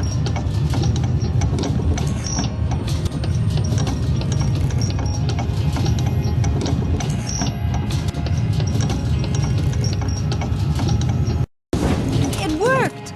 Fantastic! The Atlas statue held up the ceiling. Really tough guy.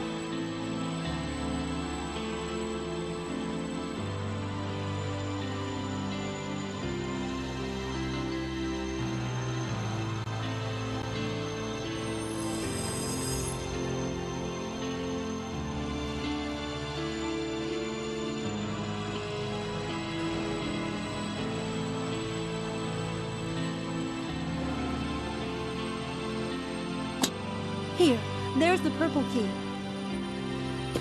I got the purple key.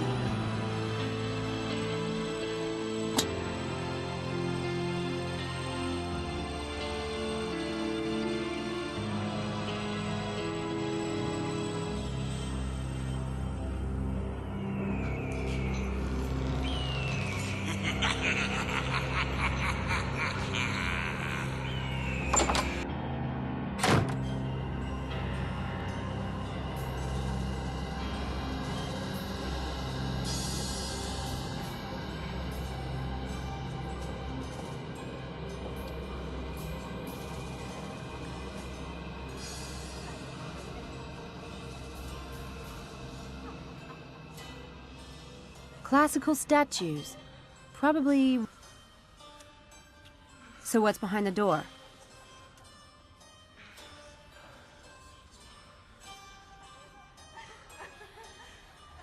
Classical...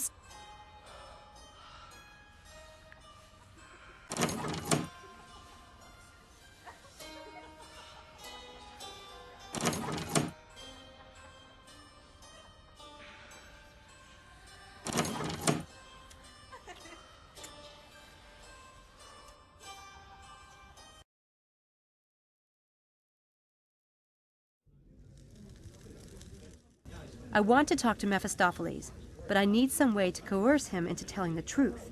He's slipperier than an eel.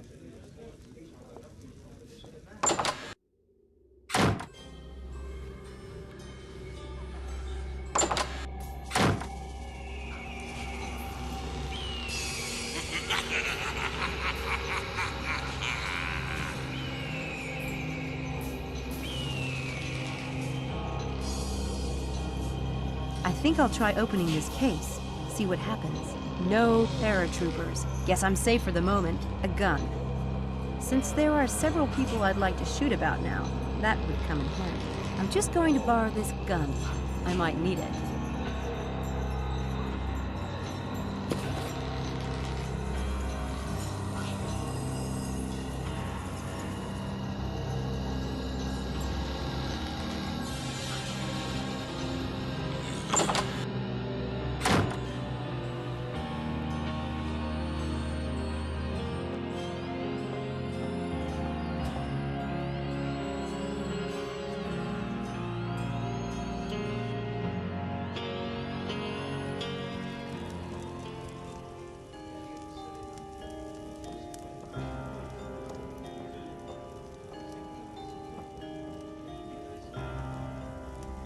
Samantha, your performance was marvelous tonight. Thank you. Please join me and tell me what you think of the club. Listen carefully. See this gun? I want the truth from you. And I want it now, or I will fire. A gun? Whatever for? I want a signed confession that you're behind the game in Oxford, and I'm not leaving without it. Are you insane? I recommended you to this club. I got you your performance tonight. Do you have no sense of decorum whatsoever? Don't change the subject. You can't buy me off just by getting me a gig. David thinks I'm the one pulling the game in Oxford. I won't let him go through life hating me and thinking I betrayed him. I won't. I see. It's a good thing you're doing this for love. It's the one thing that could possibly excuse your behavior, young lady. I'm not in love with David Stiles. No one understands. I understand. The confession? Don't think you can change my mind. Hush, let me think. The problem with being a game master is that you tend to think everyone else is playing too. I was sure you were behind the events at Oxford. I'm not! If it isn't you, then that leaves just one possibility. Oh, come on. You are totally yanking my chain. I suppose I will have to show you. Very well. Come with me.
Are you sure?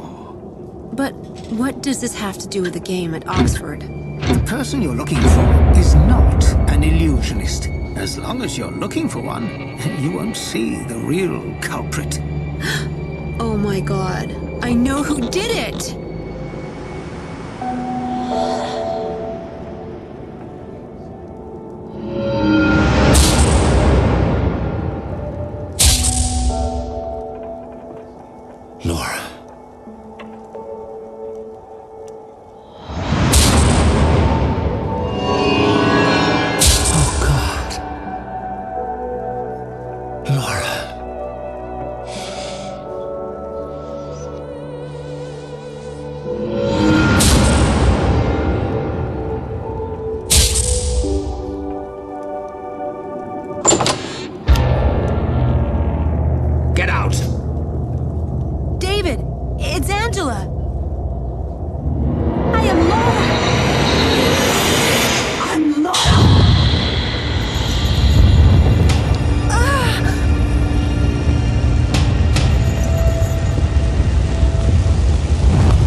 Are you all right? It just got my coat. Angela's gone! Where would she have gone? Do you know? David, Angela's not right in the head. She's obsessed with you. And there's this whole weird thing about her father. All the incidents at the school were related to this picture of her dad that I saw in her room. He died when his restaurant burned down. Burnt down? Yeah. Poor Angela. It must have really screwed her up. But what I don't get is how she does this stuff. Like the weight room. There were things flying around and... your face.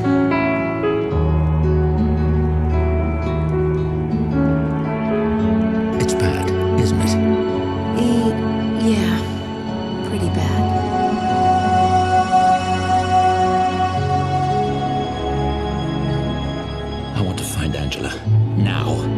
she have gone?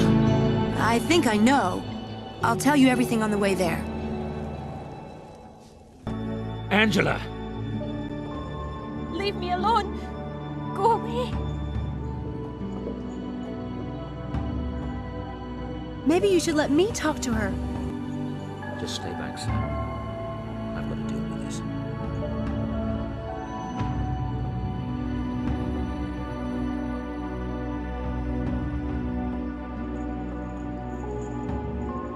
I told you to leave me alone. It's okay, Angela. We just want to talk to you. Speak for yourself. I know who you are, Angela. I know. I don't know what you mean. Why are you bothering me? Why are you here?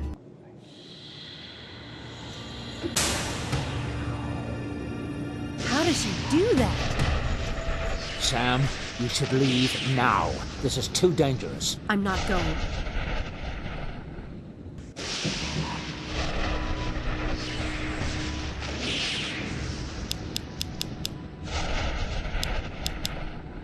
Ready.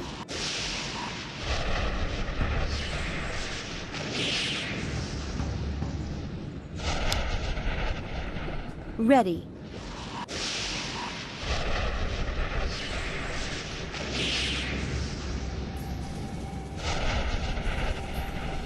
Ready.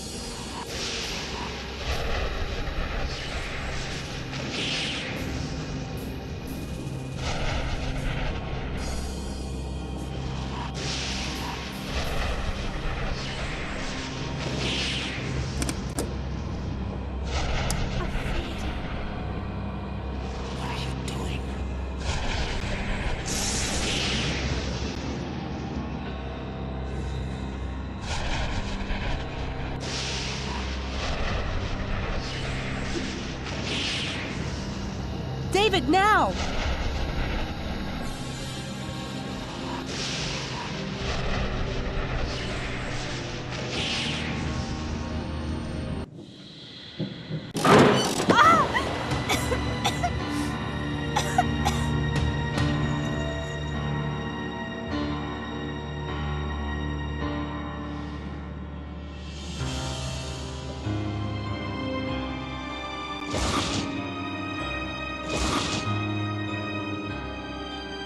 Good work, Sam. That should keep her from starting any fires, at least for a while. Go away!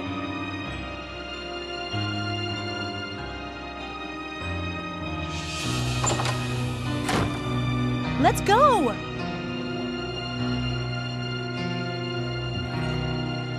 need to do this myself. Okay, please be careful.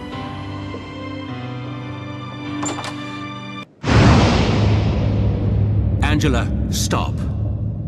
We have to forgive each other and ourselves. I want to help you control this thing so it doesn't cause any more pain. I should have listened to you that day in my office. What you did was wrong, but I don't believe you meant to hurt Laura. You can't control fairies. They do what they like. I used to love fairies. But they hurt my daddy. They were very bad. Angela, come here. Come sit down. That's a good girl. You're not my dad. You're not Jesse Mulholland. Angela! Oh, there he is. Do you see him? He's right there.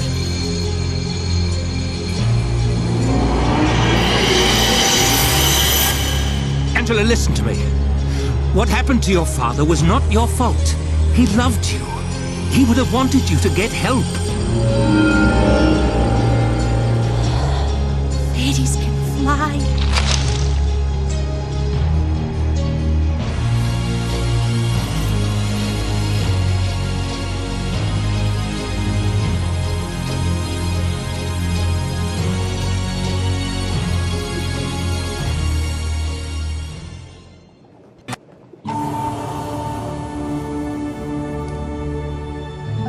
I'm glad we went to the memorial. It was so sad. Hardly anyone was there. I can't stop thinking about her. Why would anyone kill themselves? After the cafeteria incident, she acted so strange, as if she felt responsible. That's crazy. Did you say you saw something on her brain scan, Dr. Stiles? What was it? It was in the massa intermedia. It's a small region present in some, but not all, brains. We don't know what it does. Even when it is present, no neural activity is ever seen there. But it was lit up in Angela's scans, right before the events that took place on campus. So what? She was some kind of alien or something? She really did cause those events on campus? With a mind? She wasn't an alien, merely a very unusual human being. As for the events on campus, I don't have proof of anything. Nothing unusual came up in the autopsy. And neither do any of you have proof of anything. So I remind you that discretion is the better part of valor. Man, wild. So, what do you do next, Dr. Stiles? Research. Lots of research.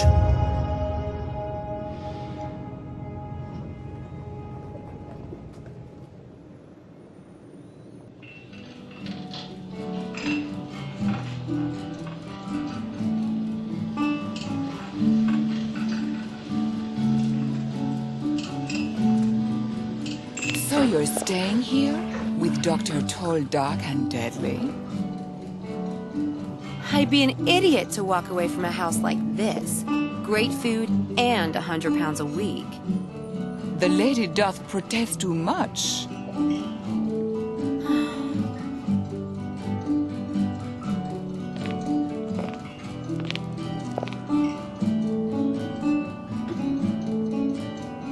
Samantha, come and get this damn rabbit.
Pillow for his weary head, he lays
because